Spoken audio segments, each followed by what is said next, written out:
At the age of 2, your gambling-addicted uncle threw you from the 8th floor. It just happened to land right in front of a passing luxury car. The driver, seeing your complete lack of movement, cried out in panic. Sir, there's a child up ahead, looks like he's dead. The elderly gentleman of the Xiao family, referred to as Sir, trembled upon hearing the word death. His eyes instantly darkened with gloom. Because his beloved son was also lying in a private hospital at that moment, life hanging by a thread. All the top doctors were at a loss with this. Only a charlatan who had some connection with the Xiao family once told old Master Xiao a secret, saying that his son Xiao Chufeng was destined to have a son in his fate. This child is truly blessed by fortune. As long as he stays by Xiao Chufeng's side, he could seize that glimmer of hope. But after listening to the charlatan's words, old Master Xiao grew increasingly irritable instead. Just because his son lived like an insulator, neither men nor women are involved, so how can there be a child? Doesn't this mean his son's last glimmer of hope was completely extinguished? Old Master Xiao's face darkened as he coldly ordered the driver, take that child to the hospital, we can't let him die. The driver hurriedly got out of the car, carefully picking you up, covered in blood. The driver was formerly a demobilized soldier, also knows some first aid knowledge. He picked you up with professional movements, prevents secondary harm. Sir, can I leave the child with you for now? Yeah, old Master Xiao absent-mindedly acknowledged with a sound, but when his gaze swept over you, just one glance made his expression lose control. He was utterly stunned. This child, how could they look exactly like Chufeng did in his childhood? Your features are even more exquisite than Xiao Chufeng's in his youth, but that little face with closed eyes, it's like they were cast from the same mold. Old Master Xiao was astonished. The jade pendant hanging around your neck caught his eye. His trembling hand reached out and touched it. That's right, it's the protective jade Chufeng has worn since childhood. Old Master Xiao took a look at the jade. Look at your lifeless little face again. His head felt like it had exploded with a buzzing sound. Old Yen, step on it, get me to the hospital right now. Under Elder Zhao's anxious urging,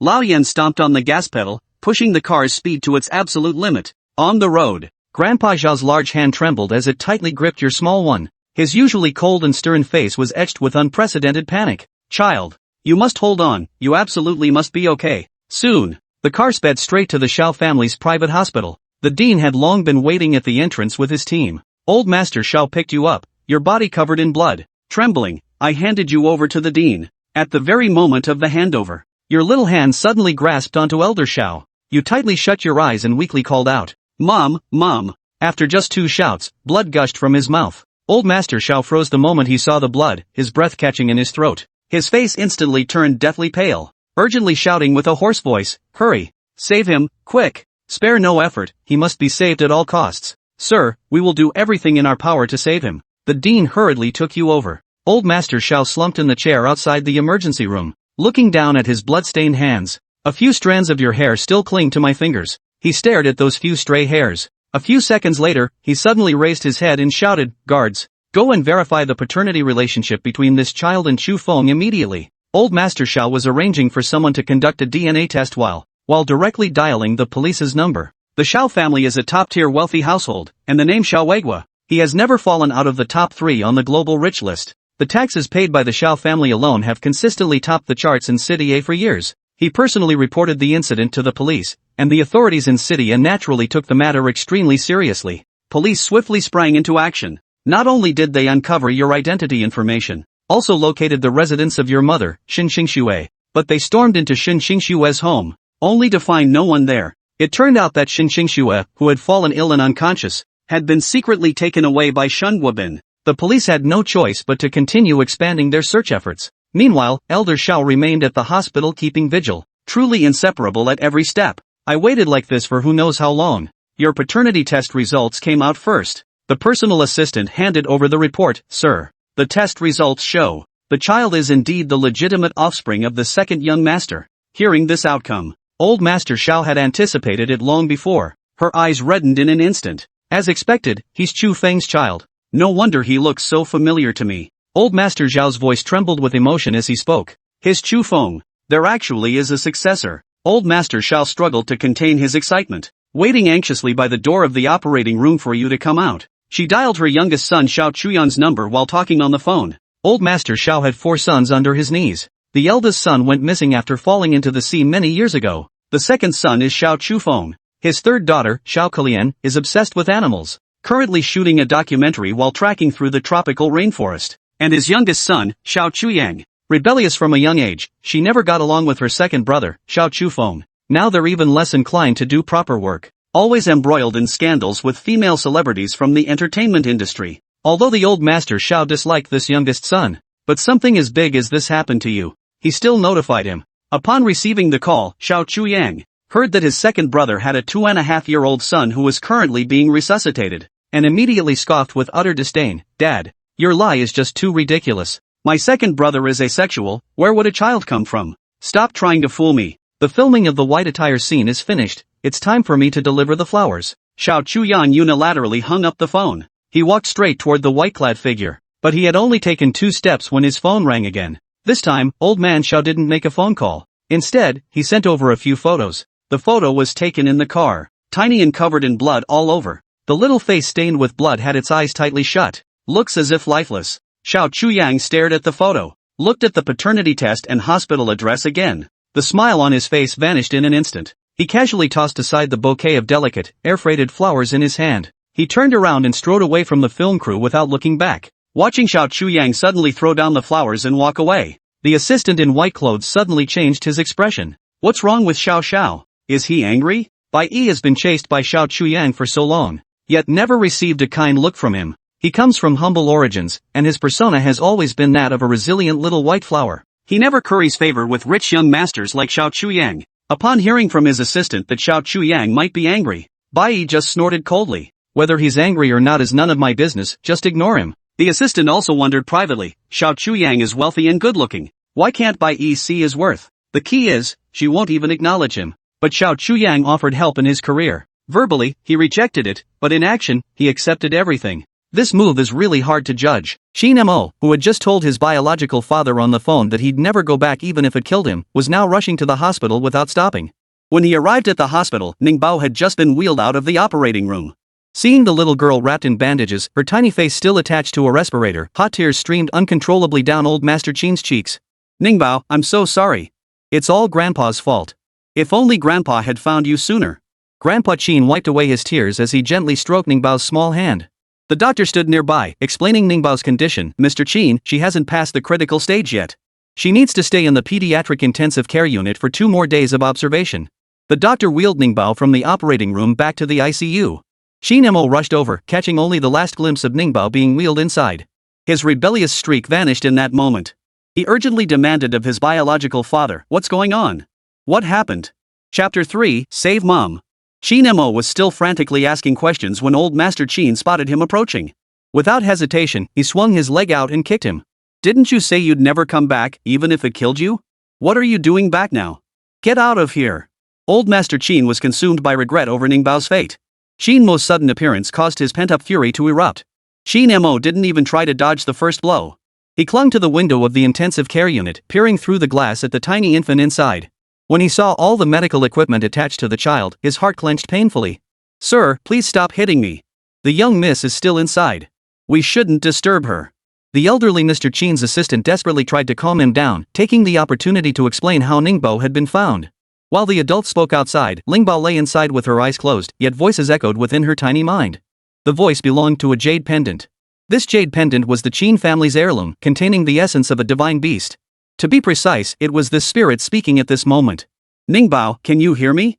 Wake up quickly. Listen to me. Under the spirit's urging, Ningbao's curled eyelashes fluttered slightly as her consciousness slowly returned. Who is it? Ningbao asked dazedly. The spirit manifested itself as a dragon. Appearing within her mind, it spoke concisely, I am the dragon. I made a pact with the Qin family to protect their descendants from extinction. But this generation of the Qin family is about to die out completely. Your father, your uncle, your grandfather, they all face fatal calamities. This fall should have killed you too. But I sensed the blessings within you, so I protected you. You are now the Qin family's last hope for survival. I grant you the power to foresee others' futures. I hope you can change your family's destiny. By the way, start by altering the fate of your uncle, Qin Mo. His fatal calamity is imminent. After speaking in one breath, the dragon channeled all its dragon energy into Ningbao's body. Ningbao, who had been in critical condition, felt her tiny body being restored by the dragon energy. Before long, her condition miraculously improved by more than half. Feeling better, Ningbao opened her eyes. She stared blankly for a moment, processing the dragon's words. Then, her mouth opened wide, and she began to wail loudly. Doctor! Doctor! My child is crying. Come quickly. Qin Mo, who had been stationed by the window, heard Uncle Meng the old master's assistant speak. He had intended to go find Hu Wanyu, who had been taken away by Hu Tianxi. But before he could leave, his sharp eyes spotted Ningbao waking up. The doctor hurried inside and performed a series of examinations on Ningbao. Qin Mo stood outside, waiting anxiously with eyes straining to see inside. His relationship with his second brother, Qin Bian, was actually quite strained.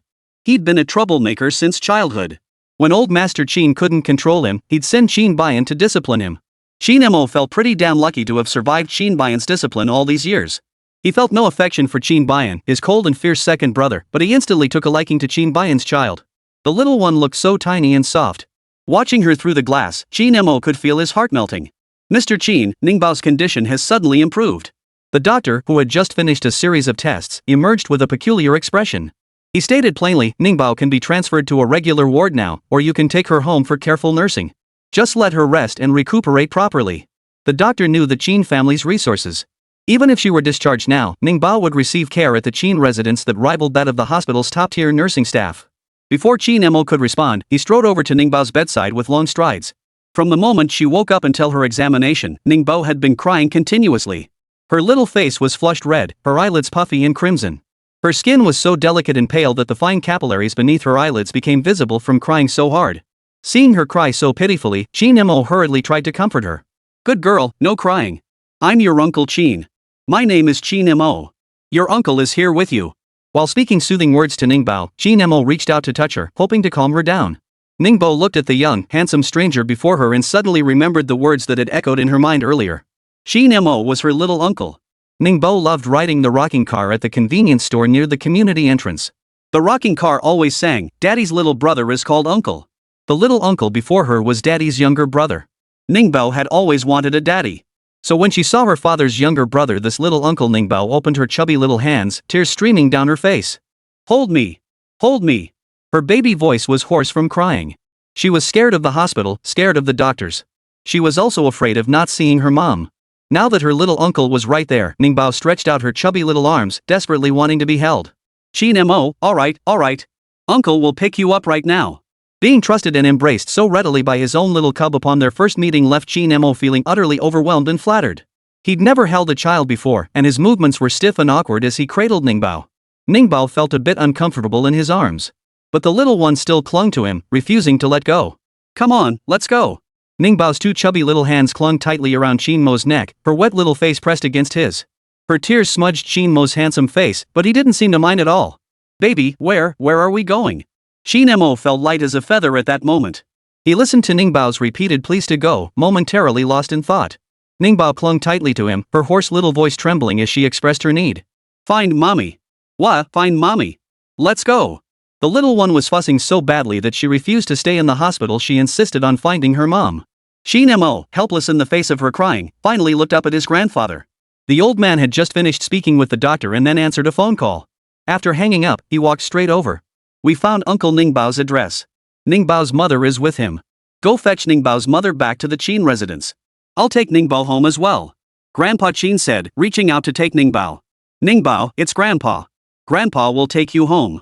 We'll wait for Mom at home, okay? Ningbao, no. Ningbao shook her little head, refusing to be taken home by Grandpa. She was determined to find her mother. The little one's head wasn't fully healed yet, and shaking it caused her pain. When her head hurt, her little face turned pale. Grandpa Qin saw this and immediately relented. All right, Grandpa won't carry Ningbao away. Then Grandpa will go home and prepare things for Ningbao in advance. Now, let Uncle take you to pick up Mom, and then we'll go home together, okay? Ningbao only heard the part about picking up her mom. She nodded her little head, okay. To appease Ningbao, old Master Qin and Qin Mo split up. Both grandfather and son had work to do. Qin Mo obtained the address, then carried Ningbao while leading several people to rush to the Hu residence. Meanwhile, at the Hu residence, Mrs. Hu had just slapped Hu Wanyu across the face as she stirred awake. Your brother already said it, that little bastard of yours fell on his own. And you still want to call the police? Are you trying to ruin your brother? That little bastard was nothing but a burden. Her death is only good for you. Mark my words, if you dare defy me again, you'll never set foot outside this house. I'll see how long you can keep defying me. Chapter 4, Daddy's Home. The slap from Hu's mother sent a buzzing sensation through Hu Wanyu's feverish head, momentarily deafening her. But she snapped back to her senses and immediately slapped her mother right back. If my Ningbao dies, I swear I'll kill you both. Her hoarse voice carried an unsettling resolve and stubbornness. Her eyes, filled with pure hatred, made even her own mother shiver. While Hu's mother was stunned into silence, Hu Tianxi continued to glare menacingly. You think you can kill us? Hu Wanyu, you ungrateful wretch. Have you forgotten that if it weren't for my mother raising you, you wouldn't even be alive today? You owe my mother a life. Now you can pay back with Ningbao's life. And since you want a child so badly, I'll just make sure you get pregnant again. Hu Tianxi spoke, then began unbuckling his belt right in front of his own mother. He'd long lusted after Hu Wanyu's beauty. But Hu Wanyu was too elusive. She worked part-time while attending school and never returned home. After starting work, she kept changing addresses. It was a struggle for Hu Tianxi to track her down. Now that Hu Wanyu was brought back by him, the more he looked at her, the less he could control himself. Hu's mother showed no intention of stopping her son's beastly actions. Her face still flushed red from Hu Wanyu's slap, she coldly interjected from the side. Wanyu, your brother still doesn't have a child. It would be good for you to give him one. A child born to the two of you would surely be better than that bastard Ningbao.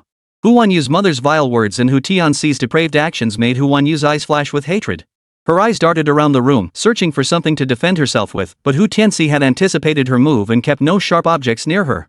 Thud! Hu Tianxi's belt hit the floor, and Hu Wanyu's heart plummeted with it. Just as Hu Wanyu thought escape was utterly impossible, a thunderous crash of a door being kicked open suddenly filled her ears. Hu Tianxi? Hu Tianxi didn't want to be bothered, but the banging grew louder with each strike. His mood ruined, Hu Tianxi tugged at his waistband and stormed toward the front door, cursing under his breath. Damn it, who's ruining my fun? Fuming with rage, Hu Tianxi flung open the door, cursing under his breath. The next second, he saw Ningbao standing at the door. Ningbao wore freshly changed clothes, a gauze bandage tied across her forehead. Her round eyes were wet with tears. After recognizing Hu Tianxi's face, she froze for a few seconds before burying her chubby little face into Qin Mo's neck. Bad guy. The little one buried her chubby cheeks, her baby voice trailing off into a sob as she complained, Bad guy, you dropped baby. Baby fell and got hurt. Why, don't look at the bad guy. Qin Mo knew about Ningbao falling from the 8th floor. But Qin Mo didn't know that Ningbao had been thrown down by the very person standing before him. Ningbao was still crying. Qin Mo supported the little one's plump little bottom with one hand and her back with the other. He had already learned how to hold Ningbao properly. He couldn't spare a hand to do anything to Hu Tianxi, but the man sent by old Master Qin, who had been following him, turned cold-faced after hearing Ningbao's accusation and kicked him straight away. Hu Tianxi was sent flying. Watching Hu Tianxi writhing on the ground, clutching his stomach in agony, Qin Mo carried Ningbao over the threshold, approaching step by step. Where's Hu Wanyu? Though Qin Mo desperately wanted to continue punishing Hu Tianxi. But the immediate priority was finding Hu Wanyu. The moment Hu Tianxi heard she was looking for Hu Wanyu, he immediately assumed Qin Mo was the sugar daddy Hu Wanyu was clinging to in the entertainment industry. To prevent this sugar daddy from meddling, Hu Tianxi immediately fabricated scandalous rumors about Hu Wanyu. That promiscuous woman Hu Wanyu has been seducing me since she was a child. Are you sure you still with that kind of trash? Before Hu Tianxi could finish his sentence, Qin Mo's black leather loafer came crashing down hard on his face. I don't need you telling me what kind of person Hu Wanyu is. Qin Mo's kick was vicious. Blood trickled from Hu Tianxi's mouth. As he was kicked and stomped in the living room, Hu's mother heard the commotion. Forgetting to watch Hu Wanyu, she locked the door and rushed over to shield her son. Who are you? What do you think you're doing? Let go of my son. I'm calling the police. Hu's mother threatened to call the police to scare them off. Qin Mo heard her words and gave her a smirk. You don't need to call the police. They'll be here any minute. Whose mother? Her face paled, she was genuinely panicking. But then she spotted Ningbao nestled in Qin Mo's arms. Seeing that Ningbao was alive, she instantly regained her composure. Thank goodness, thank goodness. That bastard Ningbao wasn't dead. Her son wasn't a murderer. Her son was safe. Who the hell are you? That's our child you're holding. You snatched our baby and came here to beat people up. When the police arrive, you're finished. Whose mother raged at Qin Mo. She lunged forward to shove Qin Mo aside. But two people blocked her path. Two others had already gone to search for Hu Wanyu. Soon, Hu Wanyu was rescued. As she was being helped out, she saw Ningbao in Qin Mo's arms. Ningbao. Tears welled up in Hu Wanyu's eyes. She wanted to hold Ningbao. But her weakened body couldn't bear the weight. Just as Ningbao lifted her little head to look back, Hu Wanyu fainted. Young master, Miss Hu is ill. She has a fever. Take her back. After Qin Mo spoke and took Hu Wanyu back, Ningbao's wailing suddenly erupted. Mommy! Mommy! Ningbao stretched out her chubby little hands, trying to find her mother. When she cried, her plump little body would arch backward, making it hard for Qin Mo to hold her. Sweetie, wait. Your mommy is sick and can't hold you right now. Ningbao, be a good girl. We'll take mommy to see the doctor right away, okay? Qin Mo hurriedly soothed the little one. Just as he was soothing the child, the police arrived at the door. The lead officer who arrived at the door, Chu Liang, happened to be Qin Mo's childhood friend. Qin Mo held Ningbao close as he recounted the situation. This man threw my Ningbao out of the 8th floor. Afterward, he took Ningbao's mother away, intending to imprison and coerce her. Alright, you can investigate the details once you bring him back. I need to take Ningbao's mother to the hospital right now, I'm in a hurry. Alright, you go ahead. Chu Liang glanced at Ningbao and Qin Mo's arms, unaware that the Qin family had recently welcomed a new little one. But that could wait. The most urgent task now was to take this criminal suspect lying on the ground back to the station. This man abandoned a child and imprisoned an adult. The charges are solid. Prison awaits him. The Qin family's legal team wouldn't let him off the hook. Qin Mo hurried back to the Qin family villa with Ningbao and Hu Wanyu. Doctors and a nursing team were already prepared at the villa. These resources were originally intended for Ningbao. Now they could be used for Hu Wanyu instead. On the way, Ningbao clung to her mother's arm, her chubby little face pressed against her. Her pitiful little expression tugged at the heartstrings. Qin Mo watched the two of them, one big, one small, and couldn't fathom how his own brother could have been so heartless as to abandon them out there. What kind of brother was he? While Qin Mo cursed his brother in his heart, he remained unaware that his brother would also be discharged from the hospital starting today. To allow Ningbao to stay with her father, old Master Qin had brought Qin Bayan back home as well. Ningbao, we're home. This will be your home with your mother from now on. Uncle will take good care of you both. Even if your father doesn't make it this time, don't be afraid. Think of your uncle as your father. Qin Mo finished his passionate speech, then turned his head just as his brother was being brought home from the hospital. Seeing his biological brother still lying nearby, Qin Mo's legs instantly went weak in a reflexive collapse. Ningbao, what a coincidence, your biological dad, who's still alive, is back too. Chapter 5, Meeting Daddy. Ningbao didn't even turn to look when she heard her real dad had arrived. All the little one wanted to see now was his mother. Qin Mo held Ningbao in his arms, his gaze fixed on Qin Bayan not far away. Outside, Qin Mo was the young master of the Qin family whom no one dared provoke. But in front of Qin Bayan, he was just the unlucky younger brother Qin Bayan had kicked around since childhood. While Qin Mo was still cowering, Ningbao, whose eyes were fixed only on his mother, had already spoken up in his soft, babyish voice to the bodyguard uncles. Uncle, please be gentle. The little one feared his mother might get hurt when she stepped out of the car. Under Nianbao's watchful gaze, Hu Wanyu was escorted into the room to receive treatment from her private physician. Ningbao also spotted Grandpa again. As soon as old Master Qin arrived, he took Ningbao from Qin Mo's arms. Ningbao, Mom's getting in for drip. She'll be fine after resting once it's done. Our Ningbao doesn't need to worry about Mom anymore. Hu Wanyu's examination revealed chronic fatigue had weakened her constitution and depleted her vital energy. Combined with the sudden fever that hadn't been treated promptly, it had led to her current condition. Once her fever subsided, she just needed proper rest and recuperation. She was young and would recover quickly. Ningbao was held by Grandpa. She knew it was Grandpa and Uncle who had saved her and Mom, so the little one was very close to both of them. The little one let Grandpa hold her obediently, her chubby little hands reaching out curiously to touch Grandpa's face. Grandpa, wanna play with the baby? When Ningbao went out with her mother, she saw many grandparents in the neighborhood square playing with children her age. So she wondered if Grandpa would take her out to play too someday. Feeling the soft little hands touching him, any trace of sternness vanished from old Master Qin's face. He smiled and nodded. Of course Grandpa will play with Ningbao. Grandpa will take good care of you from now on. Ningbao, yay! Her eyes crinkled with delight, her chubby cheeks glowing with a sweet, soft smile. Old Master Qin couldn't resist any longer and kissed her chubby cheek. Ningbao didn't shy away from Grandpa's kiss.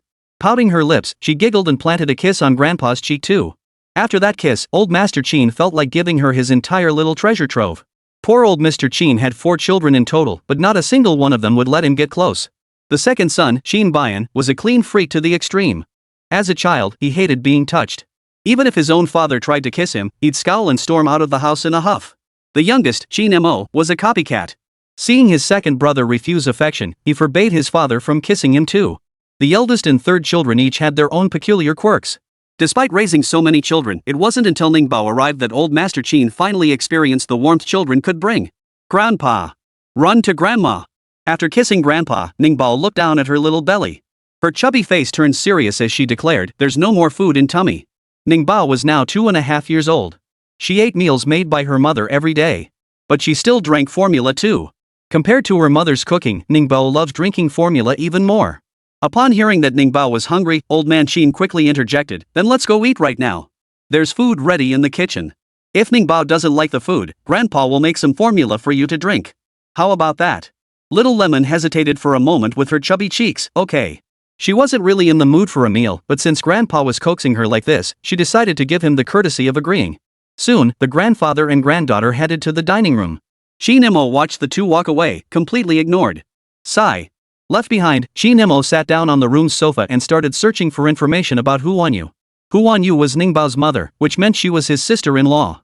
Qin Mo wanted to learn more about this sister-in-law. He didn't just search online himself, he also messaged his assistant, Ho Ming, instructing him to look into Hu Wanyu. While Qin Mo was searching here, Ningbao had already arrived at the dining room, being held by Grandpa as he fed her. Here, sweetie, try this meat bun. Grandpa Qin had washed Ningbao's little hands. He placed a whole meat bun into her hands, letting her hold it while she ate. Besides the meat bun, a variety of other delicacies were arranged before Ningbao. Ningbao looked at the large meat bun. This one looked prettier than the ones her mother made and smelled delicious too. The little one opened her mouth wide and took a big bite. The bun had thin skin and rich filling. Ningbao bit straight into the meat. When she tasted the filling, Old Master Qin saw her eyes suddenly light up. So delicious. It was the first time Ningbao had ever tasted such a delicious meat bun. Seeing how much she loved it, Old Master Qin smiled and fed her a sweet shrimp. Ningbao. This was delicious too. Ningbao's round eyes sparkled brightly. She took bites of the meat bun and the shrimp Grandpa fed her, her whole little body swaying happily as she nodded her head. Seeing her joy, Old Master Qin felt joy himself. After all these years, Old Master Qin finally felt like he could raise a normal child. The old man and the little girl lingered in the restaurant for quite some time. Ningbao polished off 2 meat buns, 2 chicken drumsticks, 3 small pork chops, a glutinous rice cake, and a bowl of lean pork congee. She kept eating and eating. Old Master Qin couldn't gauge her appetite, so he indulged her at first. It wasn't until he saw the little one's belly bulging that he realized she probably couldn't eat anymore. Sweetie, let's stop eating for now. We'll have more later. Grandpa Qin carried the little one away, washed her hands and face, then placed her in her mother's room to play with toys for a while. Hu Wanyu's room was right next to Qin Baian's. The room is spacious, with a crawling mat covering the floor and a pile of toys scattered on top. Ningbao sat quietly on the play mat, playing with a new toy. While Ningbao played, Qin Mo briefly updated Old Master Qin on Hu Wanyu's situation. Dad, Ningbao's mom is in a tough spot. She's currently embroiled in a scandal. The third daughter of the Bai family, who went into showbiz to become a star, claims Ningbao's mom stole her boyfriend. The public outcry is huge right now. Oh, and Ningbao's mom has work commitments today and tomorrow. Qin Mo quietly relayed Hu Wanyu's situation. After listening, Old Master Qin dismissed the smear campaign against Hu Wanyu. He simply remarked in a calm tone, "What work? Nothing is more important than her health. We'll discuss work matters once Wanyu recovers." Qin Mo, yes. After Qin Mo responded, Old Master Qin rose from his seat. Seeing that Ningbao had completely relaxed at home, he picked her up and coaxed her to visit Qin Baian next door. Ningbao, look, this is your father. Your daddy is sick and hasn't woken up yet. If our Ningbao comes to keep him company often, maybe daddy will wake up. Grandpa Qin said, placing Ningbao onto Qin Baian's bed. Qin Baian lay still in bed. His flawlessly handsome features radiated an unapproachable chill even with his eyes closed. Little Ningba snuggled her chubby body close to her father. She blinked her round eyes, studying her father's handsome face intently. Watching the father and daughter reunite, Old Master Qin felt his heart melt. Just as Old Master Qin was savoring the perfect beauty of the moment, the next second, Ningbao's chubby little hand smacked her father's cheek. Bad daddy. Don't want baby. Chapter 6, Protecting Little Uncle. Little Lemon's sudden slap stunned even Old Master Qin. Sweetie, why did you hit daddy? Grandpa Qin leaned in, grasping Ningbao's chubby little hand as he asked in bewilderment. The little one grumbled unhappily, Daddy, no baby. Ningbao was young but not stupid. When she went out to play, all the other children had their daddies. Only she didn't. She overheard one auntie whispering about her to another. The auntie said she was a poor little thing with no daddy. Lemon ran home all upset and told Grandpa. After listening to her ramble on, Old Man Qin felt so heartbroken. Our Ningbao is not a baby no daddy wants. Sweetheart, once daddy wakes up, Grandpa will ask him what happened. Daddy won't abandon Ningbao. Old Master Qin knew his son well. Though Qin Baian was cold in both demeanor and heart, he still possessed a sense of responsibility. Ningbao was his own flesh and blood, he would never abandon her. Soothed by Grandpa's coaxing, Little Lemon's chubby little hands finally stopped smacking at Daddy's face. Grandpa, pick me up. After meeting with her father, Ningbao wanted to go back to sleep with her mother. Old Master Qin wanted her to sleep with Qin Baian. The little one wasn't having it. The little one was picky about who she slept with, she only recognized her mother. Seeing this, Old Master Qin naturally couldn't bear to force her. Alright, then let's go find your mom. But sweetheart, can you promise Grandpa? Promise to spend more time with Daddy from now on. If you spend more time with Daddy, Daddy will wake up. When Daddy wakes up, he'll play with you. Under Grandpa Qin's gentle coaxing, Ningbao reluctantly nodded her little head. Okay. Then she would spend more time with Daddy. When Daddy wakes up, she'll ask him again why he doesn't want her. After promising Grandpa, Ningbao was carried back to sleep in her mother's bed. The little one wasn't feeling her best today. She was feeling sleepy herself by now. Grandpa Qin and Qin Mo tried to coax her to sleep, but the little one had already plopped herself onto the pillow, her plump little bottom sticking up, eyes closed fast asleep. This amusing sleeping pose prompted Qin Mo to immediately pull out his phone and snap 6 consecutive photos. As he snapped, he marveled, Ningbao is just too adorable. Dad, was my brother this adorable when he was little? Old Master Qin, no, he wasn't. Qin Bayan had always been self-disciplined since childhood, sleeping with perfect posture. Reflecting on Qin Bayan's childhood and then looking at Ningbao, Old Master Qin concluded that Ningbao's cuteness must have come from her mother. This thought made Old Master Qin feel even more fond of Hu Wanyu. With Ningbao sleeping with her mother, Old Master Qin and Qin Mo didn't linger. With the nurse still present in the room, there was no need for them to linger. Qin Lei had been on edge lately, but now he finally relaxed, feeling a wave of weariness wash over him. Qin Mo, what about the person who hurt Ningbao? What's their situation now? Xu Liang just replied to my letter. He's already investigated it. Hu Tianxi is a gambler who came looking for Ningbao's mother for money after losing. She changed addresses several times but was still found. He came looking for her today, intending to use Ningbao to pressure her mother into paying up. But he failed to grab Ningbao and caused her to fall. Dad, throwing a man like that in jail is too lenient. You don't need to worry about it anymore. Leave this matter to me. Qin Mo looked like a cheerful playboy, and when it came to pursuing someone, he was as easygoing as could be. But he bore the surname Qin. Deep within his bones lay the ruthlessness of the Qin family. Anyone who truly angered him would face a fate far from pleasant. Old Master Qin understood the implication in his son's words. He paused, but offered no objection. Time slowly slipped away. Ningbao had been sleeping soundly, but suddenly, she began to dream. In her dream, she saw her uncle, Qin Mo. In the dream, Qin Mo lay in a pool of blood, his body covered in wounds. Before him stood a beautiful young woman. Qin Mo reached out, trying to touch the hem of her skirt. Are you okay? Qin Mo had been ambushed and stabbed multiple times while trying to save Bai Yi, causing him to collapse. His outstretched hand was stained with blood, and Bai Yi recoiled in disgust. Qin Mo, of course I'm fine. Now it's your turn to be in trouble. You're finally going to die. Let me tell you the truth, I'd been waiting for this moment for a very long time. You did so many things I hated in the name of loving me. Do you even know? And Susu, the man you ruined, he was the one I truly loved. We could have been happy together. It's all your fault. You destroyed my happiness with your own hands. Bai Yi's accusations left the dying Qin Mo filled with utter disbelief. Susu colluded with others to sell you to Y country as a plaything. He even negotiated the price with them. Bai Yi, do you even have a brain? Qin Mo's desperate shout only infuriated Bai Yi further. I don't believe a word you say. Who cares if I have a brain or not? You're the one with love blinders on. Then you deserve to die for me. The dream ended abruptly there, and Ningbao woke up startled by the sight of her blood-soaked uncle. The little one, startled awake, hadn't even fully opened her eyes before her mouth let out a cry. Hu Wanyu, whose fever had broken, was still asleep. Her body had been tense for too long, enduring too much. Though the fever had broken, her body was still undergoing self-repair through deep, restorative sleep. Hu Wanyu didn't wake up to comfort Ningbao. The caregiver in the room immediately picked up Ningbao to soothe him. Ningbao doesn't want a caregiver. She wailed, her chubby cheeks flushed crimson from crying.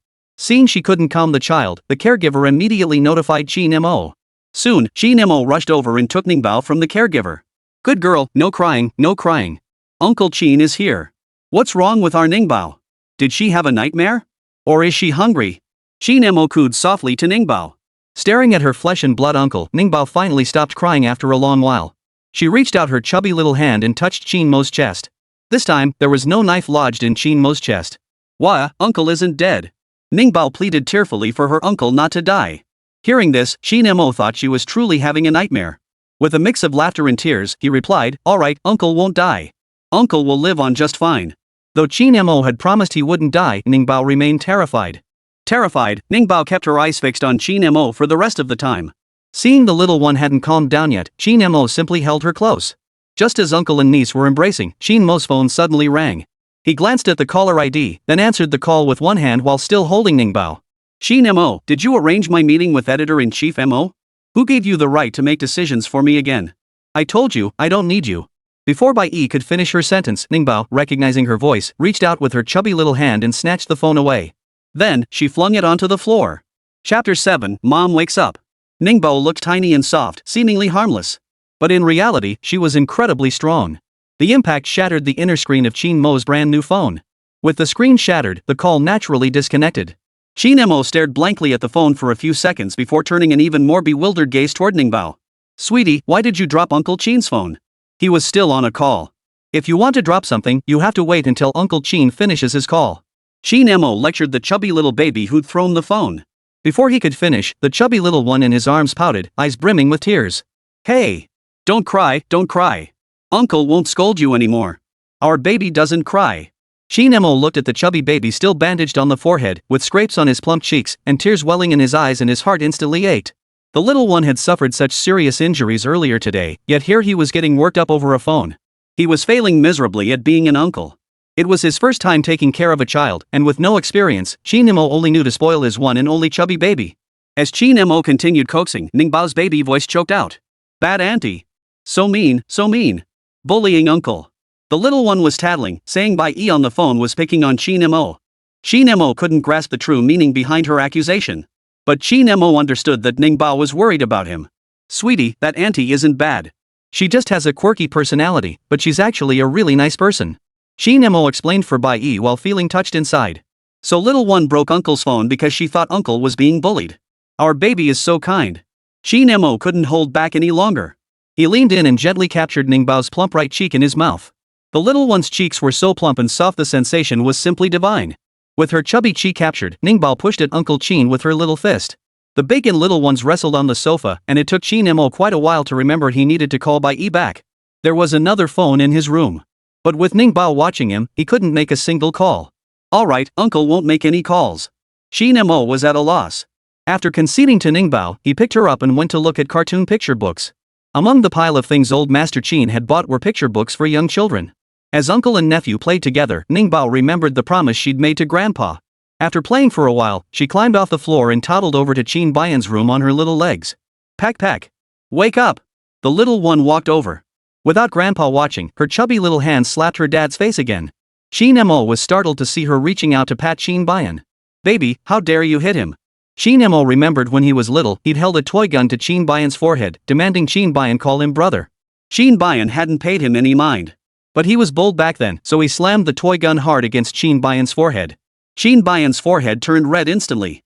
Then, Qin Mo's but turned red too. Recalling all the times he'd been disciplined by Qin Baiyan as a child, Qin Mo knew full well that this so-called older brother had no heart whatsoever. He absolutely hated kids. Even if Ningbao was adorable, this stone-hearted biological brother of hers might not necessarily take a liking to her. So, for Ningbao's safety, Qin Mo still dared not let Ningbao provoke him too much. Baby, come on. You've seen enough of him. Let's go play somewhere else. Qin Mo kept Ningbao occupied until night had fully fallen before old Master Qin finally awoke. Ningbao adored her grandfather. Seeing him awake, she immediately stretched out her chubby little hands, begging him to pick her up. Grandpa Qin smiled so broadly the wrinkles at the corners of his eyes smoothed out. My little treasure. Grandpa Qin kissed Ningbao's chubby cheeks, utterly delighted. Since Hu Wanyu was still asleep, dinner was shared by old Master Qin and Qin Mo with Ningbao. Dad, Ningbao's tummy looks so full. Could she not be hungry? Before old Master Qin could answer, the caregiver attending to Ningbao came over to remind them. Mr. Qin, Ningbao ate too much last time. She hasn't digested it yet, so it's best she skip this meal. The caregiver gently rubbed Ningbao's little tummy. But Ningbao had eaten too much at once, and the food in her stomach needed time to digest. Alright, she won't eat this meal then. Old Master Qin said, preparing to lift Ningbao away from the table. But the little one wasn't having it. Her eyes filled with tears as she stared at the food on the table, her expression pitiful. I want to eat. Xiao Jia finally got to eat proper food, and now she wasn't even that interested in her favorite formula anymore. She wanted to eat. Sweetie, we'll have it tomorrow. Old Master Qin couldn't feed Ningbao, but he gave her some hawthorn slices to aid digestion. The sour-sweet taste of the hawthorn slices calmed Ningbao, who reluctantly stopped fussing. For 2 consecutive days, Ningbao stayed home to recuperate. After sleeping at the Qin residence for a full day and night, Hu Wanyu woke up the next morning. The moment she opened her eyes, she panicked and called out for Ningbao. Hearing her voice, the little one came running in from the doorway, her chubby little hand still clutching a toy. Mommy! The little one threw herself into her mother's arms, where she was held tightly. Ningbao, are you okay? Let mommy take a look. Huanyu carefully examined Ningbao's little body. Ningbao's external injuries hadn't healed yet. Seeing these wounds, Huanyu wept with heartache. Ningbao, I'm so sorry. It's all Mom's fault. Mom didn't protect you well. Don't cry, Mommy. I'm okay. Grandpa bought lots of toys. Uncle played with me. After embracing each other in the room for a while, Huanyu composed herself. Holding Ningbao, she got out of bed and went to see Old Master Qin. Her heart was filled with unease and dread as she approached Old Master Qin. She feared Old Master Qin would take Ningbao away from her. But when Old Master Qin saw her, he immediately reassured her, "Don't be afraid. I won't separate you from Ningbao. It's inconvenient for you to raise Ningbao alone. From now on, you and Ningbao will live here. That way, I can spend more time with Ningbao too. What do you think?" Surprised by Old Master Qin's unexpected offer, Huanyu hurriedly nodded in agreement. Alright, I'll pay you rent. Huanyu understood that Ningbao was blood of the Qin family. If the Qins wanted to care for her, she shouldn't stand in their way. But she herself had no connection to the Qins. She couldn't just stay here for free. Seeing her offer to pay, Old Master Qin smiled. My dear child, you are Lingbao's mother and part of our Qin family. Please don't speak so formally with us anymore. Old Master Qin was not one to speak easily in front of outsiders. But he was quite kind and gentle with Huanyu. He discussed Qin Baiyan's situation with Huanyu. By the end of their conversation, Huanyu's mood had finally eased from its initial tension. Huanyu settled into the Qin household, and Ningbao had someone to care for her. Seeing that Ningbao was in good hands, Huanyu immediately got to work. She contacted the company, and unsurprisingly, she was met with a barrage of scolding. Huanyu, have you been dead these past few days? Do you even know your place? You're in such a mess, and I'm the one who's giving you work. You should be grateful. And you just go and disappear on me? Brotherly, I was sick. I haven't been conscious these past few days. Huanyu lowered her voice, trying to explain. The person on the other end wasn't listening. Shut up. Stop making excuses. I've arranged an event for you, the Starlight Awards banquet. I've sent you the address. Get your ass over here now. A lot of A-listers are attending this event. Bai, who's been all over the place lately, will be there too. Get yourself together and hurry over. Huanyu, got it, I'll get ready right away. After agreeing, Huanyu hurriedly started getting ready to leave. Qin Mo happened to pass by the doorway and overheard Huanyu's phone call. He frowned, sensing this didn't feel like a work outing. She seemed like she was heading out to get bullied. The more Qin Mo thought about it, the more uneasy he felt. So, after Huanyu left, he changed into a different outfit and prepared to attend the Starlight Awards banquet. He knew the host of this gala. He didn't need an invitation to attend. Just as Qin Mo was ready to leave, Ningbao, who had been shadowing him for 2 whole days, acted like she had tiny radar beams attached to her body. Uncle! Pick me up! Ningbao ran over, clinging to his leg with a plop and sitting down.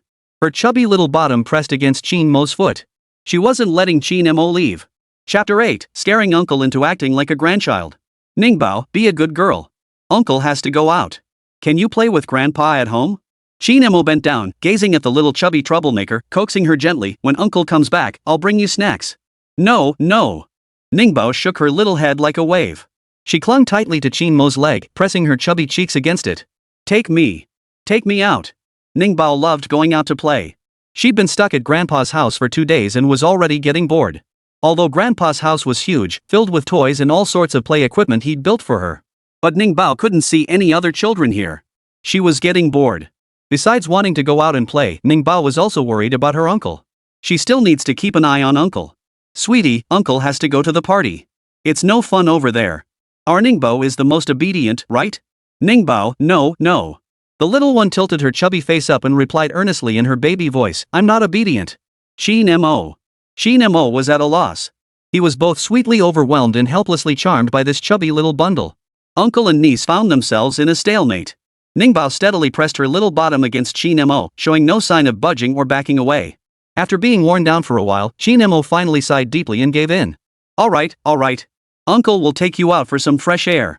The doctor had examined Ningbao around noon, and her recovery was progressing well. Considering her progress, Qin Mo bent down and lifted her into his arms. Baby, there will be lots of people where we're going. If you get scared, just tell me. I'll take you home, okay? Also, when you see Mom, don't start fussing and asking for her. Mommy is working. Qin Mo laid down 3 ground rules with Ningbao beforehand. Ningbao obediently nodded her little head, looking surprisingly docile. The elderly Mr. Qin had initially objected to the 2 of them going out. He didn't want Ningbao to go out yet. He was still worried about Ningbao's health. But when Ningbao poked her little body forward, planted a few smacking kisses on the old man's face, and then pleaded with her soft, babyish voice, the old man couldn't help but melt. Alright. Let our little angel go out for a stroll. Sweetie, you must let uncle hold you the whole time. Don't you dare get separated from him. Qin Mo, remember to feed her. Don't stay out too late. Old Master Qin gave his instructions to both the adult and the child. After finishing his instructions, he squeezed little Lemon's chubby little hand and let Qin Mo carry her away. Uncle and niece climbed into the car. Ningbao sat on Qin Mo's lap for a while, playing with the little toy he'd brought along. Her enthusiasm for toys was short-lived. Soon, she tossed the toy aside and began poking at the window with her chubby little hands.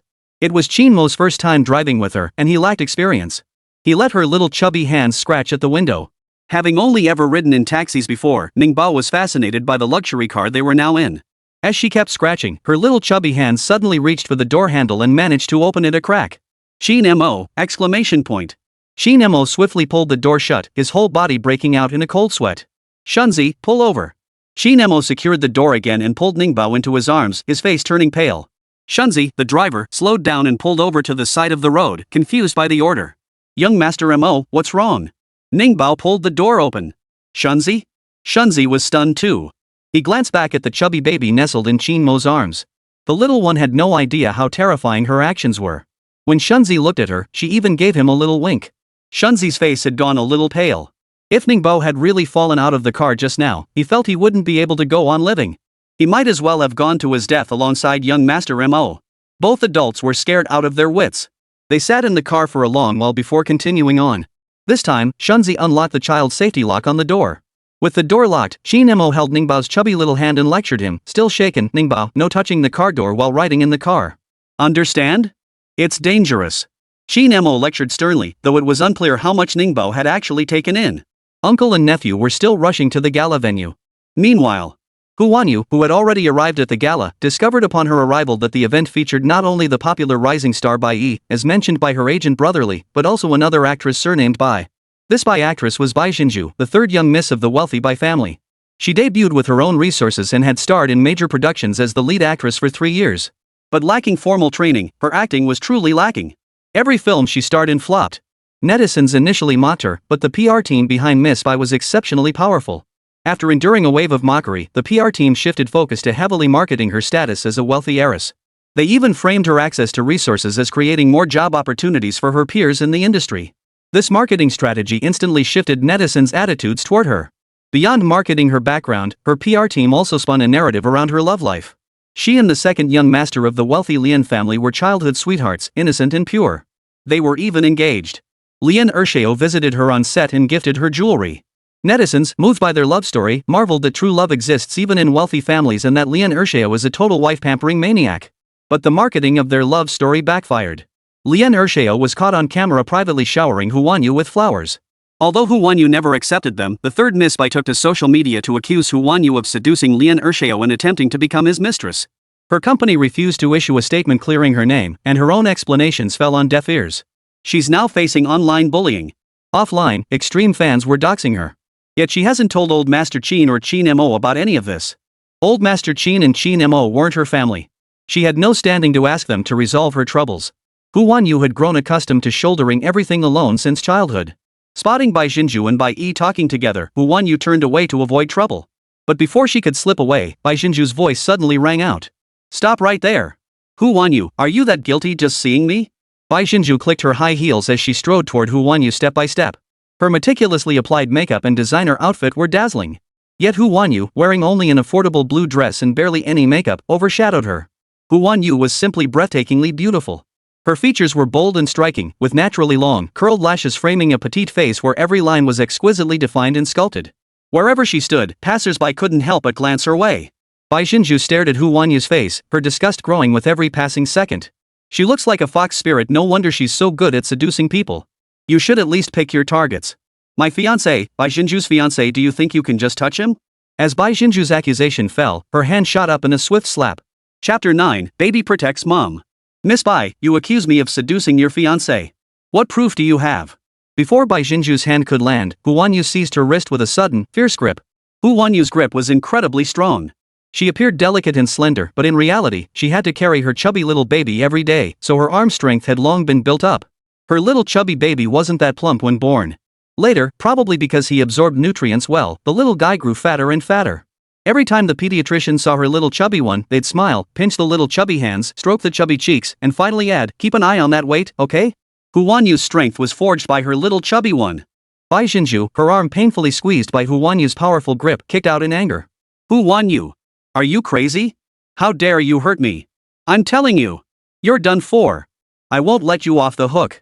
Miss Bai, haven't you been after me ever since you falsely accused me?" All the unfair treatment Hu Wanyu had endured at work lately, along with the online bullying and doxing, it was all Bai Xinju's doing. Hu Wanyu had no means to fight back against Bai Xinju's schemes. But when the slap landed on her face, Hu Wanyu wasn't about to stand there and take it like a coward. As the two were about to come to blows, with Bai Xinju clearly at a disadvantage, Bai Yi, who was close to Bai Xinju, frowned and stepped forward. "Miss Hu, please let go of Xinju." Pearl's just furious. She and second young master Lian were supposed to marry, yet now you're entangled with him. Anyone would be furious in her place. "Which eye of yours saw me and second young master Lian in an ambiguous relationship?" Hu Wanyu kept her grip tight on Bai Xinjin's wrist while shooting Bai Yi a cold glare. "Bai Yi?" Bai Yi choked on her words. She had actually seen the leaked video of Hu Wanyu and second young master Lian. In the footage, it was second young master Lian who was pursuing Hu Wanyu. But Bai Xinju was her friend, she naturally sided with her. "If you hadn't been the one to seduce him, why would second young master Lian be chasing after you so relentlessly?" After Bai Yi finished speaking, Hu Wanyu suddenly laughed. "Bai Yi, if we follow your logic, does that mean you've been seducing Qin Mo all along too? Hu Wanyu, don't push it too far. You're such a bully." Whitey was thoroughly annoyed by Hu Wanyu's words. Her face flushed red as she reached out to pry Hu Wanyu's hands off the white pearl. As they struggled, they had already drawn quite a crowd. Ningbao, who had just arrived, seemed to share a telepathic connection with her mother. She spotted her instantly. "Uncle, Mom." Ningbao pointed at her mother with her chubby little hand. Qin Mo, sensing trouble, quickly scooped up Ningbao and strode over. "Fourth young master, you're here. Fourth young master, we apologize. It was our oversight that allowed Miss Bai." People in the crowd recognized Qin Mo, one after another approaching him to speak. Qin Mo ignored them all. He hurried to the front where Hu Wanyu and the others had clashed.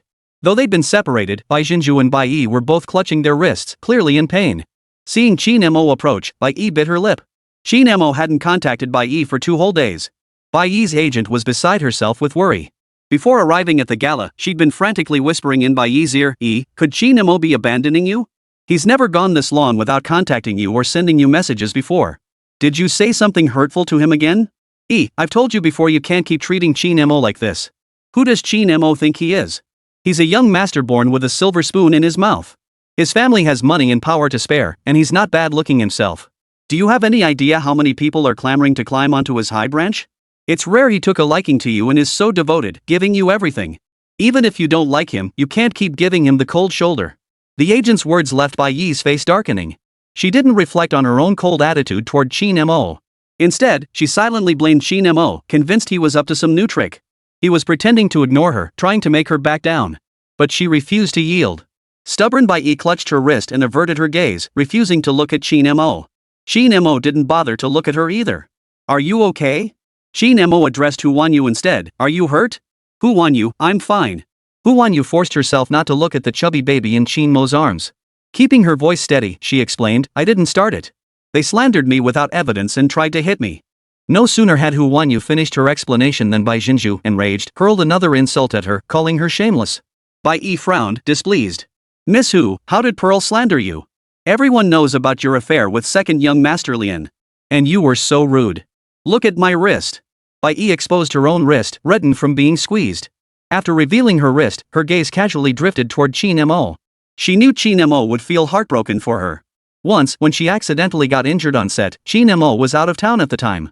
The moment he heard the news, he rushed back through the night without a single moment's delay. Rumor had it he nearly got into a car accident on the way back.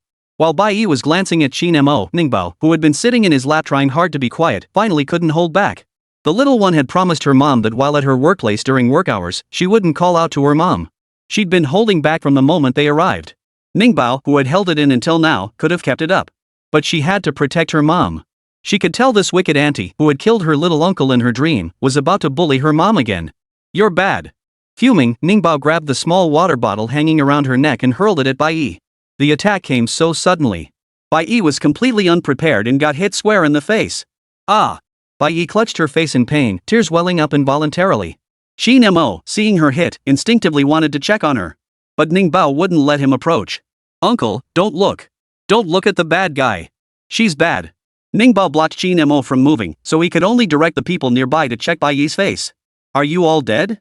Check Bai Yi's face already? Yes, fourth young master. A staff member nearby examined Bai Yi's face. Fourth young master, Miss Bai has some bruising around her right eye corner and slight swelling under her eye. We'll take Miss Bai to see a doctor immediately. Qin Mo snapped, hurry. After barking the order, Qin Mo called out to Bai Yi again. Yi, this is my little niece, Ningbao. Qin Mo pulled Ningbao forward to introduce her, while Bai Yi covered her right cheek, staring straight at him. Bai Yi waited, expecting Qin Mo to stand up for her like he always had. But under Bai Yi's expectant gaze, Qin Mo paused for 2 seconds before saying, Ningbao is too young and doesn't understand. Don't hold it against her. Bai Yi. Chapter 10, Our baby isn't bad at all. For the first time in front of Qin Mo, Bai Yi wasn't defended by him. Her pretty face darkened with anger. Without even glancing at Qin Mo, she turned and stormed off. Qin Mo instinctively took 2 steps forward to chase after her. Before he could take a 3rd step, Ningbao started fussing. Auntie's bad. I won't look for Auntie. Ningbao's cry of Auntie's mean rang clearly in Bai Yi's ears. Bai Yi! Exclamation point. Bai Yi clenched her fists in fury. She gritted her teeth, committing Ningbao's little face and voice to memory. Good girl, stay still. Uncle can't hold you if you keep moving. Ningbao's chubby little body squirmed wildly, making it difficult for Qin Mo to hold her steady. With no other choice, Qin Mo halted his pursuit of Bai Yi. He bent down, picked up the little water bottle Ningbao had used to throw, wiped it clean, and hung it back around the little one's neck. Uncle won't chase her anymore. Uncle will stay with you. Okay? Qin Mo coaxed Ningbao gently. He knew why Ningbao was so hostile toward Bai Yi. It was all because of him. The little one thought Bai Yi was being mean to him. Qin Mo still harbored feelings for Bai Yi, but when it came to choosing between her and Ningbao, he chose the little chubby baby who depended on him completely and even tried to protect him. Watching Qin Mo indulge this chubby baby in his arms, everyone present was stunned. Especially Bai Jinju. Qin Mo, have you lost your mind? How could you treat Bai Yi like this? Today you're defending this fox spirit, then defending. Before Bai Jinju could finish, Qin Mo shot her a cold glare. Bai Jinju, have you gone completely mad? You can't control your own man, so you come bully the woman he's harassing? Have you no shame? Qin Mo's words were anything but polite. Bai Jinju's face instantly lost all color. Infuriated and humiliated, she dared not curse Qin Mo. Instead, she raised her finger and hurled insults at Hu Wanyu. Hu Wanyu, you're quite the schemer. You've even seduced Qin Mo. No wonder he defended you earlier instead of Bai Yi. It's all because of you. What kind of wicked tricks do you use to make men? Before Bai Jinju could finish her tirade, a cartoon-themed kettle smacked her square in the face with a loud thud. It was Ningbao throwing another water jug. The little one saw her mother being berated and flew into a rage. The kind that couldn't be soothed. After smashing the kettle, her chubby little face flushed red as she leaned forward. She was about to headbutt someone. Whoa, little treasure. Your forehead is still injured, don't move your head.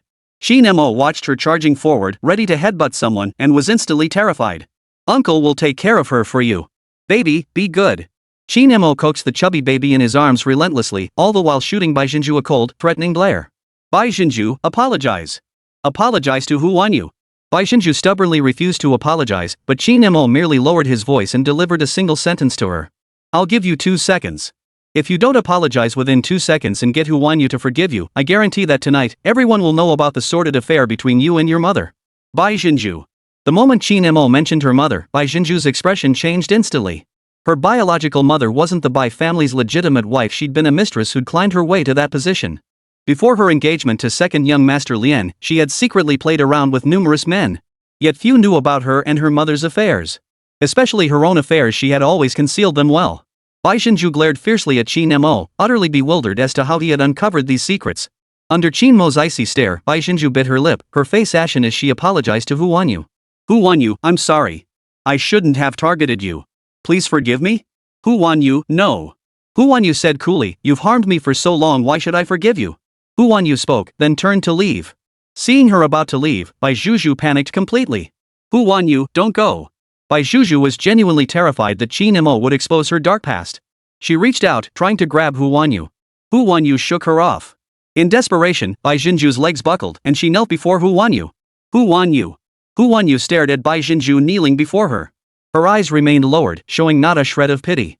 These past days, she'd been subjected to online bullying and doxing. Her work had been sabotaged. Even when she ventured outside, she was stalked by extreme fans who nearly attacked her in person. She couldn't even bring Ningbao out anymore. She was being driven to the brink of survival. And Bai Xinju, the one responsible for all this, how could she possibly forgive her so easily? So even as Bai Xinju knelt before her, Hu Wanyu spoke each word deliberately, her tone unwavering. I won't forgive you. Hu Wanyu dropped those words and strode away. Qin Mo watched her go, then picked up Ningbao and followed at a leisurely pace. Still kneeling behind, Bai Xinju cried out urgently, Qin Mo, wait. Bai Xinju wanted to beg Qin Mo not to expose her past. But Qin Mo turned back, shooting her a warning glance. Qin Mo forbade her from following. Hu Wanyu walked on, soon stopping at a staircase corner. This secluded spot was deserted and quiet. Hu Wanyu waited there for Qin Mo and Ningbao to arrive. Before long, Qin Mo approached, carrying Ningbao in his arms. With no one around, Hu Wanyu finally took Ningbao into her arms and kissed her chubby little cheeks. Baby, why are you here? Uncle carried me here. Uncle carried you here? Did you miss your mommy and come looking for her? Ningbao didn't respond. Seeing this, Hu Wanyu pressed her cheek against his little face again and asked, why aren't you talking to mommy? Pressured by her mother to speak, Ningbao furrowed her tiny brow, her baby voice tinged with urgency. I'm working, Mom. Ningbao's chubby little face turned serious as she declared earnestly, when we get home, call Mom. Hu Wanyu. Hu Wanyu, ahem, when mommy's working, you can call mommy even if there's no one else around. Ningbao, okay. Ningbao nodded and obediently called out, Mom. The scene between mother and daughter was both heartwarming and amusing. Qin Mo couldn't help but smile. Seeing him smile, Hu Wanyu hesitated before asking with a hint of unease, Qin Mo, Ningbao just hit Bai. You really don't blame her? Of course not. Ningbao was protecting me just now. She overheard me talking to Bai on the phone earlier, and Bai sounded rather unpleasant. That's why Ningbao doesn't like her. Ningbao was doing it for my sake. Qin Mo added casually, besides, Ningbao has a pretty good temper. She hit Bai, but she didn't hit me. Her temper is way better than my brother's. Qin Mo only had one living brother now, Qin Bayan. Hu Wanyu's heart suddenly tightened when Qin Mo unexpectedly mentioned him. Qin Mo, is Qin Bayan's temper really that bad? Chapter 11, Mom, look at Daddy. Hu Wanyu knew very little about Qin Bayan. From their intimate encounter that night, only 2 words remained etched in her memory. Fierce. Hu Wanyu tried to pull away several times, but the unconscious Qin Bayan was incredibly strong. His large hands gripped her ankles, effortlessly pulling her back. After being tossed about all night, Hu Wanyu's legs trembled when she finally got out of bed the next morning. Later, Hu Wanyu discovered she was carrying Ningbao. She secretly began researching Qin Bayan. What she discovered made Qin Bayan seem even more terrifying. Noticing the unmistakable unease in Hu Wanyu's eyes, Qin Mo cleared his throat and solemnly assured her, Sis-in-law, rest assured. My brother may have a temper, but he'll treat you and Ningbao very well. He's a man of great responsibility. Besides, he definitely has feelings for you. Otherwise, you wouldn't have Ningbao. Hu Wanyu didn't take Qin Mo's assurances to heart at all. Her relationship with Qin Bayan was merely a twist of fate. There was no love between them.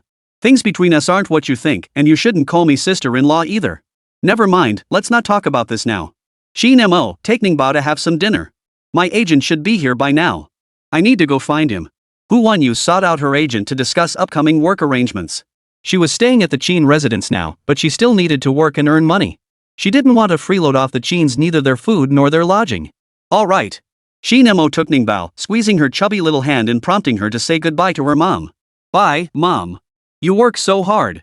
Ningbao waved her chubby little hand, her baby voice soft and sweet. She understood her mom worked hard. Hu Wanyu leaned in for one last kiss on her chubby baby's cheek before stepping out from the stairwell. After Hu Wanyu left, Qin Mo carried Ningbao out as well. Uncle, food. Ningbao patted her chubby tummy, asking the uncle for food. She'd recently developed a love for eating solid food. She didn't even bring her bottle when they went out anymore. Qin Mo freed one hand to rub her plump tummy. Alright, let's go eat now. The banquet dishes were exquisite, but Qin Mo felt they weren't suitable for a child. He had the kitchen prepare some dishes children would enjoy. Soon, the dishes were brought over. Ningbao sat on Qin Mo's lap, watching the lively performances at the banquet while eating obediently with her mouth wide open. She loved the lively atmosphere. After feeding her, Qin Mo tried to carry her home, but she seemed a bit reluctant. Baby, Grandpa and Daddy are waiting for you at home. Mommy needs to go back too. Shall we go home too, okay? Qin Mo patiently coaxed the chubby little one who didn't want to leave. After a long while of coaxing, the little one finally nodded her tiny head. Okay. Ningbao wrinkled her chubby little face, remembering she hadn't spent time with Daddy today. She promised Grandpa she'd spend time with Dad every day. Uncle, let's go home. Ningbao declared in her serious little voice. Qin Mo's almond-shaped eyes crinkled. Got it. The big and little ones returned home. When they got back, old Master Qin hadn't retired yet. The old man's heart and eyes were now completely filled with Ningbao. He couldn't rest easy before bed without checking on Ningbao. Grandpa. Ningbao adored her grandfather too. The moment she spotted him, she stretched out her chubby little hands and poked her plump little body forward. Old Master Qin took good care of himself and was in decent shape. Lifting this little bundle of joy wasn't too much of a strain for him. Grandpa, ah. Ningbao sat on Grandpa's arm and suddenly pulled a small steamed bun out of his pocket. The little bun had already gone cold. Ningbao held it up to Grandpa's mouth, earnestly prompting him to open his lips. So yummy. Ningbao had enjoyed it herself and specially brought it for Grandpa. Old Man Qin had tasted every delicacy imaginable, yet at that moment, he felt none of those gourmet dishes could compare to the bun his little treasure had brought him. Thank you, dear. Grandpa Qin devoured the bun in one bite, then enthusiastically praised, it's truly delicious. Ningbao giggled, rubbing her soft, chubby cheeks softer than the buns themselves against her grandfather. Grandpa, let's play. After feeding Grandpa, Ningbao asked him to take her to play. Grandpa Qin carried her to the toy room. While the grandfather and granddaughter played, Qin Mo took the opportunity to call Bai. He dialed several times in a row, but Bai didn't pick up any of them. Seeing this, Qin Mo sent her a text message. The result was the same. Bai simply didn't reply to her messages. Just as Qin Mo frowned in frustration, Huan Yu returned. Qin Mo, where's Ningbao? In the playroom. The two stood in the living room talking. Hesitating, Huan Yu told Qin Mo, my agent got me an audition for a TV drama and a variety show. Both opportunities are pretty good. Qin Mo replied, that's great. Go ahead and work. Ningbao was being looked after at home. Huan Yu pressed her lips together before continuing, he arranged these jobs for me because of you. He thinks we're involved. I explained it to him, but he won't listen. Huan Yu understood clearly that her agent's sudden favor toward her was entirely because of Qin Mo. When she explained the reason, Qin Mo just smiled, not bothered in the slightest. We are related anyway, I'm Ningbao's uncle. Huan Yu, even if you don't plan to be my sister-in-law, as long as Ningbao is here, we're family. Family helping each other is only natural. Don't be so formal with me from now on. After Qin Mo finished reassuring Huan Yu, they chatted casually about other things. Perhaps because Qin Mo was a skilled conversationalist, the atmosphere between them gradually relaxed without either noticing. Qin Mo also shared a few more details about Bai with Huan Yu. He explained why he had come to like Bai. Bai is actually very kind. She saved my life once. I was rebellious and loved taking risks a few years ago. Once I got in way over my head and was stranded in the wilderness for half a month. I thought I was going to die out there. Bai found me. She brought me back safely. She was still a little mute back then, never saying a word. I was desperate to sign to her, but I didn't know any sign language. Qin Mo recalled that experience, a warm smile playing on his lips. Back then, though Bai was a little mute girl who never spoke, she treated him very kindly. She even smiled at him. Their parting had been abrupt. Qin Mo had been taken back by the Qin family to recover. When he returned to look for her later, Bai was nowhere to be found. It wasn't until much later, when he happened to spot Bai playing a minor role in a small web series, that he tracked her down again. Years later, when they met again, the once silent Bai who used to smile at Qin Mo could now speak. The words she spoke cut deep into Qin Mo's heart. After listening to Qin Mo recount his past with Bai, Huan Yu, she didn't know how to comment. After all, Huan Yu had never been in a relationship herself. The two chatted idly in the living room. Afterward, Huan Yu returned to the bedroom to wash up. She wanted to get herself ready before bathing Ningbao and putting her to bed. Not long after, Huan Yu finished getting herself ready and went to look for Ningbao. She didn't find Ningbao in the playroom. Ningbao had gone to Qin Baiyan's room. Ningbao, it's time for bed. Standing at the doorway of Qin Baiyan's room, Huan Yu hesitated to step inside. Only Ningbao was inside. The little one sat beside her dad, waving her chubby little hand at her mother standing in the doorway. Mommy, come in. Huan Yu. Maybe mom shouldn't come in after all. Huan Yu didn't want to go, but Ningbao's sweet little voice kept urging her on. With no other choice, she steeled herself and walked inside. The moment she stepped inside, Ningbao pointed to Dad and showed him to her. Mommy, look. Daddy. Daddy, you can touch him. Chapter 12, Daddy's reacting. Ningbao enthusiastically invited her mom to touch Daddy lying on the bed. She was a little face obsessed, and she was absolutely delighted with Daddy's face. Except for that first time when she slapped him, now whenever she saw Dad, she'd reach out with her chubby little hand to touch him. Huan Yu didn't have Ningbao's boldness. She couldn't even bring herself to look at Qin Baiyan. Baby, I won't touch him anymore. Huan Yu was still terrified in Qin Baiyan's presence. Qin Baiyan's aggressive actions that night had instilled a physical fear in her. She lowered her voice and asked Ningbao, baby, have you taken a bath yet? Ningbao, already done. The caregiver at home had already bathed Ningbao and given him a massage. The little one was thoroughly relaxed from the massage. Then come sleep with mommy. It's time for bed. Who won you tried to take Ningbao to bed? Ningbao glanced at her unconscious father, then looked up at her mother. She tilted her little head and suddenly said, Mommy, let's sleep together. She wanted to sleep right between her mom and dad. Who won you? Hu Wanyu's pretty face twitched slightly. She dared not delay any longer and immediately picked Ningbao up. Your daddy is a grown man. He can sleep on his own without us keeping him company. Hu Wanyu said, swiftly carrying Ningbao back to her own room. She left in such a hurry. Therefore, she completely failed to notice that after she left, Qin Bayan, who had been in a deep sleep on the bed for days, suddenly fluttered his eyelashes. Not only did his eyelashes stir, but his long, elegant fingers also shifted slightly. No one knew about these subtle movements of Qin Bayan. Hu Wanyu next door had no idea. Hu Wanyu held her chubby baby in her arms, trying desperately to get the little one to sleep. Mommy, I don't want to sleep. Not sleepy. Ningbao loved to play, and sometimes getting her to sleep was quite a struggle. Fortunately, Hu Wanyu knew how to quickly get her to sleep. Baby, lie down nicely. Hu Wanyu gave the instruction, and the very next second, she began singing the English alphabet song. Her voice was lovely, and she sang with perfect rhythm. She sang it perfectly in tune. But to Ningbao, this perfectly pitched song was like a tranquilizer. The moment Ningbao heard ABC, her eyelids started to droop. No, no. Mommy, don't sing. Wanting to play a little longer, Ningbao tried to cover her mother's mouth. She stretched out her chubby little hands, but before they could reach her mother's mouth, she flopped onto the pillow with a thud.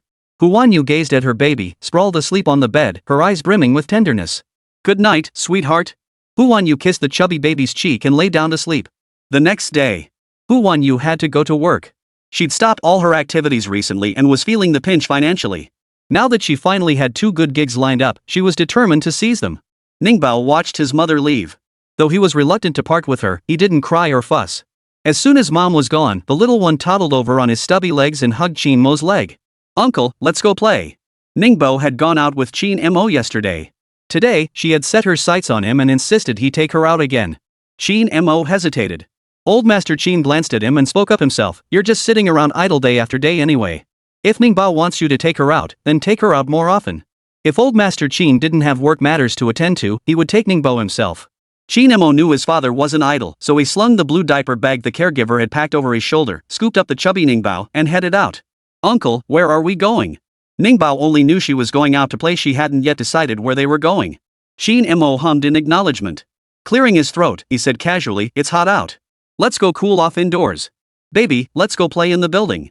The building Qin Mo had in mind was, of course, the commercial tower where Bai Yi was shooting for a business magazine today. For the past few days, Ningbao had been glued to Qin Mo, leaving him no chance to speak with Bai Yi alone. Today, he wanted to find a chance to win Bai Yi over. He had specially ordered a high-end luxury necklace to give to Bai Yi. Little Lemon, unaware that Uncle hadn't given up on Bai Yi, happily followed him inside. Baby, I'll take lots of pictures of you later. Qin Mo brought Ningbao to the 6th floor, and the uncle and niece looked quite stylish. They were wearing matching outfits. Qin Bayan hadn't woken up yet, so Qin Mo boldly wore matching outfits with Ningbao. The only difference was that Qin Mo wore sunglasses on his nose bridge, while Ningbao didn't. The little rascal couldn't keep still. The sunglasses handed to her tiny hands snapped in half within a minute. Uncle, put me down, put me down. Ningbao squirmed her chubby little body, refusing to be held any longer. She wanted to walk down by herself. Qin Mo set her down, letting her run ahead while he followed behind. The big and small figures walked along the 6th floor. As Ningbao walked, she spotted Bai Yi. The little one's chubby face filled with disbelief at the sight of Bai Yi. She stopped abruptly, her face flushing with anger, and turned to glare at Qin Mo. Qin Mo. Qin Mo turned his face away guiltily. Ningbao might be small, but she wasn't stupid. Seeing Bai Yi here, she instantly knew her little uncle had come looking for her. The chubby little girl with a sharp mind instantly clenched her plump little fists, so angry she was about to pout. Sweetie, let Uncle explain. It was just an accident. It just shows Uncle and this auntie were meant to be. Qin Mo was still spouting nonsense when Ningbao already marched over to Bai Yi with her chubby little legs. Bai Yi spotted her too. The moment Bai Yi saw her, a flash of disgust crossed her eyes. This chubby little baby was quite adorable, but she had a nasty habit of grabbing things. For this child's sake, Qin Mo had actually made her feel wronged for the first time.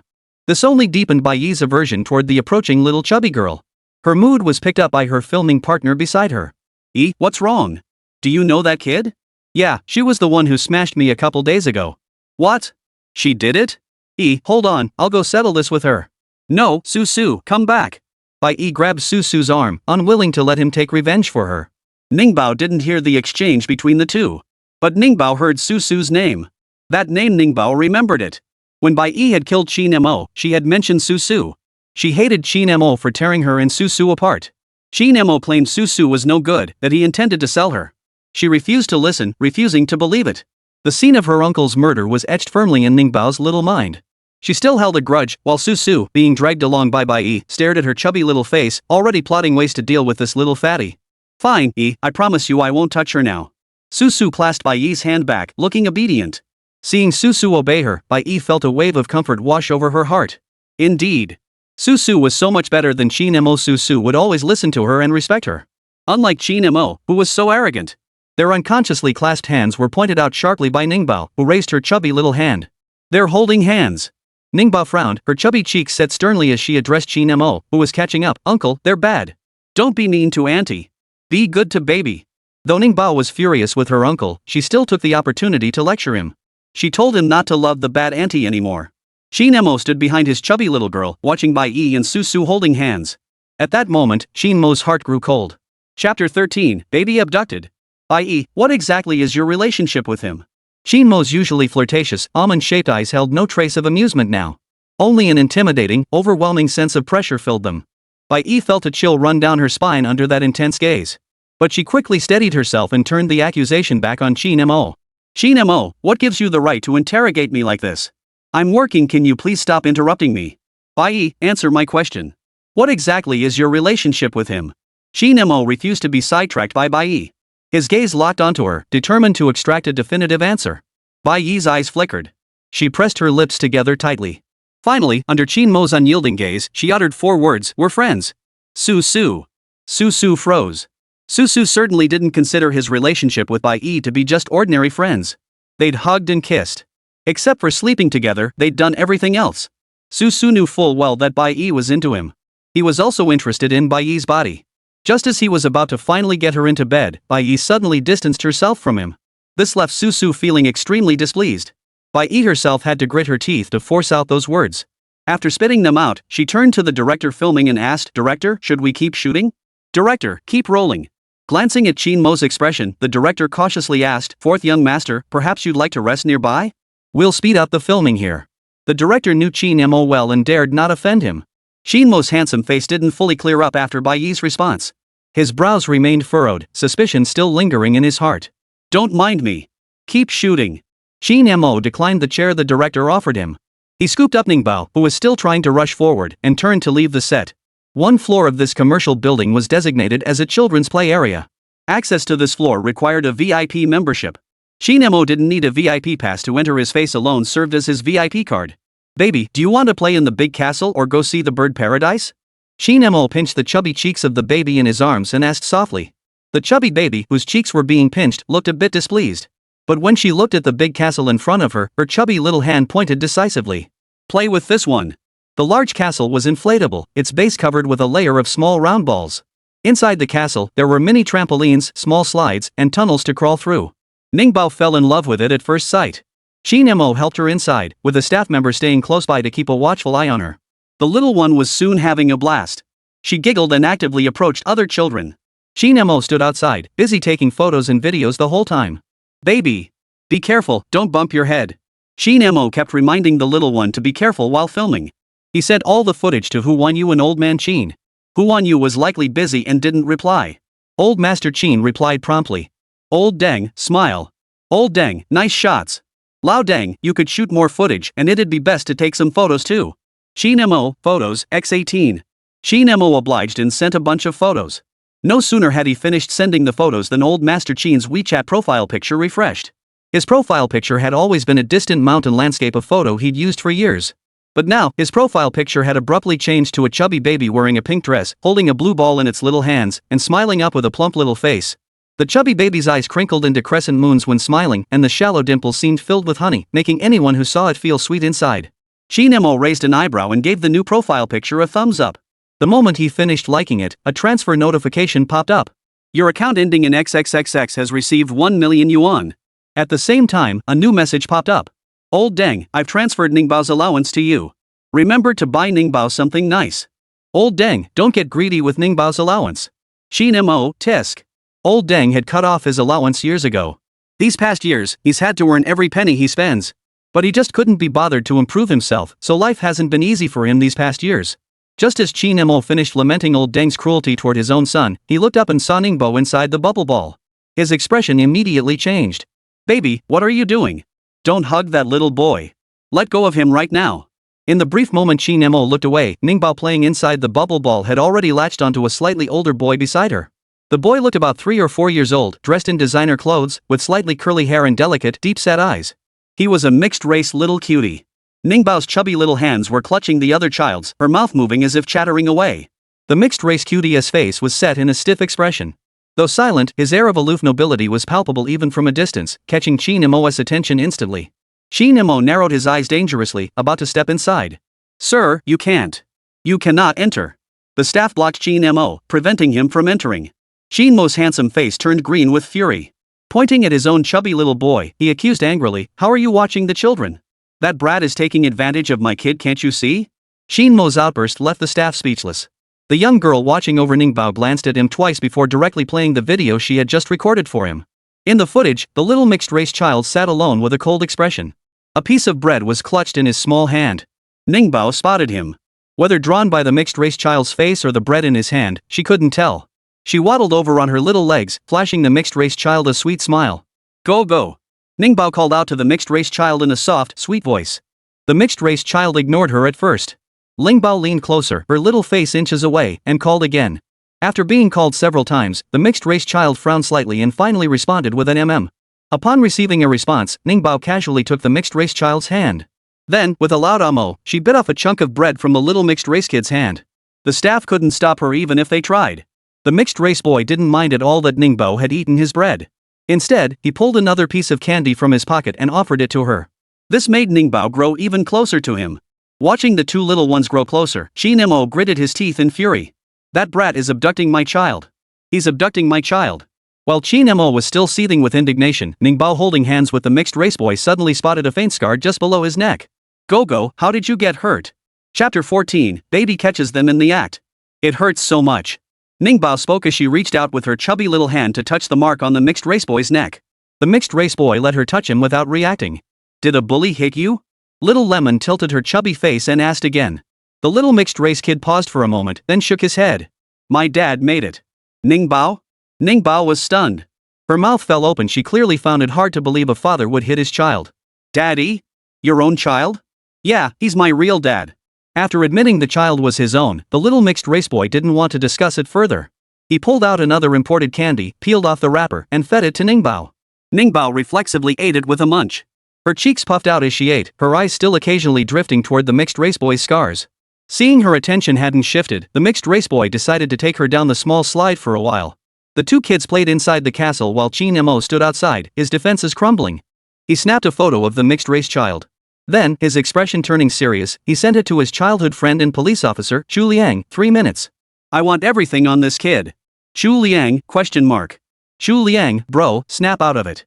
Chu Liang, think you're writing some CEO romance novel? Even novels wouldn't dare be this brainless nowadays. Chu Liang, also, illegally stealing someone's info is jail time.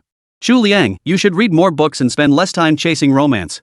Chu Liang thoroughly roasted Qin Mo, but after the tirade, he still tapped open the photo Qin Mo had sent. The little mixed-race face filled the screen. He stared at the pretty little face for several seconds. After a moment, he frowned and muttered, "This kid looks so familiar."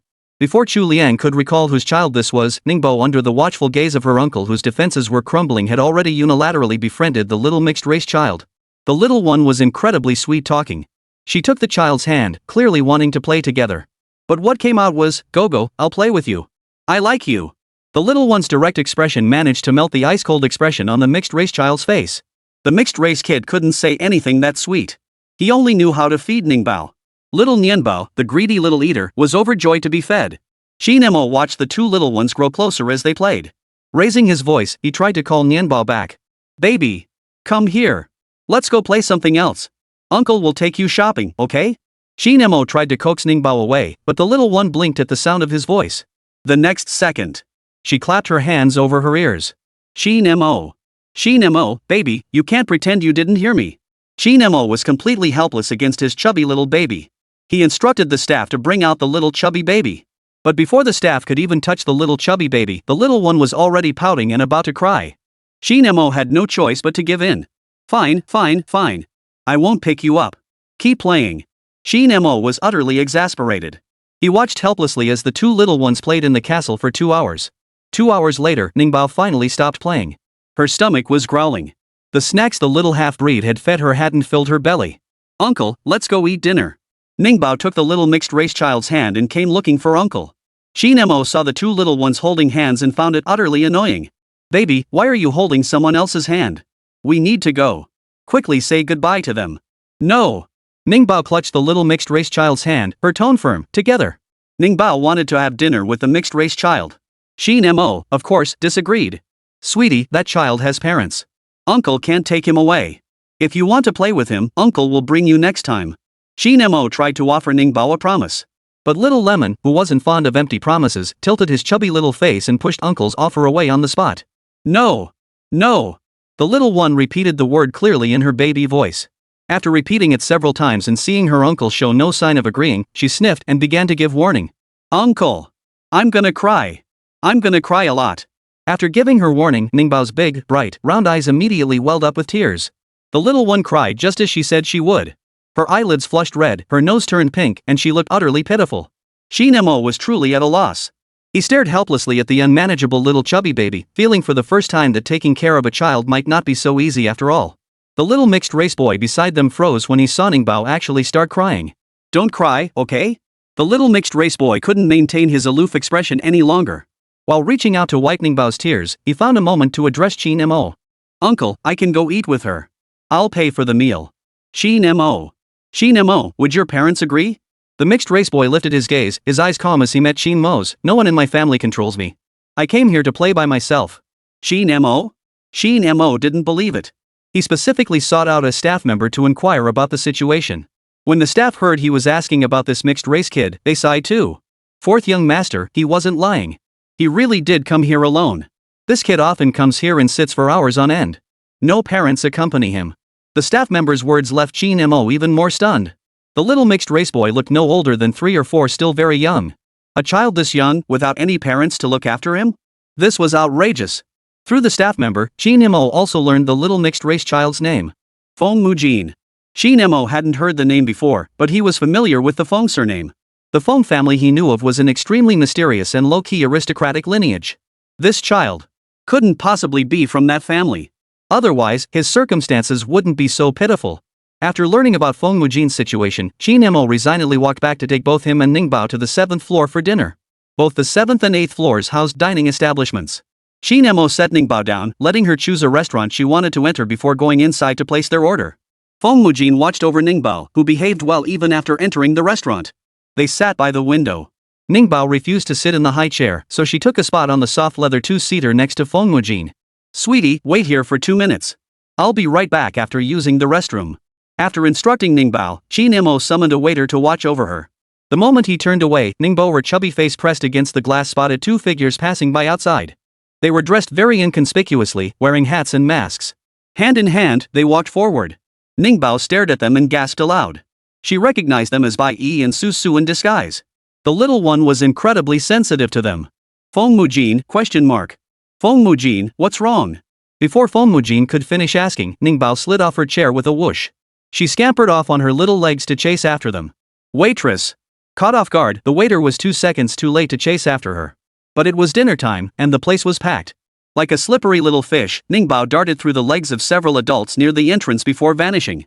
Waiter! The waiter's world came crashing down. Still trembling at the knees, the waiter watched as Bai Yi and Su Su, the targets of Ningbao's pursuit, continued to revel in the thrilling, flirtatious sensation of navigating the crowd together. Do you like this? Su Su tickled Bai Yi's palm and whispered, see? We can hold hands and kiss in public. No one recognizes us. Isn't that thrilling? Chapter 15, Catching Them in the Act. Su Su understood Bai Yi. He knew she loved this kind of thrill. To all her fans, Bai Yi appeared as pure as a white flower, but privately, she was far from tame. Su Su himself was a player, and not just any player. He dabbled in some shady businesses. A man like him? When it came to seducing women, he was highly experienced. Bai Yi blushed fiercely at his questions, her heart racing so hard she could barely speak. She merely tugged at Su Su's palm, subtly conveying her current feelings. Come on, let's go over there. Su pulled Bai Yi to the corner of the emergency exit passage, a spot hidden from surveillance cameras. The moment they stepped in, Su ripped off his mask and pinned Bai Yi against the wall, kissing her. The sound of wet smacking filled the air as they kissed with fierce passion. While kissing her, Su slid his hand inside Bai Yi's clothes. Bai Yi! Exclamation point. Bai Yi, no. Though Bai Yi protested verbally, her resistance was half-hearted. Su chuckled softly, growing even bolder. The two kissed and touched, reveling in the thrill of this public tryst. Nearby, by the door, Ningbao peeked out with her little head, her big round eyes secretly watching them. The little one had barely watched for 2 seconds when a small hand yanked her away, covering her eyes with a smack. Don't watch. Feng Mujin, who was over 2 years older than Ningbao, knew these two adults were doing something inappropriate. So he wouldn't let Ningbao watch any longer. Ningbao pushed at Feng Mujin with her chubby little hands. She mumbled, "Bad guys, they're bad guys. I want to see the bad guys." Ningbao insisted on watching the bad guys. Seeing this, Feng Mujin restrained her with one hand to keep her still, while raising the other. A smartwatch was strapped to his wrist. Inside the smartwatch was the phone number Qin Mo had saved before taking him to the restaurant. Feng Mujin called Qin Mo. Qin Mo had just stepped out of the restroom when he heard his chubby baby was missing. His face instantly turned as pale as the waitstaff's. Just as his vision darkened and his long legs began trembling, Feng Mujin's phone rang at the perfect moment. Feng Mujin had even initiated a video call. "Uncle, Ningbao is right here." Feng Mujin immediately aimed the camera at Ningbao's chubby little face. Seeing Ningbao's face, Qin Mo felt tears welling up in his eyes. "My little angel, you scared me to death." Qin Mo exclaimed, then urgently asked, "Where are you now?" "Stay right where you are. I'll come find you immediately." Feng Mujin lowered his voice and gave the location. After giving the address, he didn't hang up. He refocused the camera on Bai Yi and Su, who were still passionately kissing and touching each other, seeking thrills. Qin Mo? Just a second ago, Qin Mo had been ecstatic over finding Ningbao. The next moment, he felt like he'd been struck dumb by a blunt force blow to the head. "Feng Mujin, what are you filming?" Feng Mujin's voice was low. Though young, he was cautious by nature. He whispered, "Ningbao said it's a bad guy." Qin Mo. This time, Qin Mo's handsome face didn't stay pale. His entire face had turned green. "Stop watching. Wait for me to come over." Qin Mo gritted his teeth, his words almost a growl. Then, he strode purposefully toward Feng Mujin and Ningbao's location. The call remained connected. Feng Mujin was still relaying the latest on-site developments to Qin Mo via video feed. Stop filming. We'll be spotted." Perhaps Feng Mujin's smartwatch was high-end enough to clearly capture Bai Yi's voice. Panting, she urged Su to stop. Though she craved excitement, she wasn't so reckless as to go all the way with Su here. This much thrill was more than enough for her. But Su's desire had been ignited, and he refused to stop. He pinned Bai Yi beneath him, his large hands continuing their mischief, his heavy breathing audible and distinct. That Qin family young master hasn't slept with you yet, has he? Has he even touched your little hands? Ha, he really is a loser. What do you think his reaction would be if he knew how wild you are in private?" Su openly humiliated Qin Mo, and Bai Yi didn't utter a single word in his defense. "I bet you're not ready to give up Qin Mo's adoration either. Here's the deal, accept his advances, but don't let him touch you. Have him pay for your expenses, and have me take care of your needs. That way, you get both money and pleasure." Su fantasized about cuckolding the top-tier rich kid. This fantasy excited him so much his face flushed crimson. The things adults did were truly unsightly and unbearable to hear. Feng Mujin's small hand recorded while the other struggled to hold back Ningbao. "Ningbao, be good." Feng Mujin tried to calm the little one down. But the little one, upon hearing her uncle's name, grew angry. She couldn't understand the meaning behind Su's words, but she could tell he wasn't saying anything nice. Bad. Ningbao declared angrily, "Uncle, I'm going to hit someone." Ningbao isn't exactly a sweet, well-behaved little angel. She takes after her dad. No, sometimes her temper is even worse than her dad's was as a kid. Huan Yu had tried his best to discipline her, but the little one still hadn't turned into a well-behaved child. The little troublemaker, clenching her chubby little fists, unleashed a force as strong as a young bull. She wriggled free from Feng Mujin's grasp and shoved the concealed passageway door open with all her might. The door swung open. The two people, who had been enjoying the thrill, both froze stiffly for 2 seconds. 2 seconds later, they sprang apart like coiled springs. Su was so startled he went limp. The hastily separated pair frantically adjusted their clothes and hair, both turning to stare at the doorway. They had assumed it was some clueless passerby who hadn't seen the door. But to their surprise, standing there was only a familiar little chubby baby. Bai Yi? Su. The two, who had been on high alert, simultaneously exhaled in relief upon seeing the chubby little one. "What are you doing here?" Bai Yi glared at Ningbao with undisguised disgust. Su also spoke coldly, "Chubby. Did you see anything just now?" Ningbao hummed, "Kiss." She lifted her chubby little hand, puckered her lips, and smacked a few kisses onto her own plump palm. She was mimicking Bai Yi and Su Su's kiss. After her imitation, both Su Su and Bai Yi's faces twitched. Little fatty, you saw wrong. We were just passing by here. We didn't do anything. If you dare spread rumors, I'll sew your mouth shut with a needle, stitch by stitch. Then you'll become mute. Got that? Su Su's icy tone threatened the child. In his eyes, such a young child was best dealt with swiftly. Chapter 16, Uncle Su gives up. Su Su's threats didn't faze Ningbao in the slightest. Ningbao knew her brother was nearby, and her uncle would arrive soon. So the little one tilted her chubby little face up, her defiant air mirroring her biological father's. I'm not scared. Ningbao emphasized in her loud, babyish voice, I'm not afraid of you. Su Su, ? Su Su, humph, you're a bold little chubby. Su Su wasn't one to make empty threats. He was genuinely ruthless. Seeing Ningbao provoke him like this, he immediately walked toward Ningbao with a cold sneer. Looks like I'll have to teach you a lesson, you little fatty, or you'll never know what fear is. A mere 2.5-year-old child, Su Su had 100 ways to make her cry. But just as Su Su was about to close in on Ningbao, Fengmujin burst forward from behind her. His mixed-race, handsome little face was icy as he shoved Su Su hard, sending him stumbling backward. Thud!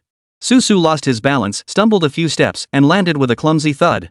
His pride wounded, fierce anger flared in his eyes. You little brat, how dare you push me?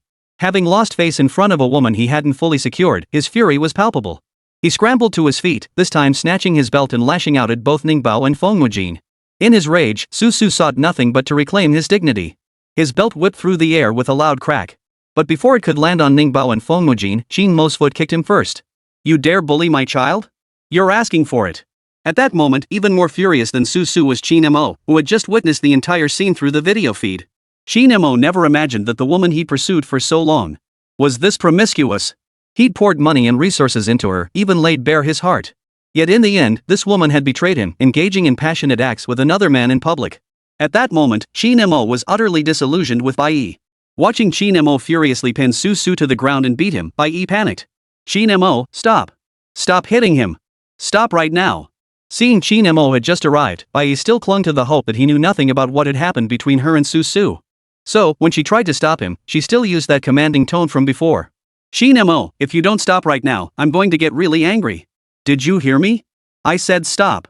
Bai Yi's commanding tone made Qin Mo's expression abruptly turn icy. Shut up. For the first time, Qin Mo spoke to Bai Yi with such ferocity. His voice was as icy as frozen steel, each word deliberate. You should consider yourself lucky I don't have a habit of hitting women. Qin Mo, the young master from the Qin family, was no pushover to be humiliated. Though he often wore a smile, everyone who dealt with him, especially those with status and influence, knew full well in their hearts. This gentleman was not truly easygoing. No one in high society dared truly cross him. Only Bai Yi, having been fawned over by Qin Mo so often, had genuinely taken him for an easy mark. Qin Mo's icy retort, laced with sharpness, left Bai Yi momentarily stunned. Qin Mo, you want to hit me? Bai Yi looked utterly incredulous. Just because I stopped you from hitting someone, you want to hit me? Qin Mo, it seems all your kindness toward me before was just an act. Your attitude toward me now is the real you, isn't it? Bai Yi continued to confront Qin Mo. But Qin Mo didn't hear a single word. He swung his fist, landing blow after brutal blow on Su Su. At first, Su Su cursed and raved. Soon, he couldn't even manage curses anymore. At 6 feet 2 inches tall, Qin Mo's impressive physique wasn't built by drinking protein shakes and pumping iron at the gym. His older brother, Qin Bian, was into boxing and combat sports.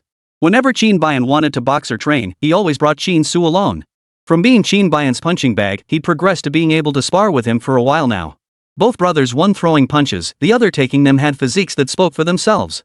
Especially Qin Bian, even in a suit radiating pure restraint, he still made women unable to look away.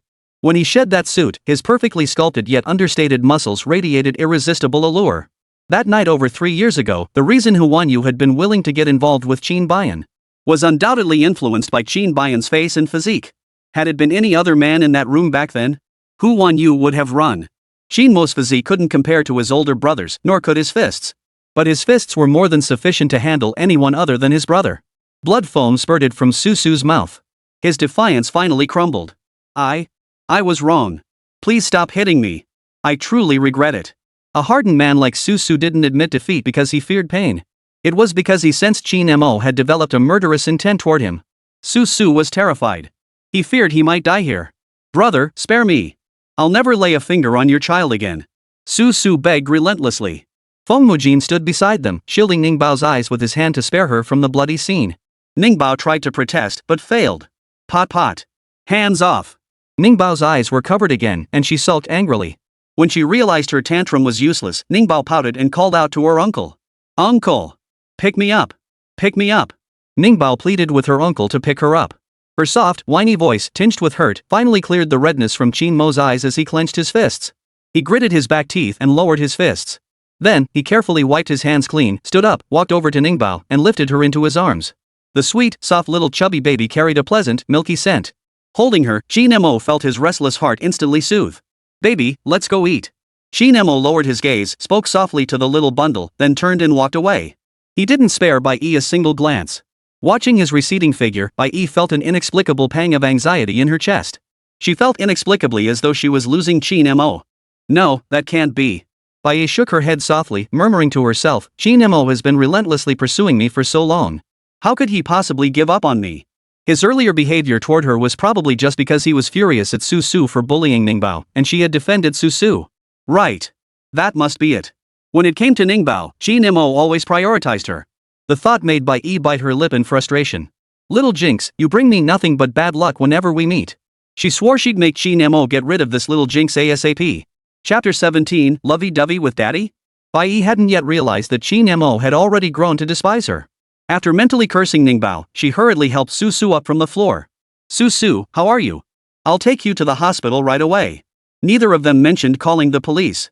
Not even Su Su, beaten half to death, dared to suggest it. Su Su dared not openly antagonize Qin Mo, but he vowed silently to remember this debt. You just wait. Su Su swallowed the metallic taste in his throat, his eyes burning with hatred. In a hoarse whisper, he spat out the words, Qin Mo, I'll make you regret this. Su Su didn't call the police or an ambulance. Dragging his battered body, he limped slowly up the stairs toward the less crowded back door after a long pause, then quietly took a car to the hospital. Su Su had many fans, but he dared not let them know about today's incident. They were the kind of fans who blindly defended him. If they found out Qin Mo had beaten him, they'd surely take sides and unleash a torrent of online abuse against Qin Mo. Qin Mo would bear the brunt of the backlash. While he might not directly confront those brainless fans, he would certainly take action against Su Su himself. Su Su and Bai Yi went to the hospital discreetly to have his injuries treated. Meanwhile, Ningbao, carried back to the restaurant by her uncle, had already eaten her fill. The little one ate so enthusiastically that her chubby cheeks were smeared with food. The little chubby baby, now a messy little bundle, unconsciously puckered her lips, wanting to give Qin Mo a kiss to thank him for bringing her to eat delicious food. Qin Mo watched her chubby face draw near. After a few seconds of hesitation, he decisively chose to wipe her face first. Here, let's wipe your face clean first. Only after Qin Mo wiped the little one's face did he let her kiss him. Mwah, mwah, mwah. Ningbao's pouty lips resembled a little duck's as she planted several firm kisses on Qin Mo's handsome face. Uncle, I love you. Ningbao's eyes sparkled as she looked at Qin Mo, her soft, babyish voice melting his heart. Qin Mo had been feeling rather miserable. After all, the time he'd spent with Xiao Bai back then had always been the most beautiful memory in his mind. But now, he knew clearly that Bai Yi had changed. She was no longer the little newt girl she once was. Qin Mo had been so caught up in the nostalgia of the past that it took him this long to see clearly. The Bai Yi now navigating the entertainment industry was nothing like the innocent girl of yesteryear. The Bai Yi he loved wasn't this Bai Yi. Before Qin Mo's painful emotions could fully spread, they were interrupted by the sticky little Ningba. Not content with just declaring her affection, the little one tilted her head and asked Qin Mo, Uncle, do you love me? Qin Mo, love, love, love. A smile finally spread across Qin Mo's face. Uncle loves Ningbao the most. After their little declaration, Ningbao giggled twice. Without warning, she turned her face toward Feng Mujin. She turned her face and went to give Feng Mujin a kiss. She loved playing with Feng Mujin too. Qin Mo. Qin Mo acted swiftly, covering her mouth a split second before her lips touched his. No kissing. Qin Mo said sternly, Ningbao, from now on, you're only allowed to kiss Mom, Grandpa, and me. No one else. We're little girls, and little girls need to protect themselves. Qin Mo sternly lectured Ningbao. Ningbao ignored him at first, until Qin Mo threatened that if he caught her kissing strangers again, he wouldn't take her out to play. Only then did she panic and promise. No kissing. I won't kiss anyone else. Ningbao hastily made her promise. Beside her, Feng Mujin lowered his gaze, remaining silent. After finishing their meal, Qin Mo prepared to take Ningbao back for her afternoon nap. The little one didn't want to leave the fun behind. Though her eyelids drooped with exhaustion, she put on a show of energy, insistently clamoring to go play at the big castle. Pot pot, let's go. Let's go play. Ningbao's words trailed off. Her half-open eyelids finally closed completely under Feng Mujin's gaze. Feng Mujin, I'm taking Ningbao home. Call your family and have them come pick you up. Before Qin Mo could finish, Feng Mujin had already turned and walked away. Qin Mo. Qin Mo frowned. He felt it was unsafe for this kid to keep wandering around alone like this. But he wasn't family to this kid, and they weren't close. He really had no standing to meddle in this matter. Never mind. If I see him again next time, I'll think about it then. Qin Mo withdrew his gaze and carried Ningbao back home. When he returned, Hu Wanyu was absent. The old Master Qin was extremely busy. He made time to return home specifically to see his precious little granddaughter. Why is Ningbao's little face so hot? Old Master Qin took the sleeping Ningbao and asked in a hushed voice. Qin Mo, I was worried she might catch a chill while sleeping, so I turned up the car's temperature. Qin Mo had never taken care of a child before, but he was now gradually learning the ropes of parenting. Upon hearing this, old Master Qin's furrowed brow remained unrelieved. Next time, don't set it so high. If she sweats and then goes into an air-conditioned room, she'll catch a chill even more easily. Alright, I understand. After exchanging only a few words, old Master Qin carried Ningbao to Qin Baiyan's room to rest. Deep down, the old man still hoped this father and daughter could grow closer. All these years, Qin Baiyan had been alone. Old Master Qin believed he had never treated his son harshly or caused him any psychological trauma. Yet his son lived as if emotionally deprived. This left the old man feeling deeply troubled. Ningbao, once your father wakes up and sees you here, he probably won't live with that cold indifference anymore. Our Ningbao, anyone who meets her would fall in love. As a grandfather, he now felt his heart overflowing with love, with nowhere to place it. The banquet he'd originally planned for the little one always felt insufficiently grand, imperfect. He would prepare something even better and hold it again. Then he would announce to everyone that the Qin family had welcomed a new little treasure. After spending some time with Ningbao, old Master Qin tucked her in under a light blanket and let her sleep alongside Qin Baiyan. As time slowly passed, unnoticed, the sun had set considerably outside. Ningbao slept soundly from past 1 o'clock until 4. In her drowsy haze, she thought her mother was sleeping beside her. So, Ningbao, who adored her mother above all else, not only wrapped her chubby arms and legs around her mother, but when she woke up, before her eyes were even fully open, her mouth pressed against Mom's face. The little one hugged Mom's face, enthusiastically smearing drool all over it. Mommy, I'm awake. After cuddling affectionately with Mom for a while, the chubby baby said this in a spoiled tone before lifting her little face. The moment her little face lifted, it met Qin Baiyan's face. Ningbao. Chapter 18, Daddy's bad, baby's good. Ningbao stared blankly at the enlarged handsome face of Mom. Her world had just collapsed. It turned out she hadn't been kissing her mom all this time, it was her dad. I want mommy. Ningbao pouted, muttering with hurt. After her muttering, she suddenly thought of Feng Mujin, who had been beaten by her dad. The little girl looked at her father, growing more uneasy with every passing moment. This father of hers didn't look the least bit kind.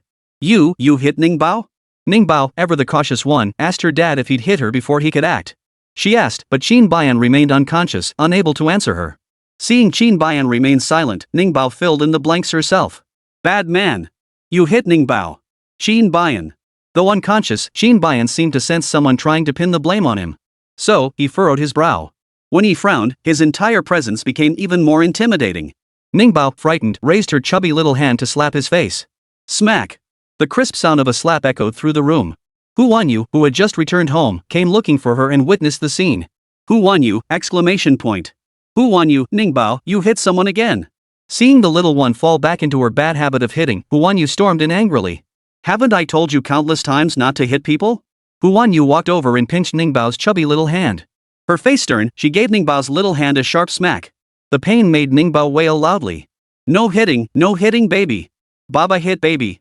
Wah wah wah, mama bad, baby good. Ningbao cried that daddy hit her, causing Hu Wanyu to take a deep breath. Your daddy's still lying down. How could he possibly hit you?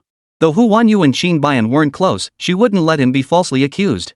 She calmly clarified for Qin Baiyan, your dad may look fierce, but he wouldn't hit anyone.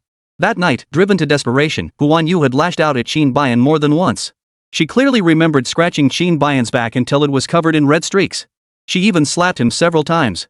Yet Qin Baiyan never struck back once. He only held her down forcefully, doing it over and over again. Ningbao, you hit daddy. You need to apologize to daddy. Hu Wanyu wasn't one to spoil her child blindly when it came to discipline. Her little chubby baby was different from other children. Most of the time, the little one was quite sensible, but her personality often revealed some less desirable habits. Simply put, she took after her biological father. According to Qin Mo, Qin Baiyan was far more challenging to handle as a child than Ningbao. Hu Wanyu held the teary-eyed Ningbao, turning her to face Qin Baiyan. Ningbao, say you're sorry. Ningbao wiped her tears, her tiny voice choked with emotion. I'm sorry. Who won you? Who won you? Just say the 3 words, I'm sorry. Under Hu Wanyu's patient, word-by-word guidance, Ningbao finally managed to utter the 3 words.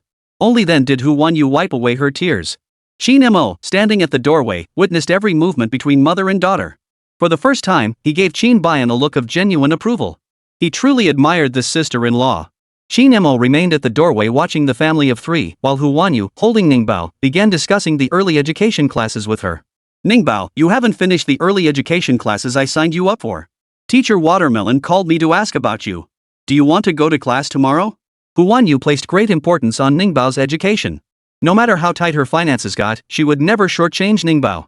Ningbao's early education classes cost 400 yuan per session.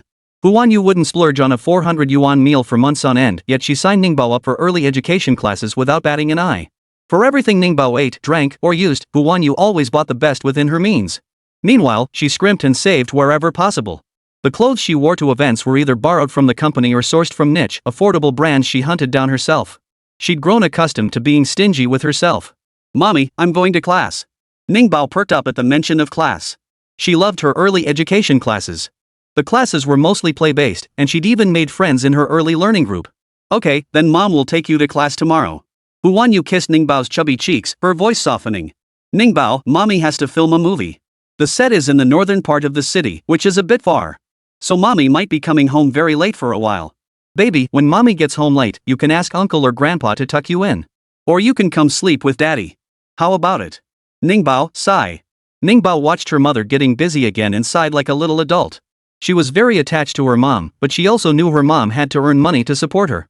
She needed to drink lots and lots of milk every day, plus eat lots and lots of food. Her mom worked so hard to raise her. Mommy, I'll grow up and earn money. Not grow big, but grow up. Making money isn't Ningbao's job. Our Ningbao just needs to be happy every day. The mother-daughter bonding moment lasted quite a while. Until Qin Mo couldn't resist any longer and came over to pick Ningbao up, ending the moment. Qin Mo had suffered a broken heart today, after all. He needed Ningbao's company. With Ningbao by his side, his mood would unconsciously be soothed. Qin Mo. Hu Wanyu watched Qin Mo playing with Ningbao and mentioned the new drama she'd landed. I'm starring in director Huang's urban workplace drama. The lead role is Bai Yi. Wanyu, Bai Yi, and I are completely over. Qin Mo reached out to cover Ningbao's ears, then calmly addressed Hu Wanyu. Bai Yi and Su Su were fooling around in the mall. I saw it with my own eyes. From now on, she and I will have absolutely nothing to do with each other. Back when Qin Mo was pursuing Bai Yi, he'd been willing to swallow his pride, showering her with flattery and adoration. But that didn't mean his affection for her had reached the point of losing all dignity. Deep down, Qin Mo still carried an innate pride. A woman like Bai Yi was nothing but filth in his eyes now. Wanyu, if Bai Yi dares to give you a hard time on set, just tell me. I'll protect you. Qin Mo kept Bai Yi's video from today. Out of respect for having once pursued her, as long as Bai Yi stopped causing trouble, he could refrain from destroying her. But if Bai Yi continued to provoke him, if she dared to cross him again, he swore he'd have 1,000 ways to ruin Bai Yi's reputation and leave her with nothing. I can protect myself. Hu Wanyu didn't want to trouble Qin Mo with her personal matters. She smiled at him and brought up another request. Qin Mo, Ningbao has an early education class tomorrow. Could you watch her? Qin Mo, of course I can. Qin Mo couldn't wait to spend time with the adorable little chubby baby Ningbao. After accepting the task, he happily accompanied Ningbao to class the next day. He was thoroughly enjoying his time with Ningbao. Bai Yi, who was on the same film crew as Hu Wanyu, stared at her phone and WeChat notifications showing she'd been blocked by Qin Mo, along with unfollowed accounts on Weibo and other platforms. Her face darkened completely. Qin Mo, are you sulking at me now? Bai Yi gritted her teeth and murmured, fine. I'll indulge you this one time. The director of this production was notoriously strict. Bai Yi had already been scolded during her first scene today. She needed Qin Mo to back her up. Bai Yi switched numbers and called Qin Mo again. Her call was answered by Ningbao, who had just finished her early childhood education class. Ningbao was playing with Qin Mo's phone. The little one knew how to answer calls and hang up. Her chubby fingers tapped the answer button, and the next second, Bai Yi's voice rang out. Qin Mo, are you free? Let's meet up. Chapter 19, Whom to Choose. There's something I need to talk to you about. Bai Yi deliberately softened her tone, consciously lowering her stance to coax Qin Mo. But before she could muster more conciliatory words, Ningbao's soft, childish voice chimed in. Don't listen.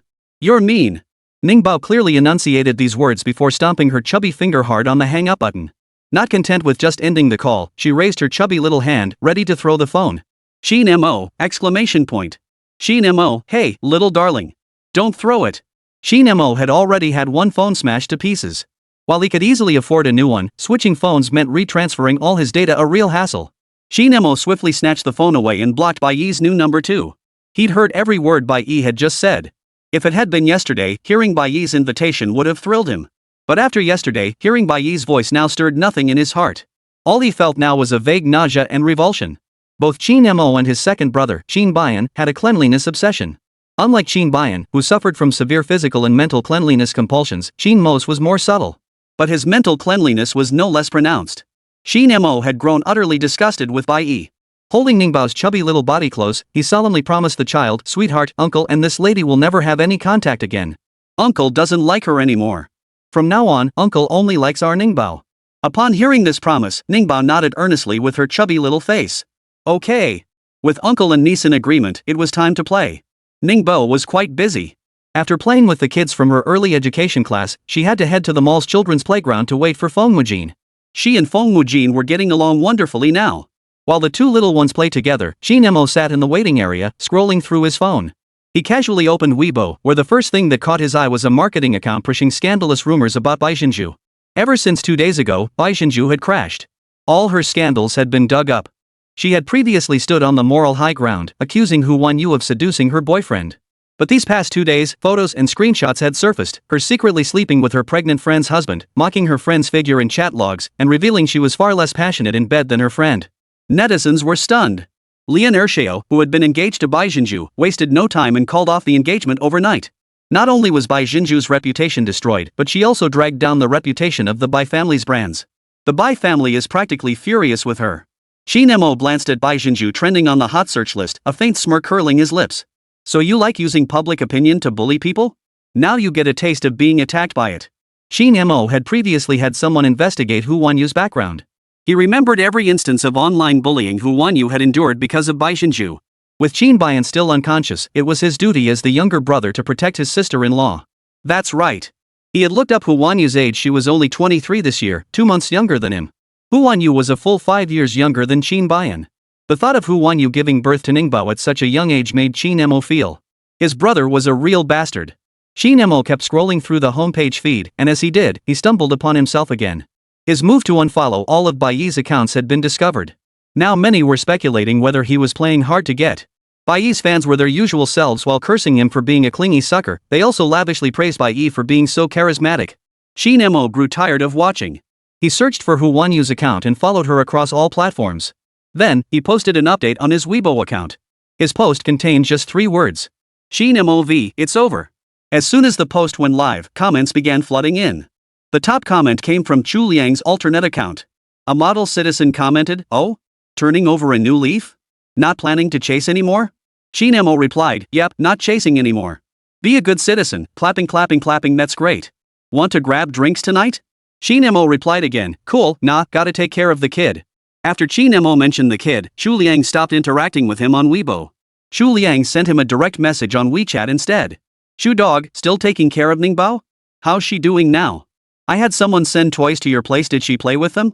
Qin Mo, photo. Qin Mo, she's already taken them apart. Chu dog. Shugo, she tore it to shreds. Shugo, no worries, I'll buy more. I'm almost done with everything on my plate. Shugo, I'll come see our Ningbao myself. Blowing kisses. The two chatted on WeChat while Ningbao and Feng Mujin whispered sweet nothings, their heads pressed together. While whispering, Ningbao reached out with her chubby little hand to check Feng Mujin for any new injuries. "Daddy, does it hurt?" "No more hurt. He hasn't hit me these past couple days." Feng Mujin lifted his shirt to show Ningbao. After looking, Ningbao felt a little reassured. Lifting her chubby little face, she pondered for a moment before her soft, babyish voice piped up, "Daddy, come to my house." "My house is this big." Ningbao spread her chubby little hands wide, gesturing to Qin Mo to show just how big her home was. Before, she and her mom had always lived in single rooms or studio apartments. But now, in her new home, even the bathroom was bigger than her previous place. Ningbao found it utterly fascinating. Feng Mujin felt a wave of warmth wash over him as he heard her invitation. He lowered his head and whispered softly, "Ningbao, thank you." Before Ningbao came into his life, Feng Mujin had no playmates at all. But after Ningbao came into his life, Feng Mujin no longer needed any other playmates. Having Ningbao was enough. The two little ones played happily together. As evening approached and it was time to part ways, Qin Mo, as usual, skillfully soothed the fussing Ningbao. Be a good girl, sweetie. Let's go home for dinner first, and come play again tomorrow. Qin Mo took Ningbao home. Hu Wanyu, who was filming, hadn't returned yet. Her absence wasn't due to work. She had just stepped out of the second-floor dressing room when Bai Yi blocked her at the stairwell entrance. Bai Yi's gaze fixed on Hu Wanyu, her eyes brimming with undisguised disgust. Hu Wanyu, you really are skilled at seducing people, aren't you? I knew there was a reason Qin Mo's attitude toward me changed so suddenly. Turns out, it was because of you. He went after Bai Jinju for you and unfollowed me for you. Hu Wanyu, do you just love stealing other people's men? Bai Yi was so enraged by Qin Mo's actions today that she completely lost her composure. But her breakdown lasted only a moment. Deep down, she still firmly believed Qin Mo loved her most. Hu Wanyu, tell me if Qin Mo found out you hurt me. Would he choose me, or choose you? Before Bai Yi's question had even finished echoing, the next second, she swayed violently before Hu Wanyu and toppled backward. She tumbled down 7 or 8 wooden steps. Her forehead struck the steps, drawing blood instantly. Wanyu, why did you push me? With blood streaming down her forehead, Bai Yi managed to utter this accusation before closing her eyes and fainting. Chapter 20, For Whom? Bai Yi's bloody, unconscious collapse unsurprisingly alarmed everyone. Even the director, notorious for his foul temper, scowled and strode over. What's going on? What happened? Director, I heard Sister Yi say before she fainted that it was Hu Wanyu who pushed her. A young production assistant hesitantly relayed what they'd just overheard after the director asked. As soon as he finished, Bai Yi's assistant and agent, who had just arrived at her side, immediately turned grim. Director! Yi is the lead actress in your show. For her to be hurt like this on your set, don't you think that's outrageous? We won't let this go. I'm taking Bai Yi to the hospital now. As for what happens next, director, it's up to you. The agent finished speaking and signaled a burly male assistant to carry Bai Yi away. Fans visiting the set were present. Bai Yi was currently on the rise, and she still had a large fan base. Right now, some of her fans were still lingering outside the set. The moment they saw Bai Yi being carried out with her head bleeding profusely, they felt as if the sky had fallen. Sis. What happened to our Yi? Why is she bleeding? Sis, say something, sis. The fans were frantic, snapping photos of Bai Yi with their phones while bombarding her agent with questions. Her agent's face was cold, clearly furious. Her tone was stiff as she addressed the fans. Yi was pushed down the stairs. That's how she ended up like this. We will pursue this matter to the very end. The agent promised accountability, but the fans wouldn't let it go, demanding to know the culprit right then and there. The agent was a seasoned veteran. She didn't name Hu Wanyu directly. Instead, she dropped subtle hints that it was a beautiful actress within the production crew who had targeted Bai Yi out of personal animosity. Her insinuations were practically spelling out Hu Wanyu's name. The fans weren't stupid, they guessed it was Hu Wanyu on the spot. This sparked an immediate uproar among the fans. Director! Director, come out! Give Yi justice! While causing a scene on set, fans simultaneously posted the incident online. They posted photos of Bai Yi being rushed to the hospital with a bloody head. Before long, several hashtags shot up the trending charts. Hashtag Bai Yi bullied by production team hashtag. Hashtag Bai Yi Hu Wanyu. Hashtag Bai Yi injured hashtag. These hashtags firmly dominated the top spots on the trending list, and Bai Yi's fans angrily targeted Hu Wanyu. They even photoshopped Hu Wanyu's memorial portrait. Amidst the online uproar, Qin Mo, still at home, sat beside Qin Bayan with Ningbao, helping them take apart a toy. Our baby is so clever, able to take apart even such a complex little robot. Come on, baby, try putting it back together. Qin Mo focused on Ningbao, barely glancing at his phone. Because whenever he looked at his phone, Ningbao would come over and try to grab it. The little one would fuss to watch Baby Bus and other cartoons. Hu Wanyu had specifically warned him not to let Ningbao watch the phone. Too much screen time would be bad for the little one's eyesight. Qin Mo set his phone aside, ignoring the initial notification sounds. Until Chu Liang bombarded him with calls. He answered the call, but before he could speak, Chu Liang blurted out, Qin Mo, check Weibo. Qin Mo, question mark. Confused, Qin Mo switched to his phone's Weibo page. Before he even clicked on Weibo, he had already received photos sent to him on WeChat. The sender was someone Bai Yi's agent had contacted. He sent Qin Mo several photos of Bai Yi's injuries along with the hospital's address. Fourth young master, Bai Yi was pushed down the stairs by Hu Wanyu and suffered severe injuries. She's still unconscious. Would you like to come see her? Qin Mo, none of my damn business. After typing those 4 words, Qin Mo immediately deleted the messenger. After deleting the contact, he opened Weibo. Oh my goodness. Ningbao, who had crawled over after losing her toy at some point, spotted the Weibo homepage displayed on Qin Mo's phone. She excitedly pointed at the screen and called out to her mom. On that very page was the black and white memorial photo Hu Wanyu's fans had photoshopped for Bai Yi. Ningbao didn't know what a memorial photo was. All she knew was that she saw her mom's picture. The little one kept poking at the photo of her mother while Qin Mo's handsome face darkened even more than the black frame around the portrait. His eyes darkened, his tone turning icy. I was willing to let you off the hook. Did you really think I was some kind of horse tamer? Qin Mo wasn't a good person at his core. He was only kind to those close to him or those he liked. And that very trait had led Bai Yi to believe he was a good-natured soul without a temper. Bai Yi had no idea at that moment that she was about to pay a heavy price for this mistaken belief. Qin Mo was muttering to himself when Ningbao, who had been staring at her phone, suddenly tugged at his sleeve. "Uncle, I want my mommy." The little one had seen her mother's photo and missed her. Qin Mo swiftly swiped the memorial photo off the screen, forcing a smile. "Ningbao misses mom, huh? How about we video call her?" "Ningbao, yes." As soon as she said yes, Ningbao reached for the phone to make the call. Qin Mo held her little chubby hand and dialed the video call before she could make a fuss. The phone rang once, but no one answered. It rang a second time, then a third time, still no answer. Qin Mo. Qin Mo's brows furrowed tightly, and he didn't try again. He called the production director directly. The director answered surprisingly quickly. "Hu Wanyu's in the hospital. Bai Yi's fans are out of control. A male fan just charged at her. I didn't have time to react." Hu Wanyu managed to dodge the attack. The fruit knife didn't hit her vital organs, but she lost a lot of blood. "I'm at the hospital right now." "Which hospital?" "The same one as Bai Yi." Before the director could finish, Qin Mo hung up the phone, scooped up Ningbao, and rushed out. Ningbao had overheard the conversation. Her little ears caught the keyword bleeding. "Mommy, bleeding?" Ningbao opened her mouth, asking blankly. Her whole little body felt dazed. Qin Mo held her close, gently patting her back as she reassured her. "Baby, don't be afraid. Mommy's okay. Let's go see mommy now. Shall we take her home?" Ningbao didn't answer. The little one was clearly still in a daze. Seeing this, Qin Mo didn't press her further. He was in a hurry to get to the hospital. The hospital was already swarming with paparazzi, and a group of Bai Yi's fans had gathered there too. Spotting Qin Mo approaching, the paparazzi swarmed forward, their questions coming thick and fast. "Mr. Qin, are you here to see Bai Yi? You posted on Weibo earlier saying you'd stop pursuing her. Was that just a tantrum? Young Master Qin, do you love Bai Yi that much? Young Master Qin, are you pursuing Bai Yi to marry her into the Qin family? Young Master Qin, Young Master Qin." Chapter 21, She's My Sister-in-Law. The paparazzi's relentless questioning was unbearably noisy.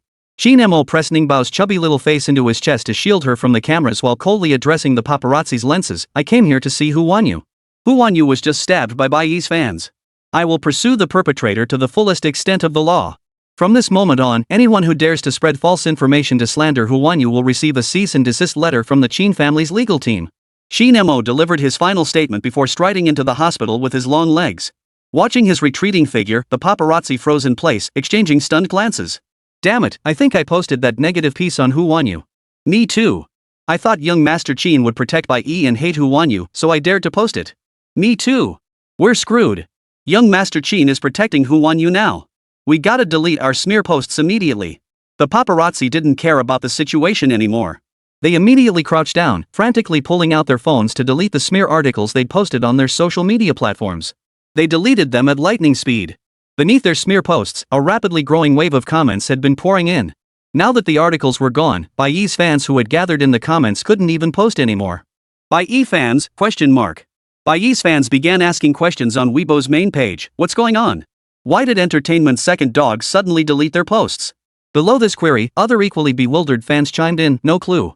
Seoul and Anti-8 deleted theirs too." These paparazzi's negative posts about Hu Wanyu had been generating extremely high traffic.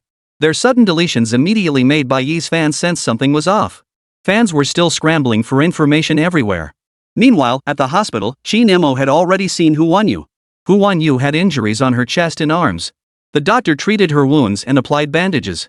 At the moment, Hu Wanyu couldn't move much. Lying in bed, she saw Ningbao in Qin Mo's arms. After a moment of surprise, she asked, "Why did you bring Ningbao here?" "Wah, mommy." Ningbao, who hadn't cried all the way there, saw her mother lying in the hospital bed. Her eyes reddened, and she pouted her lips before bursting into tears. She wailed loudly, opening her chubby little hands, begging to be held. Hu Wanyu wanted to hold her too. But with injuries on her chest and arms, she simply couldn't reach out to hold Ningbao. There, don't cry. Mommy's fine. Mommy just got a little hurt by accident, but she'll be better soon. Don't be afraid, Ningbao." Hu Wanyu comforted Ningbao, while Qin Mo soothed her too. There, sweetie. Once mommy's hurt gets better, she'll be able to hold you again. Uncle holding you is just as good for now. Our Ningbao is the sweetest, right? Mommy's arm is hurt, and it would hurt if she held Ningbao. Upon hearing that hugging her would hurt Mom, Little Lemon, who had been crying for a hug, finally stopped reaching out. Her eyes brimming with tears, she grabbed Mom's hand with her chubby little fingers. Mommy, it hurts. Mommy doesn't hurt. Seeing Ningbao makes Mommy feel better. Huanyu raised her left arm, the one without the injury, and gently wiped Ningbao's tears. The atmosphere between mother and daughter was filled with warmth. Qin Mo placed Ningbao on a high stool beside the bed so she could continue holding her mother's hand. Ningbao, uncle will step out for a moment. Stay here with Mommy for now. Qin Mo finished speaking and was about to leave. Huanyu looked at him and called out, Qin Mo, are you going to see Bai? I really didn't push her. She did it herself. Huanyu, I know. Qin Mo gave a helpless smile. I'm going out to talk to the director, not to see her. Don't worry. I genuinely have no feelings for her anymore. Huanyu, alright. Seeing the look of lingering doubt in Huanyu's eyes, Qin Mo's mouth twitched. He was truly at a loss. It was all his fault for pursuing Bai so publicly and dramatically before. Now that he'd abruptly stopped, no one believed he'd genuinely given up on her. After telling Huanyu, Qin Mo headed to the entrance to find the director. The director got straight to the point when he saw him. Young Master Qin, there's no footage. The cameras over there are broken and haven't been repaired yet. So we can't use the surveillance to investigate this matter between Huanyu and Bai. Qin Mo, what about the person who injured Huanyu? Director, they've already been taken away by the police. Qin Mo, alright. I'll have my lawyer follow up. Seeing how concerned Qin Mo was about Huanyu, the director held back, but couldn't resist any longer. He nudged Qin Mo's arm. Young Master Qin, we've known each other for so long now. Could you tell me what's going on between you and Huanyu? Others in the circle might not know, but I do. Huanyu has a child. The one you just carried in, that's her kid, right? What's the deal? Are you planning to be that kid's stepdad? The director recalled the sight of that chubby little baby earlier. That little one was quite adorable and pretty. Huanyu herself was beautiful too. But would the Qin family, one of the most prestigious aristocratic clans, ever permit Qin Mo to bring a mother and daughter into the household? It was impossible just to think about it. Facing the director's confusion, Qin Mo raised an eyebrow and told him the truth, you've got the wrong person. Director, what? Qin Mo's lips curved slightly, my brother is the father, the biological father. With him around, I can't take on the role of stepfather just yet. Qin Mo's eldest brother was gone. Everyone knew the my brother he referred to was Qin Bayan. The director's mind froze on the spot. After a long moment, his brain slowly restarted, and he pieced together the relationships involved. Huanyu is your sister-in-law. That child is your brother's? The director's eyes widened in disbelief. You're joking, right? How could your brother possibly have a wife and child? He really isn't asexual. Qin Mo sighed to himself, I only discovered that recently myself. Alright, I won't keep you. I just came to tell you your drama needs a new female lead. To make up for your loss, I'll invest in your project. Qin Mo patted the director on the shoulder, delivered the news, and then turned to leave. Director? Director, what do you mean? You want me to replace Bai? Qin Mo waved his hand dismissively, not even glancing back. No. After today, you'll want to replace her yourself.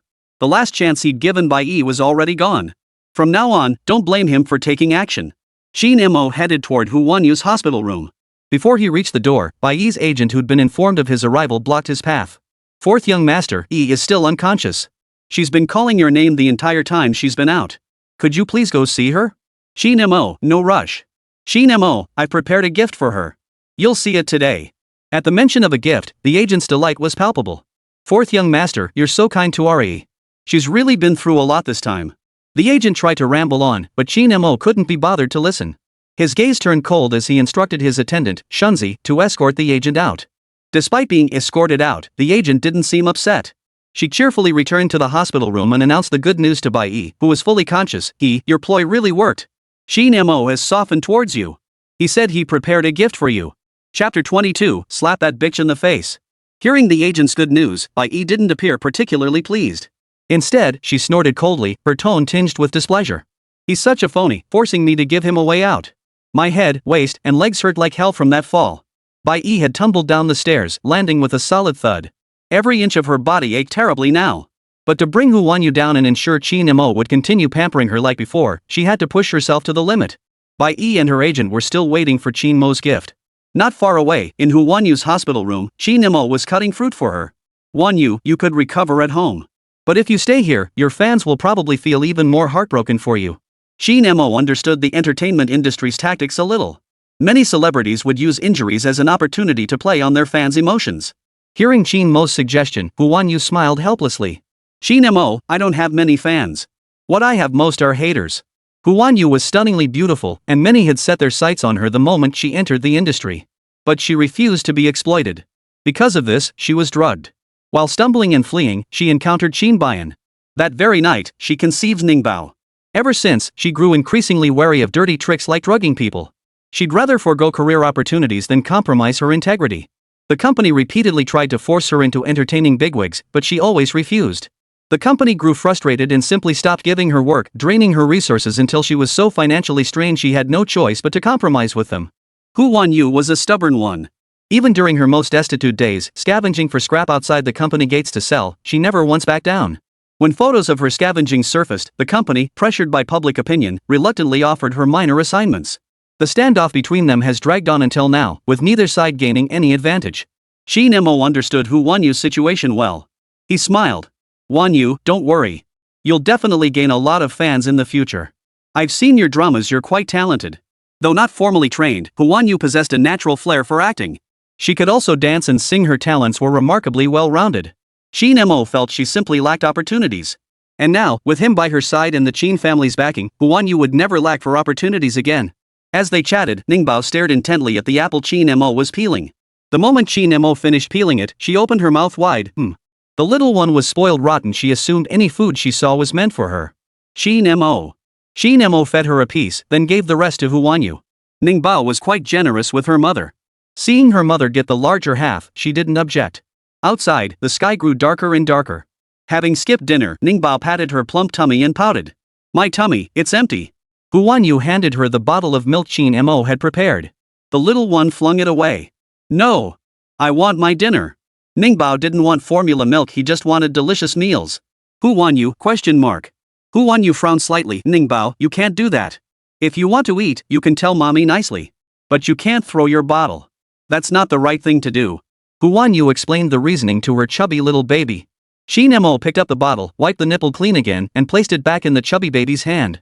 The moment he placed it back, the little chubby baby sitting on the bed raised his hand again, puffing out his cheeks, ready to toss the bottle once more. This time, Hu Wanyu didn't lecture him. She said coldly, Ningbao, throw it one more time and you'll get a spanking. Ningbao. Her cheeks deflated. She blinked her eyes, studying her mother's expression. After a few seconds of observation, she decisively grabbed the bottle and began gulping down milk. Mom's expression was stern. Looks like she really is going to spank her.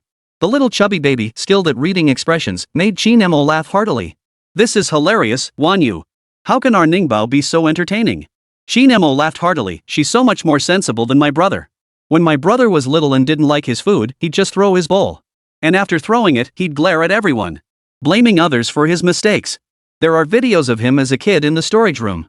You should watch them sometime. My brother was such a handful when he was little. As Qin Mo spilled the beans on his older brother, Hu Wanyu's expression grew increasingly complicated. Her little Ningbao's troublesome habits he'd definitely taken after his father. While the adults chatted, Ningbao had already finished an entire bottle of milk. She held up the empty bottle for the adults to see. Hu Wanyu kissed her chubby cheeks and praised her. You're such a good girl, drinking it all clean. That night, at Hu Wanyu's insistence, she returned to stay at the Qin residence. If she had stayed at the hospital, Ningbao would have insisted on staying too. But Ningbao couldn't sleep well in the hospital. The little one was still afraid of hospitals. After learning of her concerns, Qin Mo no longer urged her to stay at the hospital. They returned to the Qin residence together. When they arrived, old Master Qin was still awake. These days, if he didn't see Ningbao before bed, he couldn't sleep soundly. Dad, why are you still waiting? Ningbao fell asleep in the car. Qin Mo held the sleeping Ningbao in his arms. The little one had dozed off halfway through the ride, her tiny head tilted to one side. Old Master Qin leaned closer to examine the sleeping child. He gently stroked the child's chubby little hand, gave it a kiss, and then turned his gaze to Hu Wanyu. Wanyu, does your wound still hurt? Old Master Qin had already learned of Hu Wanyu's injury today. He told Hu Wanyu sternly, I will pursue those who harmed you to the very end. Faced with old Master Qin's concern, Hu Wanyu felt a little embarrassed. She replied softly, Uncle Qin, my injury is fine. I can handle this matter myself. You're being too formal again, child. Old Master Qin looked at her with disapproval. You're injured. Focus on recovering properly. Leave everything else to us. In old Master Qin's eyes, Hu Wanyu was still young and as much his own child as anyone else. Old Master Qin took charge of the matter. He took charge, but the actual execution fell to Qin Mo.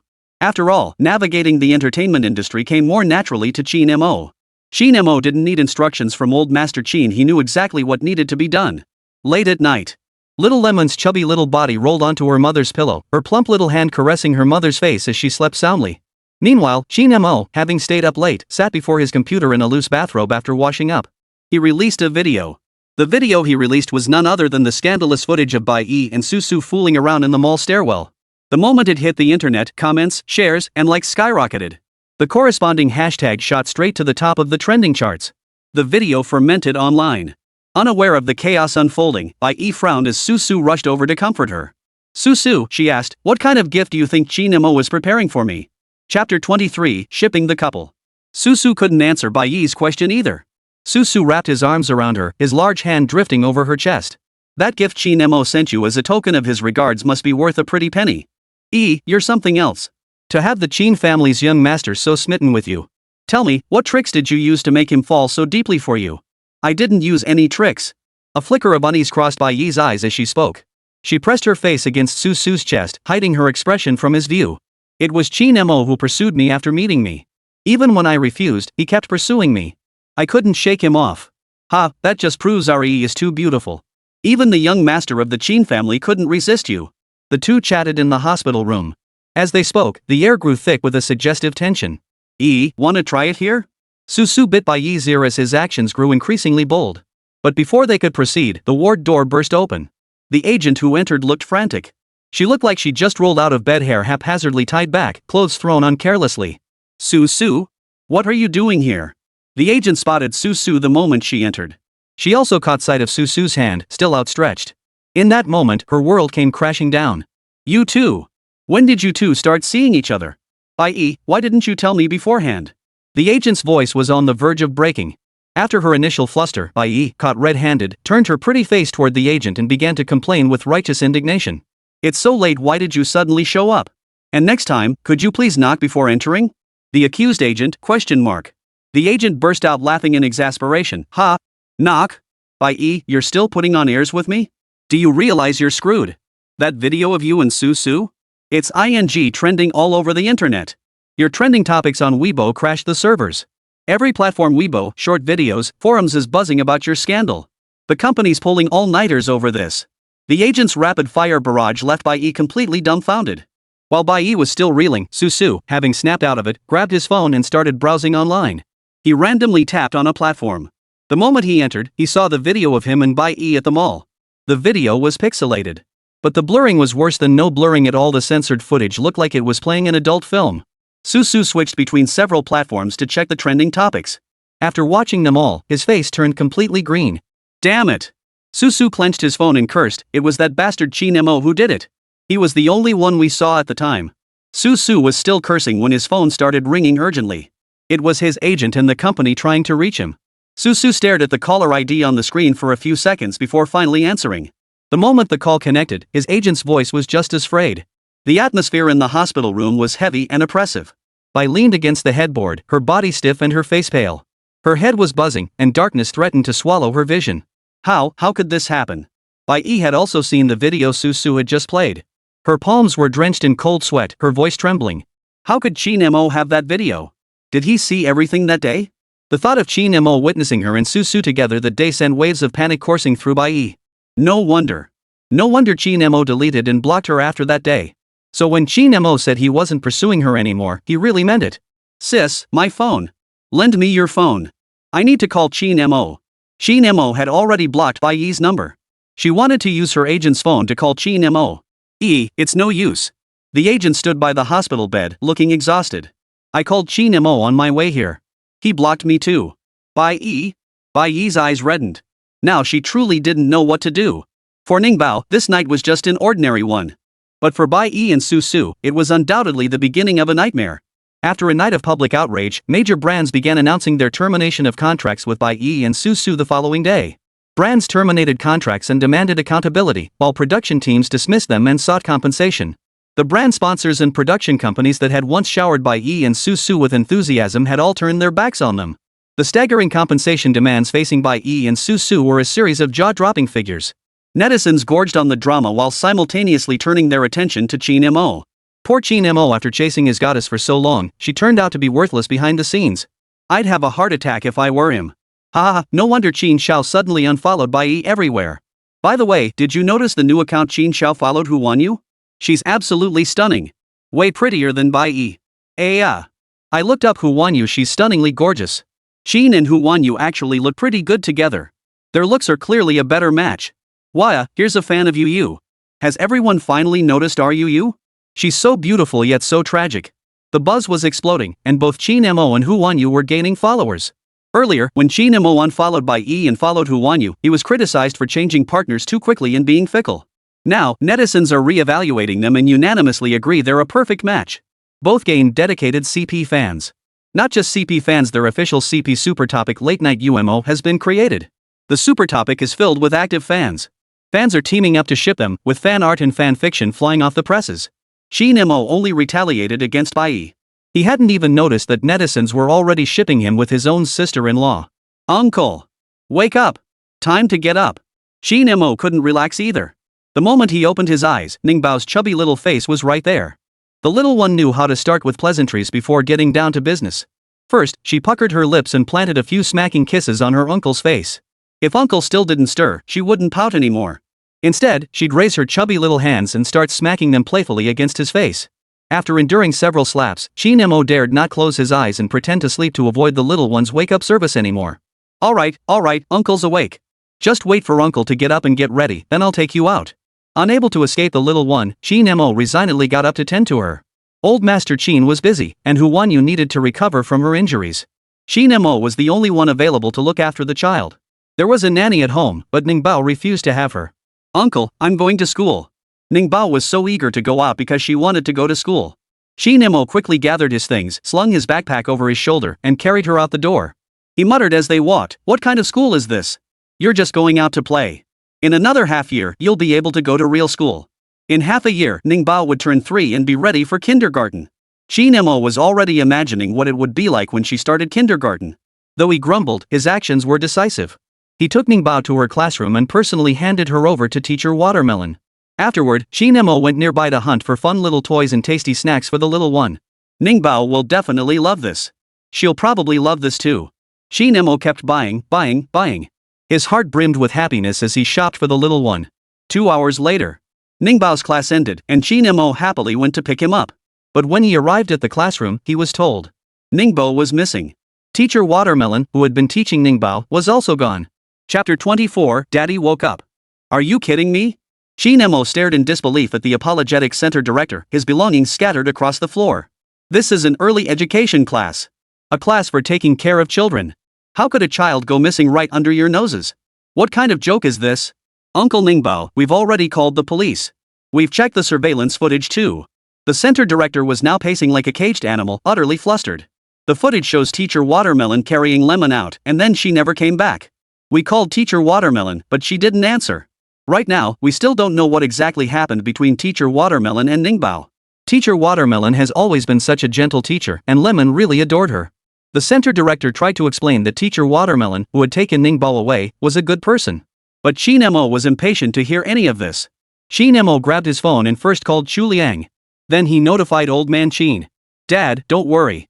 I've already told Chu Liang about this. I'm heading to meet him now. We'll definitely find Ningbao.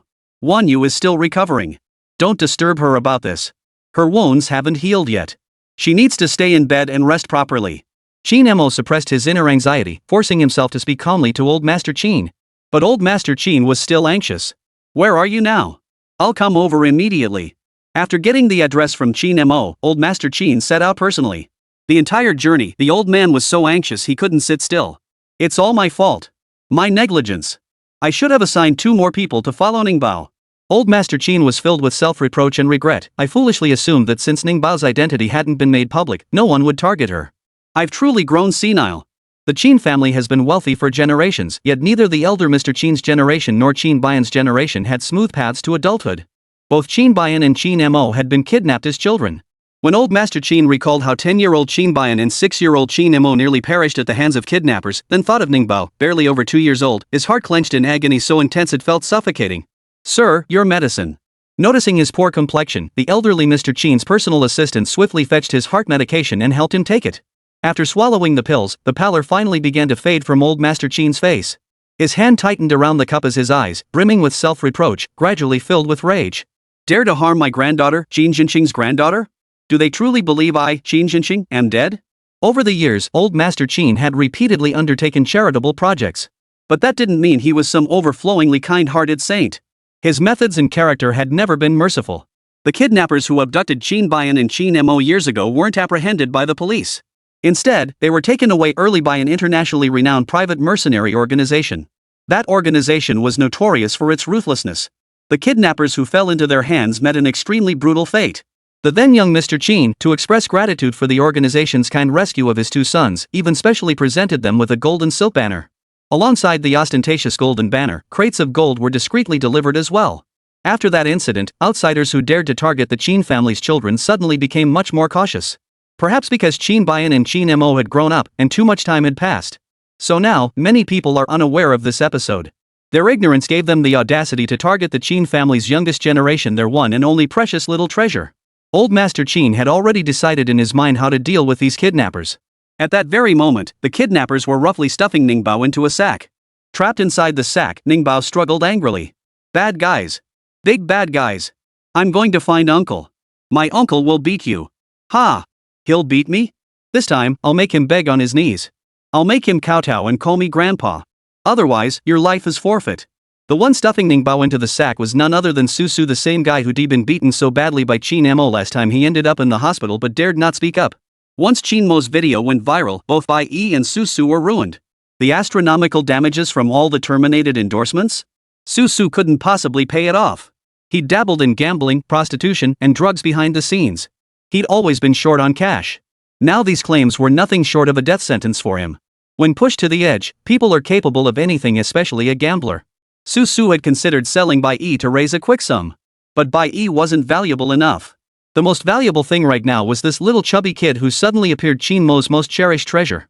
The little chubby kid was being very disobedient. She kicked her little legs furiously against Susu's arms. Put me down. Put me down. The little chubby girl kicked and screamed. Caught off guard, Susu was kicked right in the groin. Pain contorted his face.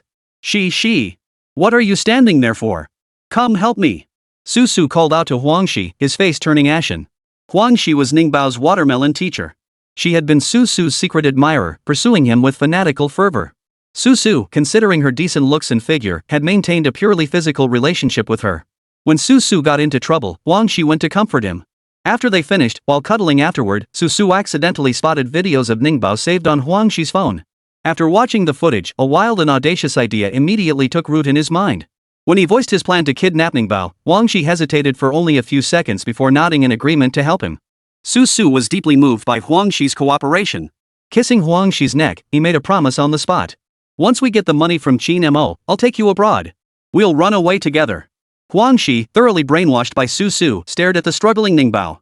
Her resolve hardened, and a cold gleam flashed in her eyes. The next moment, she bound Ningbao's limbs with rope and sealed her mouth with duct tape. Ningbao, MMMPH. Ningbao's chubby little face flushed bright red, her eyes glistening with tears. Huangshi ignored Ningbao's pitiful gaze as she helped Susu carry Ningbao out of the city. Ningbao was carried farther and farther away. The little one's peril caused Huanyu, recuperating in bed, to feel an inexplicable tightness in her chest. There was no one else at home. Huanyu, her heart racing, couldn't understand why she felt so uneasy. She first went to check on Qin Bayan. Qin Bayan remained still and unconscious. Huanyu plucked up her courage and placed a finger under his nose. He's not dead. Huanyu murmured, ruling out that possibility. After ruling out Qin Bayan as a possibility, she could no longer hold back. She had to go see her Ningbao. Hurrying out, Huanyu didn't notice that the moment her feet left the room, Qin Bayan, lying on the bed, slowly opened his eyes.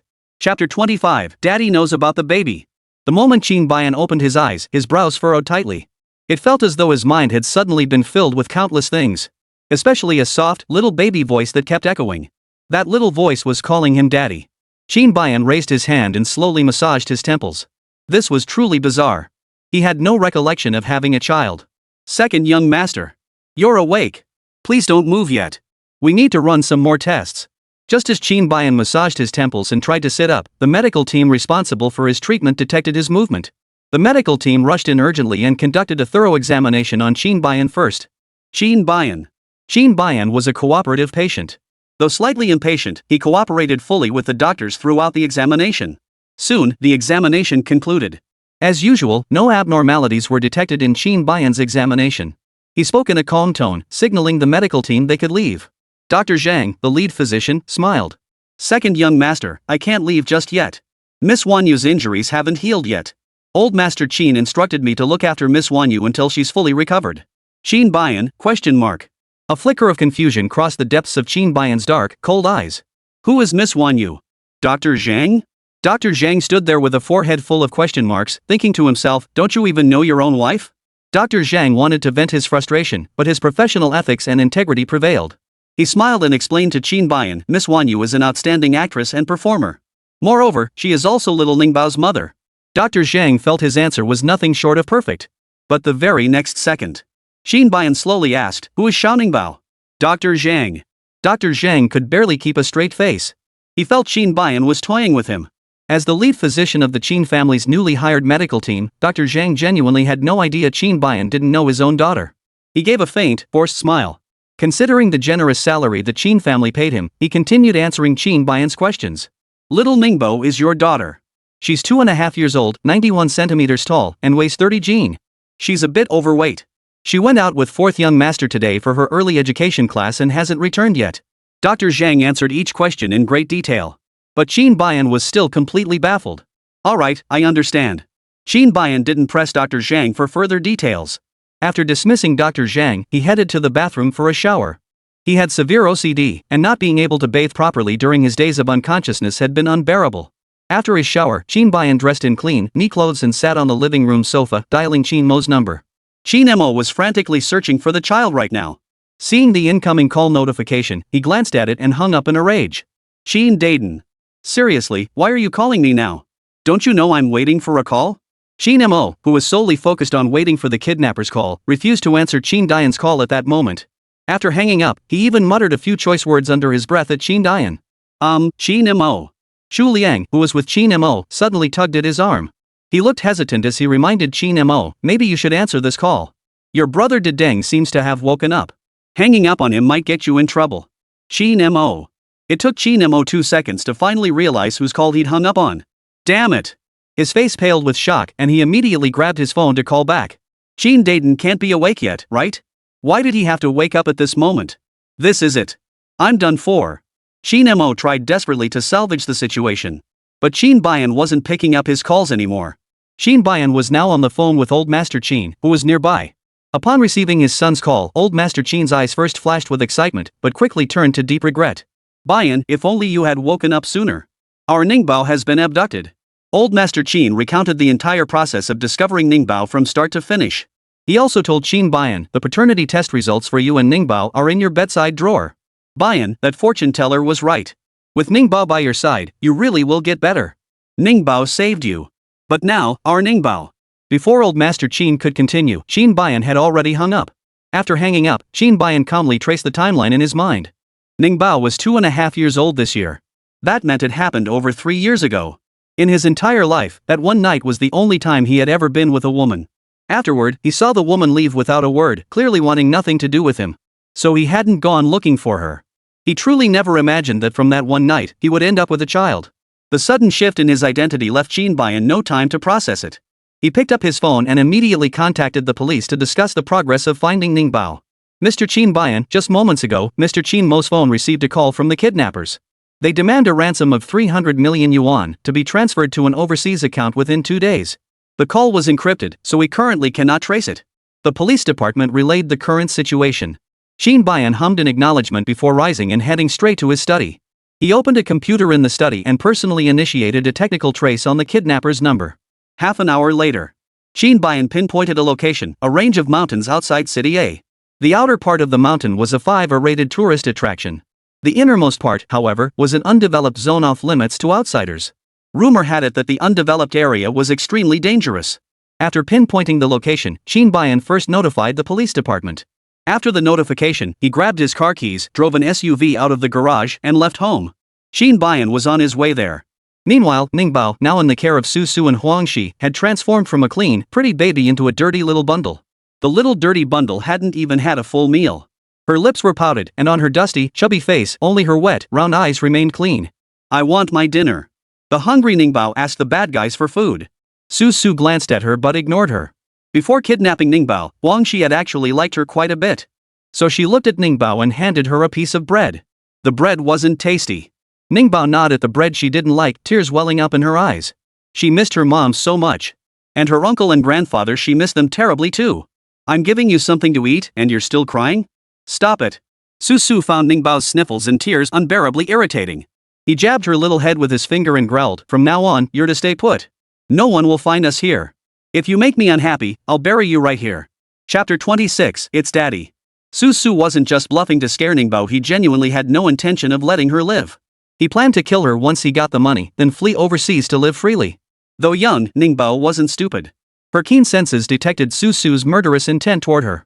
The little girl sniffed back her tears, struggling to hold them, and despite Su's impatience. I'm not crying. Ningbao raised her chubby little hand to wipe her eyes, pretending to be good. Then, she obediently took a bite of the dry bread, neither crying nor fussing. Seeing she knew her place, Su snorted coldly and ignored her. They were now living in a primitive, irregularly shaped cave. Deep within the cave lay a rudimentary dwelling, modified by human hands. Su had been here before. He knew it could lead to other places. Once the money was in his account, he'd follow the mountain trails all the way out. No one would find him. Convinced he was well hidden, Su sat on a slightly wobbly bed, using his phone to contact his contact. Su, do you really think Qin Mo will give us the money? That's 300 million yuan. Is Ningbao really worth that much? Huangxi had been Ningbao's tutor for 2 months. During those 2 months, Ningbao's living conditions seemed quite ordinary. Though she dressed beautifully every day, none of her clothes were designer brands. Only recently had her outfits, though still unbranded, begun to show a noticeable upgrade in quality. The person picking her up and dropping her off had also changed from her single mom, who always wore a mask, to the handsome, genuine rich kid Qin Mo. Ningbao addressed Qin Mo as uncle every time she saw him. Huangxi speculated inwardly that Ningbao's single mother must have hooked up with Qin Mo. In other words, Qin Mo was going to be Ningbao's stepfather. But Huangxi looked worried. Ningbao hasn't even started calling Qin Mo dad yet. Will he really spend money on her? Qin Mo is completely love-struck. Su scoffed, didn't he spend like crazy when he was chasing Bai Yi? Don't worry, he's incredibly generous with women. That little chubby guy? I think he's pretty smitten too. While the two chatted about Qin Mo, Ningbao, sitting on a hard rock and nibbling bread, was multitasking, stealthily observing her surroundings. Time passed unnoticed.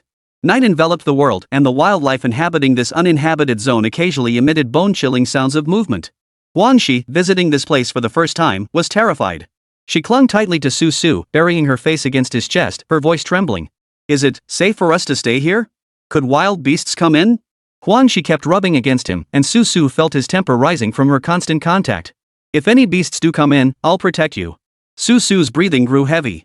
He rolled over, pinning Huangxi beneath him, ready to take things further. Huangxi pushed against his chest. No, not here. Ningbao is still here. Huangxi had always obeyed Su without question. But she was a teacher at heart. She still didn't want to do this in front of Ningbao. Seeing her resistance only fueled Su's burning desire. Just you wait. With that, Su rose from the bed, tossed the bound Ningbao toward the cave's entrance, then turned back. Ningbao, who had been tossed aside, exclamation point. The little one lay sprawled on the ground, utterly bewildered, clearly still processing what had just happened. Su took a few steps before turning back to threaten Ningbao with a sinister glare. There are tigers out there. Lots of wild beasts. You'd better not make a sound. Otherwise, they'll come and devour you until there's nothing left. Su's threat made Ninbao's chubby little face twitch in fear. The little one said tearfully, I'm going back. She was saying she didn't want to stay here. Seeing her so frightened, Su felt satisfied. If you behave yourself, you won't get eaten. After dealing with Ningbao, Su rushed off to find Huangxi to relieve his pent-up frustration. The two adults were busy inside. Left outside, Ningbao's chubby face instantly shed all traces of fear after Su departed. She had been pretending all along. She wasn't afraid of wild beasts at all. At home, besides loving the Cars animation series, her favorite show was Animal World. Tigers, lions, snakes, and all kinds of insects. She loved watching them all. Whenever mom has free time, she takes her to the zoo. Ningbao, unafraid of wild beasts, took advantage of Su and Huangxi being busy to get busy herself. She was busy trying to get the rope off. The ropes on her body had been tied by Huangxi, who hadn't tied them very tightly. After much effort, Ningbao's chubby little face turned bright red from exhaustion, and the soft skin on her wrists was rubbed raw. But thankfully, she finally managed to get rid of the rope. The moment the ropes fell away, Ningbao didn't hesitate for even a second. She took off running on her little stubby legs. Outside, the wind howled fiercely. Wearing only a little dress, Ningbao not only froze but also stumbled and fell when a sudden gust caught her off guard. The little one didn't cry even after falling. There were no adults around to see her if she cried. Bad road. Ningbao, sprawled on the ground, scrambled to her feet and stomped angrily on the pavement several times with her glowing sandals.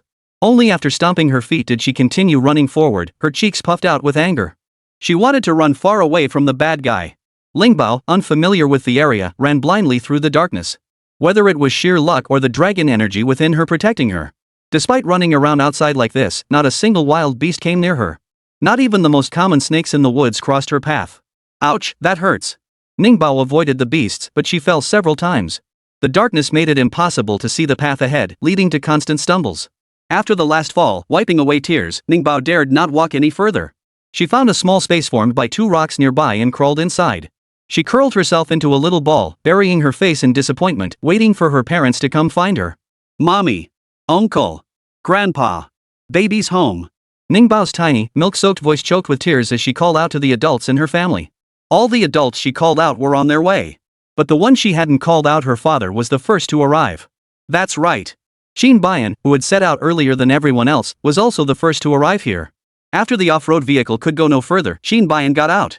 Shouldering a large black backpack, his tall, slender figure plunged into the night. Time ticked by. Curled up in a ball, Ningbao felt wronged until she finally drifted off to sleep. After falling asleep, the little one unexpectedly dreamed of her father. She dreamed her father had come. Chapter 27, I love you so much. This dream about her dad didn't make Ningbao happy at all. After all, she wasn't close to her dad. Compared to her dad, she'd much rather dream about her mom, her uncle, and her grandpa. Mommy.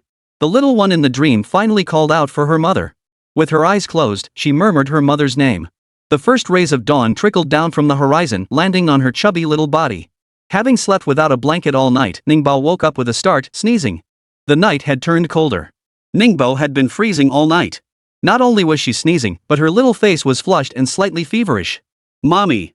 Dazed, Ningbao rubbed her eyes and took a moment to realize where she was. There was still no adult beside her. Hungry and cold, she crawled up, sniffed, and then set off. She wanted to find something to eat. Wandering alone in the mountains, Ningbao was both fortunate and pitiful. She was fortunate not to have been captured by bad people. But she was pitiful because no adults from home had come to find her. While Ningbao was still wandering, Su, who had already indulged himself and sobered up, was already furious. That little fatty ran away. How dare she run away? Su glared at the rope Ningbao had broken free from, his face contorted with rage. Qin Mo hasn't transferred the money yet. If she's gone, I'm in big trouble. Ningbao was Su's cash cow. Before the money was shaken loose, Su wouldn't tolerate his cash cow growing legs and running away. Hurry up and find her. She can't get far with those stubby legs. She, hurry up. Let's go find her. Wang Shi, alright. Wang Shi agreed and accompanied Su out to look for it. They didn't call out for Ningbao. They knew the little chubby kid had sneaked off precisely to escape them. As time slowly passed, Ningbao's stamina began to wane. Her chubby little face flushed red as she plopped down beside a large tree. Coiled on the other side of the tree was a thick, massive snake. The snake had been dozing. By the time it woke up and saw Ningbao, it was too late to run. Because Ningbao had spotted it too. Snakey. Ningbao's soft, baby voice cooed out these two words. After calling out to the snake, she stretched out her chubby little hand, wanting to hug the giant serpent. Big snake. Don't come any closer. The great serpent could clearly sense the dragon energy emanating from Ningbao. It was so intimidated by the dragon energy that its courage nearly vanished. Just as the giant snake was terrified out of its wits, wishing it could slither away on the spot, Su, who had come looking for Ningbao, spotted her. Chubby. Get over here. Ningbao was so small that her escape left plenty of traces behind. Su found her with ease. Chubby, you dare play tricks on me. You're done for. Su's face was twisted with fury. His menacing stance as he came to settle the score with Ningbao made her instinctively take 2 steps back. Go away. Her tiny, trembling voice issued an order for Su to leave. Su sneered coldly, striding forward to grab Ningbao. Seeing this, Ningbao knew immediately that trouble was coming. Wah! The little one's lips puckered, and she burst into tears. Snakey, save me. With no one else to turn to, Ningbao appealed to the giant snake. The snake had intended to slip away quietly, but upon hearing Ningbao's cries and glancing at the menacing-looking man, it flickered its tongue and decisively darted out from behind the tree. Su. Su suddenly came face to face with the giant snake. Cold sweat instantly broke out on his forehead. Huangxi, who had accompanied him, saw the enormous snake and turned tail and ran. Su wanted to run too. But the serpent's inorganic eyes had already locked onto him. Su froze in place, unable even to draw a breath. He couldn't help but breathe. The serpent stared at him, clearly treating him as prey. Help! Help me! Su forced a cry for help from his throat, then summoned every ounce of strength to turn and flee. The giant snake was faster than him. In the blink of an eye, Su's body was tightly bound by the serpent's coils. The serpent's terrifying coiling strength left Su utterly unable to break free. Ha! Su's face turned pale as he struggled desperately to escape, but it was all in vain. It didn't take long before Su stopped moving altogether. The giant snake didn't eat him. Instead, after constricting him to death, it simply pushed him down the slope. After disposing of Su, the giant snake turned to look at Ningbao, who was still wailing. It hesitated for a few seconds, then slithered away swiftly, returning with several fruits in its mouth. It tossed the fruit in front of Ningbao. Ningbao, who had been crying until she hiccuped, stopped crying instantly upon seeing the fruit. She picked them up, wiped them on her clothes, and popped them into her mouth. The fruit was sweet. Ningbao munched on the fruit, a sweet smile spreading across her little face. Snakey, thank you. Ningbao happily ate the fruit. This time, her chubby little hand finally reached the big snake's head. A snake and a chubby baby coexisted in perfect harmony. Huangxi, who had fled in terror from the snake, encountered Qin Bayan, who had been searching for someone since entering the night before. Qin Bayan held a compact device in his hands. He was using the device to conduct a search. Huangxi froze in her tracks upon seeing him. Huangxi had been chasing celebrities in the entertainment industry for years.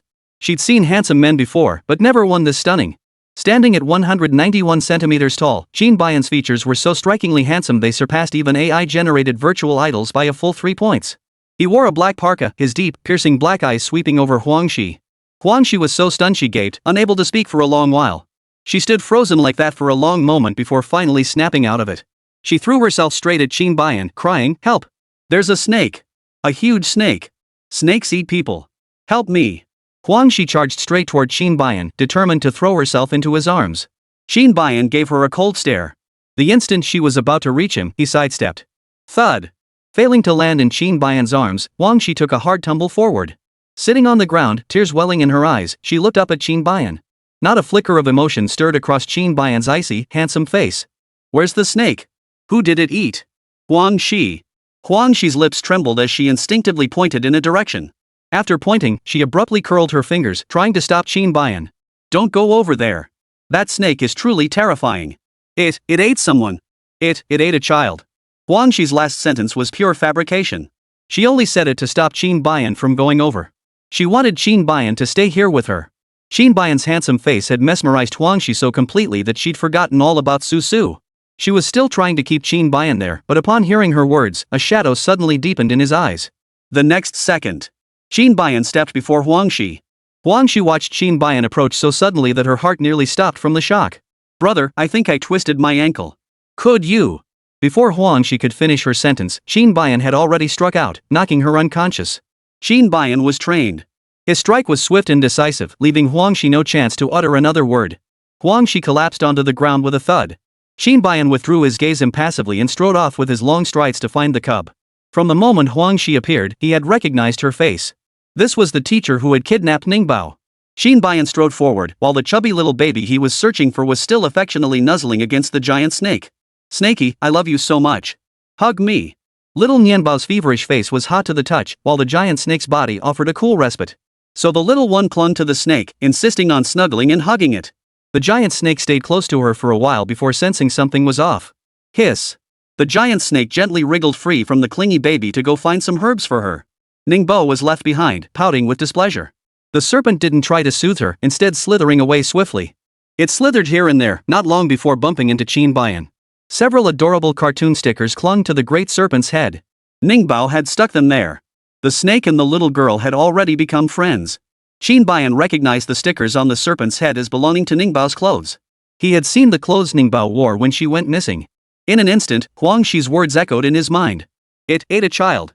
Qin Bayan recalled those words, his eyes flashing with an unprecedented chill. His large hand drew the dagger tucked at his waist, and he stepped forward toward the giant snake. He was going to kill this snake. Chapter 28, Daddy, hold me. Having survived in these deep mountains for so long, the great serpent was no pushover. Sensing Qin Bayan's murderous intent, it instantly assumed an attacking posture. Snake and man faced off. Qin Bayan gripped his dagger and thrust it fiercely toward the serpent. The first strike was dodged by the serpent. The second strike barely grazed its thick hide, leaving only a slight wound. The third strike. No! A sudden, angry little voice rang out. It was Ningbao, who had come looking for the giant snake after it failed to return. As soon as Ningbao arrived, he saw a tall figure standing with its back to him, slashing at the giant snake's head with a dagger. This enraged Ningbao. Bad guy. Don't hit Gray. Gray was the name Ningbao had given the giant snake, whose body was gray in color. Ningbao cursed the villain while charging forward with her dizzy little head, colliding into the man facing away from her. Thud. The collision made Ningbao's already sore little head hurt even worse. Dizzy and in pain, she plopped down onto her bottom. Hiss.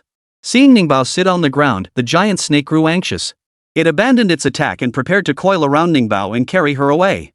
But before it could move, Qin Bayan turned around, his gaze locking onto Ningbao. The little one was too dizzy. She raised a chubby little hand to rub her head, her entire round face flushed bright red. Her wet, round eyes looked a little dazed. Qin Bayan stared intently at this unfamiliar, chubby little baby. After a long moment, he spoke in a low voice, "Are you Ningbao?" Ningbao's fever had slowed her reactions. But after blinking her eyes a few times, she recognized her father's face. After all, she'd often patted that very face with her chubby little hands. Smack smack? Ningbao tilted her little head, calling out in a slow, babyish voice. That single sound made Qin Bayan's cold, hard heart soften slightly, as if something soft had gently pried open a tiny crack. This crack was tiny. Qin Bayan ignored it. He bent down, ready to pick up the chubby little bundle. The moment his outstretched hand touched Ningbao's arm, the little one could no longer hold herself up and plopped onto the floor. She had fainted from the fever. Ningbao? Qin Bayan frowned, a hint of confusion in his deep, magnetic voice. The little chubby girl had collapsed without warning, and Qin Bayan had no idea what had happened to her. He didn't know, but the great serpent did.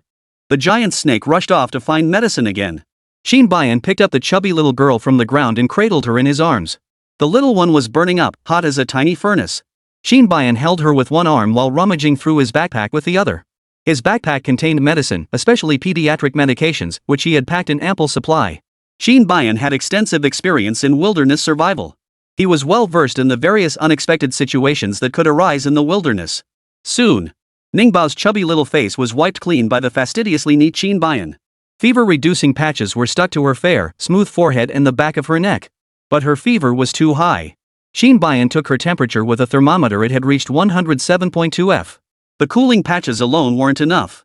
Qin Bayan calmly proceeded to apply physical cooling methods. Mommy, mommy. Ningbao, being cooled down in Daddy's arms, kept her eyes shut, but her little voice whimpered for her mother. The poor little thing was miserable from the fever, instinctively seeking comfort from her mother. If Hu Wanyu had been present, she would surely have gently cradled the child, kissing her cheek while softly soothing her, "Mommy's here, sweet baby." Mommy would comfort her. But now, Mom wasn't there. Only a new dad remained. The new dad had absolutely no instinct to comfort his baby. He treated the chubby baby in his arms like an important and urgent document he needed to handle at the office. He handled it with utmost seriousness and meticulous care. But at the same time, there's no tenderness. After fussing for ages, little Lemon gets neither kisses nor soothing. The little one closes her eyes and pouts. Hold me. Hold me. Ningbao's eyelids turned red with hurt, and little tears welled up. Qin Bayan. Qin Bayan scooped her up with one arm, a flicker of confusion crossing his eyes. I'm already holding you.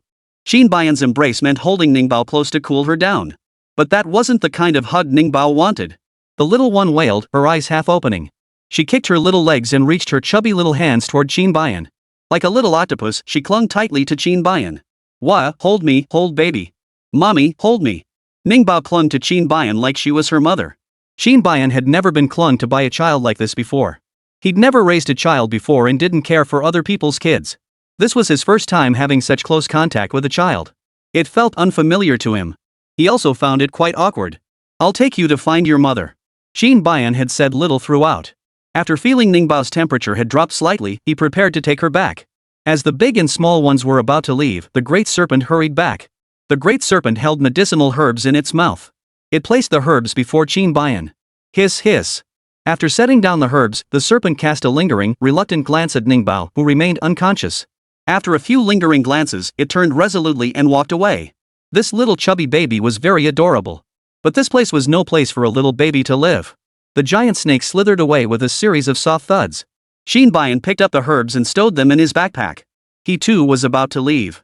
It had taken Qin nearly a full day and night to find Ningbao. The mountain's poor cell reception meant he couldn't contact others from where he stood. Therefore, he would have to retrace his steps on the return journey. Huangxi, who had been knocked unconscious by Qin, was now splashed awake with water by him. As soon as Huangxi opened her mouth to speak after waking, Qin coldly silenced her. The three of them walked back together. Huangxi's face paled slightly upon learning of Qin's relationship with Ningbao. She also realized that if she really walked out like this, she would surely end up in prison. She considered fleeing, but with Qin watching her, escape was impossible. Seeing escape was impossible, Huangxi had no choice but to take another path. She planned to seduce Qin. If Qin became involved with her, she wouldn't be held accountable once she left. "Brother, let me carry your bag for you. Aren't you tired?" Huangxi softened her voice, gradually leaning closer to Qin as they walked. But before she could fully nuzzle in, the chubby little baby nestled in Qin arms finally stirred from his drowsy stupor. The moment the little one woke up, she saw the naughty teacher who had grabbed her creeping closer.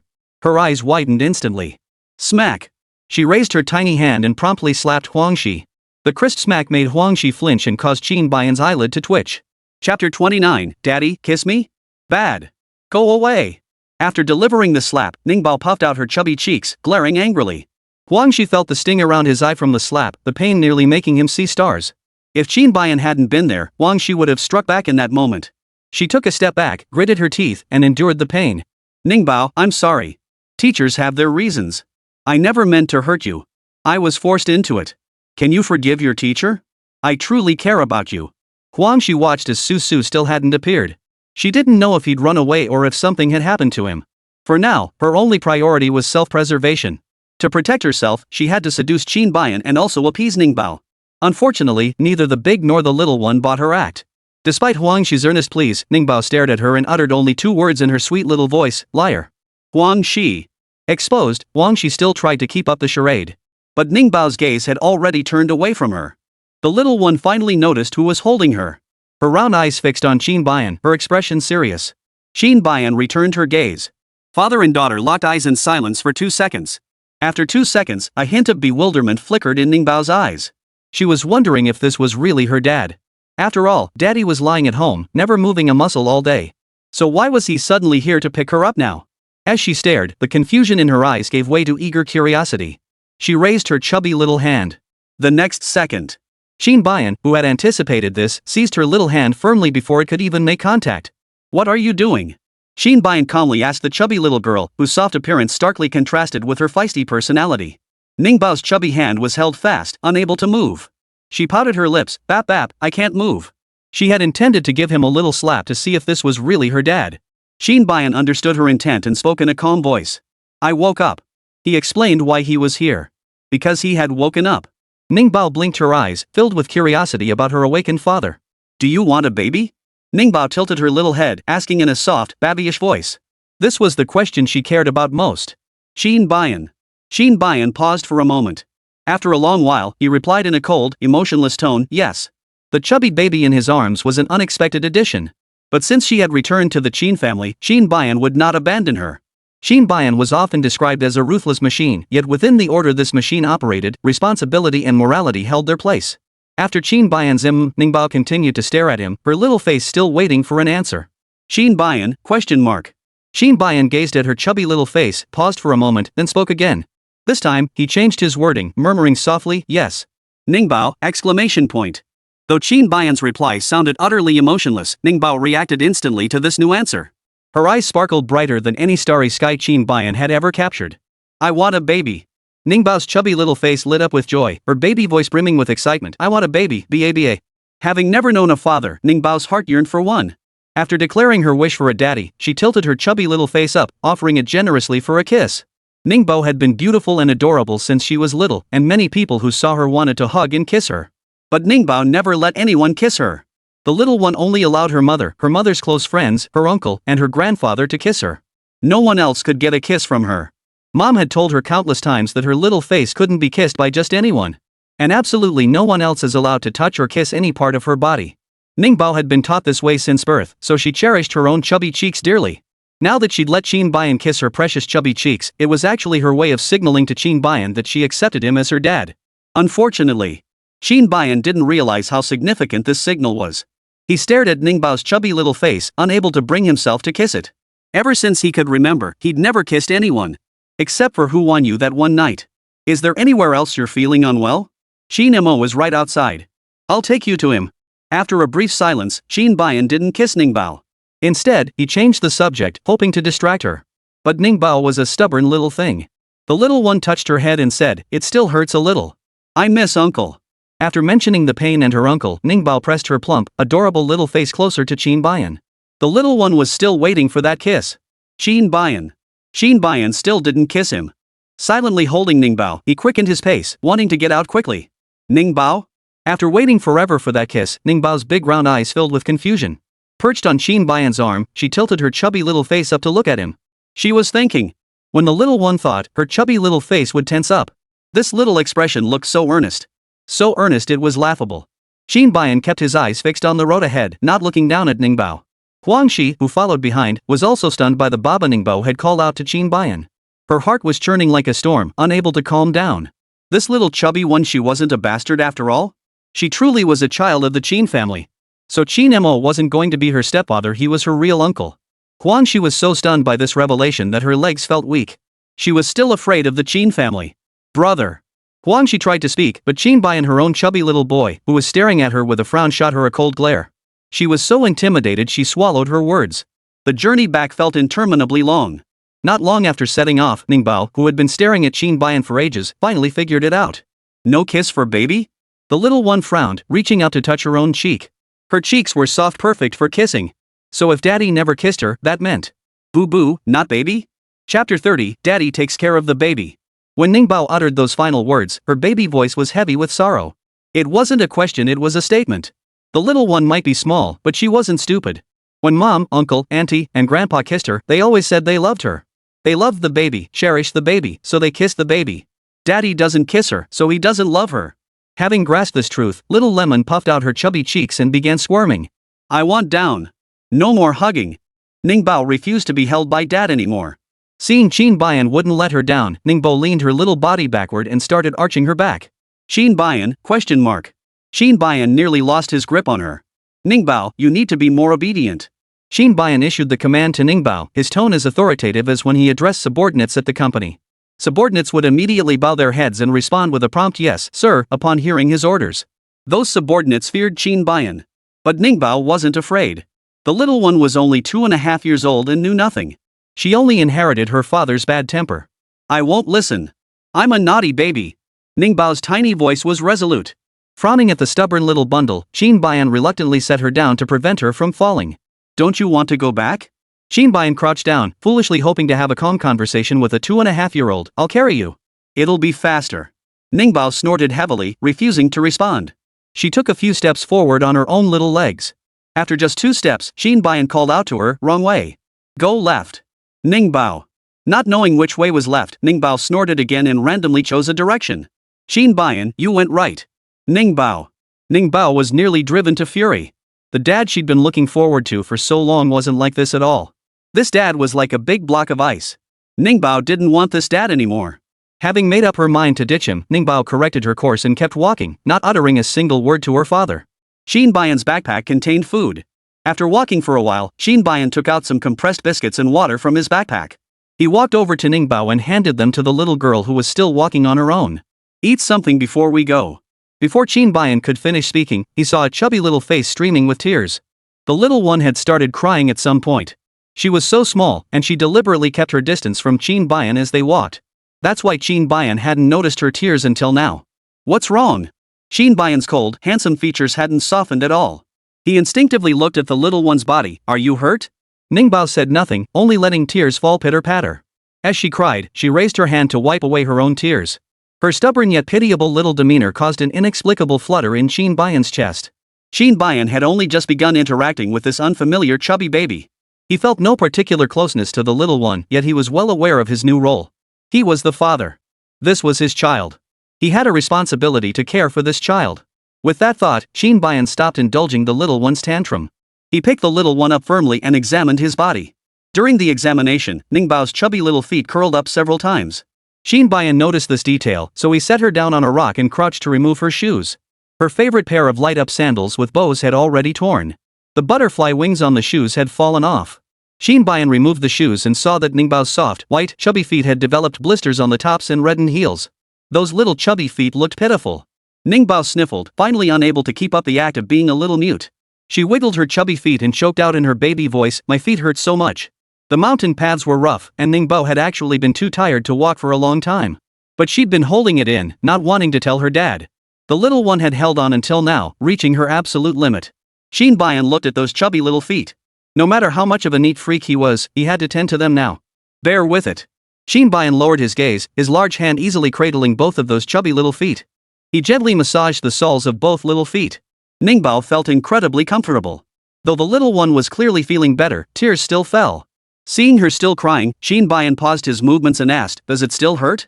Ningbao shook her head silently. Seeing this, Qin Mo massaged her feet a few more times. After finishing the foot massage, Qin Mo washed his hands and brought Ningbao some food again. The compressed biscuits tasted awful, even worse than mom's cooking. Ningbao choked on a bite once, her entire little face turning crimson from the suffocating sensation. Even Qin Mo, usually calm and composed, paled at this unexpected turn. Without hesitation, he reached in and dug around in Ningbao's mouth, scraping out every last crumb of biscuit. This incident startled not only Qin Mo but also terrified little Lemon. The little one refused to eat the cookie anymore. She threw the biscuit away while crying, wrapping both tiny arms around Qin Mo's neck, sobbing so hard she could barely catch her breath. Qin Mo patted her back, his heart pounding like a drum. "It's okay now," Qin Mo whispered soothingly to the chubby baby, who was crying herself hoarse. His large hands patted her back gently, trembling slightly without him noticing. So fragile. This little one was far too fragile. Qin Mo recalled the baby's choking moment earlier. Now, the plump little bundle in his arms felt as fragile as a delicate glass ornament. Such a tiny, fragile baby. How was he supposed to care for it? Qin Mo knew he had no experience caring for such a tender, fragile infant. So he quickened his pace and headed outside. He walked non-stop until evening, collapsing from exhaustion several times along the way. She wanted to run away. But Qin Mo's icy glare warned her if she dared to run, she would die instantly in these deep mountains. Just as Huang was about to collapse from exhaustion, a large crowd suddenly appeared in the distance. The sound of police sirens filled the air. Police officers, members of the Qin family, and Huang were all present. The chubby baby in Qin Mo's arms had fallen asleep. The little one had nothing to eat, was exhausted and hungry, and felt unwell. So she had fallen asleep long ago. Qin Mo had carried her all the way. From initial awkwardness, she now held her with ease. "Ningbao. My Ningbao." Qin Mo, who had been anxiously waiting, spotted Ningbao's small silhouette from afar. He let out an excited shout and dashed straight toward her. In Qin Mo's eyes at that moment, his own brother no longer existed. His eyes held only Ningbao. Compared to Qin Mo's excitement, Huang, her eyes red and swollen, was equally overwhelmed. She too wanted to rush over and embrace Ningbao. But she saw Qin Mo. Chapter 31, Pinning the Blame on Daddy. It had been years since Huang had seen Qin Mo looking so alive. When Qin Mo had been lying at home before, she had felt some fear, but with his eyes closed and motionless, he hadn't seemed quite so intimidating. But now, as Qin Mo approached from a short distance away, his dark, cold eyes were wide open, his jade-like face devoid of any emotion. Huang was genuinely terrified of him. "Ningbao? My Ningbao is asleep?" As Huang stared at Qin Mo with teary eyes, Qin Mo had already rushed to his side. He saw Ningbao sleeping with rosy cheeks and reached out to gently touch her little face. Then, he reached out to take her. "Give me Ningbao. I'll hold her," Qin Mo said as he took Ningbao from her arms. Qin Mo felt the emptiness in his arms. Though his arms were clearly lighter, his brow furrowed almost imperceptibly. This fragile little chubby baby seemed to possess some kind of magic. Qin Mo had only held her for a moment, yet he strangely felt that the sensation of holding her wasn't so bad after all. The little one was plump and heavy in his arms, yet surprisingly soft. With an empty space in his arms, Qin Mo unconsciously rubbed his fingertips. He lifted his gaze to watch Qin Mo striding back. Qin Mo was holding Ningbao, but not to claim her for himself. He intended to give Ningbao to Huang. Huang, look, Ningbao is back safe and sound. Qin Mo gently handed Ningbao to Huang, reassuring her, "You don't need to be afraid anymore." Before Ningbao was found, Huang's expression of despair and sorrow had made Qin Mo feel he should atone with his life. After all, Ningbao had been abducted while Qin Mo was taking her to class. Qin Mo was consumed by guilt. Huang's injuries hadn't fully healed, and she'd barely slept or eaten over the past day and night. Holding Ningbao was an enormous strain for her. But Qin Mo knew that even if it meant her wounds would tear open and cause excruciating pain, Huang would still want to hold Ningbao. Sure enough, Huang shot him a grateful glance before clutching Ningbao tightly. "Baby. Holding Ningbao close, Hu Wanyu felt no trace of pain from her wounds at that moment. Her eyes and heart held nothing but her little chubby baby. Baby, it's so wonderful you're back. You scared Mom to death. It's all Mom's fault. I didn't protect you well enough. Hu Wanyu babbled incoherently as she bent down to kiss Ningbao's chubby cheeks. Tears fell once more. Her hands were trembling too. Seeing Hu Wanyu like this, Qin Mo had no doubt if Ningbao really met with an accident this time and didn't come back, then Hu Wanyu would surely die alongside Ningbao. Her love for Ningbao was genuine. It could be said that Ningbao was the sole pillar of her existence. Brother, did you see that? Qin Mo noticed Qin Bayan approaching and only now remembered to address his own brother. Wanyu's crying. Aren't you going to comfort her? Qin Bayan. Qin Bayan glanced over coldly. Aren't you the expert at comforting people? He had witnessed Qin Mo comforting Hu Wanyu earlier. Qin Mo, huh? Qin Mo's eyes widened. You're back from the dead. Wouldn't it be a bit awkward for me to go comfort my sister-in-law now? Qin Bayan ignored him and walked straight toward old Master Qin and the police. Seeing him actually walk away, Qin Mo's brows furrowed. What's gotten into Qin Bayan? He won't comfort his tearful wife, nor will he go see his own baby. What the hell? Does he even want his wife and child anymore? Qin Mo dared not voice these thoughts aloud. After all, Qin Bayan really could take him down. Still unable to beat his own brother, Qin Mo blared resentfully at Qin Bayan before reluctantly going to comfort Hu Wanyu.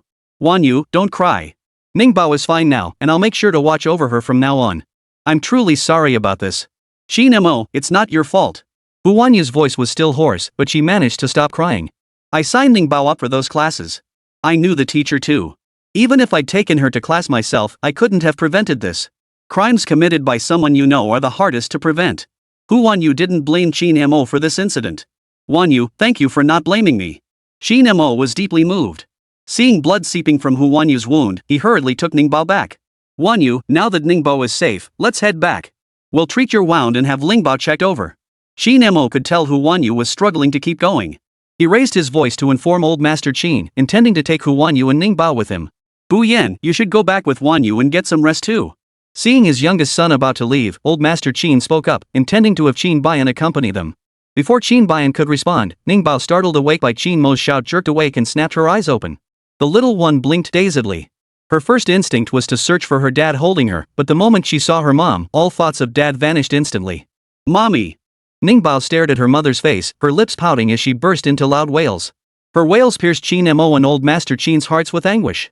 Old Master Qin grabbed Qin Bayan and hurried over in a few strides. Ningbao, be a good girl. Don't cry. Grandpa is here. Uncle and Mommy are here too, and Daddy. Ningbao, this is your father. He's the one who brought you back. You'll go home with Mom and Dad. Grandpa will head back later. Old Master Qin nudged Qin Bayan toward Ningbao. The old man wanted to see a heartwarming scene of the family of three.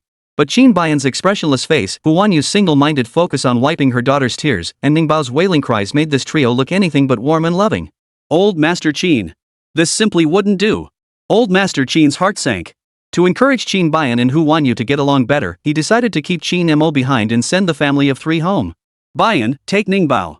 Don't let Wanyu hold her, she's still injured. You two go back first. Qin Mo will stay. After making his arrangements, Little Lemon, still perched on Qin Mo's arm, looked up at Qin Bayan with tear-filled eyes. The little one had let Qin Bayan hold her earlier only because she had no other choice. Now, with her mother, uncle, and grandfather all present, the grudge-holding little one wiped away her tears and shook her head firmly on the spot. No. No hugging. Baby doesn't want Baba. Baba doesn't like baby. Ningbao's protest left Hu Wanyu momentarily stunned. Hu Wanyu knew she had no feelings for Qin Bayan. But she hadn't expected Qin Bayan to dislike Ningbao so intensely. He must have shown something to Ningbao that made her say this. For a moment, Hu Wanyu bit her lip, a flash of embarrassment crossing her eyes. It was all her fault. Ningbao was the child she had secretly kept, never informing Qin Bayan. Now that Ningbao wasn't liked by Qin Bayan, the root cause was also her fault. Baby, it's okay. Hu Wanyu took Ningbao into her arms herself and whispered softly, as long as Mommy loves our baby, that's all that matters. Shall we go back and get a checkup? Hu Wanyu didn't linger any longer. Holding Ningbao close, she turned and walked toward the car. Watching the departing mother and daughter, old Master Qin was so furious he wanted to kick someone. Qin Bayan, if it weren't for Ningbao, you wouldn't even be awake. And you actually don't like her. Is this any way for a father to act? Old Master Qin was furious, and Qin Mo shot his older brother a reproachful look. Under the glare of both his father and younger brother, Qin Bayan's handsome face darkened like a sooty pot bottom. When had he ever said he didn't like that little one? The kid was so small, yet the blame he threw his way was huge. Chapter 32. Are you afraid of me? Did you speak harshly to Ningbao? Did you make her feel you dislike her? Old Master Qin continued interrogating Qin Bayan. Our Ningbao has such a sweet temper and is so clingy. For her to say you don't love her, what on earth did you do or say to her? Qin Bayan's face remained stiff, speechless. He merely refused to kiss that chubby little girl. Nothing else. And as for the old man's claim that Ningbao had such a good temper, he couldn't help but shoot him a sideways glance. That little chubby girl could slap someone with just a flick of her wrist. Where exactly was the good temper in that? While Old Master Qin continued lecturing, Qin Bayan had already lost patience. He turned and strode toward Hu Wanyu. He got into the same car Hu Wanyu was sitting in.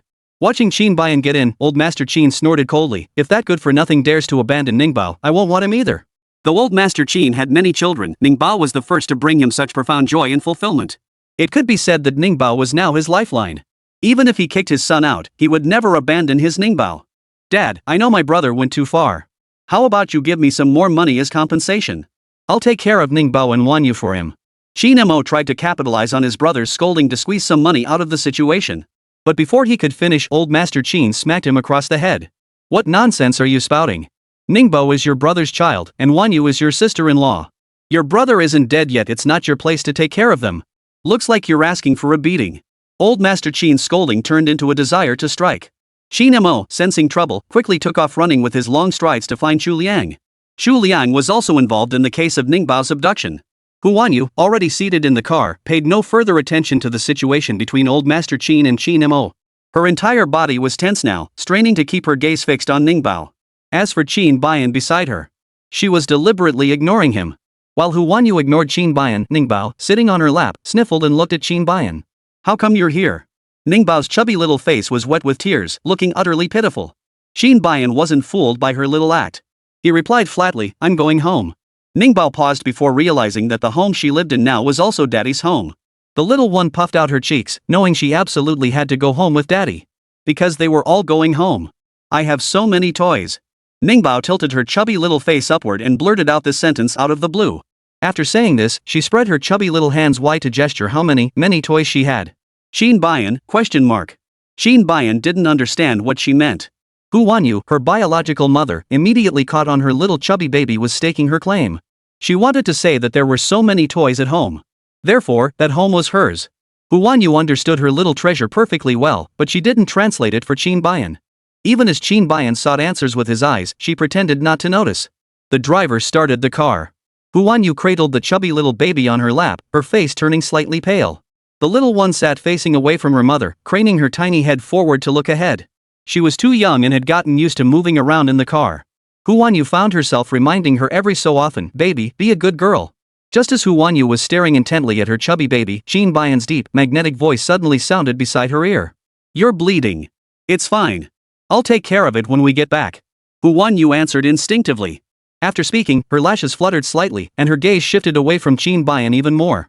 Qin Bayan tilted his head, his cold, intense gaze fixed on Hu Wanyu, who seemed desperate to keep Zhang away from him. Are you afraid of me? No, I'm not afraid.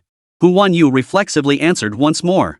Though she claimed not to be afraid, the fear was plain to see on her exquisitely beautiful face. Qin Bayan. Qin Bayan watched her posture, and inexplicably, memories of that night 3 years ago surfaced in his mind. That night, the light was dim and hazy. Hu Wanyu's body was burning hot. She had climbed over to him then, bold and proactive, yet those hands that reached for him trembled violently. At first, Qin Bayan had intended to push her away. Women throwing themselves at him wasn't a new occurrence. He despised it. Just as he was about to push her away again with disgust, he caught sight of Hu Wanyu's eyes. Hu Wanyu's eyes were breathtakingly beautiful. Her lashes were long, thick, and curled like the fluttering wings of a butterfly. Qin Bayan was momentarily stunned by those wet eyes, pausing for 2 seconds. 2 seconds later, Hu Wanyu's lips pressed against his. Qin Bayan, who had always been detached and uninterested in women, felt as if he'd been bewitched. Every thread of his rationality ignited instantly. He took control, guiding Hu Wanyu to the bed. As he pressed down, Hu Wanyu trembled in fear, her entire body shaking. Qin Bayan thought back to Hu Wanyu on that night 3 years ago, then looked at the Hu Wanyu sitting beside him now. He said nothing more, only reaching into his backpack for a blood-stopping pad and handing it to Hu Wanyu. Stop the bleeding first. Hu Wanyu, okay. Hu Wanyu also feared that Ningbao might discover her blood. She kept holding a thin jacket over the wound. The return trip was long, taking over 5 hours by car. Ningbao fidgeted restlessly in the car, whining softly. Hu Wanyu didn't have the energy to entertain her the entire trip. So she took out her phone and played the Labrador Sheriff cartoon the little one loved. The moment the show started, Ningbao instantly settled down. The little one tried to grab the phone, but Hu Wanyu wouldn't let her. Sit nicely and don't get too close. After giving her instructions, Hu Wanyu held the phone herself and placed it slightly farther away for her to watch. Holding the phone felt like a struggle for Hu Wanyu. She was utterly exhausted, barely holding herself together with sheer willpower to keep from collapsing into unconsciousness. Just as Hu Wanyu was struggling to hold on, a large hand took the phone from her. It was Qin Bayan. Qin Bayan took her phone and casually lifted Ningbao onto his lap. Ningbao tried to resist. Qin Bayan asked calmly, "Do you still want to watch cartoons?" Ningbao, "Yes." Coaxed by Dad's cartoon promise, Ningbao sat on his lap with a pout, reluctantly watching the show. With the little one taken care of by her dad, Hu Wanyu finally got a break. Before long, she tilted her head and drifted off to sleep. Seeing her asleep, Qin Bayan reached out and turned down the volume of the cartoon slightly. The car continued on its journey. Meanwhile, in City A, Bai Yi, whose career had collapsed, was still grasping at her last chance. After enlisting numerous connections, she finally managed to befriend Xiao Qing, the eldest daughter of the Xiao family. The Xiao family and the Qin family were on good terms. Rumor had it that Xiao Qing was betrothed to Qin Bayan of the Qin family. Qin Mo had even smiled and addressed Xiao Qing as sister-in-law in public. If Xiao Qing could vouch for her, perhaps her scandalous past could be buried. Chapter 33, Baby's Home.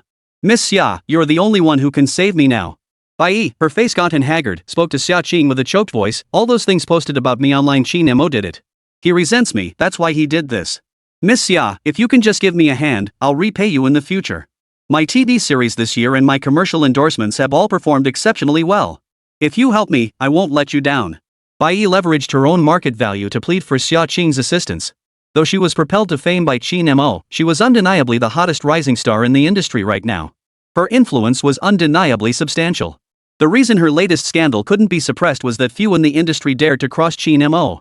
Since no one dared cross Qin Mo, naturally no one dared help her either. Bai Yi pleaded pitifully. Xiao Qing glanced at her face and suddenly asked, "Do you still know how to make taro cakes?" Bai Yi froze. Xiao Qing smiled. "I tasted your taro cake before, it was delicious. Make it for me again." When Qin Mo was in danger, Xiao Qing was among those who went to rescue her. Everything had been so rushed back then, and Xiao Qing didn't remember much about the young Bai Yi from that time. But the plate of taro cake little Bai Yi had given her that she remembered clearly. That flavor was truly exceptional. Xiao Qing didn't refuse outright but made a request instead, which undoubtedly meant Bai Yi still had hope. But Bai Yi thought about the taro cake. A flicker of complexity crossed her eyes. She bit her lip and said, "Miss Xia, it's been a long time since I made this. I'd like to go home and make it a few times before bringing it over to you. Would that be alright?" Xiao Qing hummed in agreement. Of course. After giving her consent, Xiao Qing dismissed Bai Yi. She couldn't be bothered to chat further. Watching Bai Yi walk away, the young lady from the Sun family who had brewed tea for Xiao Qing handed her the cup and casually asked, "Are you really going to help her? That woman's character isn't exactly commendable. If Qin Mo finds out you're involved, he'll probably blame you too." Sipping her tea, Xiao Qing chuckled softly at the heiress's words. "I only said I'd have her make me a tray of cakes. When did I say I'd help her? Sun's daughter." The young lady of the Sun family gave a helpless smile. You really are just like Qin Bayan in that regard. By the way, how is Qin Bayan doing now? Has he woken up yet?" Xiao Qing shook her head. "No idea. I'll go check on him in a couple days." Seeing she was leaving, Sun Qianjin couldn't resist asking, "When are you and Qin Bayan finally going to tie the knot? I can't wait to be your bridesmaid." As the eldest daughter of the Xiao family, Xiao Qing is not only exceptionally beautiful but also highly capable. She now oversees most of the affairs at Xiao Group. Countless individuals within the elite circles coveted a marriage alliance with Xiao Qing. Even the second young master, who had previously been betrothed to the third Miss Bai, had pursued Xiao Qing for a time. Unfortunately, he couldn't win her over. Xiao Qing's standards were exceptionally high, and over the years, only Qin Bayan had ever met her expectations. In Sun Qianjin's view, the two were perfectly matched whether in family background, looks, or capability. Their marriage seemed like a done deal. Sun Qianjin's gossip-hungry curiosity remained unsatisfied. Because Xiao Qing hadn't answered her question. Back at the Xiao residence, they were leisurely sipping tea. Inside the black Mercedes-Benz G-Class heading back to City A, Ningbao, who had been watching cartoons, had fallen asleep cradled in Qin Bayan's arms. When the little one slept, her chubby little hands clenched into fists. Her head rested on Qin Bayan's arm, her chubby little face fully exposed to his view. The little one carried that uniquely sweet and soft scent of a baby girl. Qin Bayan gazed down at her, lost in the sight for a long while. Besides Ningbao, Qin Bayan's gaze would occasionally drift to Hu Wanyu's small face resting against his shoulder. After falling asleep, Hu Wanyu's body drifted unconsciously toward him. Her head unconsciously rubbed against Qin Bayan's neck. Once she found a comfortable spot, she visibly slept even more soundly. Both mother and daughter were fast asleep. Qin Bayan had one resting on his shoulder and one cradled in his arms. The driver, catching sight of this scene in the rearview mirror, couldn't help but marvel inwardly. This was truly remarkable. He had been driving for the Qin family, for Qin Bayan, for so long, yet this was the first time he had ever seen such a down-to-earth side of Qin Bayan. After nearly 6 hours on the road, the car finally pulled up to the Qin residence. It was already late at night. Hu Wanyu seemed to sense the car had come to a stop. She lifted her head, drowsy and disoriented. Her eyes snapped open to find Qin Bayan's handsome face looming close before her. Qin Bayan's face radiated an undeniable air of authority. Hu Wanyu was still half asleep. Without thinking, she blurted out a mumbled remark, "Why are you so handsome?" Hu Wanyu had seen her fair share of male celebrities in the entertainment industry. Those male stars, always hyped by fans as having godlike looks, couldn't hold a candle to half of Qin Bayan's bare face, even with full makeup. Hu Wanyu was definitely someone who judged by looks. After her muttering, she reached out to touch his face. But the moment her fingertips touched Qin Bayan's face, she snapped back to her senses. Her eyes widened in shock as she jerked her hand back as if electrocuted. Her cheeks flushed bright red as she stammered an apology. "I'm so sorry. I must have been half asleep. I didn't mean to disturb you." Hu Wanyu hurriedly explained. Qin Bayan said nothing, simply carrying Ningbao off the car. Since being kidnapped, Ningbao hadn't eaten much. The little one was starving. She woke up just minutes after arriving home. Seeing she was home, Ningbao, who occasionally threw a tantrum upon waking before, had no time for such things now. She slid down from Qin Bayan's arms. Before her chubby little feet even touched the floor, she let out a squeaky cry in her baby voice. "Baby's back. Baby hungry." The housekeeper had already been informed and was awake, knowing she'd be returning at this hour. "Ningbao, you're back. So glad you're back. I've got soup simmering for you in the pot, and I made lots of your favorite foods too. Go wait, I'll bring it out right away." Ningbao, "Okay." "Ningbao, thank you, Grandma Wang." After saying her thanks, Ningbao scampered over to her high chair. She climbed up onto the high chair by herself and sat down. Seeing how eager she was, Hu Wanyu brought over a damp towel and gently wiped her little hands and face. Qin Bayan sat down to eat this meal too. Qin Bayan ate quite a lot. While helping Ningbao eat, Hu Wanyu thought to herself. It seemed Qin Bayan, this domineering CEO, didn't suffer from the stomach ailments common to CEOs in novels. His appetite was just as hearty as Ningbao's. Due to her profession, Hu Wanyu had to maintain her figure, so she ate very little. Qin Bayan watched her eat such a small portion, his brow furrowing almost imperceptibly. Hu Wanyu still needed her wound treated, so after a few bites, she excused herself to assist the doctor. The table was suddenly left with only Ningbao and Qin Bayan. Father and daughter ate their meals in silence, neither acknowledging the other. After finishing her meal, Ningbao climbed down from her high chair to look for her mother. The little one took a few steps, then stopped and turned to look at Qin Bayan. "Baby won't sleep with you anymore." Qin Bayan, ? Qin Bayan hadn't planned on sleeping with her anyway. She was so tiny, he was afraid he might roll over and crush her in his sleep. After saying this, Ningbao received no response. She repeated it again in her high-pitched voice, extra loud. "Qin Bayan." Unable to decipher her meaning, Qin Bayan simply nodded, Ningbao. Ningbao wanted to give Bad Daddy another chance. If Bad Daddy would just coax her, she could go back to being like before and sleep with him for a while. But clearly, the Bad Daddy wasn't taking the hint at all. Humiliated, Ningbao stomped off, her chubby little hands clenched behind her back, her plump feet thudding loudly on the floor as she went to tell on him to Mom. Chapter 34, The Xiao Family's Lost Daughter. "Mommy.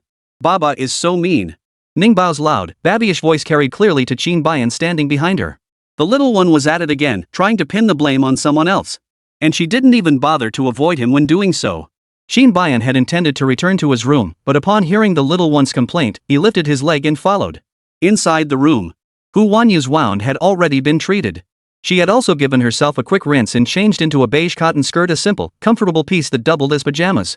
At that moment, she was bent over, searching for Ningbao's bath and change of clothes. Qin Bayan paused at the doorway, his gaze settling on Hu Wanyu. Hu Wanyu possessed a radiant beauty that captivated at first glance.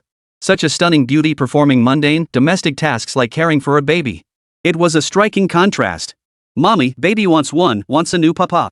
Even as Qin Bayan's gaze lingered on Hu Wanyu, the little chubby baby had already clung to her mother's leg, making a pitiful little demand. Hu Wanyu responded to her request with a helpless sigh. "Did your dad upset you again?" Hu Wanyu could tell that although Qin Bayan and Ningbao were father and daughter by blood, they clearly didn't get along well. Perhaps Ningbao had come too suddenly for Qin Bayan. Qin Bayan simply hadn't been prepared to be a father. If Qin Bayan couldn't be a good father, Huan Yu would never force him to be one. After all, Huan Yu had chosen to give birth to Ningbao from the very beginning, not for Qin Bayan's sake. Sweetie, we're not upset anymore. Mommy will stay home with our baby these next few days and not go to work. Let's not worry about daddy anymore, okay? Huan Yu coaxed Ningbao gently and patiently, bringing along several little yellow rubber ducks for her. Baby, let's go play in the water with the ducks. Ningbao, okay. Ningbao was soothed by her mother and stopped mentioning dad. But Qin Bayan, standing by the door, frowned. He sensed something amiss between himself, Ningbao, and Huan Yu. Though Huan Yu hadn't said it outright, her words seemed to hide the same thoughts as Ningbao's. Both mother and daughter seemed to think he didn't want to be their father. Mommy, let's go out to play? No, we're not going out to play. It's already dark outside. There are no other kids out anymore. Come on, lift your arms. Mommy will take off your clothes. Huan Yu coaxed Ningbao into the small bathtub herself. She brought over the little yellow rubber duck and other toys for Ningbao to play with. Then she carefully scrubbed Ningbao's chubby little body. Mother and daughter didn't need Qin Bayan at all. Qin Bayan stood at the doorway for a moment before returning to his own room. His room was right next to Huan Yu's. Not long after, having freshened up, Qin Bayan sat on the sofa by the balcony in his room. Dressed in loose black pajamas and holding his laptop, he logged into his account to check all the messages he hadn't seen in days. He stayed logged in for a full hour. During that hour, he glanced toward the adjacent room 3 times. After an hour, he closed his laptop without replying to any messages and walked out. Huan Yu was standing at the doorway, having just emerged. Huan Yu was heading out to retrieve the excavator model that Ningbao had been clamoring to play with. Their eyes met, and Huan Yu instinctively turned to go back inside. Qin Bayan called out to her in a calm voice, Huan Yu. Huan Yu flinched reflexively, yes. Qin Bayan. After a 2-second silence, Qin Bayan finally clarified for himself, I'm not that scary.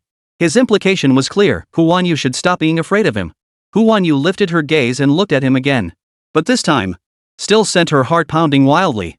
Qin Bayan's face was undeniably handsome, but it was also genuinely cold. In his presence, Huan Yu simply couldn't relax. Still, to bluff her way through, Huan Yu nodded and replied, you're not scary. I'm not afraid of you. Even as the words left her lips, Huan Yu felt her own heart sink with guilt. Qin Bayan clearly sensed the insincerity in her words. The tension between them remained palpable. Qin Bayan didn't press the issue further. He stepped aside, clearing the path for Huan Yu to pass. After Huan Yu took a few steps, Qin Bayan suddenly added, I never rejected Ningbao. I'll do my best to be a responsible father. After uttering these words that seemed like a declaration, Qin Bayan turned back into the room and closed the door. Huan Yu stood frozen in place.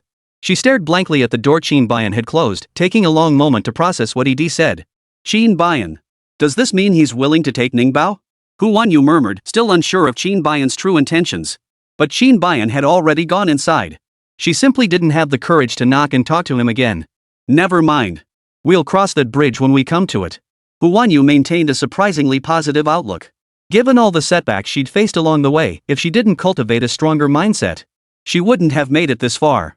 Huan Yu fetched the digger from the living room and returned to play with Ningbao. The little one's sleep schedule was all messed up. Huan Yu didn't let her play endlessly. After a while, she hummed a song to lull her back to sleep. Mother and daughter snuggled close together. The scene couldn't have been more heartwarming. Over the next 2 days, Huan Yu stayed home to recover while keeping Ningbao company.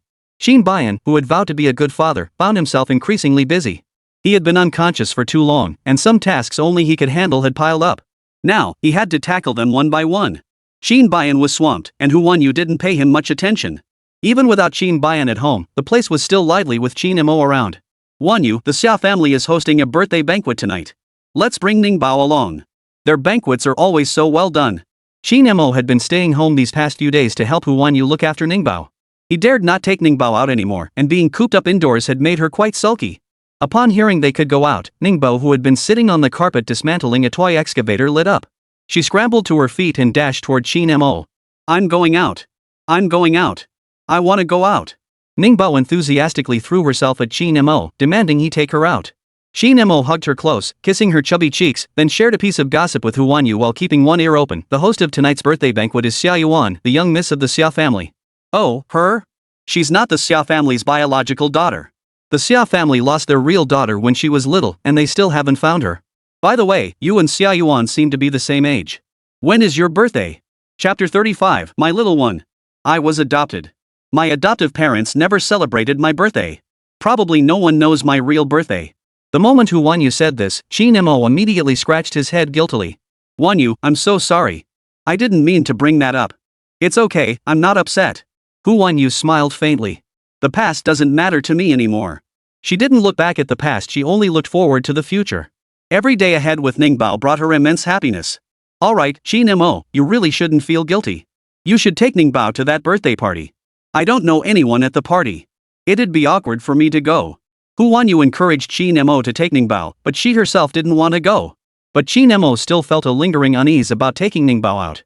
Wanyu, I'm afraid of taking Ningbao out and losing her again. You won't. Hu Wanyu smiled and said, I believe in you. Seeing how much Hu Wanyu trusted him, Qin Mo was deeply moved.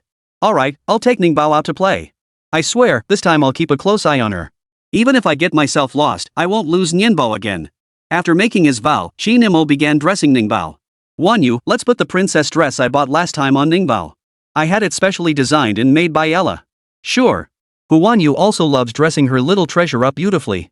She dressed Ningbao in the pale yellow princess dress, then tied her hair up and adorned it with the matching yellow diamond-studded hair clip Qin Mo had bought. This little one is dripping with luxury from head to toe. Mommy, isn't the baby gorgeous? So pretty. Hu Wanyu gazed at the baby girl, who looked like a little princess, her eyes sparkling with joy. Ningbao's delicate, sculpted features paired with her soft, plump little face meant she was often complimented on being prettier than a doll whenever they went out. Hu Wanyu couldn't resist taking out her phone to snap a series of photos of the adorable baby. Baby, look at mommy. Hu Wanyu snapped away, then immediately sent the photos to her best friend. She had a best friend living abroad named Yi Zhanxin. Yi Zhanxin was an academic star pursuing research. She had been pursuing advanced studies in Germany for years and had only returned home a few times. Each time she came back, it was because she missed Ningbao. Ningbao's little gold locket and gold bracelet were both gifts from Yi Zhanxin. Hu Wanyu took photos and recorded videos, sending them all to Yi Zhanxin. Yi Zhanxin didn't reply. She was swamped and couldn't reply instantly. After sending the photos and videos to Yi Zhanxin, Hu Wanyu forwarded them to a new small group chat. The group was created by Old Master Qin. The group name was 5 characters long, Lemon Treasure Sharing Group. The members included her, Qin Mo, Old Master Qin, and Qin Bayan. In the group announcement, the old man had stated that whoever was taking care of Ningbao should take plenty of photos and videos to document the time together, then share them in the group for everyone to see. After Hu Wanyu posted in the group, Old Master Qin replied almost immediately. Ningbao's grandpa, so beautiful. Ningbao's grandpa, thumbs up JPG. Qin Mo was right beside Hu Wanyu, yet he also grabbed his phone to join in. Qin Mo, clapping. Qin Mo, our baby is truly the cutest in the whole world. All 3 people in the group had commented, but Qin Bayan hadn't replied. Qin Mo stared at the screen, rolled his eyes, and commented, cold-blooded. His own brother had been cold and indifferent since childhood. After mentally cursing his brother, Qin Mo put away his phone and gently pressed down on Ningbao's chubby little hands as she reached out to grab it. Alright. Uncle won't play with the phone anymore. Shall we go out? Ningbao, yay! At the mention of going out, Ningbao immediately stopped trying to grab the phone. She toddled over to grab her bottle, then held out her chubby little arms for Qin Mo to carry her. During those 2 days she was kidnapped, the little one had been starving. So now, heading out, she thought ahead and packed a bottle of milk for herself. Qin Mo looked at Ningbao, who was reaching out for a hug, utterly charmed. He smiled warmly, bent down, scooped the little one into his arms, and gave her chubby cheek a gentle kiss. Let's go play. After watching them leave, Hu Wanyu returned to the sofa. She picked up the script, intending to review it again. Although Bai's accident meant she couldn't film anymore, Qin Mo had assured her this project wouldn't be affected. Hu Wanyu cherished this precious filming opportunity deeply. She had already memorized every line of the script. Now, all she needed to do was delve deeper into every nuance of her character's psychological state. While Hu Wanyu worked diligently at home, Ningbao, who had gone out, sat on her uncle's lap and started fussing in the car. Pot. I want Gogo. Ningbao hadn't seen Feng Mujin in 2 days and missed him terribly. Perhaps it was because Feng Mujin was so strikingly handsome. Ningbao's affection for him was visibly palpable. Qin Mo felt a twinge of unease at the sound of Gogo. Sweetie, there will be lots of big brothers and sisters where we're going. They'll all play with you when we get there. Don't just want to be with Feng Mujin, okay? Qin Mo tried to encourage her little chubby baby to broaden his horizons. There are plenty of other kids around. Ningbao wanted to make friends. There were plenty of choices. Despite Qin Mo's constant coaxing along the way, Ningbao still arrived at their destination with a frown. She still hadn't been coaxed into a good mood. Qin Mo didn't bother with formalities. He simply scooped the little one up. The banquet venue was the Xiao family's private estate. The estate was beautifully landscaped. As soon as Ningbao arrived, she spotted the balloons. She slipped out of Qin Mo's arms, determined to grab one. Just as her little chubby hand was about to touch one, a boy in a white suit walked over and shoved her down. No touching the balloons. They're for decoration. You can't touch them. The little boy's tone was fierce. Not to the ground, Ningbao puckered her lips and burst into tears.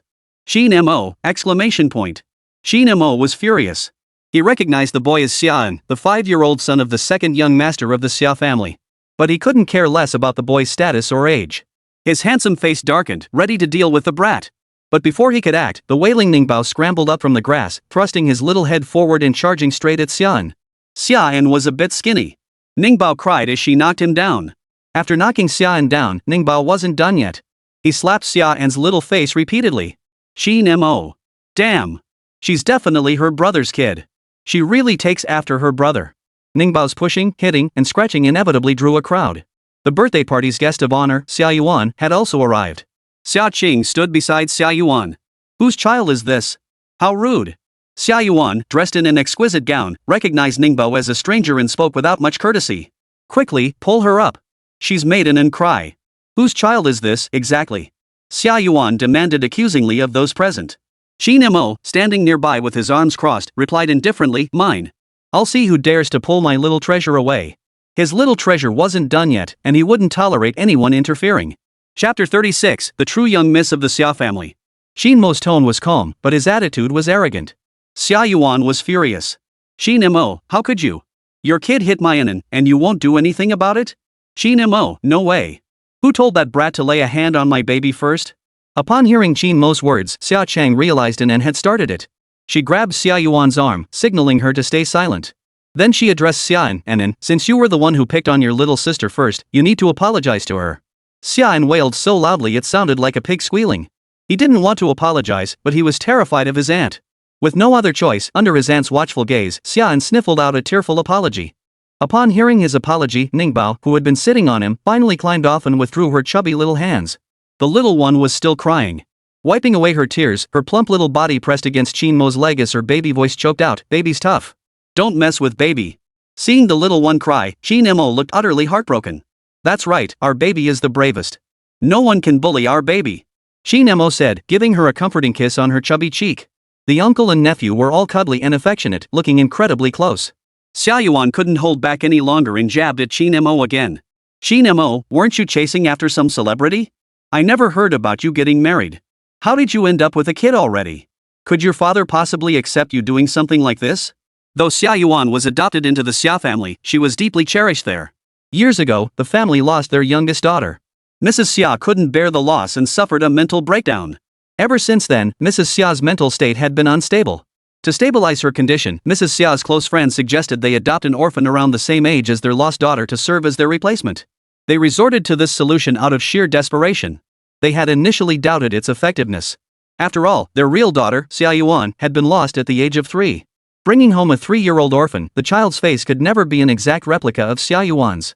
The resemblance between the two children would be at most 40 or 50%. And yet, with just that 40-50% resemblance, no one could have imagined it would fool Mrs. Xiao. Perhaps Mrs. Xiao's grief was so profound it caused her mind to deceive itself.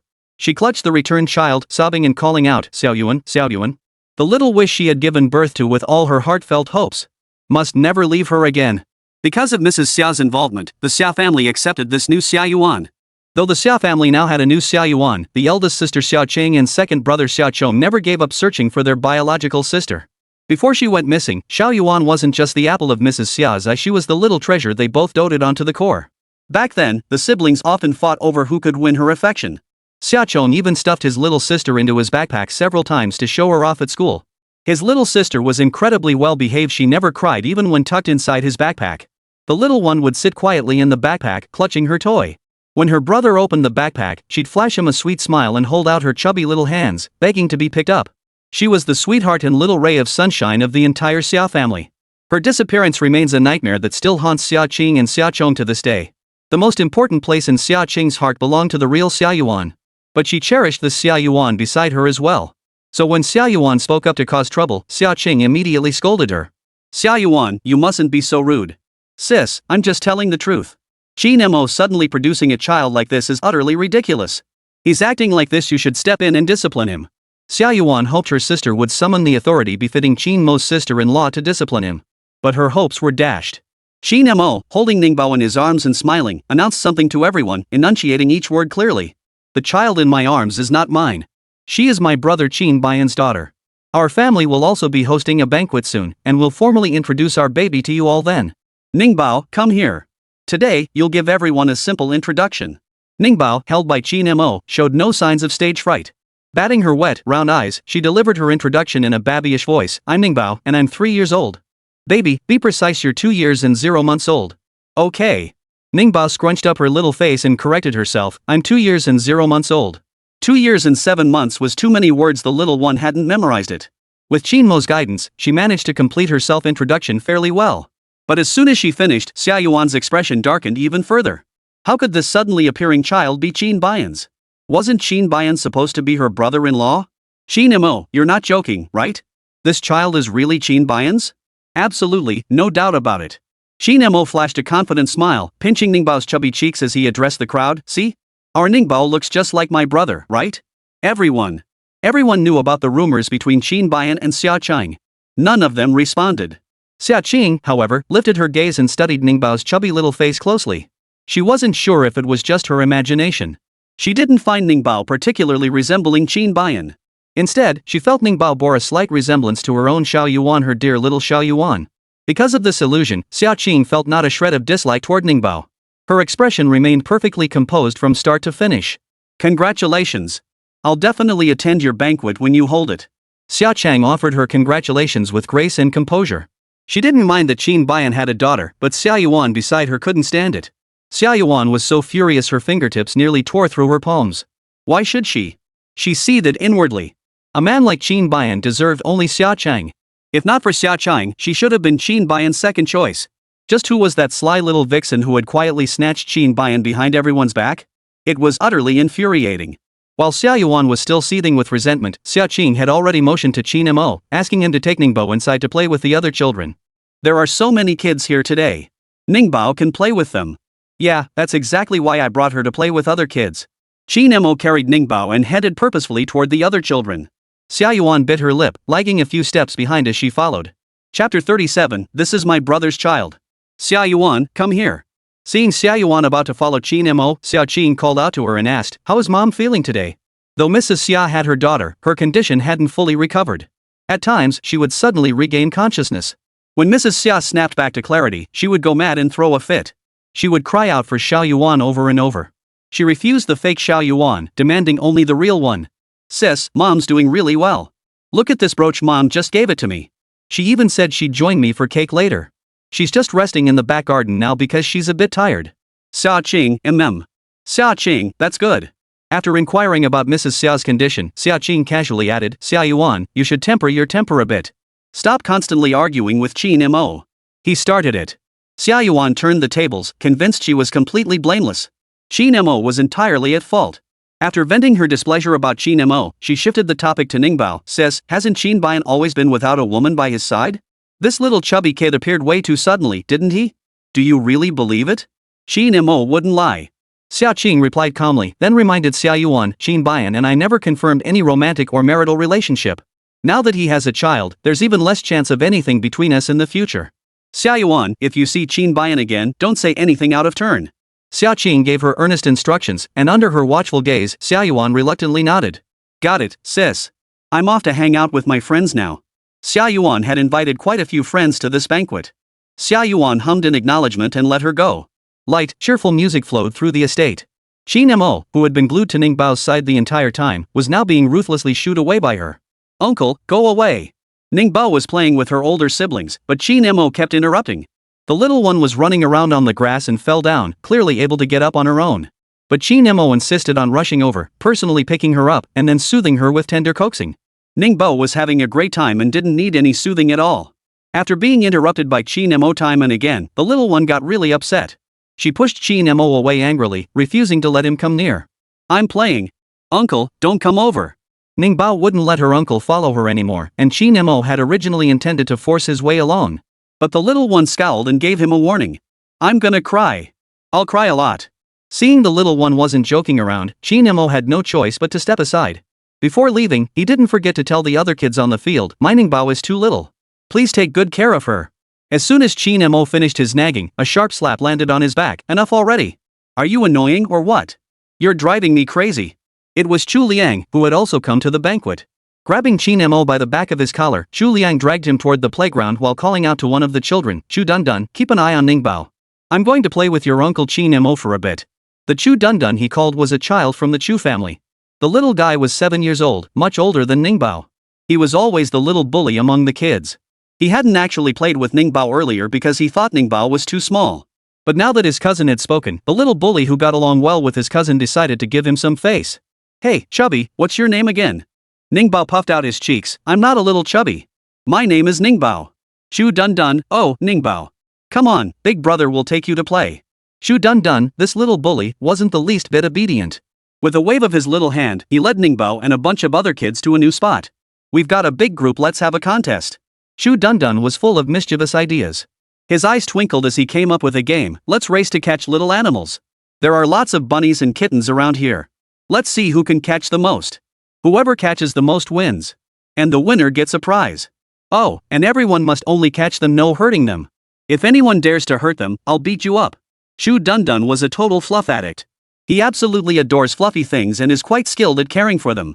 His house is full of kittens, all raised by his own hands. He'd heard that the Xiao family's estate had a few free-roaming kittens and rabbits. Chu Dundun wanted the kids to help him catch them so he could take them home to raise. After Chu Dundun announced the game rules, the kids scattered in a swarm, each dashing off to catch the free-roaming bunnies and kittens. Nini, where are you? Bunny, come out. Doggy, is there a doggy? The children wandered around searching everywhere, and Ningbao joined in the hunt. But the little one wasn't hunting rabbits, kittens, or puppies. She was rummaging through the grass and in no time had caught 2 big worms. So engrossed in her catch, she didn't notice she'd wandered all the way to the little garden in the back. The small garden had a quiet, serene beauty. Ningbao's chubby hands clutched the worms as she glanced around, then kept walking forward. Not long after, Ningbao spotted a woman sitting on the ground, holding a rosebush in her hands. The woman was beautiful. Though her face bore the marks of time, her eyes remained breathtakingly captivating. Ningbao stared at her, feeling a strange sense of familiarity. You're bleeding. Ningbao's sharp eyes spotted blood trickling from the woman's hand where she gripped the rose stem. She hurried over on her little legs, urgently urging, open your hand. It hurts. The woman sitting on the ground seemed oblivious to Ningbao's pleas. She remained motionless, still clutching the rose, murmuring softly, Xiao Yuan, come see the flowers with mommy. Mommy planted so many flowers for you. Ningbao couldn't understand her murmurs. Seeing her motionless, Ningbao set the bug aside and reached out with her chubby little hand, trying hard to pry the woman's fingers open. Chapter 38, Daddy's Baby Talk. Ningbao's chubby little body wasn't built for nothing, she was surprisingly strong. With her strenuous tugging, the woman's fingers actually began to pry apart one by one. Though her chubby little face was flushed with exhaustion, she felt a wave of relief wash over her, accompanied by a sense of triumph. She looked at the rose that had fallen to the ground, picked it up carefully, pointed at the thorns on the stem, and said to the woman like a little adult, look, thorns. Don't touch it. Ningbao's chubby little hand was itching to touch it. She used to want to touch everything she saw, the electrical outlets at home, the kettle for boiling water, even prickly cacti. There was nothing she didn't want to touch. To break her of this habit, Huan Yu had firmly grasped her little hands, carefully controlling the pressure to ensure she didn't get hurt, but still made her little hand sting several times. The little one learned her lesson the hard way, her eyes welling up with tears. Grandma, you need to bandage your hand. After lecturing Grandma, Ningbao turned her attention to Grandma's bleeding hand. Just as she reached for paper to bandage it, a sharp, urgent voice cut through the air. Mom! What happened to your hand? The voice belonged to Xiao Yuan. Xiao Yuan hurried over in her high heels, rushing to the woman's side and cradling her hand. Blood! You're bleeding! Xiao Yuan shouted for help while her eyes reddened, directing her anger at Ningbao. Did you do this? Ningbao? Ningbao's eyes widened suddenly. She shook her little head vigorously and said, it wasn't me, baby. She hadn't done anything wrong this time. Xiao Yuan didn't believe her for a second. You say it wasn't you? Look at what you're holding in your hand. My mom's hand got pricked by thorns, and you're still holding that thorny flower. You're still trying to wriggle out of it. Xiao Yuan's barrage of accusations drew the attention of several people who had come running at the commotion. Seeing everyone gather, Xiao Yuan's voice cracked with emotion. You weren't satisfied with beating Xia, and now you've hurt my mother too. You're so young, who taught you to be so violent? Xiao Yuan firmly pinned the blame on Ningbao. Ningbao clutched the flower, pouted, and repeated again. It wasn't me. Hi, baby. Ningbao, who had done a good deed only to be wrongly accused, felt utterly wronged. She had wanted to explain, but Xiao Yuan had already helped the clearly ailing Mrs. Xia away. Watching Mrs. Xiao's retreating figure, Qin Mo rushed over but found himself unable to confront her. He was furious too. My little one would never hit anyone first. Xia Yuan has been targeting my little Bao today. This isn't over. Qin Mo scooped Ningbao into his arms. The banquet was utterly unbearable now. His face darkened as he stormed out. Seeing him go, Xu Liang called over Chu Dundun to leave together. Xu Dundun. Didn't I tell you to keep an eye on Ningbao? Xu Liang tapped Chu Dundun on the head. Chu Dundun had been feeling rather aggrieved, but when he looked up and saw Ningbao's tear-stained, chubby little face, he swallowed his grievance instantly. All right. Little Lemon looked even more upset than he did. Ningbao, don't cry. Xu Dundun rummaged through his pocket and handed her his favorite hero card. This is a limited edition card. It's yours. And I'll get revenge for you. Xu Dundun had also heard Xia Yuan scolding Ningbao earlier. He really disliked Xia Yuan. To be precise, he'd always hated Xia Yuan. Ningbao, do you have a smartwatch? We can add each other as friends. I'll just call you when I want to play. Xu Dundun wanted to add a friend. Qin Mo, holding the chubby baby nestled in his arms, replied, I'll have Ningbao add you later. The family had customized a special smartwatch for Ningbao. It should arrive any day now. The two adults were about to head out with their child when Xia Qing intercepted them before they reached the door. Qin Mo, you know how sharp-tongued Xia Yuan can be. She's a bit blunt with her words, but she's not a bad person at heart. She was just so anxious earlier. Qing, you don't need to tell me this. Rest assured, my issues with Xia Yuan won't affect you. But I also hope you won't get involved in my issues with her anymore. As Qin Mo spoke, he flashed Xia Qing a smile. His smile was quite easygoing. But Xia Qing, who knew him well, understood that he was genuinely upset. Xia Qing didn't try to persuade him further. She watched Qin Mo leave, then turned to go check on Mrs. Xia. Madame Xia had taken her medicine and was resting in bed. Her hand had been properly treated. Xia Yuan stood vigil by her bedside, eyes reddened with worry. Xia Yuan. Sis, you're here. Mom's fine now. She just fell asleep. Xia Yuan spoke softly through her sobs. As soon as she finished, Mrs. Xia began her complaint. Sis, that child Qin Mo brought along is truly inconsiderate. Do you really think Yan Gu is her father? This child bears no resemblance to Yan Gu at all. Xia Qing listened to Xia Yuan's complaint with mixed feelings. Xia Yuan, did you personally see Ningbao hurt Mom? Xia Yuan bit her lip and nodded immediately. Sis, I saw it. I wouldn't make something like that up. Don't you even trust me? Xia Yuan's words left Xia Qing speechless. After a long pause, Xia Qing patted her shoulder and offered one final earnest plea. Xia Yuan, stop provoking Qin Mo. And cut all ties with the Qin family. The Qins were fiercely protective of their own. Ningbao was the only granddaughter of old Master Qin and the sole remaining heir of the entire Qin family. Regardless of whether Ningbao was a bad child, they couldn't afford to provoke them any further. Every word Xia Qing spoke carried weight. Unfortunately, Xia Yuan didn't take a single word to heart. Seeing Xia Qing give up on Qin Bayan, Xia Yuan felt a surge of confidence. She knew she couldn't measure up to her accomplished older sister.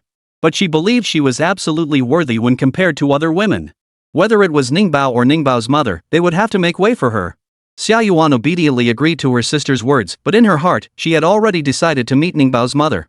Perhaps after this meeting, Ningbao's mother would feel unworthy of Qin Bayan and withdraw on her own. Alright, Xia Yuan, you keeping Mom company. I'll go attend to the guests outside. Xia Yuan, okay. The banquet at the Xia residence continued. Ningbao, who hadn't eaten a single bite, clutched her freshly prepared bottle. She sucked a couple of times, then pushed out the straw-like nipple and let out a few cries. After 2 cries, she sucked hard on the bottle again. The little one continued drinking milk while crying, managing both tasks simultaneously. Qin Mo had been trying to soothe her the whole time, but to no avail. Upon reaching the front door, Qin Bayan, who had barely been home these past 2 days, happened to return. Spotting him, Qin Mo promptly shoved the crying Ningbao, still clutching her bottle, into his arms. Hurry up and calm her down. After handing over the chubby baby, Qin Mo immediately urged Qin Bayan to soothe her. Qin Bayan. Qin Bayan slowly lowered his head, meeting the little chubby baby's gaze. The little one was utterly heartbroken at that moment. Even to his mean dad, she sniffled and complained, baby hurt. Auntie's mean. Wha, baby won't go to Auntie's house anymore. The little one was utterly heartbroken. She buried her wet, chubby face into Qin Bayan's chest, her tears and snot smearing onto his clothes. Qin Bayan had a cleanliness obsession. But then he thought about how this chubby little baby kept blaming him, saying he didn't like her. He furrowed his brow slightly, forcing himself to resist the urge to lift her face and wipe her tears. He held her gently, steadied his breathing, and then spoke the carefully chosen words he'd rehearsed in his mind. Stop crying. From now on, you'll stay home and not go out anymore, okay? Ningbao, ? Ningbao, who adored going out, froze with her chubby face after being coaxed. The next second, she erupted into even louder sobs. Chapter 39, You're Done For. Qin Bayan watched the wailing chubby baby, his frown deepening. His gaze shifted toward Qin Mo, signaling for him to take over. But Qin Mo completely ignored his gaze. Brother, you comfort the baby for now. She was upset at the Xiao family and hasn't even eaten yet. I've got something to take care of anyway, so I won't be home for dinner. Bye. Qin Mo said goodbye and turned to slip away. Qin Bayan, ? Qin Bayan shot his rapidly retreating younger brother a cold, piercing glance, mentally noting his absence. With Qin Mo gone, only father and daughter remained at the door. Qin Bayan lowered his gaze and instinctively uttered a classic dad taking care of kids line, "Stop crying. I'll take you see what your mom is doing." Ningbao continued crying even after hearing about mom.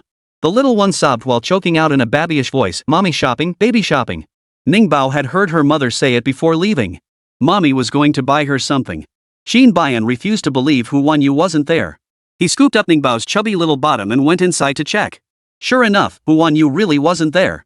Old Master Qin wasn't home either. With no adults at home who could coax the child, Qin Bayan paused in silence before deciding to take matters into his own hands. Want to eat? Yum! Having just finished an entire bottle of milk, Ningbao was still eager for food. But she didn't want to eat at home. She wanted to eat out. Qin Bayan agreed to all her requests. Father and daughter took a ride out. Qin Bayan intended to take her to a restaurant, but before they reached it, Ningbao spotted the snack street first. The street was bustling with the lively atmosphere of everyday life. Little Lemon pressed her chubby cheeks against the car window, filled with longing for this place. Stop here. I'm getting out. Ningbao pulled at the car door as she spoke. Fortunately, it was locked, preventing her from opening it. Qin Bayan's heart skipped a beat at her sudden action. Ningbao, don't move. Qin Bayan pulled out his phone and snapped a photo of Ningbao's chubby little hand still clutching the door handle. After snapping the photo, he added Hu Wanyu's WeChat from the Ningbao share group. Once she accepted the request, he sent her the picture. Hu Wanyu. Hu Wanyu, spank her hand. Hu Wanyu was furious. Ningbao's habit of yanking on the car door while still inside, she'd corrected it countless times. But she just couldn't break it. Hu Wanyu was so furious that all the avoidance and fear she felt toward Qin Bayan vanished instantly. She immediately initiated a video call. The call connected instantly. The first thing Hu Wanyu saw was Qin Bayan's handsome face, appearing a bit too close. Even at this direct angle, Qin Bayan remained so strikingly handsome it left her speechless. Hu Wanyu was momentarily mesmerized by that handsome face for a couple of seconds. 2 seconds later, Hu Wanyu regained her composure. Could you please adjust the camera to focus on Ningbao? Qin Bayan silently handed the phone to Ningbao. Ningbao took the phone with one hand, still holding onto the car's handlebar with the other, looking puzzled. She still didn't know her mother had called. As she lowered her little head, intending to poke at the screen with her chubby fingers, she saw her mother's face on the display. Ningbao. Ningbao flung the phone away. Still shaken, the little one patted her chest. That was so scary. The little one stammered, I saw mommy. Qin Bayan silently picked up the phone and once again pointed Hu Wanyu's face toward Ningbao. Ningbao. Ningbao shut her eyes tightly, baby doesn't want to see. Hu Wanyu, I've already seen you. Hu Wanyu was furious, Ningbao, don't pull the car door. Did I tell you that? Ningbao pouted, still refusing to open her eyes, but obediently answered her mother's question, yeah, she did. Hu Wanyu took a deep breath, pulling on the car door is dangerous. If you fall, you'll get really, really hurt. Didn't I tell you that too? Ningbao sniffed, looking round, and nodded. Seeing that she clearly remembered everything, Hu Wanyu forced herself to stay calm and asked, you know it's dangerous, so why did you pull on the car door? Tell mommy. Ningbao was on the verge of tears. The little one rubbed her eyes, her tiny voice dripping with pitifulness. In the most timid voice imaginable, she uttered the most heartbreaking words, baby wanted to open it. Qin Bayan. Unbelievable. Qin Bayan, merely observing, felt his blood pressure spike. His brow twitched. At that moment, he genuinely admired Hu Wanyu.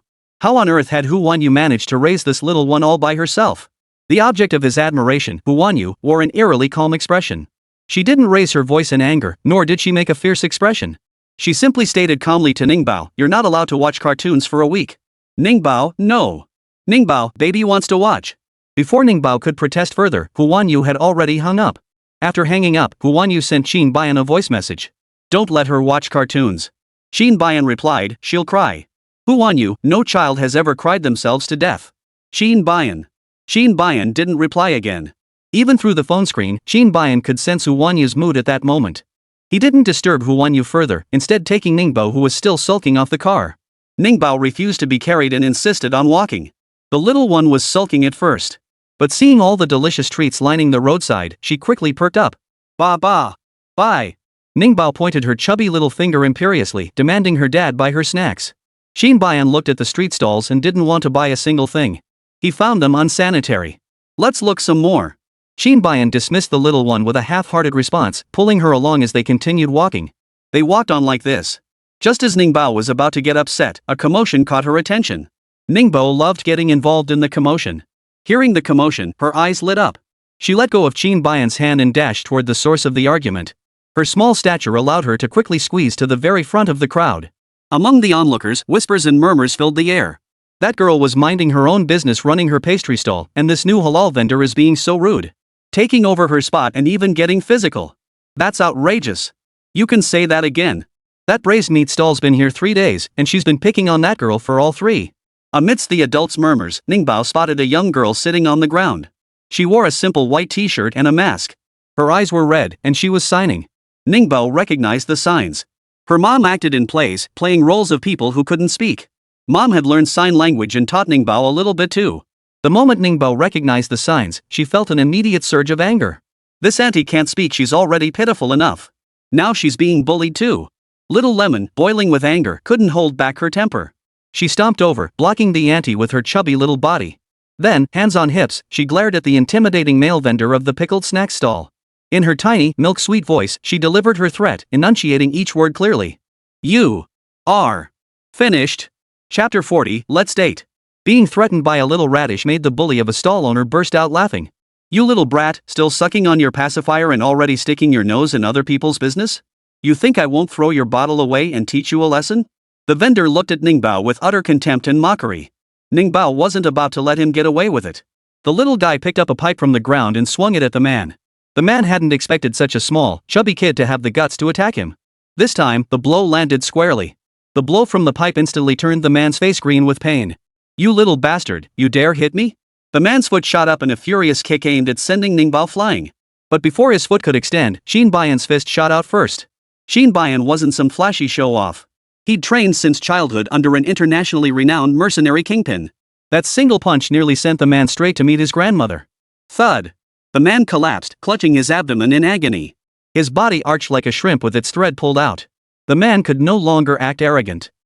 Bayan didn't spare the man a single extra glance. He only lowered his gaze to his chubby little baby. The little chubby baby, who hadn't been particularly close to him before, now gazed at him with bright, sparkling eyes. Wow! The little one looked utterly adoring, her baby voice brimming with excitement as she praised Bayan for the very first time. Baba, you're so awesome. Bayan. Bayan's eyelid twitched. Before he could stop himself, he blurted out, don't copy that. But it was too late. Ningbao had already lowered her head to study her chubby little fist. Bayan. His eyelid twitched even faster. Fortunately, Ningbao only stared at her chubby fists for a few seconds before remembering what she needed to do. She turned and walked back to her auntie on the floor, then reached out to pull her up. Auntie, don't be scared. Baby's okay. Baby hit someone. Ningbao tried to comfort the auntie on the ground, but the auntie struggled to get up. As she managed to stand, blood seeped through her loose linen capri pants, trickling down her ankles. Ningbao was startled. You're hurt. Ningbao pointed at her auntie's leg. Wearing a mask, Bai Wu didn't seem too concerned about her bleeding. She signed her thanks to Ningbao. Seeing this, Ningbao tried hard to recall the sign language her mother had taught her and began gesturing as well. Her gestures were all over the place. Bai Wu couldn't help but curve her eyes, then touched her own ear. She was indicating that she could hear and understand. Seeing Bai Wu's smiling eyes, Ningbao sniffed, feeling even more heartbroken. Her aunt had been wronged and hurt, yet she could still smile at her. Auntie was just so strong. Ningbao felt an inexplicable fondness for this auntie. She reached out to pull her aunt again. Let's go home, back to baby's house. There's a doctor here. Ningbao wanted to take auntie to see a doctor. Bai Wu shook her head, unwilling to go with her. But the little one was determined, insisting on dragging her away. Come on, come on. Baby's okay. The little one insisted she was a good baby, not a bad one. She wouldn't hurt auntie. After Ningbao talked for a long time, Bai Wu still didn't want to trouble her. Watching the little one cry in frustration, Bayan pondered Hu Wanyu's words. Hu Wanyu had said no child had ever cried themselves to death. But Ningbao came over sniffling, clinging to his leg and begging him to take her auntie home to see a doctor. Her pitiful little face was simply too heartbreaking. Though Bayan knew full well that Ningbao's chubby little face was deceptively innocent. She looked like an angel but was actually a little devil. Bayan maintained clear-headedness, vigilance, and rationality toward this little black-hearted dumpling. Baba, Baba. Xiao, you're so mean. What, auntie, have mercy. Qin Bayan. Qin Bayan momentarily abandoned his composure, his handsome face set as he scooped up Ningbao. There. Stop crying. Qin Bayan's face remained expressionless, yet his words instantly silenced Ningbao's tears. I'll have her come back. Qin Bayan spoke as he picked up his phone and sent several messages. Then, he casually introduced his identity to Bai Wu. I mean no harm. Qin Bayan said calmly, I've already called the police. After accompanying you to meet the police and confirming my identity, you can come back with me to tend to your injuries. Qin Bayan didn't even need to state he meant no harm. Bai Wu could clearly see that this handsome man had treated her with utter indifference from start to finish. He hadn't even looked at her. If that chubby little one hadn't stepped forward to help her, this man wouldn't have acknowledged her at all. Bai Wu understood this, and it actually brought her a sense of relief. Meeting Ningbao's hopeful gaze, she gave a gentle nod. Ningbao beamed with delight at her nod. Soon, Zhu Liang approached with a look of resentment on his face. As he approached Qin Bayan, he murmured in a voice so low the recording device couldn't pick it up, complaining. Bro, honestly, you didn't have to drag me into this. You could have just called 110. Zhu Liang had been scheduled for the night off. But one message from Qin Bayan had him rushing back to change into his uniform and respond to the call. Like Qin Mo, Zhu Liang had grown up under Qin Bayan's oppressive shadow. The Chu family spoiled their children, especially Mrs. Chu, who was notorious for doting on them. As a child, Zhu Liang was spoiled rotten, running wild with no one able to rein him in. Though the patriarch of the Chu family also loved his grandchildren, he saw this situation was unsustainable. So, steeled his resolve, gritted his teeth, and stomped his foot, then brought in outside help. That outside help was Qin Bayan. At that time, Zhu Liang had misbehaved again, but his parents couldn't bring themselves to scold or punish him. Qin Bayan, acting on the old master's instructions, arrived with a stern look on his handsome face. His arrival meant Zhu Liang's wails echoed through the house for the entire afternoon. From then on, whenever Zhu Liang dared to cause trouble, Qin Bayan would pay a visit. During this period, Zhu Liang even teamed up with Qin Mo to rebel. Then Qin Bayan bundled both brothers off to the wilderness, forcing them into extreme survival conditions.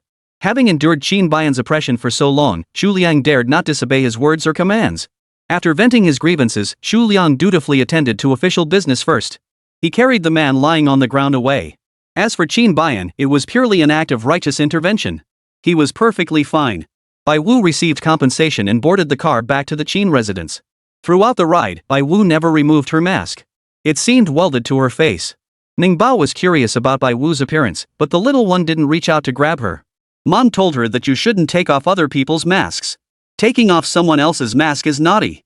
Under Ningbao's watchful gaze the whole way, they finally arrived home. At home, Qin Mo and Hu Wanyu were talking.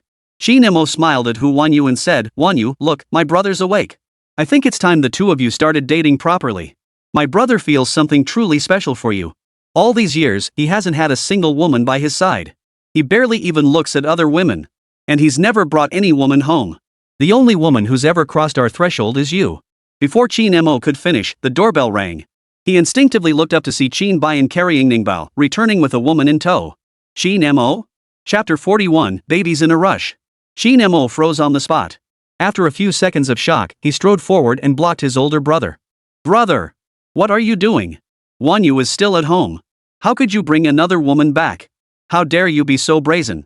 Qin Mo was furious.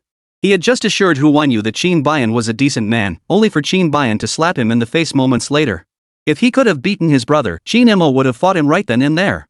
Facing Qin Mo's accusations, Qin Bayan merely gave him a cold stare, refusing to respond. Uncle! Don't be mean. Seeing Qin Bayan silent, Ningbao unexpectedly defended her dad. Baby's here. Auntie's hurt, poor thing. Baby's crying, auntie's coming. Ningbao couldn't form long sentences yet, but the little one was quite adept at these short phrases. Having raised her all this time, Qin Mo could understand everything she said. The moment he heard it was auntie that Ningbao wanted to bring back, Qin Mo's expression changed instantly. So it was our baby who invited her back? How kind our little one is. Qin Mo squeezed Ningbao's chubby little hand, a smile lighting up his eyes. Whenever he spoke to Ningbao, his voice naturally rose in pitch. His voice sounded even more pleasant when he did that. Upon hearing his voice, Bai Wu stole several glances at him. Bai Wu adored beautiful voices. Baby, have you eaten yet? Not yet. Then go eat. Brother, you can join Ningbao and Wanyu for dinner. Leave this young lady to me. Qin Mo was observant. He had already noticed the bloodstain on Bai Wu's calf. He instructed Qin Bayan to take Ningbao to the dining room while he escorted Bai Wu to the living room to sit. Would you like tea or coffee? Qin Mo sat on the nearby sofa and asked Bai Wu with a smile. Bai Wu shook her head, indicating she didn't want either. Seeing this, Qin Mo slid the fruit platter toward her. How about some fruit? Bai Wu shook her head again. Not only did she shake her head, but she also kept her gaze lowered. Seeing her silence, Qin Mo assumed she didn't want to talk. He sensed the mood and sat quietly beside her, saying nothing more. His silence, however, prompted Bai Wu to lift her head. Her doe-like eyes blinked as she looked at him. Though Bai Wu herself was not one for words, she still greatly enjoyed listening to Qin Mo speak. Under Bai Wu's gaze, Qin Mo froze, his entire being startled. Those eyes, he knew them well. Bai. Just as Qin Mo was about to speak, the doctor arrived. The doctor needed to perform a physical examination on Bai Wu. Bai Wu instinctively tried to refuse. But Qin Mo's eyes darkened and his voice suddenly turned cold. We have the equipment at home. A physical exam won't take much effort. Since we're here, let's get it done. Qin Mo's attitude had shifted and Bai Wu caught this change. Bai Wu froze for 2 seconds. She couldn't fathom what had come over him. But under Qin Mo's heavy atmosphere, she still followed the doctor for the checkup. Throughout the examination, Bai Wu never removed her mask. After leaving the examination room, before the results were ready, Qin Mo leaned against the wall and spoke to Bai Wu in a subdued tone. You've kept that mask on since we walked in. What's the matter? Are you that unwilling to let me see your face? Bai Wu. Bai Wu's gaze shifted nervously. Her face, when revealed, often caused trouble. So she had grown accustomed to hiding her face. Qin Mo lazily straightened up and walked away from the wall.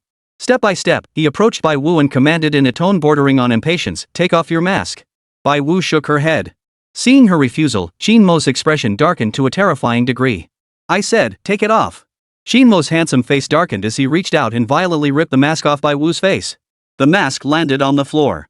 Qin Mo saw Bai Wu's face and rage surged through him. Bai, you dare show your face to me? Do you think the lesson I gave you wasn't enough? Do you really think I, Qin Mo, am some kind of pushover? Qin Mo's sudden outburst startled Bai Wu. Her eyes widened in terror as she took 2 fearful steps back. Her retreat only fueled Qin Mo's rage further. Just as Qin Mo's rage peaked, Ningbao, who had only taken a few bites of food, came running over, clutching her auntie's hand. The moment she arrived, she saw Qin Mo yelling at someone. Uncle! No! Ningbao rushed over and bumped her little head hard against Qin Mo. Uncle! Don't be mean! Ningbao desperately tried to stop Qin Mo. As she tried to stop him, she looked up at Bai Wu. At first glance, Bai Wu's face looked exactly like Bai Yi's. But after staring for 2 seconds, Ningbao recognized her. This wasn't the wicked aunt. This was the good auntie. Uncle, auntie is pitiful. Auntie got hurt. She got hurt because she deserved it. People like her aren't worth pitying. Qin Mo's words stung like needles. Hearing this, Bai Wu's eyes instantly reddened. Embarrassed, she picked up the mask from the ground and ran out. Seeing Bai Wu run off, Ningbao lifted her leg to chase after her. Qin Mo grabbed Ningbao's arm, stopping her. Don't bother with her. Qin Mo's voice turned icy. She deliberately came into our home to find me. Does she think I'd still show her mercy? Ha! That's wishful thinking. Qin Mo's words were cold and decisive. Ningbao, pinned down by him, grew so flustered her little face flushed red. No hugging. No hugging the baby. No. Baby wants auntie. Ningbao kicked frantically with her little legs, trying to break free from Qin Mo. But Qin Mo deliberately held her back, making it impossible for her to run away. The two stood locked in a standoff in the hallway. Unable to escape, Ningbao felt both frustrated and wronged, bursting into tears with a wail. Seeing her cry, Qin Mo was puzzled. Stop crying, stop crying. Why are you crying? Didn't you hate Bai Yi the most? I chased her away, so why are you crying? Qin Mo couldn't understand why Ningbao was acting so out of character. Ningbao, held tightly by him, sobbed in a high-pitched voice, her body shaking. No. Not the bad auntie. Auntie is good. Auntie's pitiful, she won't talk back. The bad guy bullied auntie, baby saved her. Baby is awesome. Ningbao sobbed between gasps, insisting the auntie she'd brought home was a good auntie. After she finished speaking, Qin Mo's head felt like it was exploding. Chapter 42, The Sneaky Little One. That girl looked exactly like Bai Yi. She couldn't speak. And those clear, pure eyes. All these traits pointed to one person, the one Qin Mo had truly been searching for. It's her. Qin Mo's handsome face paled. He dropped Ningbao and dashed out. Now he knew he had to hurry, that he had to chase after her. But it was already too late. Bai Wu's figure vanished without a trace. Qin Mo, still refusing to give up, searched frantically for her. Left behind, Ningbao's cries drew Huan Yu and Qin Bian. Ningbao, what's wrong? Huan Yu scooped Ningbao into her arms, wiping away her tears as she asked. Ningbao sniffled as she recounted how uncle had bullied auntie and then gone looking for her. Huan Yu. Huan Yu was completely baffled. She didn't know Bai Wu and Bai Yi looked alike. There. No more crying. Uncle will find auntie. Hu Wanyu comforted the chubby little baby, who was crying like a fountain, and carried him to the dining room for a meal. The little one was placed in the high chair. Hu Wanyu handed her the bowl and changed the subject. Grandpa's phone watch for you has arrived. After you finish eating, mommy will teach you how to use it. With your watch, you can call your best friends anytime. Gua gua. Go calls. The moment she heard phone call, Ningbao immediately thought of Feng Wujin. She wanted to call Feng Wujin. Hu Wanyu knew how much she adored this big brother of hers, so she smiled and nodded.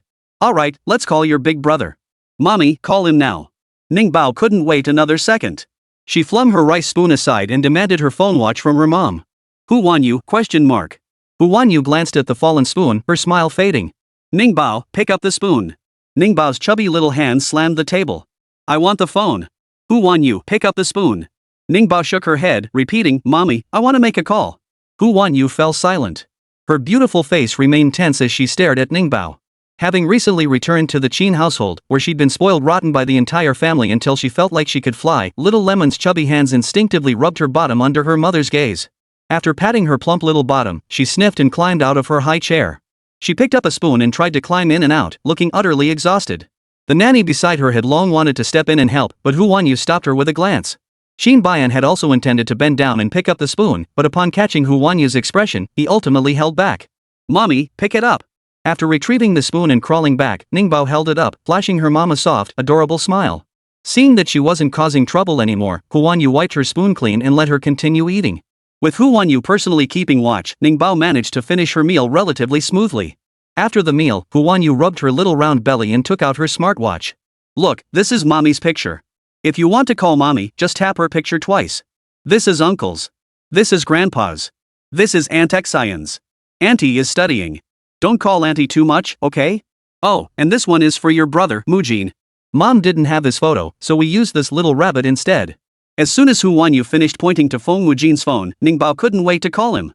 It took a while for the call to connect. Little Nianbao's chubby face pressed right up against the screen, her baby voice booming. Hey? Grandpa. It's baby. Ningbao? You have a phone now?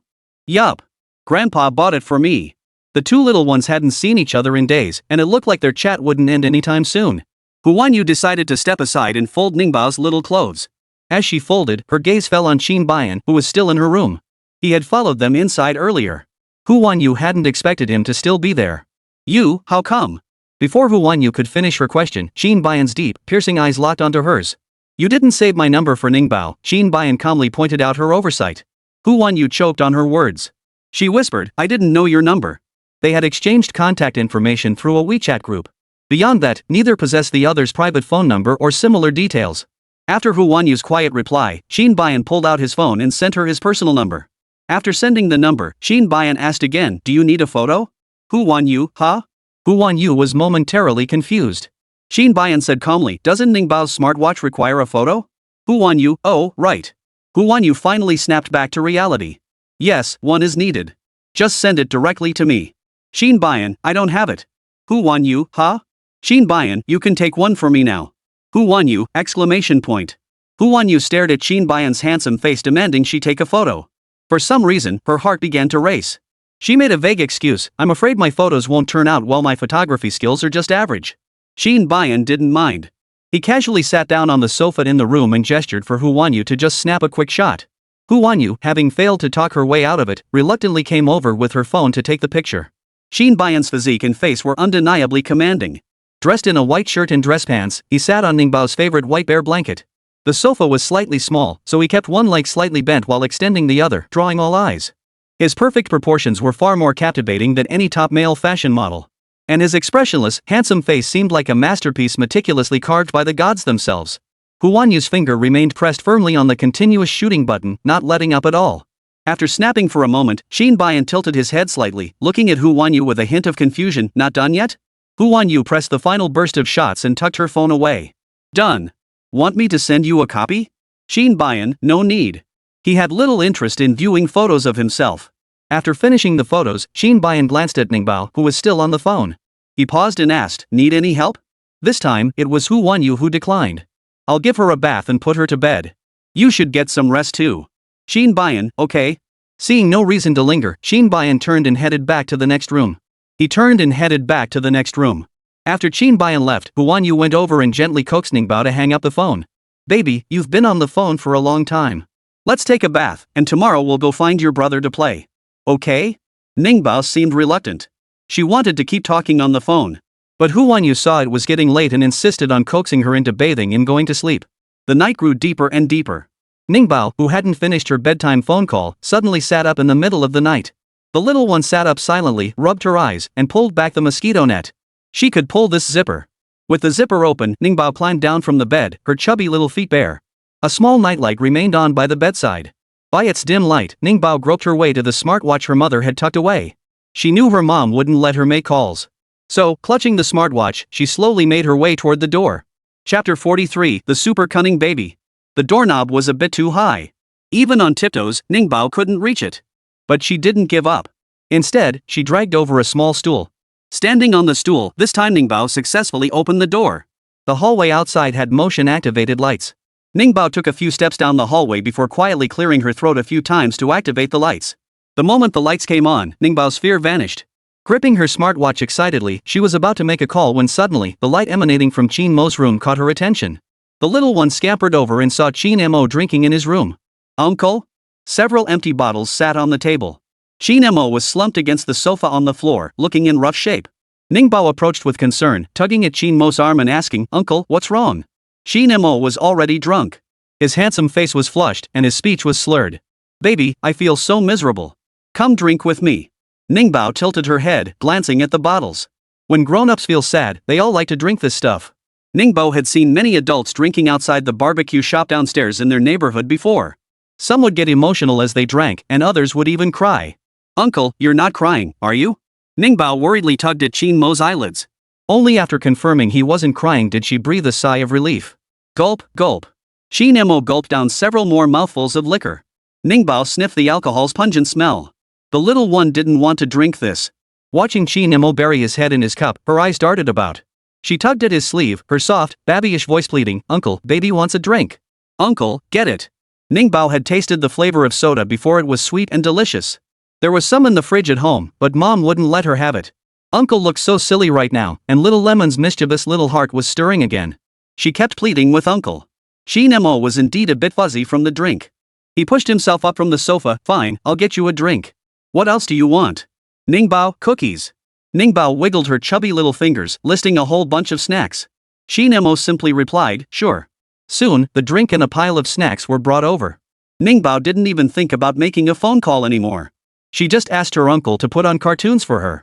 In the middle of the night, wearing only a little nightgown, Ningbao sat cross-legged on the floor watching cartoons on the big TV. One chubby little hand held her drink, the other held a cookie. Life couldn't get any better for this little girl. While Ningbao happily munched on cookies, sipped her drink, and watched TV, the heartbroken Qin Mo still let out occasional moans of agony. How could I be so stupid? How could I have picked the wrong person? I'm sorry. I'm sorry. Qin Mo thought back to the harsh words he'd hurled at Bai Wu earlier that day, and his heart was filled with unbearable regret. The big and little ones endured the night, one in agony, the other in joy. Ningbao saw her uncle was sad and wanted to comfort him too. But her uncle was impossible to console. He wouldn't listen to a word she said. Unable to cheer him up, Ningbao watched TV for a while before going to hug her uncle. The little one was exhausted. She kept at it until dawn, her eyes blinking constantly from watching TV, and her little head felt a bit off too. Besides her eyes and little head hurting, her tummy was also uncomfortable from all the snacks and drinks she'd stuffed inside. Uncle, baby's leaving. Ningbao covered the drink bottle and pile of empty snack bags with a blanket, then gently touched Uncle's sleeping face before turning to leave. After walking just a few steps down the hallway, Ningbao spotted Huan Yu rushing out to find her. Huan Yu had been taking medicine these past few days. Because of the medicine, her sleep was heavier than usual. It wasn't until morning that she realized Ningbao was missing. This scared the wits out of her. Unable to find Ningbao anywhere in the room, she rushed out to search. She rushed out so quickly she didn't even put on her slippers. Only when she spotted Ningbao in the hallway did her heart finally settle. Ningbao! Why did you get up without telling Mommy? Huan Yu rushed over in a few strides and scooped Ningbao into her arms. Didn't Mom say that if she's not awake in the morning, you can wake her up? Ningbao blinked her eyes and gave Mom a kiss. Mommy, I missed you so much. After playing most of the night, Ningbao felt warm inside as she watched her mom rush over to pick her up. The little one loved expressing her feelings to Mom. Her sweet words of affection were always on her lips. Though Huan Yu had heard them countless times, each time still made her feel incredibly happy. You're just good at sweet talking, Mom. Hu Wanyu smiled as she nuzzled Ningbao's chubby cheeks. Mother and daughter stood in the hallway, or rather, at the doorway of Qin Bayan's room. Qin Bayan opened the door, having watched them silently for quite some time. Hu Wanyu felt eyes on her face and turned her head to look. Her gaze met Qin Bayan's directly. Hu Wanyu, good morning. After her polite greeting, Hu Wanyu took Ningbao's chubby little hand and guided her to say hello to daddy. Ningbao blinked her eyes and waved her chubby little hand, bye-bye. Good morning. Qin Bayan, good morning. Qin Bayan's gaze shifted from Hu Wanyu's face to Ningbao's chubby little face. He asked, do you need me to take Ningbao today? Qin Bayan had been too busy the past couple of days, so he rarely came home. Now that things had settled down a bit, he intended to fulfill his responsibilities as a father. As a father, taking care of the child was certainly necessary. Hu Wanyu didn't object to Qin Bayan taking care of the child, but she also planned to take Ningbao out today. My best friend asked me to run an errand for her. I'd like to take Ningbao with me. Since Hu Wanyu had already said that, Qin Bayan didn't argue. He merely hummed in acknowledgement and let Hu Wanyu take Ningbao. They still weren't very familiar with each other. After exchanging just a few words, the atmosphere grew silent. Hu Wanyu didn't feel like chatting with Qin Bayan either. True, Qin Bayan was Ningbao's father, but she herself had no connection to him. She was just a nobody with nothing to her name.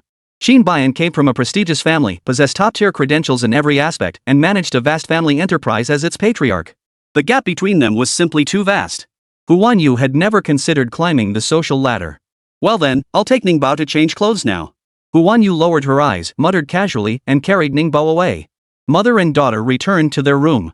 Ningbao lay on the bed, obediently letting her mother change her diaper. She was still too young and needed a diaper at night. Sometimes she wore them during the day too, other times she didn't. Baby, why didn't you poop? Hu Wanyu removed the wet diaper, frowned, and gently rubbed Ningbao's tummy. Her tummy was puffed out, as if filled with something. Just as Hu Wanyu was about to ask more questions, Ningbao, unable to lie still, started trying to crawl up. No choice, Hu Wanyu grabbed her chubby little legs, pulled her over, changed her into a fresh diaper, slipped on a little dress, and picked her up. Mommy, go outside. Let's go out and play. Ningbao, now dressed, was ready to go out and play. She'd heard her mom say she'd take her out earlier. Don't rush. Let's eat breakfast first. We'll go out after breakfast. Hu Wanyu said, pinching Ningbao's chubby cheeks as a reminder. We're going to meet your Uncle Gua today. Be polite when you see him, okay? Your Aunt Xian sent a gift to my place, and I'll pass it on to him. I also bought something for him. The Uncle Gua Hu Wanyu mentioned was Yi Zhanxin's boyfriend. This Gua was pretty broke. He was an artist who hadn't made it big yet. He had always been supported by Yi Zhanxin. Yi Zhanxin had once been a wealthy young lady, but she had long since fallen out with her family. The money she used to support her boyfriend came entirely from working multiple jobs herself. When she went to Germany, her boyfriend initially opposed it, but she insisted on going anyway. During her years in Germany, Yi Zhanxin juggled her studies while working tirelessly to send money to her boyfriend.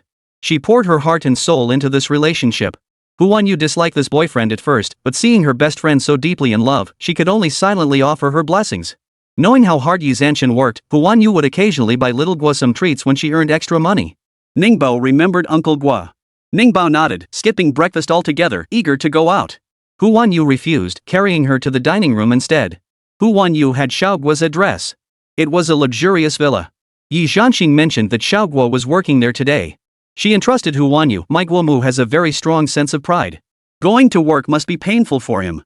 Please deliver the gift to him for me, and let our Ningbao keep him company for a while.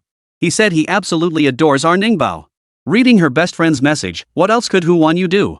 She had no choice but to comply. Ningbao, eat your breakfast like a good boy. Hu Wanyu personally fed Ningbao, who wasn't in the mood for breakfast today. Meanwhile, at the address of the luxurious villa Yi Zhanxin had sent, the villa's owner, Guomu, was chatting casually with a group of friends who had come over to hang out.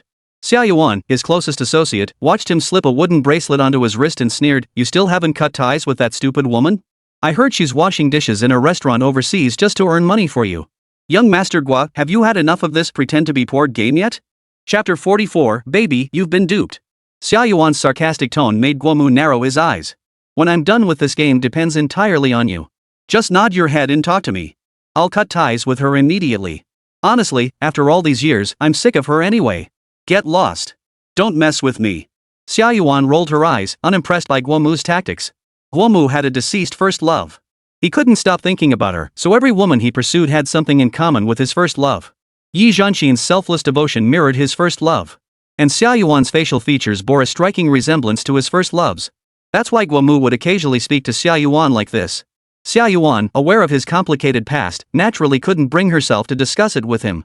In Xia Yuan's heart, Qin Bian was the perfect one. After scolding Guomu, Xia Yuan still frowned, looking thoroughly annoyed. Seeing this, someone nearby asked with a smile, Guomu just can't keep his mouth shut. Still upset? I'm not angry at him. Xia Yuan impatiently pulled a cigarette from the pack on the table. She lit it, took 2 puffs, and asked, did you guys know Qin Bian has a child? No way. How could he have a child? Isn't he asexual? I think I've heard rumors about it.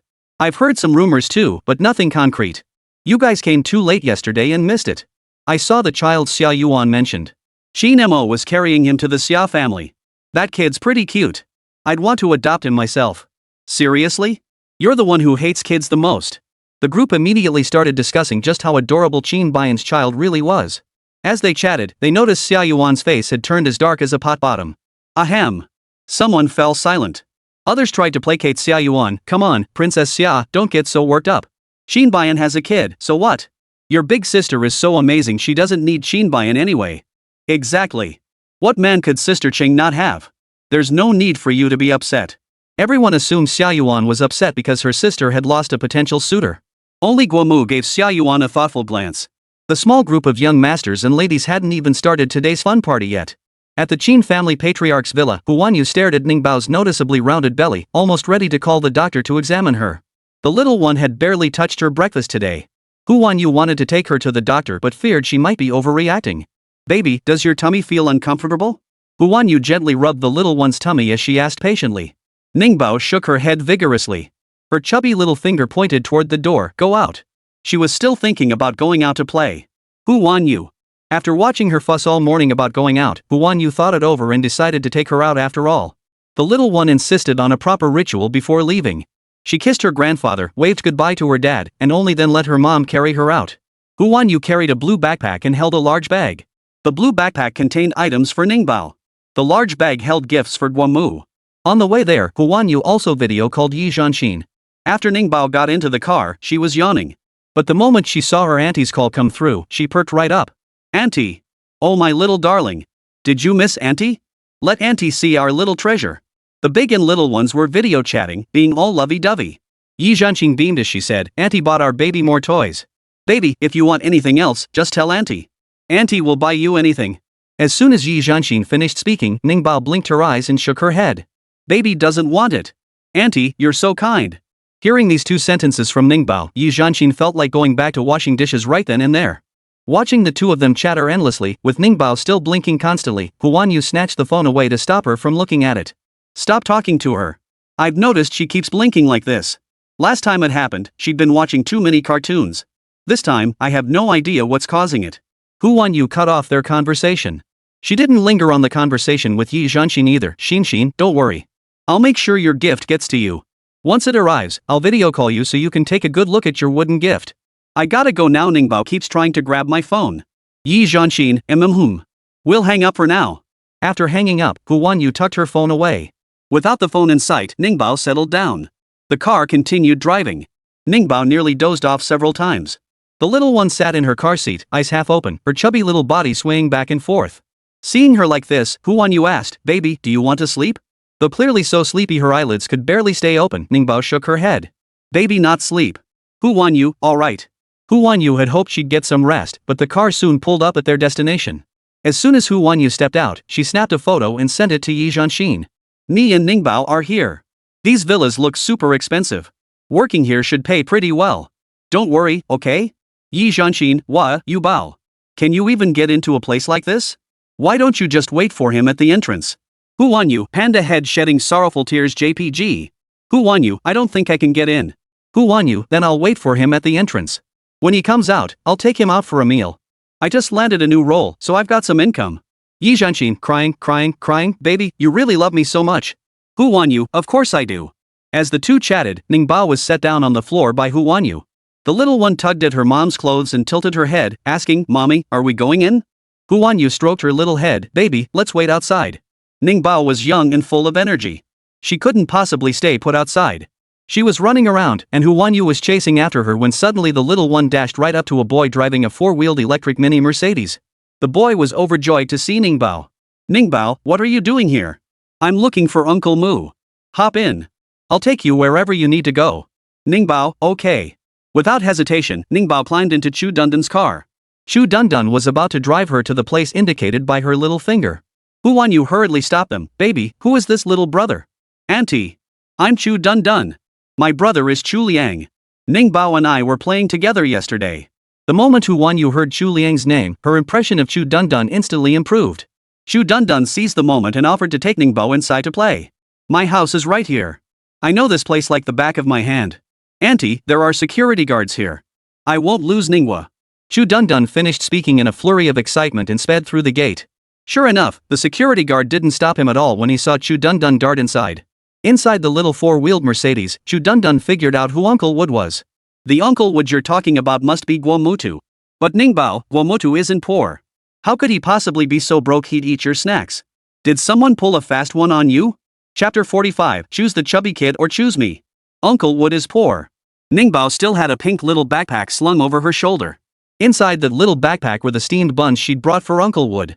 The buns were made by the family's nanny, grandma, and they were delicious. Guomutu really isn't poor. Chu Dundun was a stickler for details and insisted on arguing with Ningbao. Ningbao shot back at him. Both little ones ended up puffing out their cheeks in a huff. Let's make a bet. If Guomutu isn't poor, you have to be my little sister. If Guomutu really is poor, you'll be my boss from now on, and I'll do whatever you say. Fine. Let's bet. Ningbao knew what a bet was. She patted her little backpack, certain she'd win. Soon, with Chu Dundun's drifting maneuver, the four-wheeled little Mercedes pulled up right in front of the threshold of Guomu's villa entrance. Guomutu's inside. Ningbao, wait here while I park. There were other kids in this villa neighborhood. Chu Dundun, the little bully, had recently made enemies. His car was parked outside, and someone had already stolen the wheels 3 times. So now whenever he parks, Chu Dundun makes sure to lock the wheels too. While Chu Dundun was securing the wheels, Ningbao, carrying her little pink bag, had already climbed down from the car, stepped over the threshold, and walked inside. The little one was going inside to find Uncle Moo. Uncle! Uncle Wood! Baby's here! Ningbao called out to Uncle Wood the moment she stepped inside. Unfortunately, the music inside drowned out her tiny voice. How could a party for young masters and ladies not hire someone to liven up the atmosphere? The hottest boy band in the entertainment industry and several female models were all here at this moment. Music blared, energetic dancing filled the air, and laughter echoed. All these sounds blended together, making the party incredibly lively. Ningbao followed the noise and soon spotted Guomu. Uncle Moo! Ningbao called out again. The next second, Ningbao's eyes widened in shock. She saw a beautiful auntie leaning into Uncle Moo's embrace. The pretty aunt smiled, tilted her head back, and kissed his cheek. He didn't pull away. This scene left Ningbao speechless. Though very young, Ningbao loved watching TV and eavesdropping on adults' gossip. Once at the little square, Ningbao even witnessed a middle-aged auntie catching someone in the act. The little one understood so much. She knew Uncle Wood wasn't doing the right thing. Now that Uncle Wood was with Aunt Xin, he couldn't kiss other aunts. What Uncle Wood is doing now is very bad. Seeing Uncle Moo become bad with her own eyes, Ningbao stormed over angrily. Only when she was close did Guomu notice her. Ningbao, what are you doing here? Guomu instinctively sat up straight and pushed the little model leaning against him to the side. He opened his arms, ready to embrace the little one. Where's your mom? Why didn't you tell Uncle you were coming? Guomu had a good relationship with Ningbao. He had been present at her birth. When Hu Wanyu was too busy to find someone to look after Ningbao, Guomu would often step in to help. That's why Guomu reacted differently when he saw Ningbao appear. Oomph. Ningbao didn't answer Guomu's question. She walked over and climbed onto his lap. Those nearby were taken aback seeing the sullen little toddler climb onto Guomu's lap. Ha? Who's this kid? Is she close with young Master Gua? She looks familiar to me. She's so adorable. Her features are incredibly delicate like a doll. The bystanders had barely finished their whispers. Ningbao, who had climbed onto Guomu's lap, raised her chubby little hand and smacked Guomu's right cheek, the very spot the little model had kissed moments before. The slap made everyone present gasp in shock. Bad girl. No kisses. Ningbao had slapped someone, yet she was the one who got angry. Her bold move had everyone nearby holding their breath in anxiety. Everyone present knew Guomu had a terrible temper. And he absolutely hated being slapped in the face.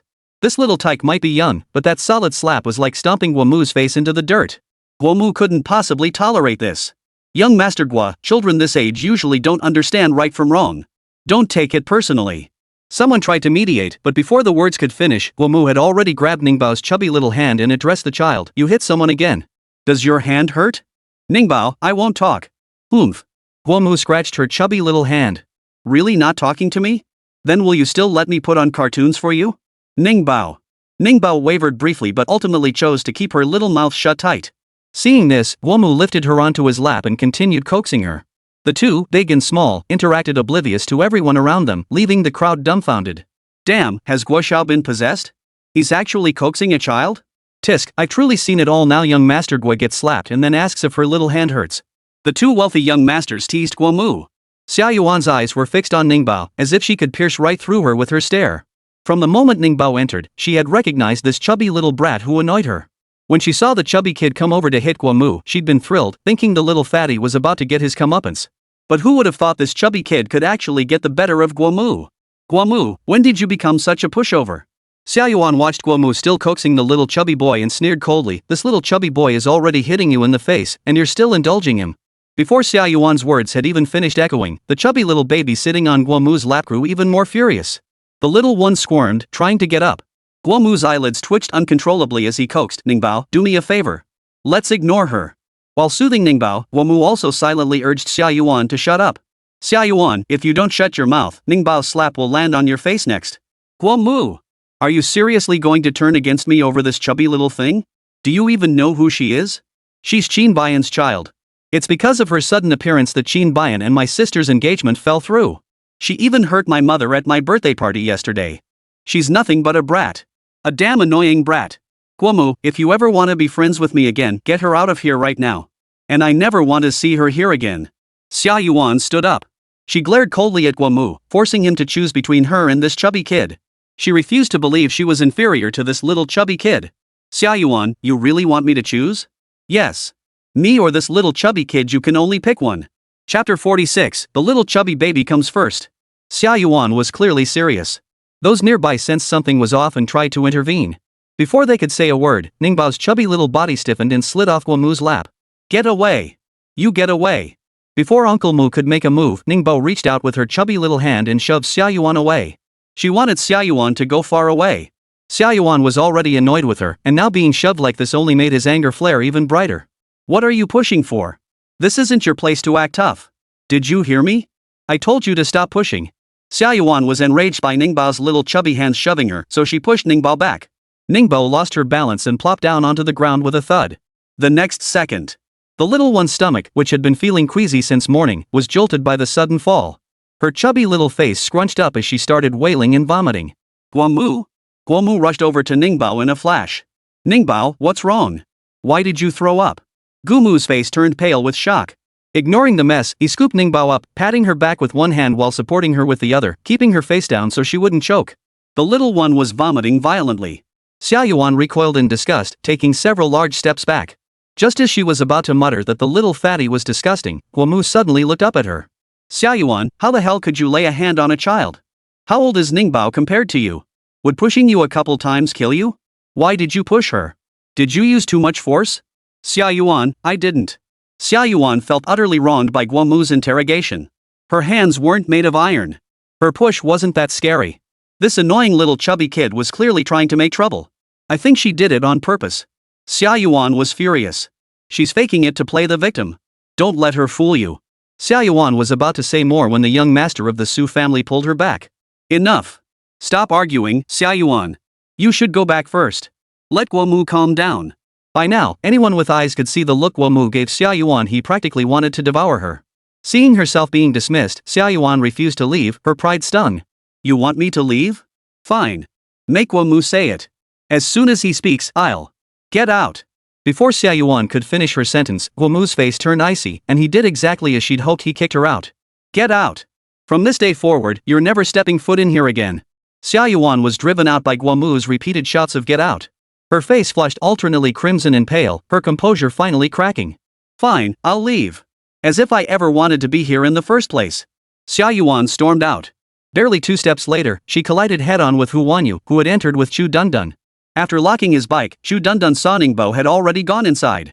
He intended to follow, but his rare burst of common sense kicked in. He deliberately turned back and brought Hu Wanyu inside too. Ningbao had gone inside to find Guomutu. He couldn't let Ningbao's mom wait outside all alone. With his emotional intelligence firmly in the driver's seat, Chu Dundun led Hu Wanyu inside. Along the way, he sold Guomutu out once more. Hu Wanyu listened to his words with a mix of belief and doubt. The two walked side by side.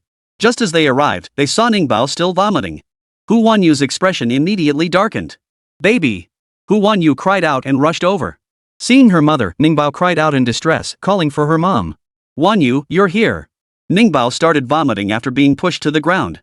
"I don't know what happened either. Come on, let's take her to the hospital right now." Guomu's hands and clothes were covered in mess. He showed no sign of disgust. When Hu Wanyu gave birth, he and Yi Zhanxin had been at the hospital supporting her. They changed Ningbao's diapers and prepared her milk right after she was born.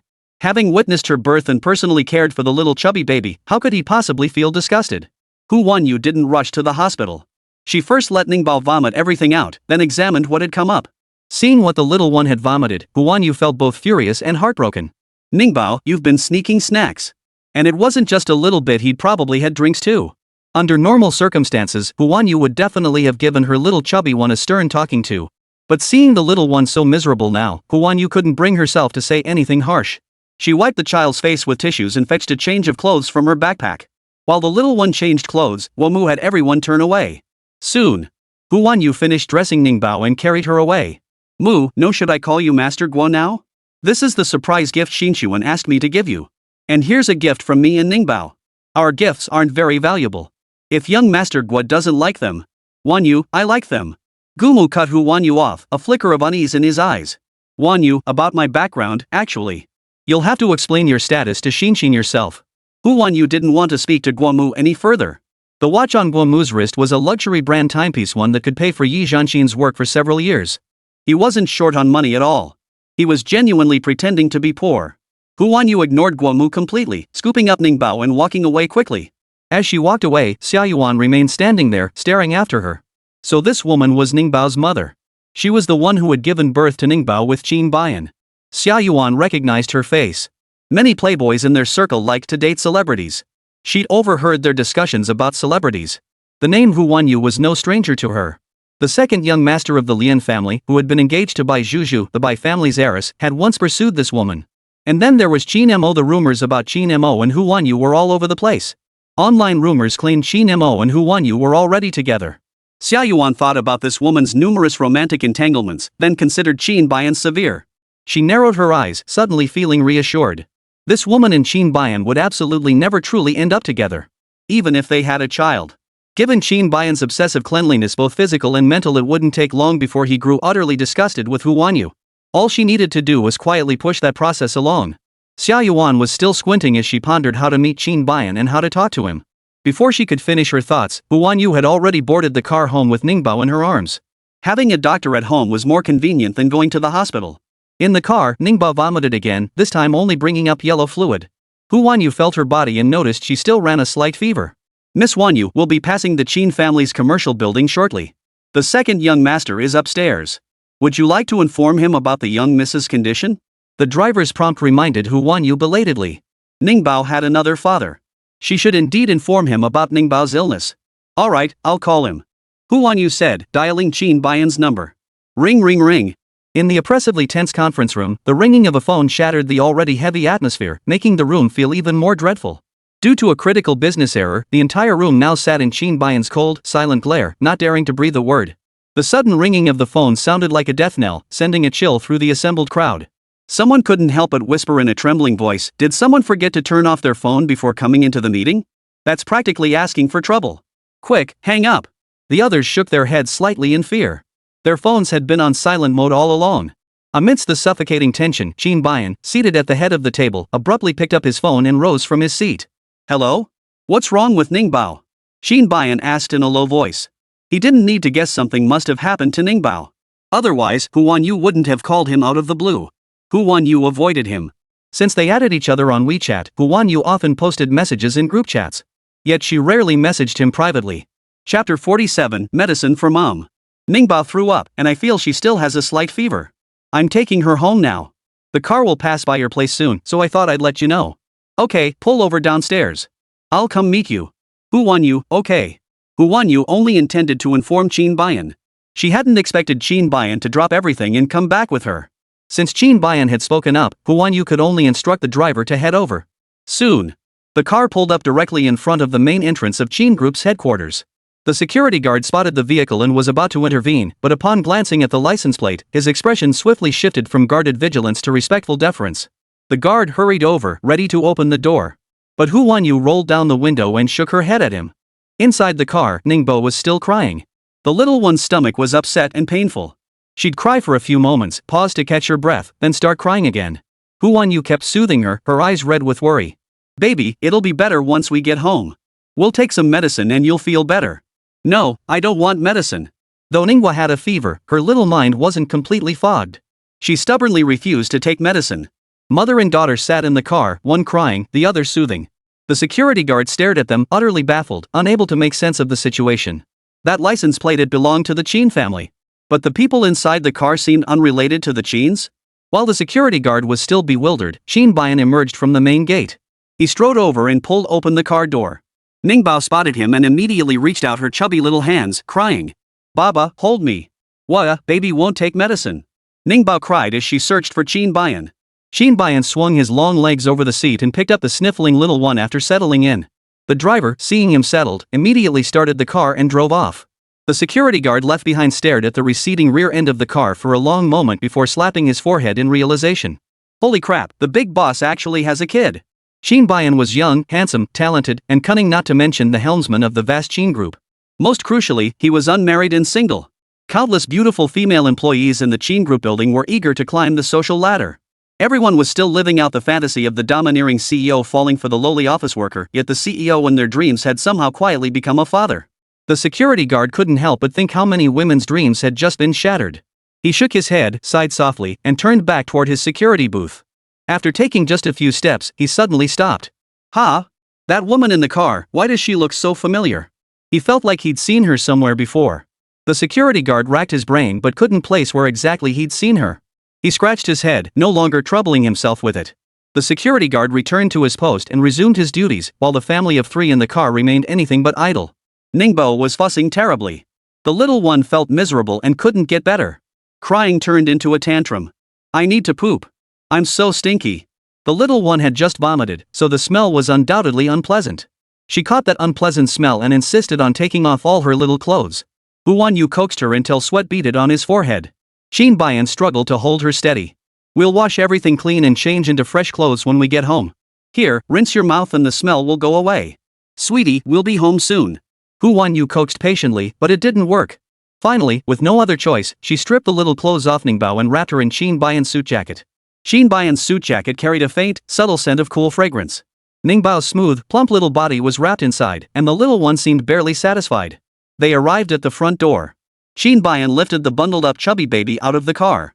The little one snuggled into Qin Bayan's arms, still wiping away tears. "Baba, does baby smell bad?" Qin Bayan. To be honest, there was a bit of a smell. But before Qin Bayan could utter a word, Hu Wanyu delivered a precise, swift pinch to his lower back. Hu Wanyu was getting anxious too. She was terrified Qin Bayan might say something unpleasant. Qin Bayan's waist was the one place he absolutely hated being touched. He turned his face away and shot Hu Wanyu a glance. Seeing his gaze, Hu Wanyu hurriedly opened her large, wet eyes wide, pressed her palms together, and made a pleading expression. That little expression was kind of cute. Qin Bayan withdrew his gaze, his tone devoid of emotion. He simply said softly to Ningbao, "You don't smell." With Qin Bayan's reassurance, Ningbao finally stopped feeling like she smelled awful. The doctor waited at home for a moment. As soon as Ningbao returned, he was taken for an examination. "It's gastroenteritis, and it's quite severe. I'll prescribe some medicine. Give it to her right away. Oh, and don't rush to feed her.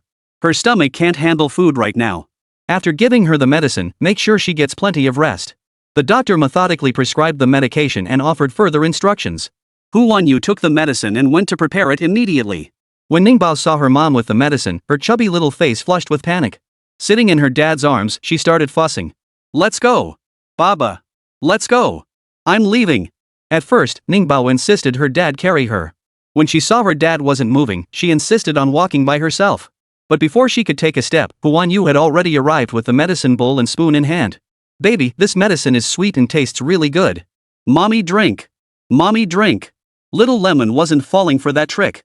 Her chubby little hands pushed it away, and her head kept burrowing deeper into Daddy's arms. "Ningbao, be a good girl and drink it up. Mommy will buy you a toy. Mommy will take you out to play too. Shall we go to the playground?" Hu Wanyu tried every sweet talk in the book to coax Ningbao. Ningbao wouldn't listen to a single word. After a futile attempt at coaxing, Hu Wanyu took a deep breath and made a decision. Qin Bayan, hold her down for me. Qin Bayan. Qin Bayan said nothing, only reaching out to hold Ningbao down. Hu Wanyu seized the moment, pinching Ningbao's cheeks and forcing the medicine down her throat. The little one cried so hard she nearly choked. After finishing the dose, Hu Wanyu took the choking, sobbing little bundle, soothing her while kissing her cheek. There. No more medicine. Our baby doesn't need medicine anymore. Mommy hold our baby. Hu Wanyu paced back and forth soothing the baby, while Qin Bayan stayed by her side the whole time. After an unknown amount of time passed, Ningbao finally cried herself to sleep. Hu Wanyu breathed a sigh of relief and laid the little one on the bed. Qin Bayan, could you watch Ningbao for a bit? I need to freshen up. Hu Wanyu was sweaty, and medicine had spilled onto her clothes. She wanted to freshen up before returning to be with Ningbao. Qin Bayan hummed in agreement. The sound of running water trickled from the bathroom. Qin Bayan sat on the edge of the bed, his eyes fixed on the bathroom. As he watched, a message popped up on his WeChat. Brother Bayan, is something good about to happen with Qin Mo? It was a message from Xiao. Qin Bayan frowned. Ever since adding him, Xiao had been sending him messages every now and then. But her messages were all nonsense. Qin Bayan hadn't replied yet.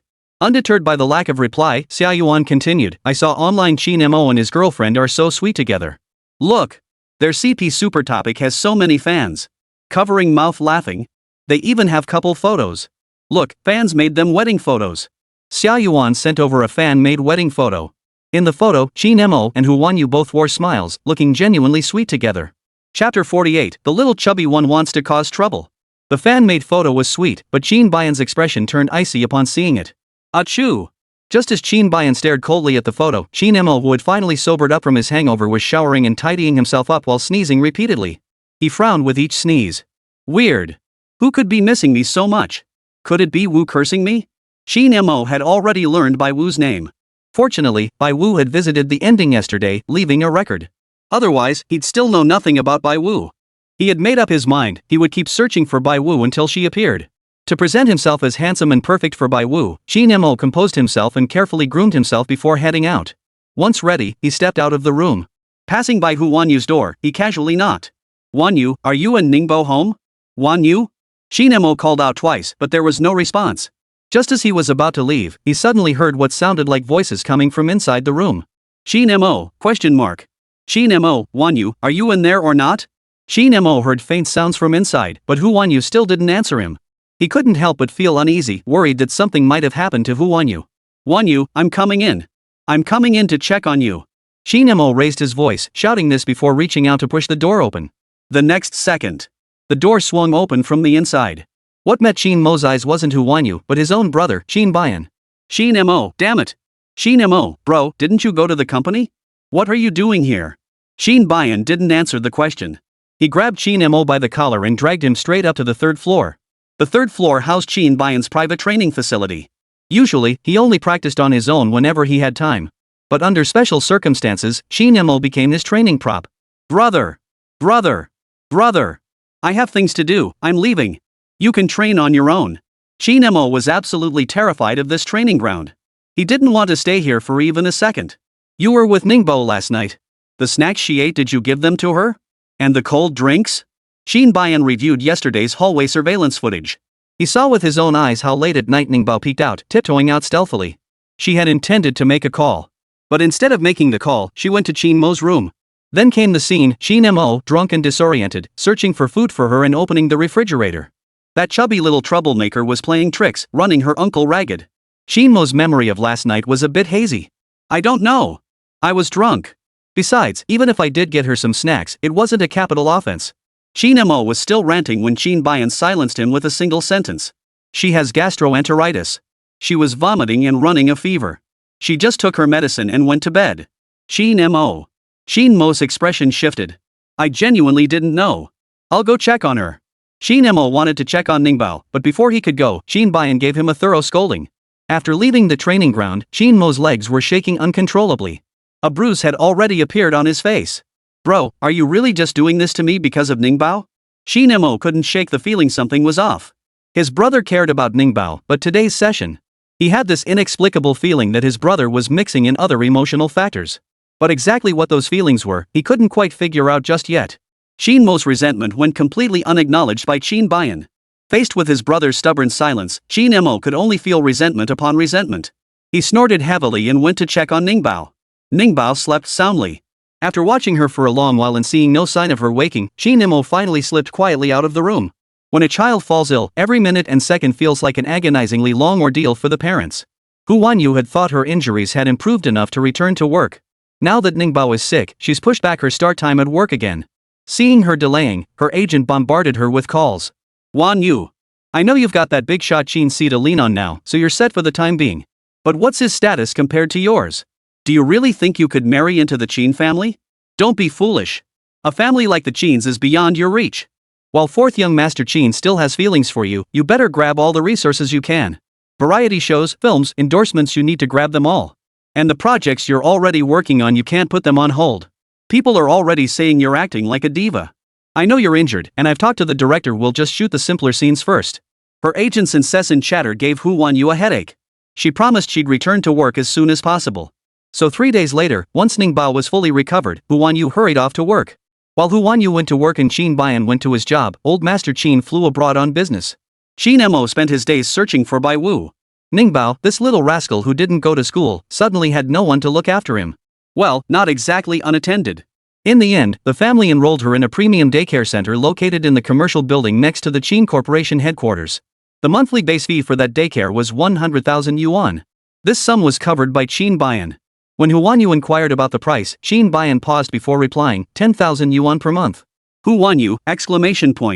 Hu Wanyu was stunned, how can it be so expensive? The daycare in our neighborhood community only costs 3,000 a month, and that includes meals. Does yours include meals? Qin Bayan fell silent. He knew Hu Wanyu was poor, but every time, her poverty left him speechless. The original 100,000 yuan a month daycare didn't include meals. But Qin Bayan looked at Hu Wanyu, paused for a full 3 seconds, then replied, meals included. Hu Wanyu sighed, still so expensive. Accustomed to poverty, Hu Wanyu had never experienced the life of the wealthy. Naturally, she had no idea that the daycare attended by wealthy children was completely different from the community daycare she was familiar with. Ningbao only attended for 1 day before falling in love with this daycare. The next day, when she returned to the daycare, there was a new face waiting at the entrance. Chu Dundun. Ningbao, class is so boring. Let me take you to cause trouble. No, let me take you to get revenge. Did you hear? Xiao, the one who bullied you until you cried last time, is coming to see your dad today. Chapter 49, Daddy takes care of the kid. This time, Chu Dundun didn't drive his little Mercedes. Instead, he was riding a children's push scooter. He found out about Ningbao attending preschool last night. He came over first thing this morning. He was too big for the daycare to accept him, so he had no choice but to intercept Ningbao at the entrance. Though Ningbao loved playing at daycare, her eyes lit up instantly at the hint of adventure. When she heard someone calling for daddy, the little one didn't hesitate for a second. She was ready to follow Chu Dundun right away. I'm leaving. Ningbao no longer wanted to go into the nursery. She turned to leave. Today, Hu Wanyu, wearing a mask and sunglasses, had brought her. Seeing the little one about to leave, Hu Wanyu quickly lowered her voice and coaxed, baby, you can't do that. You have to go to school properly. Besides, didn't you say you wanted to ride the little horse today? Hu Wanyu tried desperately to coax Ningbao inside. But it was too late. The little one enjoyed playing in the toddler class, but she preferred going outside to play rather than being led around by the teacher. Chu Dundun's suggestion had struck a chord with her. Mommy, I don't want to go to school, Mommy. I want to play. Once the stubborn little thing made up her mind, it was nearly impossible to change it. Hu Wanyu silently calculated the daily tuition in her mind. Over 300 yuan for just 1 day. To waste it like this, it really hurt Hu Wanyu's wallet. Baby, there are other kids in class and the teacher who want to play with you. Don't you want to play with them? Hu Wanyu made one last desperate attempt. Ningbao looked at her mom and answered in a crisp, high-pitched voice, no play. Hu Wanyu. Hu Wanyu was truly at a loss. Chu Dundun overheard their conversation and finally recognized Hu Wanyu. Auntie. Please let Ningbao come with me. We'll go find your husband. Chu Dundun, this little troublemaker, had sent Hu Wanyu into a panic with that one-word husband. No, I don't have a husband. Hu Wanyu's face flushed bright red beneath her mask. She'd never dated or married in her entire life. Ningbao was her only unexpected surprise. Hu Wanyu tried to deny it, but Chu Dundun wore an expression that said, I get it. Auntie, don't be shy. Don't worry, Ningbao and I will protect your husband for you. Chu Dundun declared with righteous conviction.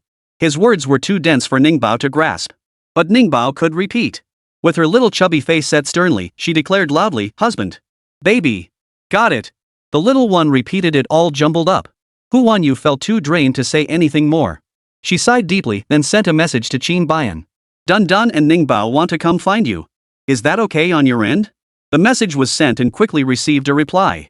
Qin Bayan, "Sure. Qin Bayan, send me your location. I'll come pick them up." Hu Wanyu stared at the instant reply, musing that even a tycoon wasn't as busy as she'd imagined. While typing, "No need for you to come. We're at the mall next to you. I'll take them over." Qin Bayan, "Okay." After replying with that single Qin Bayan didn't respond further. Hu Wanyu didn't message him again either.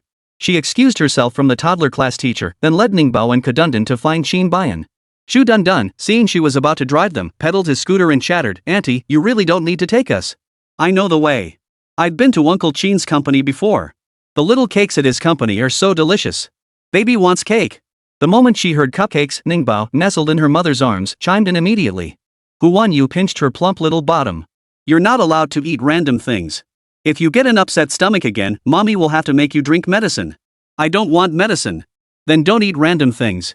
As mother and daughter walked along chatting, Shu Dun Dun noticed Hu Wanyu still holding Ningbao, even scratching her cheek. "Auntie, why don't you let Ningbao walk herself? She's so chubby, how heavy can she be?" Shu Dun Dun's words were quite honest. But Ningbao nearly blew up at him. The little one puffed out her cheeks in indignation, emphasizing, "Baby. I'm so much thinner now."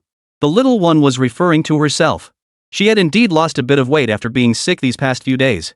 But her chubby little arms and legs, along with her round, dumpling-like face, made her fundamentally different from a skinny child.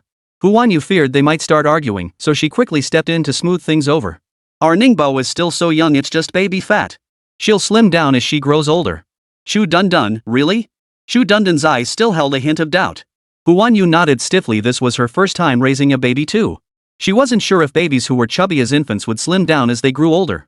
With Shu Dun Dun chatting away the whole way, it wasn't long before Hu Wanyu arrived at the entrance of Qin's building. The security guard at the entrance couldn't see Hu Wanyu's face beneath her mask, but he recognized Ningbao in her arms at a glance. He remembered this chubby little baby. This little one called the big boss daddy. Realizing the company's matriarch and young heiress had arrived for an inspection, the guard didn't ask a single question. He simply ushered them straight into the building.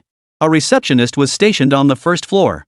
Seeing someone arrive with two children, she smiled and inquired about their purpose. Hu Wanyu hesitated. "I'm here to find someone." The receptionist followed up, "May I ask who you're looking for?"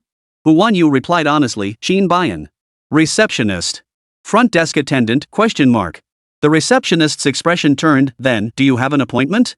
Hu Wanyu, "I sent him a WeChat message." The receptionist sighed. She said helplessly, "Messages sent via WeChat don't show up in our system. I'm sorry, but I can't." The moment the receptionist apologized, Hu Wanyu flushed instantly, feeling embarrassed. No, you don't need to apologize. I'm the one putting you in a difficult position." Hu Wanyu was also an employee, so she understood the receptionist's position as a fellow worker. Just as the two overworked employees apologized to each other, Ningbao, who had been nestled in Hu Wanyu's arms, lifted her head and spotted Qin Bayan approaching. "Baba." The little one slid down from Hu Wanyu's arms and scampered toward Qin Bayan on her stubby little legs. She clung to Qin Bayan's leg and tilted her chubby little face up. "My cake." All the way here, the little one had been thinking about how delicious the little cake was. Hu Wanyu had warned her not to eat random things, but she hadn't remembered a word. Hearing the little one's words from behind, Hu Wanyu's gentle tone vanished in an instant. "No. Ningbao, you can only eat your meals right now, nothing else. Qin Bayan, don't give her any cake." Chapter 50, The Guarding Baby. Hu Wanyu had always treated Qin Bayan with a mix of aloofness and slight apprehension. But whenever her little chubby one was involved, she instantly lost control, completely forgetting about maintaining any kind of composure. Qin Bayan had grown accustomed to her sudden mood swings. He lifted the chubby little baby from his lap, looked up at Hu Wanyu, and gave a simple Only after Qin Bayan's did Hu Wanyu belatedly feel that fear toward him again. Ahem. Hu Wanyu cleared her throat, avoiding Qin Bayan's gaze. I need to get back to work. You take Ningbao upstairs. And, don't give her snacks. Make sure her lunch is light, don't let her overeat. Her bag has formula and a bottle. If she gets hungry, you can make her some milk. Her diapers are in there too." Hu Wanyu handed the bag she was carrying to Qin Bayan. She gave him several instructions. Qin Bayan listened quietly, not a trace of impatience in his eyes. Only after Hu Wanyu finished speaking did Qin Bayan reply softly, "I understand." After handing Ningbao over, there was no reason for them to continue talking. Hu Wanyu turned to leave. Before she could take a step, Qin Bayan suddenly spoke again. In a low voice audible only to himself and Hu Wanyu, he offered a cautionary note. If you run into any trouble out there, you can call me. Qin Bayan's words came out abruptly, without context. Hu Wanyu paused, didn't respond, and turned to leave. If she encountered problems out there, she would strive to solve them herself. She couldn't burden the Qin family, Qin Mo, or Qin Bayan any longer. Before arriving at the Qin residence, all the negative rumors about Hu Wanyu online had been thoroughly dealt with. She knew Qin Mo had made it happen. The entire Qin family had been incredibly kind to her. They were all truly good people. Precisely because they were so kind, Hu Wanyu refused to take advantage of her connection to Ningbao and feel entitled to their generosity. She couldn't be too greedy. With thoughts of the Qin family and Qin Bayan filling her mind, Hu Wanyu headed to work with renewed determination. She had made up her mind, once she settled the accounts for the projects she was currently working on, she would rent a small apartment near the Qin residence. Being close to the Qins would allow Ningbao to continue spending time with his dad, uncle, and grandfather. And by moving out, she wouldn't interfere with Qin Bayan's future relationships. It was perfect. Hu Wanyu considered herself clever for laying out such a future plan. With a plan and a goal in place, she threw herself into her work with renewed dedication. While Hu Wanyu was diligently at work, inside the Qin Corporation building, Ningbao was sprawled across Qin Bayan's lap. After he carried her into the elevator, she stretched her chubby little body forward, insisting on pressing the elevator buttons herself. Qin Bayan didn't refuse her. Press 26, Qin Bayan instructed her. Having only attended daycare and not yet kindergarten, Ningbao listened to Qin Bayan's command, her chubby little face turning serious as she nodded. After nodding, she resolutely extended her chubby little finger. The next second, the elevator buttons lit up one after another. Qin Bayan. Qin Bayan, do you know which one is 2?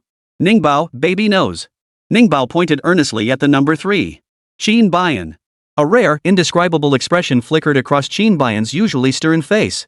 He stared down at the clueless little dumpling who couldn't tell 2 from 3. After a long moment, his thin lips formed a single sentence. You didn't inherit that from me. Qin Bayan had always been sensitive to numbers since childhood. Even before kindergarten, besides recognizing every number and doing arithmetic, he loved solving all kinds of math problems. In short, he was never as clueless as this chubby little baby in his arms. This one is the 2. Qin Bayan pointed to the correct 2 and said, from now on, I'll teach you numbers every day. After saying this, Qin Bayan tried to turn off the other lit-up floors. But the moment he pressed them off, Ningbao leaned in and pressed them back on. The little one insisted on pressing every single button. As the elevator stopped at each floor, Qin Bayan, who always hated wasting time, felt his lips twitch. Ningbao, we're going to the 26th floor. Don't press any other buttons. Ningbao, no. Ningbao, baby presses lights. Her eyes sparkled with delight at the elevator buttons she'd lit up. Her mom never let her do this normally. Daddy won't hit me. Realizing Daddy won't hit him, little Lemon sits on Daddy's arm, giggling happily. The little one played the bully dad, fear mom routine to perfection. Fortunately, Qin Bayan was using his private elevator, inaccessible to outsiders. So while Ningbao's button mashing caused trouble for her own dad, it didn't affect anyone else. Time ticked by. After what felt like the longest elevator ride of his life, Qin Bayan finally arrived at his office. His office was enormous, designed as a multifunctional suite. The lounge, bathroom, tea room, reading area, and workspace were all clearly delineated. Ningbao, don't go out that door. Here, you can play whatever you want, do whatever you please. Qin Bayan still had work to attend to. He had Chu Dao to keep Ningbao company, while his personal assistant number 4 quietly watched over the little one. Beep beep. I want to watch TV. No, your eyes aren't fully healed yet. Last time, Ningbao secretly watched TV late into the night, causing her eyes to blink frequently, something Hu Wanyu had discovered. The little one's TV ban remained in effect for now. Baba, I want cake. No way. Qin Bayan continued to refuse. Frowning, he pulled several newly purchased children's picture books from the bookshelf to prevent the little one from making more demands he couldn't fulfill. Chu Dundun, take him to look at books. Unlike his older brother Chu Liang, Chu Dundun hadn't been beaten by Qin Bayan since childhood. Therefore, he wasn't afraid of Qin Bayan either. Instead of taking the picture books, he announced loudly, Uncle, go ahead and get busy. I'll take good care of Ningbao. I have lots of toys, you know. Chu Dundun dumped all the toys from his backpack onto the floor. They were either cars, guns, or some cards. Ningbao crouched down and grabbed a long gun. Chu Dundun exclaimed, good choice. That's an AK. Despite his young age, Chu Dundun was a pro at video games. After picking out a big gun for himself, he stood behind the door with Ningbao. Ningbao, starting now, we're going to guard this place properly. Chu Dundun, rifle slung over his shoulder, lectured Ningbao sternly, that bully Xiao Yuan is coming to steal your dad, to steal your mom's husband. We have to strike her hard. Chu Dundun was fired up. Ningbao didn't understand, but she caught a few key words. Steal the husband. Baby fight. Oh dear, not your husband, your mom's husband. Ningbao. Ningbao was completely confused. Her round eyes held a hint of bewilderment as her soft little voice asked, "Baby's brain husband? Chu Dun Dun, you don't have a brain husband." Chapter 51, Where's Baby Hiding? Seeing it was pointless to explain the husband issue to Ningbao, Chu Dun Dun shouldered his rifle, aimed it at the doorway, and abruptly changed the subject. "Ningbao, guard the door." "Ningbao, okay." Ningbao mimicked Chu Dun Dun, pointing his gun toward the doorway too. The little one's solemn expression as he guarded the door with his rifle drew frequent glances from Qin Bayan, seated behind his desk nearby. In his first 20-odd years, Qin Bayan had never raised or cared for a baby. He'd never imagined how much joy caring for such a tiny baby could bring. But now, watching the chubby little guard at the door, Qin Bayan struggled to resist the urge for a long moment before finally picking up his phone and silently snapping 2 photos of the entrance. He sent the photos to Hu Wanyu. Hu Wanyu had been worrying about Ningbao's condition, but seeing Qin Bayan's photos instantly put her mind at ease. "Hu Wanyu, what's Ningbao doing?" Qin Bayan, guarding the door. "Hu Wanyu." The longer Hu Wanyu stared at the photo, the more it looked like the little one was blocking the door. She knew her chubby little girl's temperament all too well. So she hurriedly reminded, "Tell Ningbao not to hit people with her gun. I've been working on correcting that bad habit of hers for ages, and she still hasn't fully kicked it."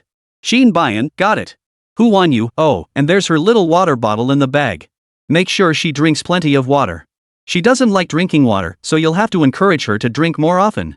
Qin Bayan, Qin Bayan's replies were all brief. Hu Wanyu stared at the terse replies, her heart pounding in her chest. She felt she'd been talking too much. Qin Bayan was such a reserved person, clearly not one for chatter. She'd been chattering away non-stop. Maybe Qin Bayan had already found her annoying. His word-by-word replies were a polite hint that he didn't want to chat anymore. Convinced she'd caught his hint, Hu Wanyu immediately stopped messaging him. Qin Bayan stared at his phone for a moment, ? That's it? Qin Bayan was still unconsciously frowning when Ningbao at the door grew impatient. She didn't want to guard the door anymore. The little one grabbed her gun and started to walk away, but Chu Dun Dun kept coaxing her. "Ningbao, just wait a little longer. We'll definitely catch the enemy." Ningbao scowled, her chubby little face puckered. "Baby's leaving." She hated standing here. She wanted to go play. Just as Chu Dun Dun was about to lose patience with Ningbao, the door they were guarding finally stirred. A knock sounded, and the assistant's voice drifted in. "Mr. Qin, Miss Xia Yuan says she needs to see you." At the mention of Xia Yuan's name, Qin Bayan hadn't even opened his mouth yet.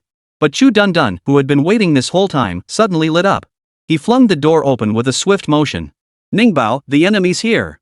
At Chu Dun Dun's command, Ningbao raised her gun and aimed it at Xia Yuan standing by the doorway. "Shoot." The little guy spat out the word before pressing his gun against Xia Yuan. Chu Dun Dun also pressed his gun against Xia Yuan. Both the big and little ones were in full attack mode. Xia Yuan? With a gun pressed against her, Xia Yuan was about to lose her temper, but then she suddenly thought of Qin Bayan inside the office. Her scowl vanished instantly. "Hello there." Xia Yuan forced a smile, suppressing her disgust for these 2 little rascals. "Can you let me in? I need to find Brother Bayan." "No." Xia Yuan's request was flatly denied by Chu Dun Dun. Ningbao, mimicking like a parrot, echoed, "No way." Not only did Ningbao parrot the words, but she also pointed a toy gun at Xia Yuan and fired a shot.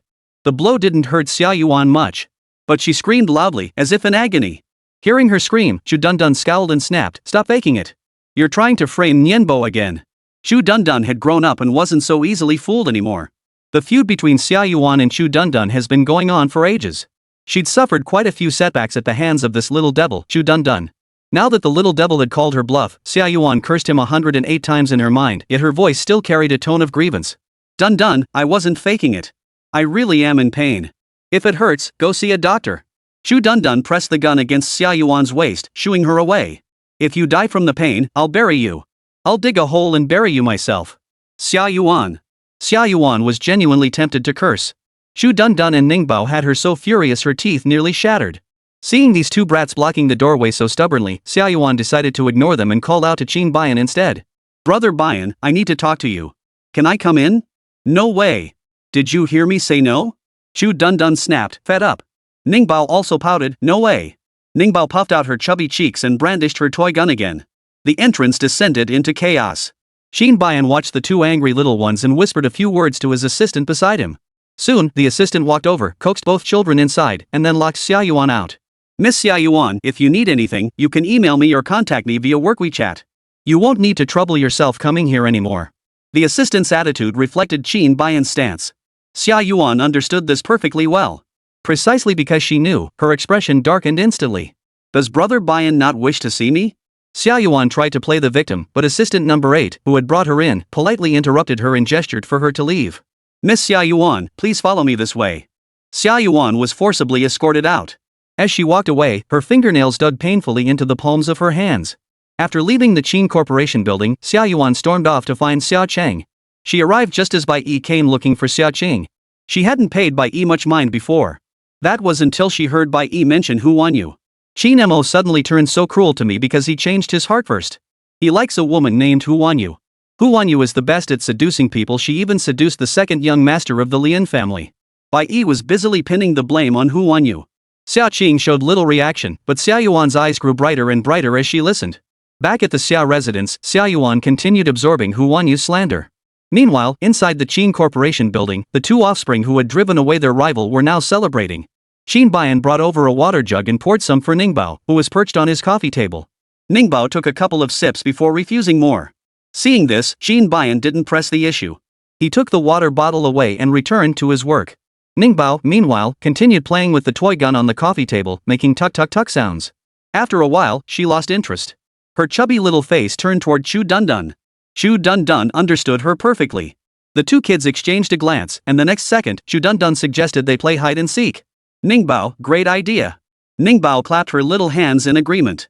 After agreeing, she climbed down from the coffee table to hide. The spacious office instantly transformed into a playground for the two little ones. Qin Bayan hated being interrupted while working. Yet at this very moment, he was handling a deal worth billions while also shielding his 2.5-year-old toddler with his legs. The little one hadn't a clue she was disrupting her dad's work. She tugged at his pant leg, her rosy cheeks framed by wide, wet eyes. Peekaboo. Where's baby hiding? Chapter 52, Tormenting Daddy. You're hidden. Qin Bayan replied without pausing his work. Ningbao was indeed hidden, but Chu Dundun hadn't come looking for her. Chu Dundun's smartwatch buzzed. He answered a call and dashed off. As he dashed toward the door, he called out to Qin Bayan, "Uncle, I gotta go. I've got stuff to do. I'll play with Ningbao after I'm done." Qin Bayan heard Chu Dundun's shout, but Ningbao didn't catch it. The little girl clung to her dad's leg and asked in a tiny, babyish voice, "Daddy, what did he say?" "Nothing much. Just hide well, okay?" Qin Bayan placated his chubby baby without batting an eye, letting the little one continue hiding. Ningbao took the game very seriously. Since Chu Dundun couldn't find her, she just kept hiding. Her obedient hiding made things easier for Qin Bayan. Otherwise, with the little one running around, it would be inconvenient for him to keep an eye on her. Time ticked by second, as Ningbao waited. Who knows how long it had been. When Qin Bayan looked down again, Ningbao had fallen asleep, leaning against his leg. The little one's sleeping face resembled an adorable little angel. Qin Bayan watched for a few seconds before picking her up and carrying her to the bed in the lounge. The little one who had fallen asleep under the table earlier now began to fuss and whimper when placed on the bed. Her chubby little hands clung tightly to Qin Bayan's arm. When he tried to gently pry them loose, she opened her eyes wide and started to cry. Qin Bayan couldn't figure out what was going on. He managed to free one hand, snapped a photo of the little troublemaker's antics, and sent it to Hu Wanyu. Hu Wanyu understood instantly. Kids sleep restlessly when they're in a new environment. She feels insecure, that's why she's fussing. Qin Bayan, so what should I do? Hu Wanyu, embarrassed, you might have to hold her or sleep with her for a while. Hu Wanyu, otherwise she'll start crying any minute. Hu Wanyu, she gets really fussy when she's sleepy. Qin Bayan stared at the reply, silent for a moment, then typed with one hand, After typing that, he picked up the whimpering, chubby little baby and returned to his desk. He needed to get back to work. Qin Bayan held the baby while working a scene so incongruous it bordered on bizarre. All 10 members of his assistant team witnessed it. But no one said a word. The first ironclad rule for being Qin Bayan's assistant was, know when to keep your mouth shut. In other words, be a mute. The office fell silent once more, devoid of the child's voice. And in that very stillness, the sleeping Ningbao had a nightmare she hadn't had in ages. This time, her nightmare no longer featured the image of Qin Mo's death. This time, the person who died in her dream was her beloved grandfather. Grandpa stood on the 3rd floor, looking down at the enormous cake below. Grandpa smiled at the cake below and tried to walk down. But suddenly, a pair of hands pushed him aside. Those hands were so close to him. If Ningbao hadn't been dreaming able to see every detail within it, she wouldn't have noticed those hands at all. Thud, thud. Grandpa tumbled down the stairs from the 3rd floor. His head struck the hard edge of the staircase, and the blood flowing out stained the red floor even more glaringly. The person who had pushed Grandpa looked utterly panicked. He rushed over, shouting, "Big brother! Big brother, don't scare me! Wake up! Quick, call 120. The culprit had committed the crime and now feigned innocence. Ningbao saw everything clearly from the sidelines. She even recognized the killer's face. The killer was the second uncle living abroad, the one Grandpa had shown her in a photo. Second uncle was Grandpa's younger brother. Grandpa had traveled abroad this time specifically to visit this younger brother. Grandpa! Grandpa! Ningbao burst into tears without warning, terrified by the dream of her grandfather's death. While crying, she flailed her chubby little hands wildly. Qin Mo didn't need to take a photo and ask who won you this time. Even he could tell Ningbao was having a nightmare and had cried herself awake. Ningbao? Ningbao, wake up. Qin Mo set aside his work and bent down to call out to Ningbao. It took several calls before he finally roused her. The little one awoke, her chubby, tear-streaked face trembling pitifully. Baba! Ningbao looked at Qin Mo before her as if she'd spotted a reliable savior. She stretched out her chubby little hands, reaching for a hug. Qin Mo was already holding her. Seeing she still wanted to be held, Qin Mo shifted her position, placing her against his chest and cradling her entire little body in his arms. This face-to-face embrace slightly quieted Ningbao's sobs. Her chubby little face pressed tightly against Qin Mo's. Her tiny, milk-soaked voice was hoarse from crying. Bobby, baby scared. Qin Mo held her close, his large hand patting her back gently, his deep, magnetic voice steady and reassuring. Don't be afraid. I'm here. Compared to his initial cluelessness about comforting a baby, Qin Mo had made remarkable progress without even realizing it. At the very least, his mouth, which usually only uttered cold, sharp words, could now manage a few warm phrases for his own little chubby baby. Daddy's reassurance eased Ningbao's fear a little. But Ningbao hadn't forgotten her nightmare. Her little mind was still consumed by those nightmares. Baba, I want Grandpa. What, Grandpa? Ningbao cried out for Grandpa, her tears soaking through the fabric of Qin Mo's shirt. Qin Mo's obsessive cleanliness was finally being cured at least halfway by this little one.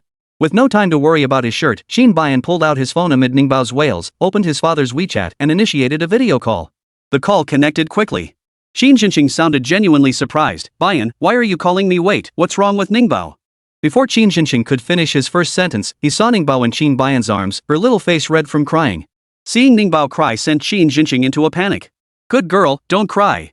Did Daddy upset you again? Wait for Grandpa to come home. Grandpa will come back and get revenge for you, okay? Qin Jinqing cooed at Ningbao through the video call.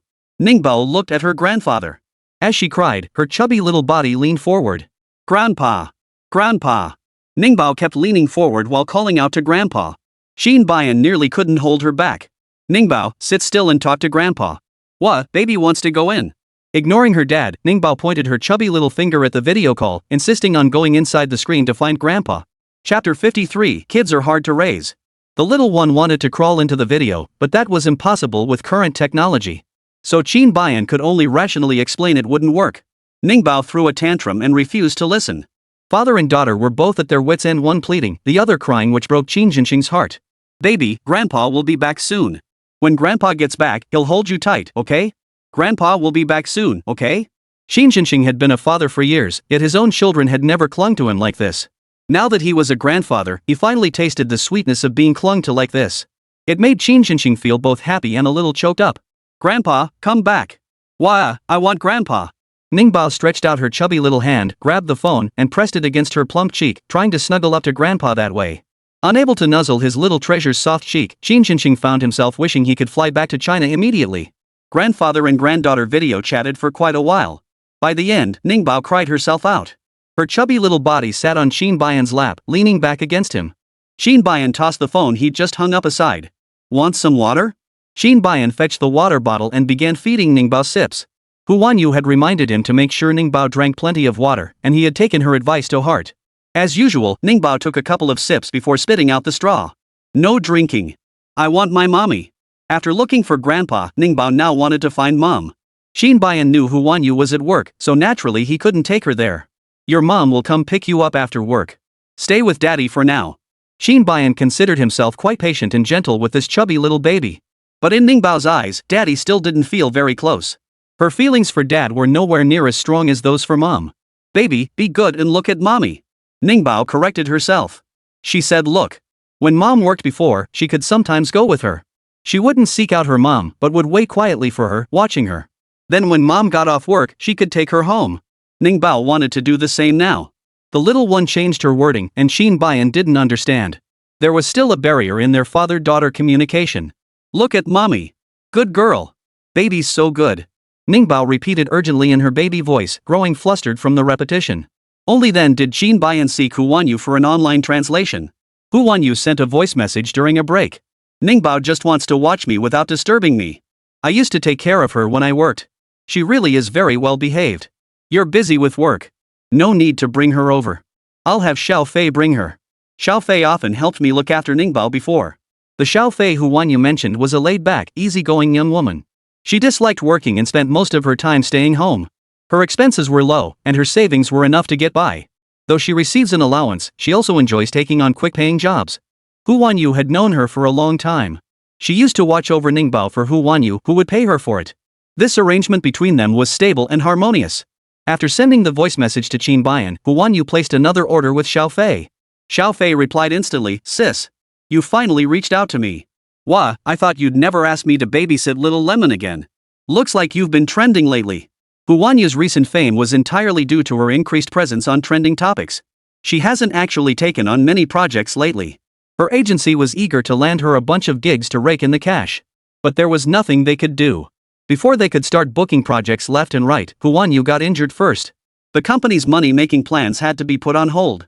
These past few days, Hu Wanyu has been shooting scenes for the production crew while still recovering from her injury. The company has been sending people to look after her. On the surface, the company seemed to be playing it safe, but in reality, they were brewing something big for Hu Wanyu. They'd already secured a slew of variety show appearances, short-term endorsements, and magazine features. All of these are projects that can generate quick cash in the short term. The company presented Hu Wanyu with two options. 1. Hu Wanyu could approach Qin Mo for high-caliber resources that would make her look good.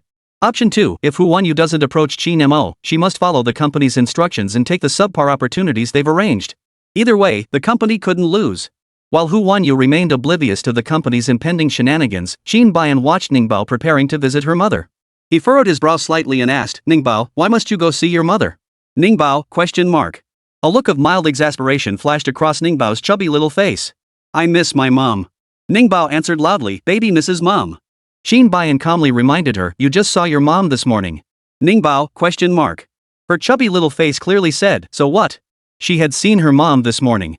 But she couldn't see her mom right now. The little one's frequent longing for her mother left Qin Bayan speechless. Soon, Xiao Fei rushed over to pick up Ningbao. When her assistant led her inside, she still looked dazed. From the moment she entered the lobby, she'd been bombarding Hu Wanyu with non-stop messages. "Sis, am I really in the right place? Is our Ningbao really here? Sis, do you even know what this place is? Location." Xiao Fei sent a flurry of messages, her tone sounding anything but calm. Hu Wanyu was already busy and didn't have time to reply. Xiao Fei was led to Qin Bayan's office in a state of nervous trepidation. When she entered, Ningbao was tugging at Qin Bayan's hair. The little one had no playmates here. So she started treating her dad like a toy. She insisted on clipping her pink bunny hair clip onto her dad's hair. Qin Bayan initially tried to dodge backward. But she would cry. After a brief standoff between father and daughter, it was Qin Bayan, the dad, who conceded defeat. He let Ningbao clip the hairpin onto his head. Pretty. Not satisfied with just the little rabbit clip, Ningbao insisted on adding more hair accessories. Qin Bayan's expression appeared calm, but in truth, he was at a loss. This scene of a loving father and dutiful daughter stunned Xiao Fei as he walked in. The assistant who brought Xiao Fei in was equally shocked by the scene. While reeling from the shock, the assistant mentally elevated Ningbao to the status of a revered ancestor. He'd learned his lesson well. From now on, he'd never dare cross this little living ancestor in the slightest. This little ancestor was truly formidable. She dared to act out even in front of Qin Bayan, that cold-faced devil. And the most crucial part? Qin Bayan actually indulged her. Ningbao. Xiao Fei called out to Ningbao, but his eyes were fixed on Qin Bayan. Holy cow. She recognized Qin Bayan. This Qin Bayan was a real top-tier big shot. How on earth did her little Ningbao get involved with Qin Bayan? Chapter 54, Protecting Mom. Xiao Fei stood there with a forehead full of question marks, not daring to ask a single word. She could only stammer out Ningbao's name, desperate to scoop the child up and carry her away. Little Lemon's eyes lit up at her sight, and she reached out her tiny hands. "Auntie! Hold me!" Ningbao knew Auntie Xiao Fei would take her to find her mom. So she was overjoyed. She couldn't wait for Auntie Xiao Fei to pick her up. But Qin Bayan didn't let her go over. Wait a moment. Qin Bayan picked up Ningbao and walked straight to the lounge. He awkwardly changed Ningbao's diaper, prepared her milk, and straightened the little bow on her head that had gotten crooked. Only then did he carry her out and hand her to Auntie Fei. "Thanks for your help." Though Qin Bayan's tone was neutral, it sent Xiao Fei's heart racing. Good heavens! A legendary figure like Qin Bayan was actually saying trouble to her. Xiao Fei felt like she might faint. No trouble at all. Her hands trembling, Xiao Fei caught Ningbao, who was gulping down milk from the bottle. She was far too nervous in Qin Baiyan's presence, so she dared not stay any longer. I'll just take Ningbao and leave first. Xiao Fei hurriedly finished her sentence, then turned and walked away quickly, holding Ningbao. She moved so quickly that Ningbao hadn't quite processed what was happening. Only when they reached the doorway did Ningbao open her eyes wide, staring at Qin Baiyan, who remained standing in place. Baba. She popped her pacifier out and called out to Qin Baiyan. Qin Baiyan took a step forward. The next second, Ningbao waved her chubby little hand, bye-bye. Qin Baiyan. Qin Baiyan said nothing, only watching as Ningbao's small figure disappeared at the doorway. With the little one carried away, the entire office fell silent. Qin Baiyan returned to his desk. Without Ningbao's distractions, he should have been able to work more efficiently. Yet, even after sitting for a while, Qin Baiyan couldn't focus on his work. His gaze drifted uncontrollably to the spot where Ningbao had been sitting. He even spotted Ningbao's toys. The little one hadn't packed all her toys into the bag to take with her. Qin Baiyan stood up and picked up the half-disassembled model toy. He snapped a photo and sent it to Hu Wanyu. Ningbao forgot to take this toy with her. Hu Wanyu didn't reply. Qin Baiyan paused for a moment before adding another sentence. The person you sent to pick up Ningbao doesn't speak very fluently. Being with her might have a negative influence on Ningbao. Qin Baiyan phrased it with tact. If Qin Mo had said it, he would have asked Hu Wanyu in much more colloquial terms.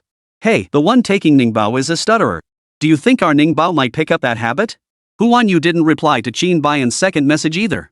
It wasn't that Hu Wanyu didn't want to reply, she genuinely didn't have time. It was her turn to film now. The scenes she was filming today were the ones where she got bullied. In the script, the bullying she endured was verbal humiliation. But for some reason, the assistant director suddenly insisted on reworking the scenes. So Hu Wanyu was called over by the assistant director to discuss the new scene. This part needs intensity. You know what intensity means? Just the intensity of the words alone won't be enough to convey that explosive energy. So Wanyu, we need to add some physical conflict to this scene. Don't worry, I know you're injured. I won't let anyone hurt you. All you need to do is take Hua Er's slap. She's filled with hatred for you right now, and you feel guilty toward her. So you endure that slap. But you can't look weak. You take the slap, but your eyes must show a fleeting, instinctive ferocity, a desire to fight back. Then, once you realize who struck you, your expression shifts to bitter resentment, grievance, and suppressed anger. The assistant director delivered his instructions with dramatic emphasis. With the director absent today, he was in charge of the crew. He made this newly added slap scene sound perfectly reasonable. Hu Wanyu didn't object. She nodded, accepting the change.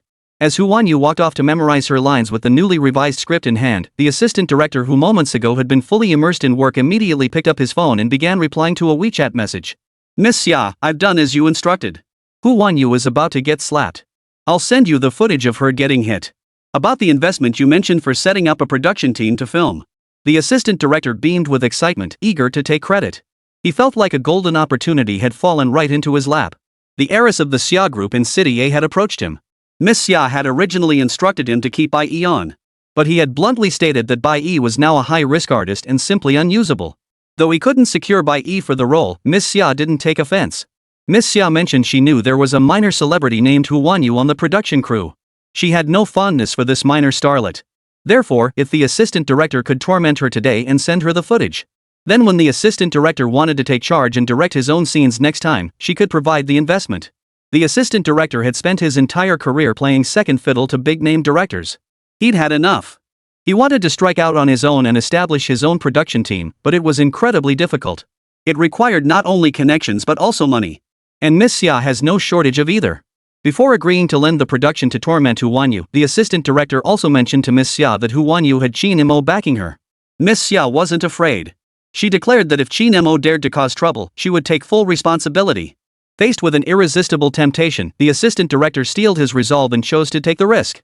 Miss Xiao versus Hu Wanyu. He chose the former. Even if Hu Wanyu had someone protecting her, she herself had no family background or connections. She was just a minor celebrity in the entertainment industry. Miss Xiao, on the other hand, was the daughter of a capitalist tycoon. The assistant director made his decision and prepared accordingly, now waiting to film Hu Wanyu's suffering. Before filming began, Xiao Fei, wearing a mask, carried Ningbao into the set with practiced ease. Little Nianbao's chubby face was also covered by a mask. The little one was usually quite restless. But every time she came to the set, she became very well behaved. She understood that her mother was working, that work earned money, and that money could support her. She could eat a lot of food and drink plenty of formula. She's quite a handful to raise. Ningbao, let's watch mommy right here. Xiao Fei held Ningbao close, her eyes following Hu Wanyu as she diligently memorized her lines. Seeing how dedicated Hu Wanyu was, she couldn't help but sigh, your mom is just too moral.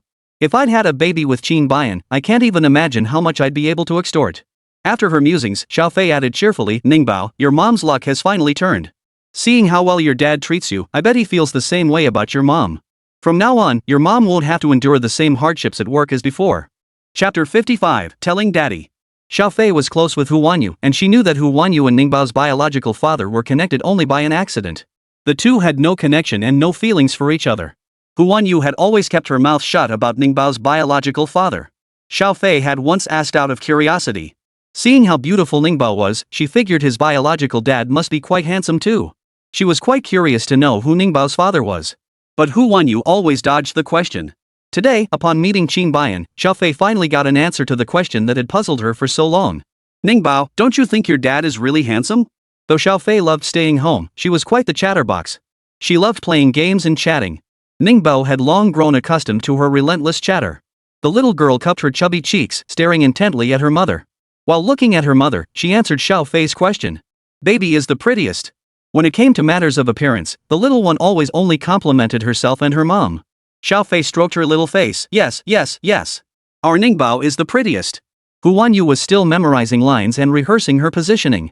Ningbao waited patiently for her mother, occasionally comforting Auntie Xiao Fei. The company assistant accompanying Hu Wanyu to work frowned upon seeing Ningbao approach. The assistant moved aside and began whispering to the agent. Hu Wanyu's kids on set. Bro, that child is a ticking time bomb. The company is trying to market her as a new generation starlet, and that persona requires being childless. If she slips up, it's all over. The assistant was still fretting over Ningbao's presence.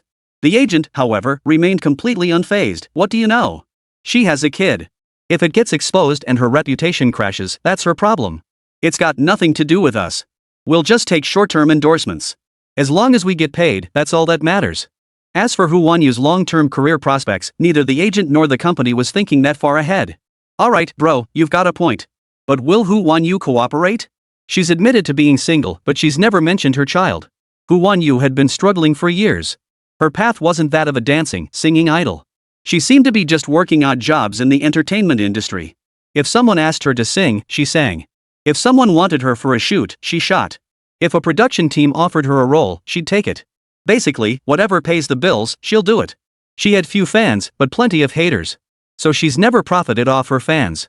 So far, whether she has kids or not hasn't affected her career. But if her agency decides to hype up her persona to attract followers and cash in on quick fan money, that's when she'll be in trouble. Ask, why do you have so many questions? I told you to watch her, not play some kind of why game. Cut the nonsense and go watch her. Got it. The assistant's tip-off was all about Hu Wanyu's private life. He hadn't reported a single thing about Hu Wanyu's script changes on set. Soon, Hu Wanyu, having memorized her lines again, resumed filming. Ningbao was just gazing at her chubby little face when, the next second, smack! A slap landed on her mother's face. Ningbao was stunned. After the slap, the assistant director blew the whistle to call cut. That's not right. Hua Er's emotion is off. Let's do it again. The assistant director frowned and ordered a retake.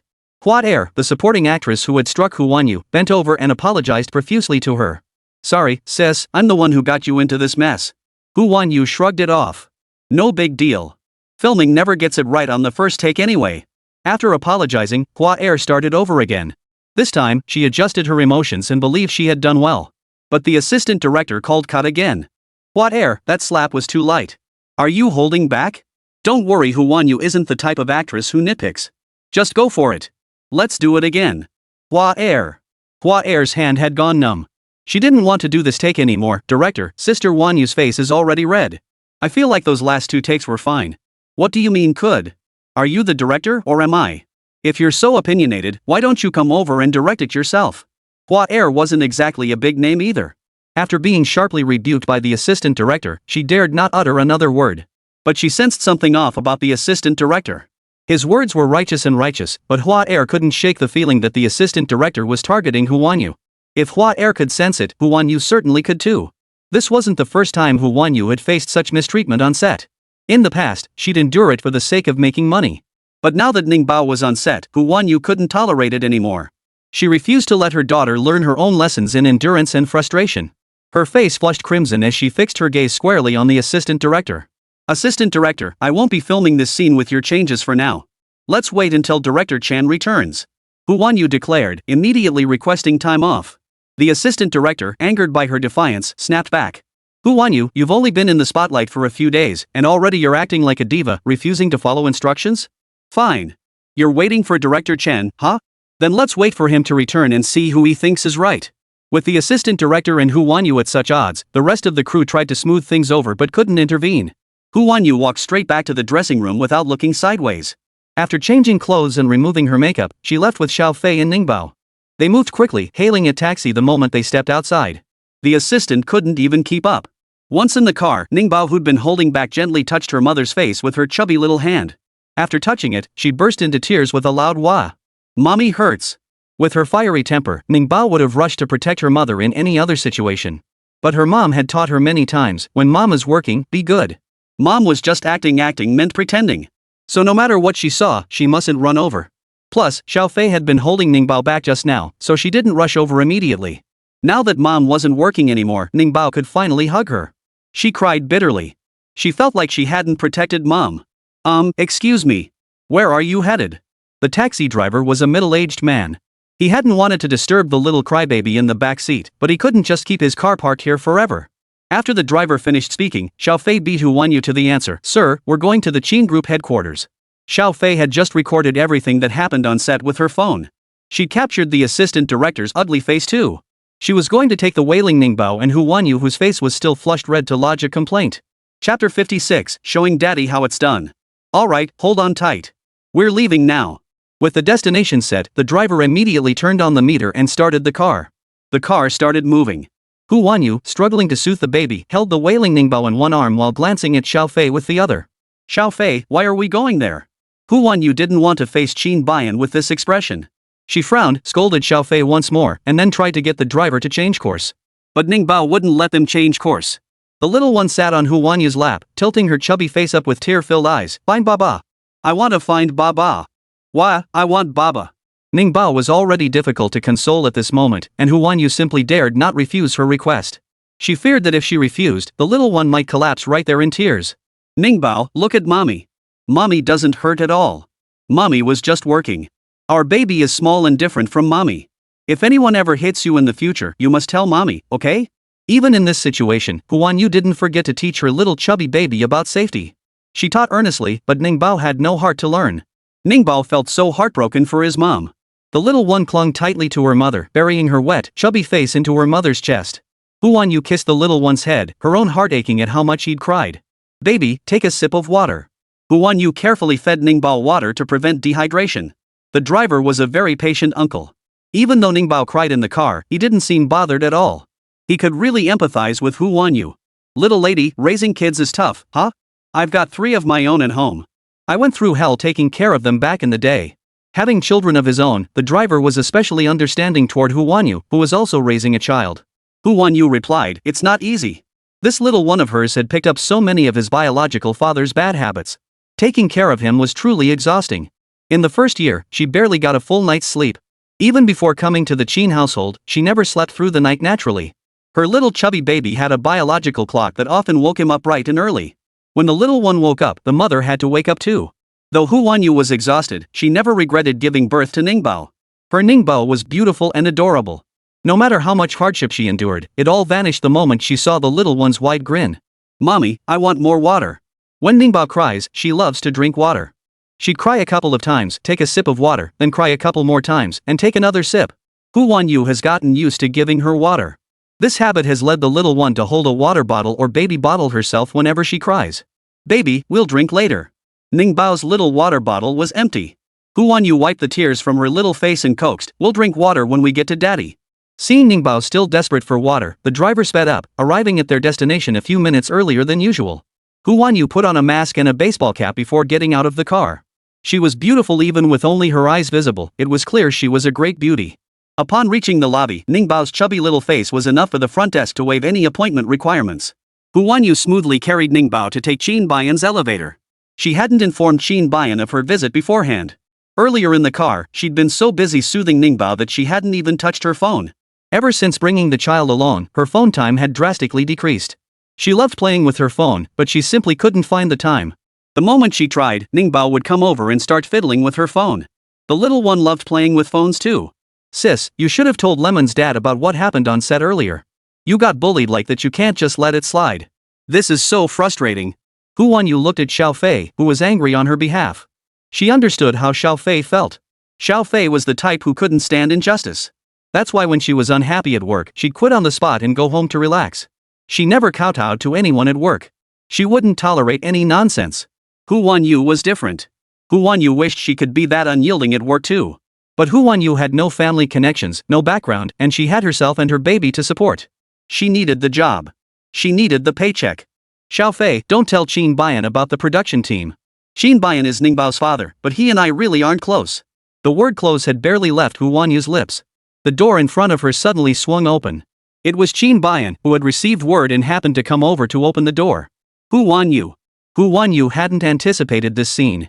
She lifted her gaze and stared blankly at Qin Bayan. You. Hu Wanyu wanted to ask if he'd heard what she'd just said, but the word stuck in her throat. She didn't know how to phrase it. She felt a bit awkward. Little Ningbao, however, felt no awkwardness. The moment she saw her daddy, her pouty lips grew even fuller. Her chubby little hands were outstretched, her red eyes brimming with tears, and her little nose was red too. She looked utterly pitiful. Baba, hug. The little one's spontaneous request for a hug inexplicably warmed Qin Bayan's heart. No one could resist the closeness of a soft little baby. Qin Bayan couldn't before, but now he could. He took Ningbao into his arms and turned to head back to the office. Hu Wanyu hesitated for a moment before following him inside. Seeing her go in, Xiao Fei naturally followed. Once inside the office, Hu Wanyu didn't remove her mask. She only removed her hat. Standing at a distance neither too close nor too far from Qin Bayan while still wearing her mask, she said, Ningbao's water bottle is empty. She wants something to drink. Could you get her some water? Qin Bayan hummed in acknowledgement, about to refill Ningbao's water bottle. But Ningbao pointed at Qin Bayan's cup, wanting the water already in Daddy's cup. Qin Bayan hesitated, not immediately complying. Seeing this, Hu Wanyu quickly interjected, it's fine. Just give her the water from your cup. She's not that particular. She used to pick up trash and eat it all the time. Qin Bayan, huh? Qin Bayan, eat trash? Hu Wanyu, yeah, before she learned to walk, she'd shove anything she saw into her mouth. She'd even pick up trash off the ground and eat it. Hu Wanyu had been quite troubled by this back then. Qin Bayan. Qin Bayan stared at the baby eating trash, then glanced at his own cup. After a long moment, he pursed his lips, then still handed over his cup. Little Lemon hugged the cup with her chubby little hands and gulped down half of it. After finishing the water, round tears began welling up in her eyes again. Baba. Ningbao was about to tattle too. But her way of complaining was a bit unusual. She raised her chubby little hand and, without warning, smacked her dad's handsome face. Qin Bayan, ? Hu Wanyu. Chapter 57, Serving Daddy Another Pot. Ningbao. No hitting. Hu Wanyu watched the little one raise her chubby hand to strike again, utterly exasperated. She knew that during Qin Bayan's period of unconsciousness, their own baby had also hit him. But back then, Qin Bayan hadn't woken up yet, so he didn't even know he'd been hit. Now that Qin Bayan was awake, hitting him again would be downright rude. Hu Wanyu also worried Qin Bayan might dislike Ningbao because of this. The father and daughter had barely spent a few days together. If Qin Bayan truly disliked Ningbao, the little one would surely be deeply hurt. Baby doesn't hit. Ningbao, scolded by her mother, pouted and tearfully declared, the bad guy hit mommy. Baby's okay. Ningbao's words didn't make sense at first, but Qin Bayan, as a father, was learning fast. He could already figure out what Ningbao meant. Ningbao was saying she was a good baby who didn't hit anyone. It was the bad guy who hit mommy. Hu Wanyu instantly grasped her meaning too. Still, Hu Wanyu was hoping Qin Bayan hadn't caught on. She didn't want to tell Qin Bayan about being hit. Qin Bayan was Ningbao's father, but he wasn't her anything. Qin Bayan had no business getting involved in her affairs. Well, Ningbao has finished her water. I'll take her back now. She'll distract you from your work here. Hu Wanyu stepped forward in a few strides, intending to take Ningbao off Qin Bayan's lap. But just as she bent down, Qin Bayan's large hand suddenly pulled off her mask. In that instant, Hu Wanyu's eyes widened in shock. Her pale, soft cheek brushed against Qin Bayan's fingertips. The distance between them felt so close that the air itself seemed to grow suddenly stifling. Qin Bayan's handsome face bore little expression. His deep, piercing eyes fixed intently on Hu Wanyu. Hu Wanyu instinctively covered her face. She was a bit flustered, so she didn't notice the chill that deepened in Qin Bayan's eyes when he saw the marks on her face. What happened? Qin Bayan's voice was flat, yet it carried an undeniable weight. Hu Wanyu lowered her eyes, still trying to come up with some excuse. Before she could fabricate an excuse, Xiao Fei stammered over. Ning Bao's dad. I have a video.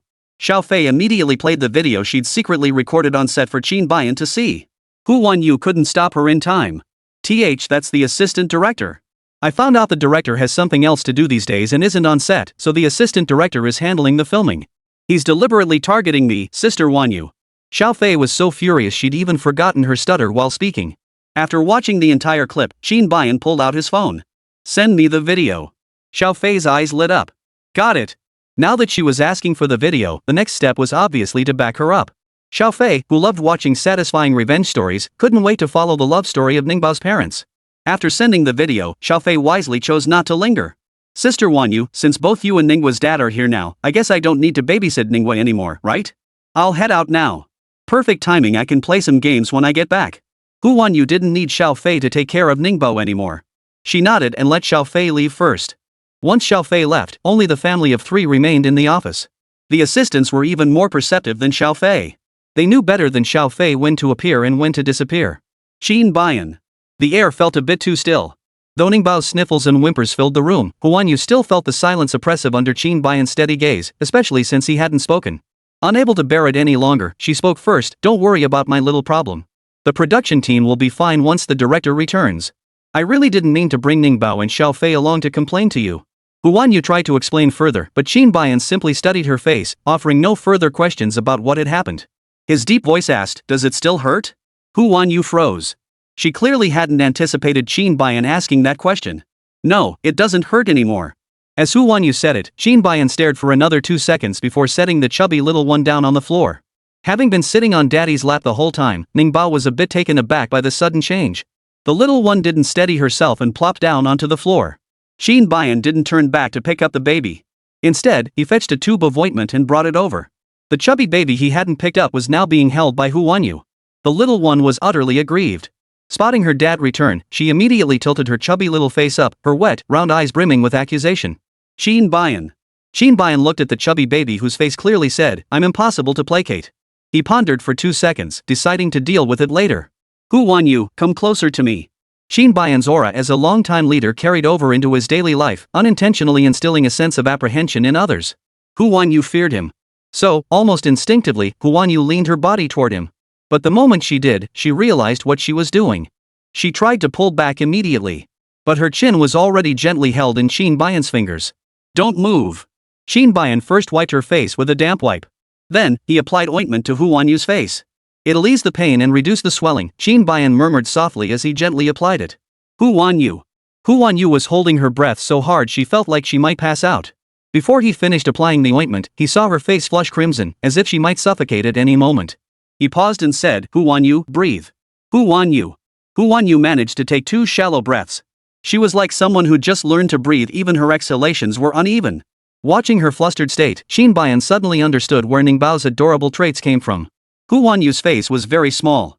Qin Bayan finished applying the ointment quickly. After finishing, he withdrew his hand and stepped back slightly. The safe distance between them was finally restored, and Hu Wanyu's heart, which had nearly leapt out of her throat, finally settled back into place. Just as Hu Wanyu avoided Qin Bayan's gaze, searching for another excuse to leave, the neglected little one, who'd been holding back all this time, finally burst out. Baby wants some too. Seeing the ointment on her mother's face, Ningbao pushed her chubby little face forward, insisting Daddy apply some too.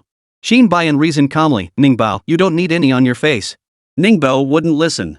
She pushed her chubby little face forward insistently, I want it. Baby wants it. Qin Bayan. Qin Bayan was at a loss with this stubborn little bundle who was impossible to placate once she started fussing. The ointment had no side effects, so he half-heartedly applied a small amount to Ningbao. But after getting the ointment, the little one immediately started playing the sick patient. She demanded her smartwatch and made video calls to Chu Dun Dun and Feng Mujin. On the video calls, Ningbao tilted her little face, revealing the right cheek where the ointment was applied. Ningbao, what happened to your face? Feng Mujin frowned on the other end. Ningbao was the second person to call him.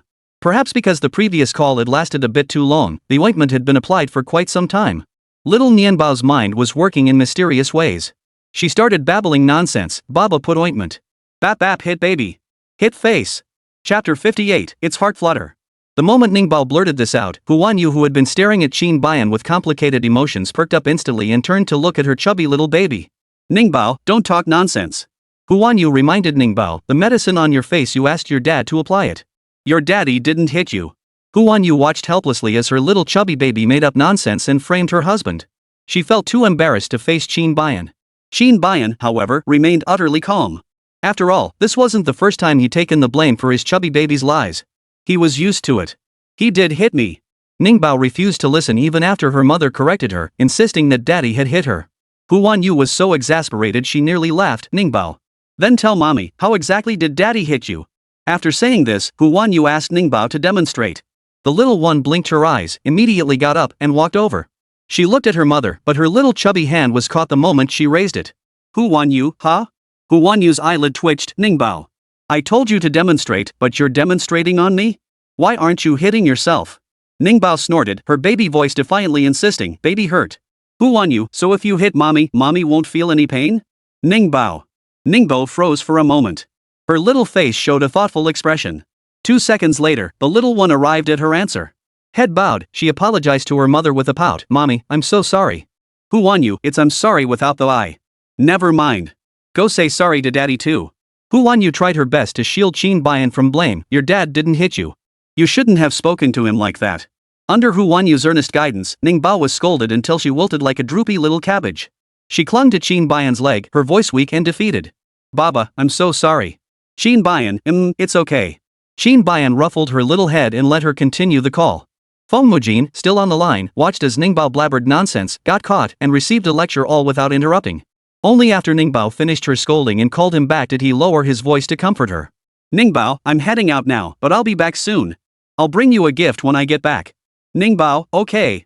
Ningbao, daddy, I want an excavator. Most little girls from other families would prefer cute dolls or toys like that. Ningbao is different. At first, she was all about sharing. Spotting a toy stall meant she wanted everything in sight. But among her wide-ranging interests, she especially favors toys like car models that can be taken apart.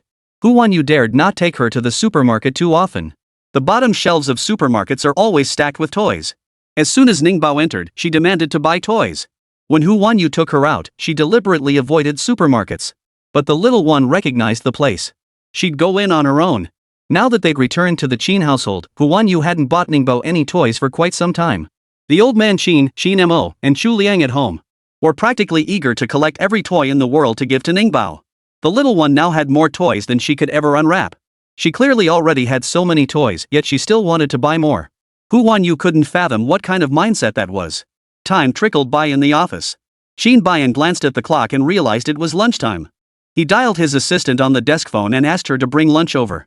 Huan Yu didn't even get a chance to refuse. Qin Bayan, Ningbao and I really haven't caused you any trouble, have we? As the meal arrived, Huan Yu couldn't hold back and whispered the question to Qin Bayan. Qin Bayan fixed his gaze on Huan Yu.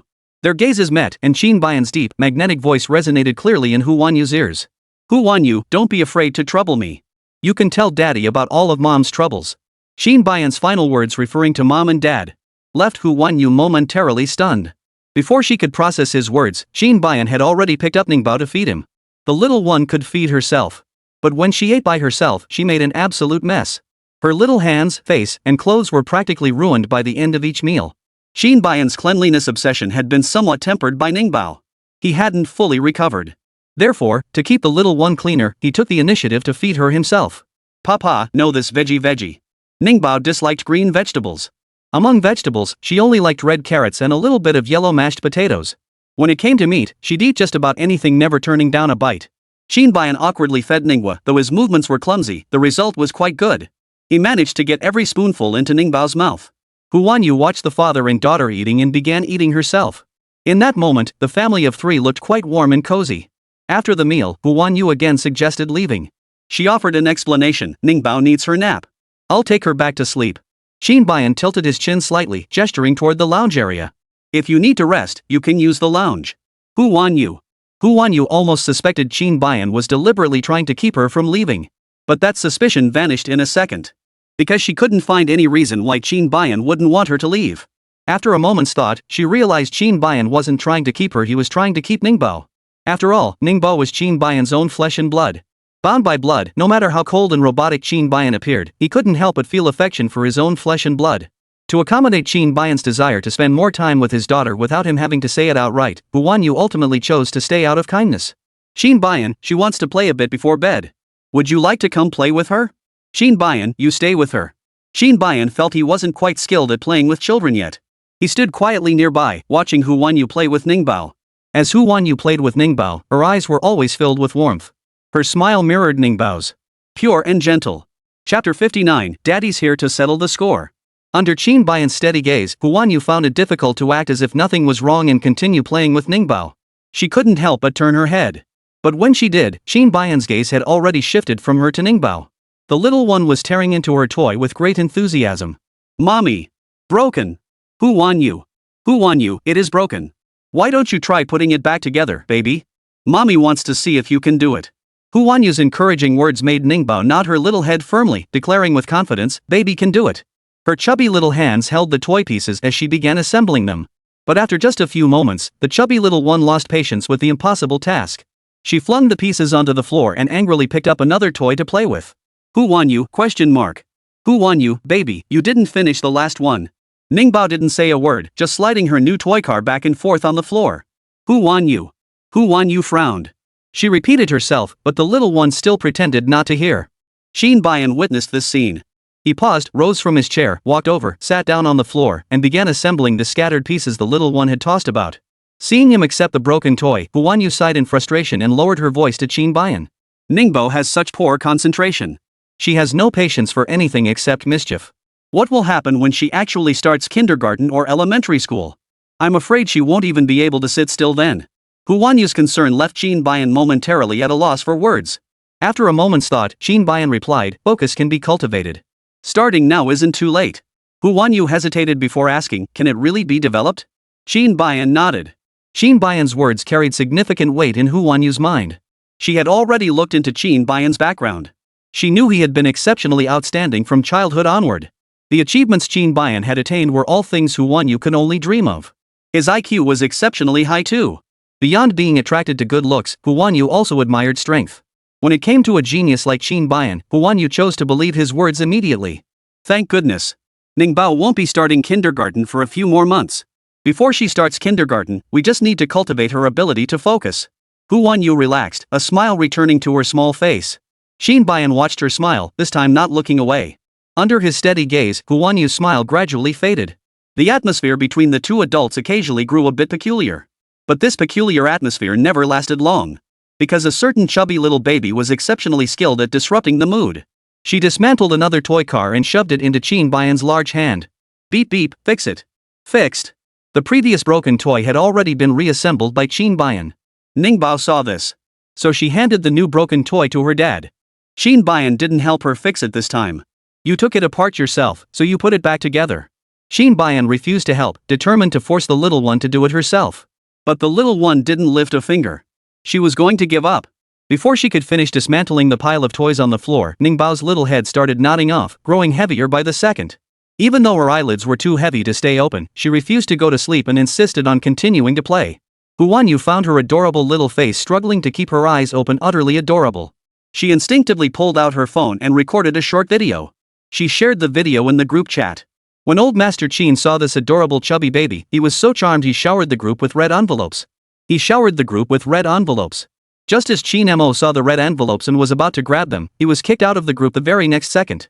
Old Master Qin tagged Hu Wanyu in the group chat. Wanyu, hurry and grab the red envelopes. Both you and Ningbao get a share. Hu Wanyu felt awkward about grabbing them, but old Master Qin insisted the red envelopes weren't much and told her to grab them for fun. Unable to refuse the elderly Mr. Qin's kindness indefinitely, she tapped the red envelope. Only after opening it did she realize each red envelope had been claimed by just one person. Each red envelope contained 188 yuan. After claiming two, Hu Wanyu stopped tapping. Seeing her hesitate, old Master Qin opened the red envelopes himself. Only after all the red envelopes were claimed did old Master Qin pull Qin Mo back into the group. The moment Qin Mo returned to the group chat, he started spamming question marks. Qin Mo? Qin Mo, what's going on? Qin Mo, at Qin Dad, did you really not adopt me? Ignoring his youngest son's protest, old Master Qin only posted his schedule, I'll be back soon. Wanyu, take good care of Ningbao at home. Hu Wanyu, got it. After finishing her group chat, Hu Wanyu looked up and found Ningbao had already fallen asleep. The floor was covered with a carpet. Ningbao lay sprawled on the floor, her chubby little body stretched out, sleeping soundly. Seeing her asleep, Hu Wanyu was about to carry her into the lounge when Qin Bayan beat her to it, lifting Ningbao into his arms. "You two rest well here." Qin Bayan placed Ningbao on his bed and turned to leave. Hu Wanyu felt a bit awkward about occupying his lounge. "Qin Bayan, then, where will you rest at noon?" "I won't be resting." Though Qin Bayan said this, Hu Wanyu sensed that since he set up a rest area for himself, he must usually take breaks. "Why don't you sleep with Ningbao?" "I'm not tired, so I won't sleep." Hu Wanyu wanted to give the room to Qin Bayan. Qin Bayan looked at her and said softly, "You need to rest." "Hu Wanyu, huh?" Before Hu Wanyu could process it, Qin Bayan had already exited the room. As he left, he casually closed the door behind him. Staring at the closed door, Hu Wanyu had no choice but to stay behind, keeping the sleeping little one company. Qin Bayan's restroom was clean and tidy, every piece of furniture arranged with meticulous care. Hu Wanyu surveyed the space and sensed no signs of anyone having lived here. No, to be precise, there were no signs of daily life here. After her inspection, Hu Wanyu went to the bathroom for a quick wash. Returning to bed, she cuddled Ningbao and fell asleep. She had insisted she wasn't sleepy just moments before, yet the moment her head touched the pillow, she fell into a deeper sleep than Ningbao. While mother and daughter slept soundly in bed, Qin Bayan sat at his computer desk, phone in hand, sending messages to someone. His messages were brief, just a few instructions. Not long after he finished sending them, the director who hadn't gone to the set dropped everything in a panic and rushed back to the production crew. The moment he arrived, he stormed in, furious, demanding, "Where the hell is everyone?" The crew members were startled by his outburst, their voices trembling. "Who?" Chapter 60, The Baby Needs Soothing. The director's face darkened like a pot bottom. Who else could it be? The one who acts like the boss around here. With the director speaking so bluntly, the clever ones immediately knew exactly who he meant. The assistant director? He's taking a break. He has the nerve to rest? I've been screwed over by him. The director was truly on the verge of losing his mind. He was busy with extremely important matters, which was why he couldn't make it to the set. But the moment he left, the crew managed to piss off the big shot upstairs. The accountability call came straight to him, and he was furious. Burning with rage, the director stormed toward the break room. Inside the lounge at that very moment, the assistant director was busy taking credit. Xiao Yuan was quite pleased with the video he'd sent. The assistant director had scored a major win with Xiao Yuan. He was over the moon, his confidence skyrocketing. Even when the director stormed in, he didn't immediately stand up to greet him. "Hey, bro, what brings you back?" The assistant director sat in his chair, still wearing a smile. He asked the director with a smile, as if they were equals. The director glared at him coldly, his stare quickly wiping the smile off the assistant director's face. "Bro, what's really going on?" The assistant director sensed the looming crisis and finally rose from his chair. He stood up, his tone slightly more subdued than before. The director remained silent, staring at him without a word. The assistant director grew increasingly flustered under the stare, until beads of cold sweat formed on his forehead. Seeing the assistant director visibly cowering, the director finally spoke coldly. "Who told you to do this?" "Assistant director, what?" "Boss, I don't understand what you're talking about." Seeing him feigning ignorance, the director sneered coldly. "While I was away, you altered the script to target Hu Wanyu. Who ordered you to do this? Don't try to wriggle out of it by claiming the changes were for the sake of better filming. I've been in this business for years. Your little tricks won't fool me. I'm only asking you one thing, who told you to do this?" The director needed a clear answer to report back to higher-ups. But the assistant director clammed up. The assistant director wasn't stupid. He could tell the director was furious with him. He suspected someone behind Hu Wanyu had intervened. He suspected someone was involved, but he only suspected Qin Mo. He never guessed that in this city of the one person you absolutely couldn't afford to offend was Qin Bayan, the man with real power. "Bro, no one ordered me to do this. I had no ill will toward Hu Wanyu. I truly just..." The assistant director stubbornly defended himself, but the director waved him off, unwilling to listen further. He simply told the assistant director, "Tell me who's behind this now, and you might still be saved. If you insist on lying, you're finished. Your career in this industry will be over." "Assistant director, question mark." A flicker of contempt crossed the assistant director's eyes. He didn't believe Qin Mo had the clout to blacklist him. Who in a city didn't know Qin Mo was loaded? But he had no say in Qin Corporation's affairs, nor did he hold any real power. He was nothing more than a spoiled young master from a wealthy family. Blacklisting a minor star like Bai Yi might be possible, but trying to silence him? That wouldn't be so easy. The assistant director felt that Xiao Yuan, the young heiress he'd been cozying up to, carried more weight. So when the director issued one final warning, he remained unrepentant. "Brother, if you don't trust me, then forget it." "I don't trust you." The director stated bluntly, "We can't work together anymore. You'll have to fend for yourself from now on." Seeing the director dismiss him so decisively, the assistant director felt his pride wounded and dropped all pretense of politeness. Fine, bro. Since you put it that way, I'd be a total shameless jerk if I didn't leave now. I'm outta here right now. But let me make one thing clear, without you, I'll only get more successful. Mei-cham, good riddance. The two had completely fallen out. Watching the assistant director's retreating figure, the director's eyes held only two words. This ING director's career was truly over. News of the assistant director's dismissal quickly spread throughout Hengdian. As the gossip spread, it inevitably fermented online. Late-night MOU's super topic exploded. The super topic felt like a holiday celebration, with sweet posts popping up one after another. Leopard and kitty are really a thing. Wah, so sweet. Qin Mo was really taking good care of our little you. Mom. I want this daddy. So awesome. Amidst the flood of sugar-coated posts, a handful of level-headed fans sensed something off about this sweetness. Maybe it's just me, but this doesn't feel like young Master Qin's style. I've looked into him, he doesn't usually move this fast. Haven't you noticed young Master Qin hasn't interacted with little fish lately? Yeah, young Master Qin's always been super active online. He was so public about chasing by before. He and little fish don't seem to have any romantic vibe at all. These posts that seemed to be breaking up the ship were deleted almost immediately after being posted. CP super topics thrive on CP sweetness. Posts like these that try to break up a ship? They're lucky if they don't get flagged, let alone deleted. Qin Bayan, whose internet connection wasn't the fastest, remained unaware of the online commotion. Qin Bayan was busy soothing the baby at that moment. Little Lemon had started sniffling in her sleep for some reason. Hu Wanyu was still asleep. Seeing the little one fussing, Qin Bayan walked over and gently patted her back, hoping to help her fall back asleep. But the more he patted, the louder the little one whimpered. Seeing Hu Wanyu's eyelashes flutter, about to wake up, Qin Bayan decided to pick up the whimpering Ningbao and carry her out of the room. Once outside, little Lemon's chubby little hands began scratching wildly. Her eyes closed, she scratched at her own neck. Seeing how agitated she was, Qin Bayan freed one hand to scratch for her. He bent down, but before he could scratch, he noticed tiny red rashes already appearing on Ningbao's neck. Qin Bayan? Qin Bayan froze. He placed the little one on his lap and checked other areas. Sure enough, there were also tiny red rashes on the back of her neck and her back. These rashes were intensely itchy. Ningbao couldn't scratch them properly. Her baby voice whimpered and whined, and before long, she started crying again, both uncomfortable and angry. Wah! The little one cried so hard that Qin Bayan called for the doctor. Before the doctor arrived, he held the little one in his arms, pacing back and forth to soothe her. Hang in there, it'll be over soon. While holding Ningbao, Qin Bayan kept his hands busy. He searched on his phone why children get red rashes. A flood of results appeared, with the most alarming one suggesting it could be a sign of a serious illness. Qin Bayan stared expressionlessly at that result, thinking this search engine was bound to go down in flames sooner or later. Chapter 61, The Healthy CEO. Ningbao's crying soon woke Hu Wanyu as well. What's wrong? Why is Ningbao crying? Her hair was a mess from sleep, but she didn't bother to fix it. Hurrying over, she took the fussing little one from Qin Bayan's arms. The little one burrowed into her mother's arms but continued to cry relentlessly. She has a rash. Qin Bayan explained the situation to the anxious Hu Wanyu. She has red rashes on her neck, back, and chest, mostly on her neck. The doctor is already on the way. After Qin Bayan finished explaining, Hu Wanyu bent down to examine the child. Her brows furrowed deeply, her voice tightening. It looks like an allergic reaction. Whether it was an allergy or something else, there was no doubt this was causing the little one discomfort. Ningbao whimpered and tried to scratch.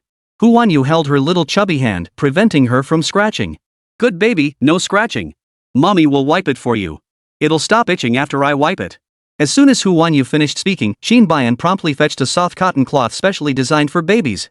She thoughtfully dampened the cotton pad. Hu Wanyu took the cloth and gently wiped the little one. This only eased the itch slightly, it didn't cure it at all. Ningbao couldn't stop crying. Mommy. Ningbao couldn't put her feelings into words, she just cried and cried, calling out for her mother over and over. Her little voice grew hoarse from crying. Hu Wanyu held her close, her heart aching, tears falling from her reddened eyes. Sweetheart, Mommy's here. We'll be fine soon. The doctor will be here soon. He'll take a look at you, and you'll feel better. Hu Wanyu comforted the distressed little chubby baby in a soft voice. One cried pitifully, the other wept with heartache. Qin Bayan glanced at them briefly before his expression hardened. He looked away, picking up his phone to ask how much longer the doctor would take. Urged by Qin Bayan, the doctor rushed over in a hurry. On the way, the doctor had already seen the photos Qin Bayan had sent, showing the rash that had broken out on Ningbao. He had already formed a diagnosis upon seeing the photos, but to be safe, he examined the rash in person upon arrival. This is urticaria. Possible triggers include food allergies, infections, environmental factors, or drug allergies all can cause this rash. I brought medication. Apply the topical ointment and give her the oral medicine. For the next few days, make sure to dress her in pure cotton, breathable clothing. Keep her from getting too hot or too cold, and bathe her in water below 37 degrees Celsius. There's no need to be overly anxious. Children's skin is delicate and prone to issues. Just pay a little more attention to her daily care. After the doctor confirmed there was nothing serious and no signs of major illness, Qin Mo finally let out a quiet sigh of relief. He took the topical ointment and pediatric oral medication the doctor prescribed, then saw the doctor out. After seeing the doctor off, he immediately opened his phone and reported the search site he'd used earlier. I'll hold her. Between holding the baby and administering medicine, Qin Mo chose the former. Getting medicine down Ningbao's throat was no easy task. Qin Mo wasn't yet skilled at this task and felt it wasn't his place to take over. Alright, hold her steady. Hu Wanyu handed Ningbao to Qin Mo and efficiently prepared the medicine herself. Once she finished preparing the medicine, she didn't bother to coax Ningbao beforehand. Her approach was all about steady, precise, and swift. She pinched the little one's cheeks to open her mouth, then swiftly poured the medicine in. This method meant half the medicine would spill amid the baby's struggles. But Hu Wanyu had given him more than needed. The spilled half was just the amount the little one wanted to drink. After the medicine was downed, Ningbao cried pitifully and didn't want his mom anymore. She didn't want daddy either. Wah, I want grandpa. Held down by dad and having her mouth pried open by mom to force-feed her medicine, the little one was utterly heartbroken. She started fussing for grandpa again. She slipped out of Qin Mo's arms, grabbed her toy excavator, and stomped heavily across the floor toward the door. Hu Wanyu sighed helplessly. Ningbao, your grandpa hasn't come back yet. He's overseas, very, very far away from us. Ningbao didn't know where abroad was. She hadn't even left Sitia yet. The little chubby baby, who hadn't seen much of the world, walked while crying, baby ride car. The little one knew that to go far away, you could take a taxi. Seeing the little one about to run off, Hu Wanyu reluctantly pulled out her ultimate weapon. Ningbao, come here. Let's watch 5 minutes of Police Chief Labrador. The moment Sheriff Labrador appeared, Ningbao, who had already reached the doorway, wiped away her tears and came back. Mommy, turn it on. Her baby voice still carried a hint of tears as she demanded her mom turn on the cartoon. Hu Wanyu sighed inwardly. Sigh. Given today's special circumstances, she might as well let her watch cartoons for a little while. With Labrador Sheriff nearby, Ningbao sat quietly on the sofa, her eyes fixed on the big TV screen. She didn't even react when mom and dad applied medicine to her. Qin Mo, have you finished applying the ointment to your arm? Yeah, done. Good. This ointment needs to be applied 4 times a day. I looked up this medicine. It only reduces the itchiness, it doesn't completely stop it. Ever since having Ningbao, Hu Wanyu had become meticulous about researching and preparing for every aspect of infant care: food, clothing, medications, you name it. While examining Ningbao's medication, she was already preparing for the long haul ahead tonight. Ningbao was definitely not going to sleep peacefully tonight. Mother and daughter spent the entire afternoon in Qin Mo's office. Throughout the afternoon, Qin Mo had barely worked. He kept checking on Ningbao's condition from time to time. Ningbao watched TV for a while and played with toys. Hu Wanyu stayed by her side the whole time, distracting her. Before they knew it, it was nearly 6 o'clock. Qin Mo, who usually stayed at the office until closing time, got up before 6 o'clock and carried Ningbao home. It's time for dinner. Qin Mo said, let's go. Hu Wanyu, okay. Hu Wanyu responded and followed suit. Walking beside Qin Mo, she quietly studied his profile. It wasn't that she was captivated by his looks. She was merely thinking. No wonder Qin Mo never suffered from the stomach issues common among CEOs. His 3 daily meals were even more regular than hers. Beyond just eating on schedule, Qin Mo had a home gym and an outdoor training area. His exercise regimen consistently met all standards. Such a healthy alpha male truly surprised Hu Wanyu. Hu Wanyu couldn't help but marvel inwardly once more. After her thoughts, she went to check on Qin Mo. This time, she was caught red-handed. Chapter 62, Baby Calls. Qin Mo returned Hu Wanyu's gaze with a hint of inquiry, as if asking what was wrong. Hu Wanyu. Her ears burned, and she turned her face away in embarrassment, saying nothing. She secretly scolded Qin Mo in her mind, still feeling a bit guilty. The 2 adults didn't say much, but luckily, little Lemon was a chatterbox. Her chubby little bottom perched on Qin Mo's arm as she turned her tiny body sideways, chattering away about everything she saw. Big tree. She was referring to the large money trees potted along the company hallway. So many people. She was passing through the employee work area and had spotted colleagues still at their desks. Blah blah, working to make money. The little one's thoughts jumped around wildly. Her sentences often didn't connect logically. Qin Mo was trying to get used to her way of speaking. He responded with a simple hum. Seeing his response, Ningbao flashed a wide grin at him and chimed in, earn money by baby a digger. Of all the sentences Ningbao could say, this one was the clearest. She loved it when people bought her excavators. As her biological father, Qin Mo wouldn't begrudge her a toy excavator. So he agreed on the spot. I'll buy you one later. Ningbao blinked her eyes and held up 3 fingers. Buy 2. Qin Mo. Qin Mo looked at her fingers, then listened to the number she'd said. He paused for a few seconds before saying in a calm voice, I'll just buy you a set of number cards. Ningbao didn't understand the words number cards, only catching the word cards. She thought the cards were the kind of hero cards Dowdo liked to play with. She nodded happily and accepted the gift. Baba, buy lots. Qin Mo replied, I'll definitely buy you lots. Father and daughter were talking at cross purposes. Hu Wanyu, who understood everything from the sidelines, silently pressed her lips together and said nothing. Soon, the family of 3 returned to the Qin family's ancestral home. Inside the old house, neither old Master Qin nor Qin Mo had returned. Only Qin Mo, Hu Wanyu, and Ningbao. This family of 3 returned for dinner at the appointed hour. At the dinner table, Qin Mo adhered to the rule of not speaking during meals, rarely opening his mouth. Seeing Qin Mo's silence, Hu Wanyu unconsciously curtailed her own speech as well. As conversation dwindled, the atmosphere threatened to grow tense. At this critical moment, Ningbao's chubby little hand grabbed a meatball she'd taken a bite of but no longer wanted, and plopped it into Qin Mo's bowl. Splat! Ningbao appeared to be generously sharing her food. But really, she was just afraid Mom would scold her if she threw the meatball away. By giving the unwanted meatball to Daddy, she could avoid eating it without getting scolded by Mommy. This clever little black-hearted dumpling was quite cunning. Hu Wanyu saw right through her scheme and was utterly speechless. Ningbao, take those dumplings back. You've squished them into such a mess. How is Daddy supposed to eat them? Everything Ningbao touched turned into a messy, half-eaten mess. Even though Hu Wanyu, her own mother, loved her chubby little baby dearly, she simply couldn't bring herself to eat the leftovers Ningbao had left behind. If Hu Wanyu couldn't stomach the leftovers, it was even harder for Qin Mo, who had a cleanliness obsession. But Ningbao didn't think she was messy. She actually thought giving her food to Daddy was a reward. The little one hummed in protest, stubbornly arguing with her mother. Baby's good. Here you go, ba. Baby's so good. After forcing the sale, Ningbao still had to pat herself on the back. Hu Wanyu had only one comment on this. Ningbao, you've got some nerve. The mother-daughter banter was quite entertaining for Qin Mo. His appetite had grown even larger than before. Of course, his exercise regimen was no slouch either. He held himself to exacting standards in every aspect, including his physical capabilities. At this meal, the meatballs Ningbao served were ultimately devoured by Qin Mo in just 2 bites. He couldn't help but eat them. Little Bao's eyes were fixed on him the whole time. The little one's eyes clearly conveyed one message: not eating baby's meatballs means you don't love baby. Sensing these meatballs were practically synonymous with the black pot, Qin Mo forced himself to ignore his cleanliness obsession and pushed away the black pot that nearly landed on his head again. After the meal, Qin Mo had business to attend to. Hu Wanyu stayed to look after Ningbao. Mommy, why isn't Uncle coming home? Having not seen Qin Mo all day, Ningbao started asking about her uncle. Hu Wanyu rarely chatted privately with Qin Mo. She didn't feel comfortable asking why Qin Mo hadn't returned. Ningbao misses Uncle? I miss Uncle. Ningbao repeated loudly. Hu Wanyu pinched her little chubby cheeks and smiled. Uncle is busy right now. He'll play with you when he gets back. Hu Wanyu hadn't planned to take Ningbao out for a walk after dinner. But the little one wouldn't stop pestering her at home, constantly asking about Grandpa and then Uncle. Hu Wanyu had no choice but to take her out for a walk. The moment the little one heard they were going out, she perked up instantly. She even specified where they should go. Mommy, let's go eat. Didn't you just eat? Eat food, lots of food.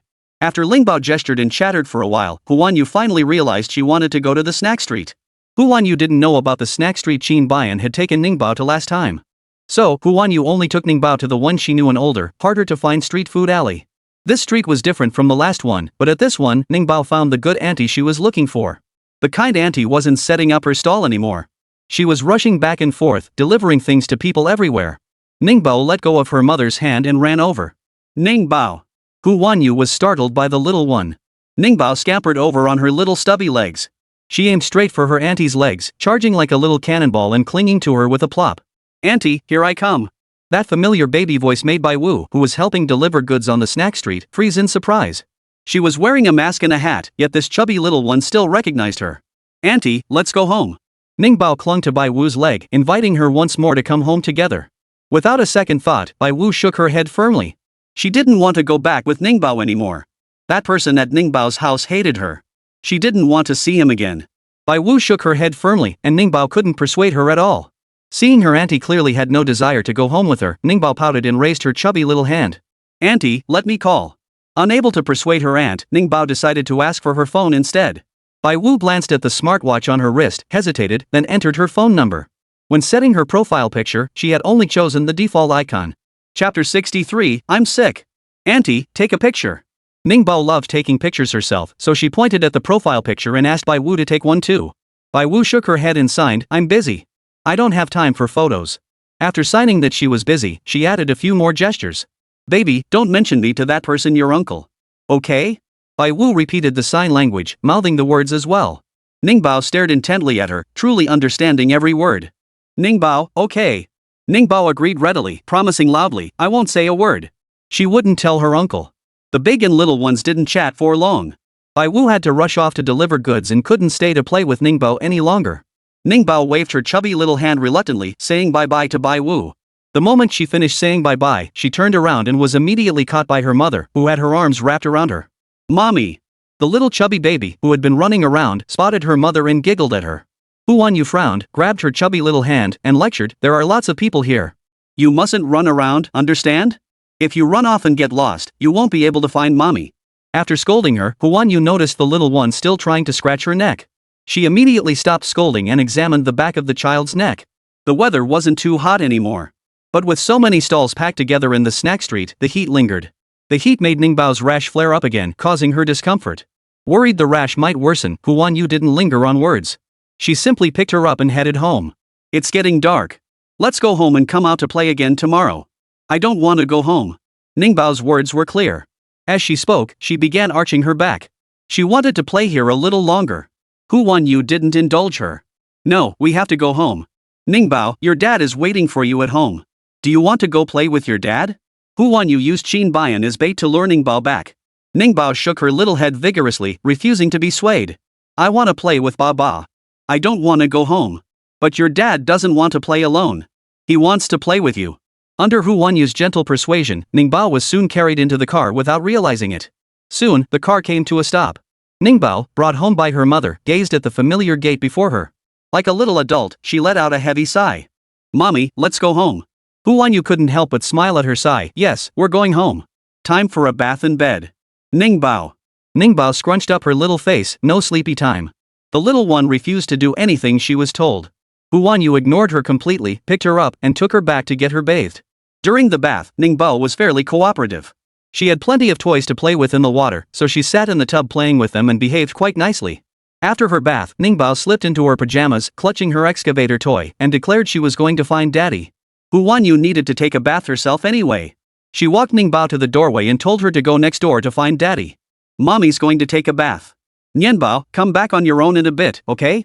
Ningbao, okay.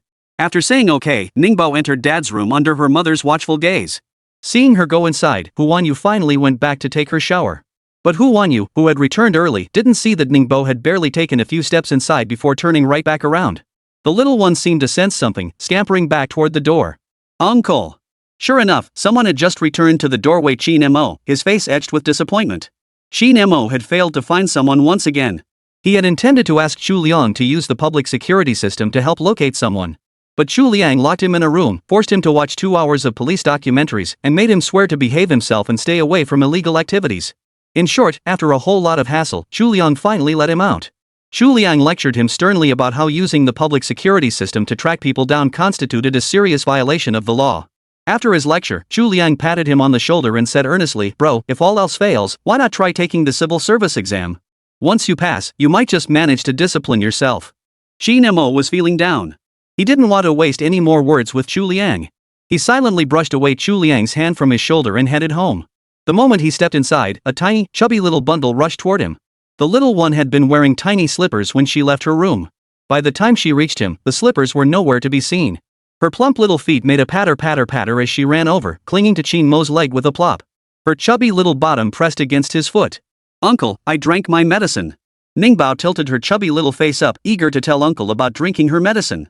Upon hearing she'd taken medicine, Qin Mo frowned and pressed, Why did you take medicine? When did you take it? Ningbao, I got sick. Qin Mo, what kind of sickness? Did you have a fever? Ningbao, I don't want to take medicine. The conversation between the adult and child was completely out of sync. Ningbao blurted out whatever came to mind, refusing to answer questions properly. Unable to get anything useful out of her, Qin Mo carried her back to the room with one arm while opening his phone with the other to check the group chat. Qin Mo hadn't checked his phone for hours and had missed the group messages. Huan Yu had mentioned in the group chat that Ningbao had developed hives. Old Master Qin had sent numerous messages. His last message contained flight details. The old man had originally planned to stay abroad for at least another week. But with the little one calling him constantly, crying for grandpa one moment and then falling ill the next, the old man simply couldn't bear to stay abroad any longer. He would rush back as soon as possible. Poor little thing. Qin Mo sat on the carpet in front of the sofa in his room, placing Ningbao on his lap. Hives are the worst. They make sleeping uncomfortable too. How are you going to sleep tonight? Ningbao hadn't even considered the sleeping issue yet. Her eyes crinkled as she handed over the newly unwrapped excavator toy. Uncle, fix it. Qin Mo, ? Qin Mo couldn't fix anything. He was genuinely terrible at anything involving his hands. Though Qin Mo couldn't fix toys, his room was filled with them. Ningbao didn't pester him endlessly to fix the toys. The little one tossed aside the broken toy and went off to play with a new one. While the little one played happily with toys, Qin Mo leaned against the sofa. The longer he leaned, the more his mood felt like he had hives. Bai Wu, where the hell are you? Qin Mo murmured Bai Wu's name in agony. Not far away, Ningbao was bent over, tapping away at the number Bai Wu had just saved in her smartwatch. She tapped and tapped until she actually connected the call. Chapter 64, Dad's Pass the Buck too. After the call connected, the little girl didn't even register what had happened. She glanced at the screen twice, didn't see Bai Wu appear on the video feed, and went back to playing with her toys. Bai Wu's phone was a second-hand model, old and sluggish. When she made video calls, 8 times out of 10, her own camera would malfunction. This time was no exception. Seeing the lag on her end, Bai Wu was about to hang up. But then she saw Ningbao's chubby little face. Ningbao's chubby cheeks were simply too adorable. Bai Wu couldn't tear her eyes away. Baby. She mouthed the word baby, but no sound came out. After silently calling out baby, a faint smile appeared between Bai Wu's eyebrows. Watching the chubby baby play with toys, her weariness was gradually soothed away. Uncle, play with me. After playing by herself for a while, Ningbao couldn't sit still anymore. She wanted Qin Mo to come play with her. But Qin Mo was feeling miserable, and he couldn't muster the energy to cheer up anytime soon. Ningbao, come here. Let Uncle give you a hug. Qin Mo beckoned to Ningbao, motioning the little one over. Seeing Uncle looking so downcast, Ningbao walked over, puzzled. She approached, tilting her chubby little face. What's wrong? She asked her uncle. Qin Mo didn't answer right away. He pulled Ningbao into his arms, burying his handsome face in the back of her neck. The little one drank formula every day, so she had a faint milky scent. Qin Mo took a few deep breaths of the chubby baby, and the suffocating feeling in his heart that had been impossible to shake finally eased a little. Baby, Uncle feels so miserable. In front of Ningbao, Qin Mo didn't pretend to be a stoic adult. He laid bare his vulnerability without reservation. Seeing her uncle seeming broken, Ningbao hugged his head tightly. Uncle, don't cry. Ningbao comforted her uncle. In that moment, her little chubby body felt suddenly so big. Baby's gonna cheer you up. Ningbao tried her hardest to cheer him up, puckering her lips and smacking kisses on his face. When she cried, her mom would kiss her to comfort her. The little one imitated her mother, trying to be a reliable baby who could comfort her uncle. The entire interaction between uncle and niece was witnessed by Bai Wu, who hadn't hung up the phone. Bai Wu couldn't speak, so her hearing was exceptionally sharp. Plus, she was a bit of a voice enthusiast. The moment Qin Mo spoke his first words, she instantly recognized him. Thinking about how much Qin Mo disliked her and how fiercely he'd scolded her, Bai Wu nearly hung up. She hadn't hung up solely because she couldn't bear to part with Ningbao's chubby little face. Ningbao's chubby cheeks were just too adorable. Bai Wu still had a mountain of work left to finish today. She'd be busy at least until midnight. The thought of the grueling hours ahead made Bai Wu want to gaze at Ningbao just a little longer. Watching this quiet moment of Ningbao playing with toys felt like a piece of candy sucking on it could suppress so much bitterness. For Ningbao's sake, Bai Wu kept watching. And in doing so, she witnessed a vulnerable side to Qin Mo, the same man who was usually so harsh toward her. Baby, I miss her so much. Qin Mo held Ningbao tightly, murmuring softly, do you think we'll ever see each other again? If I could see her just one more time, I'd trade Uncle Chu being single for another 3 years. Ningbao couldn't understand what her uncle was muttering about. She simply reached out with her chubby little hand to stroke her uncle's head. As she stroked his head, she forgot she was supposed to be comforting him. She grabbed his hair, ready to pull it into little pigtails. Qin Mo? Before Qin Mo could finish feeling miserable, the chubby little baby was already treating him like a toy. His expression was hard to describe as he took a step back. Baby, is this all the comfort you can give your uncle? Our bond really can't withstand much testing. Qin Mo was about to voice another complaint about the little chubby one when, the next second, his door was pushed open. Hearing the sound but facing away from the door, Qin Mo barked without turning his head. Who is it? Why didn't you knock before coming in? Looking for trouble? Before Qin Mo could finish his rant, a hand smacked him across the head.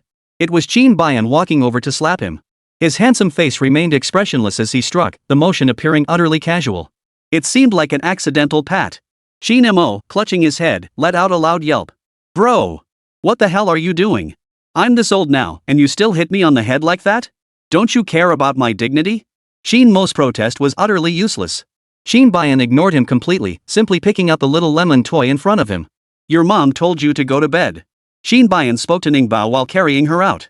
Huan Yu had assumed Ningbao was in Qin Bayan's room, which was why she just sent him a message asking him to tell Ningbao it was time to go back. Instead of replying, Qin Bayan came out to look for the little one. Soon, Qin Bayan arrived at Huan Yu's doorstep, holding Ningbao in his arms. Mommy!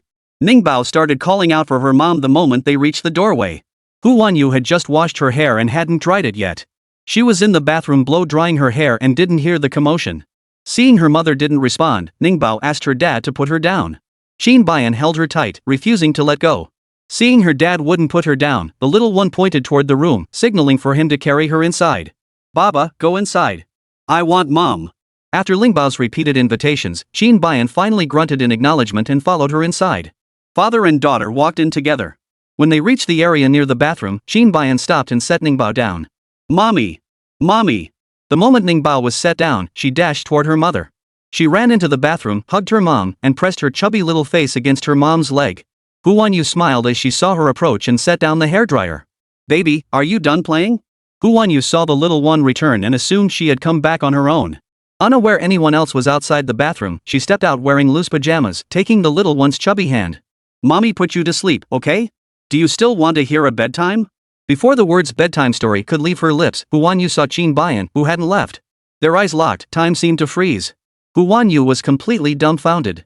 She stared blankly at Qin Bayan before her, her speech completely scrambled. You, how could you? Huan Yu stammered incoherently, unable to form coherent words. Qin Bayan turned around and explained to her with a slightly apologetic look, Ningbao asked me to carry her in. Huan Yu. Huan Yu's face was practically smoking. She glared down at the chubby little baby who'd brought Qin Bayan inside, itching to pinch her tiny bottom.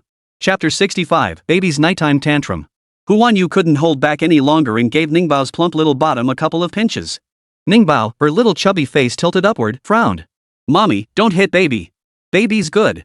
Huan Yu. Huan Yu felt even more awkward. She lowered her head, trying to cover up her embarrassment. Mommy won't hit you. Mommy will just touch you. Ningbao, okay. Ningbao cautiously reminded, gently. Huan Yu, got it. Huan Yu didn't dare look at Qin Bayan. She was now counting on Qin Bayan to leave quickly on his own. Under her anxious anticipation, Qin Bayan finally lifted his leg and walked away.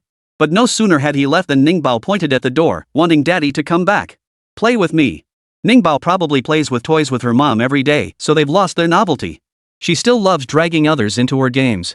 Huan Yu carried her toward the bed. No more playing, it's time for bed. Huan Yu placed the little one on the bed and turned off the light.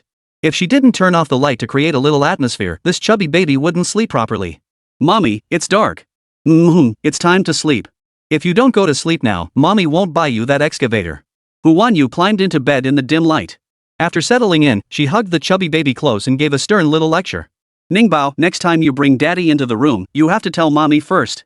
Understand? Ningbao flopped down, half her body pressed into the pillow, her two chubby little feet kicking high in the air. Reaching to grab her own chubby feet, she mumbled, I want to play. She wanted Daddy to come play with her. Huan Yu saw she hadn't listened to a word he said and felt helpless. Forget it. Let's not talk about Daddy.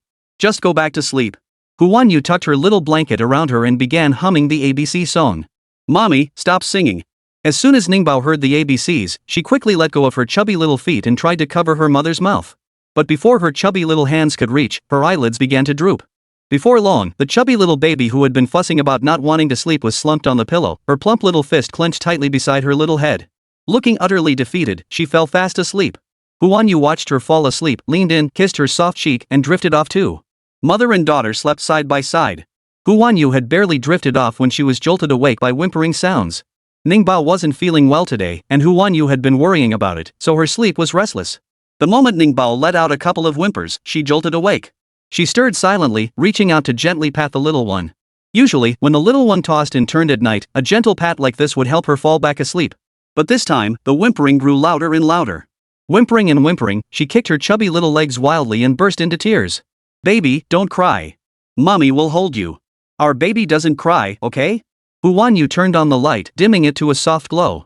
In the dim light, she carefully examined Ningbao's condition.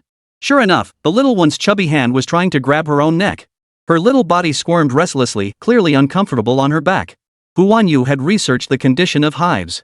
She knew this condition caused immense discomfort until it cleared up. This discomfort could even overwhelm adults. Ningbao was too young to express her discomfort through words. She could only cry relentlessly. Seeing her cry, Huanyu wanted to fetch a warm, damp towel to wipe her down and apply some medication. But Ningbao clung to her neck, refusing to let her get out of bed. The little one was both sleepy and miserable, making her incredibly hard to console when she cried. Ba-ba-ba-ba.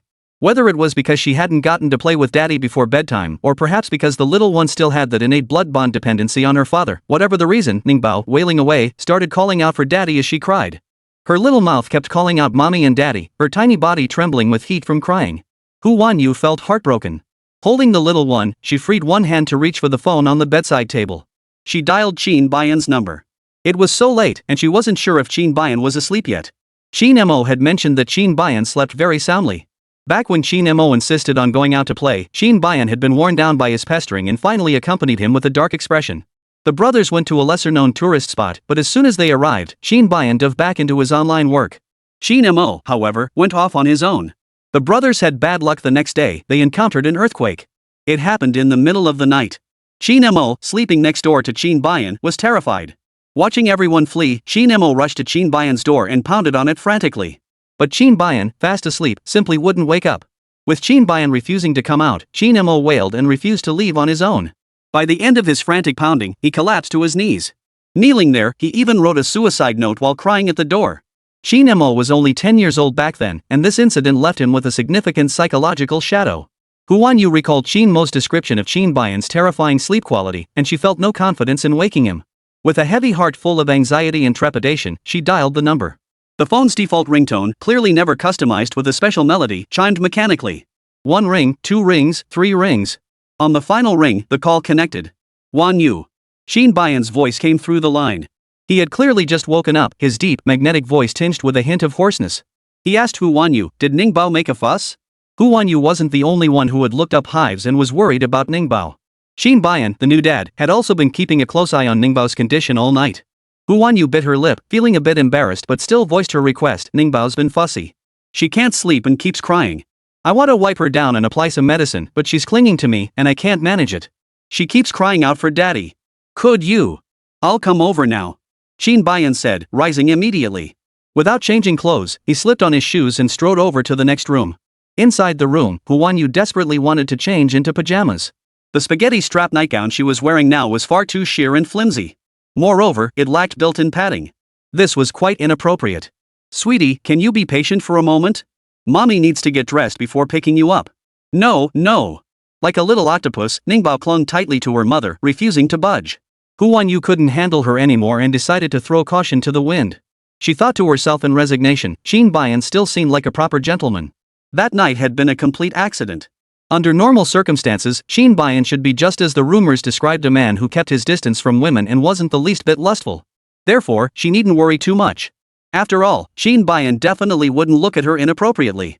Chapter 66, Mom and Dad stay up late with the baby. Huanyu silently reminded herself that Qin Bayan was a man of integrity, briefly convincing herself of this. With her brainwashing complete, she picked up Ningbao and headed to open the door for Qin Bayan. Baby, daddy's here. Shall we open the door for daddy? At the word daddy, Ningbao lifted her tear-streaked, chubby little face, her baby voice still thick with sobs. Okay. Though the little one still wept, at least she was willing to let her mother move. Soon. The door opened. Huanyu cradled the plump baby's bottom with one hand as she welcomed Qin Bayan inside. Sorry, I didn't mean to disturb your sleep. But. It's fine. Qin Bayan said calmly, she's my child too. You should have called me the moment she started fussing. Qin Bayan's words suddenly soothed some of the anxiety and distress that had been weighing on Huanyu's heart. Back when she was raising Ningbao alone, she'd endured countless nights of her crying and fussing due to illness. Those nights had been truly grueling for Huanyu. She wasn't much older herself, and before Ningbao, she'd never cared for a child. Her first time raising a child was entirely through learning on the fly, figuring things out bit by bit. Though Hu Wanyu never regretted giving birth to Ningbao, the reality was that life after her birth had been genuinely arduous. Give her to me. As soon as Qin Bayan arrived, he reached out to take Ningbao. At first, Ningbao clung to her mother, refusing to let her father hold her. But once Qin Bayan actually lifted her up, she stopped clinging and searching for her mother. She just cried and cried. "Baba, baby feels bad." By the end of her crying, the word uncomfortable popped out of Ningbao's mouth. She had never been able to say that word before. Hearing her say it, Hu Wanyu's heart ached so much tears streamed down her face. Turning away, she hastily wiped her tears while fetching a towel and topical ointment for Ningbao. Qin Bayan watched the chubby baby who said she felt bad. His usually unruffled heart inexplicably fluttered. He steadied Ningbao's back with his large hand and addressed Hu Wanyu. "Should I have the doctor come take a look?" "No need. The doctor prescribed everything necessary. Hives just take time to heal." Though Hu Wanyu was deeply distressed for her chubby baby, her rationality remained intact. She knew it wouldn't help to have the doctor come. Since it wouldn't help, there was no need to bother the doctor in the middle of the night. "Qin Bayan, take off Ningbao's pajamas. I'll wipe her down." "Okay." Ningbao's onesie with the little cow pattern was taken off. She was left wearing only a diaper. As Hu Wanyu wiped her little body, she suddenly asked, "Qin Bayan, does her back look a bit redder?" Hu Wanyu frowned. Though she asked, she already knew the answer. "It's redder than it was during the day. I suspect she's overheating." After applying the ointment, Hu Wanyu fetched a small belly band. "Put this on her. Cover her tummy, and she won't need pajamas. Let her air out."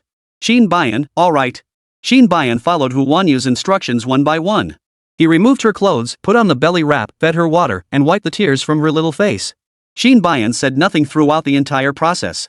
But he listened to Hu Wanyu's every word. After caring for Ningbao for so long, Hu Wanyu felt something new for the first time during Ningbao's illness, a sense of relief from the helplessness she'd once felt. Ningbao cried until she was exhausted. She fell asleep pressed against Qin Bayan's chest, her little face still flushed. Even in her sleep, she would occasionally sob softly. Tonight, she had truly suffered. "Qin Bayan, let me hold her while she sleeps. You should go rest." Ningbao couldn't lie flat on her back because it made her overheat. Plus, when the little one felt unwell, she refused to leave an adult's embrace. So Hu Wanyu planned to lean against the headboard, cradle her, and let her sleep on her stomach against her all night. Qin Bayan understood Hu Wanyu's plan. He didn't hand Ningbao over. "I'll hold her. You should rest for a while." Qin Bayan's tone was calm, yet inexplicably made refusal difficult. Hu Wanyu bit her lip, wrestling with herself for a long moment before finally gathering her courage. "No need. You've already worked so hard tonight. You should go rest." Hu Wanyu felt Qin Bayan's help tonight was already more than enough. She still wasn't entirely comfortable entrusting all of Ningbao's care to Qin Bayan. Even after Hu Wanyu declined twice, Qin Bayan still didn't hand over the chubby baby in his arms. "Wanyu." Qin Bayan sat on Hu Wanyu's bed, leaning against the headboard. One of his long legs stretched flat on the mattress while the other was bent, perfectly positioned to cradle Ningbao. He called her name, his deep, intense gaze fixed on her small face. "Did you forget what I told you?" Hu Wanyu. Caught off guard by Qin Bayan's intense gaze, Hu Wanyu felt her mind go blank. She couldn't recall what Qin Bayan had told her at all. As her eyes grew increasingly blank, Qin Bayan stared at her flawlessly beautiful face still radiant despite the late night, his deep voice speaking slowly. "Lingbao's mom, could you please trouble Lingbao's dad a little more? Ningbao's dad is willing." Qin Bayan's deep, magnetic voice, paired with his face, was utterly unfair on a night like this. Hu Wanyu was so flustered by his words she couldn't respond. Her face flushed bright red in an instant, her ears turning crimson. Beyond her face and ears, when she was overwhelmed with embarrassment, her jade-like skin would naturally flush pink. Qin Bayan watched the girl kneeling before him on the bed, her delicate face flushing crimson, her skin turning pink. His gaze darkened. I.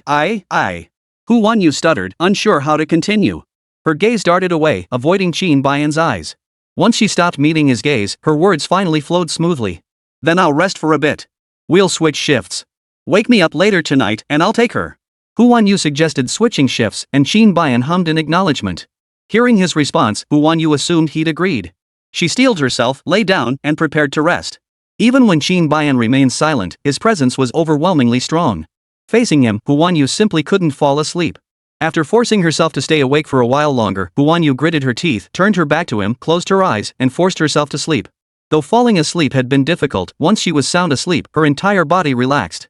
Her sleeping habits weren't particularly good either. As she slept, she kicked off the covers like a little lemon, just like Ningbao. Chapter 67, Uncle gets punished by his own brother. Hu Wanyu hadn't changed out of the spaghetti strap top she'd worn to bed. kicking off the covers so wildly, and with just a slight shift, the sheer, cool fabric of her tank top offered little coverage. Qin Bayan held the chubby baby in his arms, his eyes fixed straight on Hu Wanyu. All the labels Hu Wanyu had pinned on Qin Bayan like upstanding gentleman, doesn't stare, not interested in women, seemed utterly misplaced at that moment. Qin Bayan didn't fit a single one. He stared at Hu Wanyu's sleeping face, his handsome features expressionless, yet his mind was revisiting that night 3 years ago. He remembered every detail of that night with crystal clarity. He remembered Hu Wanyu's broken sobs and her soft body. The sounds, the sensations, he remembered them all with crystal clarity. He alone failed to see Hu Wanyu's face clearly. Now, as the old night overlapped with reality, Qin Bayan filled in the gaps with his gaze, reconstructing that night more completely in his mind. Baby. Hu Wanyu was fast asleep, yet even in slumber, her thoughts lingered on her chubby little one. Her hand instinctively reached out, seeking to touch her little chubby baby. Qin Bayan watched her fumble on the bed, her brow furrowing deeper and deeper, clearly on the verge of waking. He freed one hand and gently handed it to her. Hu Wanyu. Hu Wanyu touched the large hand, her frown deepening. With her eyes still closed, she murmured, "Baby, your hands are so big. You've grown up." Hu Wanyu murmured, her furrowed brow slowly relaxing. Perhaps sleepiness clouded her judgment, for Hu Wanyu was easily fooled by Qin Bayan's single large hand. She hugged Qin Bayan's large hand and rubbed her cheek against it. "Baby, sleep." Hu Wanyu murmured again as she rubbed her cheek against his hand, finally drifting off to sleep. Qin Bayan's large hand was dry and slightly rough. His hands were beautifully shaped, each finger long and slender.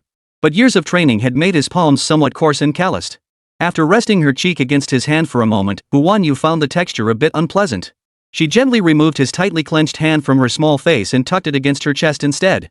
This sleeping position felt more comfortable to her. Hu Wanyu kept shifting her sleeping position. As she tried different ways, she finally realized that no matter how she held Qin Bayan's large hand, it just didn't feel right. She gave him a look of slight annoyance and tossed his large hand aside. Qin Bayan watched her quietly, letting her toss and turn on the bed from time to time. A few times, Hu Wanyu rolled over to Qin Bayan's side, pressing herself against him. Qin Bayan did nothing. He only reached out to tuck the covers around her several times. Qin Mo, who had been scared silly by a haunted house game at 13, insisted on snuggling up to Qin Bayan's bed at night. He managed to snuggle into Qin Bayan's bed after much whining and pleading. But when he slept next to Qin Bayan, his restless sleep caused him to roll over and press against Qin Bayan. Qin Bayan promptly and unapologetically kicked him out. Qin Bayan had severe OCD and was particular about his living habits. He hated it when people got close to him. Not even his own younger brother could sleep close to him at night. The night passed, its fading traces etched by the steady ticking of the clock. Qin Bayan remained awake the entire night. The next morning, Ningbao, having barely gotten enough sleep, woke up rubbing her eyes with her chubby little fists clenched. "Mommy!" The little one called for her mother the moment she woke. She loved cuddling and kissing her mom first thing in the morning. After calling out, Ningbao's eyes still half closed, she puckered her lips and started kissing. She planted several smacking kisses before realizing the texture felt off. The chubby baby, realizing the texture was off, quickly pulled back her little round face. She took a step back, her eyes widening. Smack smack. She recognized it was Daddy. Qin Bayan had held the chubby baby all night. Even with his exceptional physical stamina, his body had inevitably grown stiff and his arms felt numb. He grunted softly and set the little chubby baby down. "Are you still uncomfortable?" Qin Bayan asked Ningbao as he stretched his arms. Ningbao shook her head, then nodded. The little one couldn't articulate her feelings. Unable to answer, she simply shook her little head. "Baby doesn't know." Qin Bayan. Qin Bayan gently held her little head, stopping her. "Don't shake your head like that, you'll get dizzy." Ningbao? Ningbao ignored him. Her chubby little body was full of rebellious spirit. Dad told her not to shake her head, so she shook it even harder. Qin Bayan. Seeing this, Qin Bayan said calmly, "Then keep shaking." "One more shake." Ningbao, "No." The moment Ningbao heard her father tell her to shake her head again, she stopped instantly, no longer shaking her head. Father and daughter staged another early morning standoff. Hu Wanyu hadn't woken up yet. Seeing the little chubby baby fussing like this, Qin Bayan figured she'd wake Hu Wanyu up in no time. He thought for a moment, then simply picked up the little one, dressed her, and carried her out. Ningbao didn't resist being carried out. The little cutie was going out. She thought Daddy was taking her out. "Baba, my water cup. I'll get it for you in a minute." Qin Bayan was carrying Ningbao when he stepped out the door and heard a strange cry. It was Qin Mo, who happened to be coming out too. It was rare for Qin Mo to rise so early. He hadn't even waited for Ningbao to come over and pat him awake. He'd gotten up on his own, wanting to see how the little chubby baby was doing today. But he never imagined he'd stumble upon this scene. "Holy crap, bro, you came out of Wanyu's room. And you're still in your pajamas. Damn it. You and Wanyu, you two last night." Qin Mo didn't finish his sentence, but he knew his brother understood exactly what he meant. He just wanted to ask if his brother was actually dating Hu Wanyu. Under Qin Mo's gossip-filled, burning gaze, before Qin Bayan could even speak, Ningbao perched on Qin Bayan's arm tilted her little head. She glanced at Qin Mo, then suddenly piped up in her soft, babyish voice. Holy crap! The little one blurted out a swear word in her babyish voice. After saying it, she giggled. Qin Mo. Qin Bayan. Qin Bayan's face darkened instantly. Qin Mo's legs instantly went weak. Baby. Don't copy me. Bro. I'm sorry. I really didn't mean to. While correcting Ningbao not to use bad language, Qin Mo desperately pleaded for mercy from his own brother. He genuinely had no idea little kids could pick up such words. Qin Mo's pleas were utterly useless. The look in Qin Bayan's eyes made it crystal clear. He was done for. Chapter 66, Daddy, give me a kiss. Brother, Ningbao is still here. Qin Mo's pleas grew weaker and weaker as he begged. Qin Bayan said nothing, merely watching him silently. A few seconds passed. Qin Mo, his handsome face sullen, resignedly thrust his head toward Qin Bayan. Brother, go easy on me. I'm your own flesh and blood. Qin Mo tried to appeal to their tenuous blood ties to win back his brother's affection. Qin Bayan's single slap shattered his last shred of hope for family affection.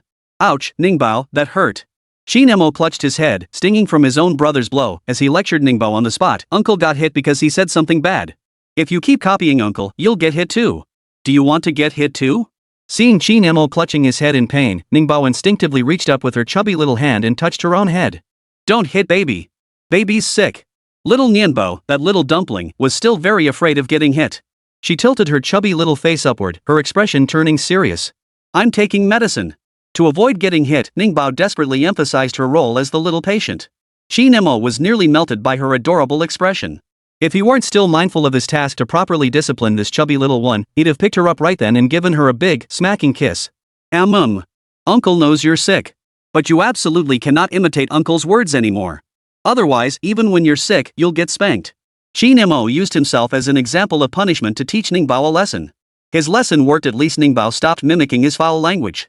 Seeing that he had successfully disciplined Ningbao, Qin Bayan carried the little one back to his own room.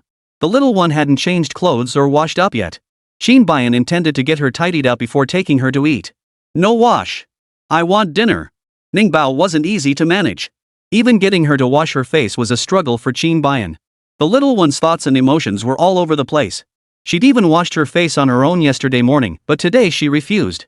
Qin Bayan had no good tricks for coaxing babies. All he could do was chase her around with a damp washcloth, trying to wipe her face.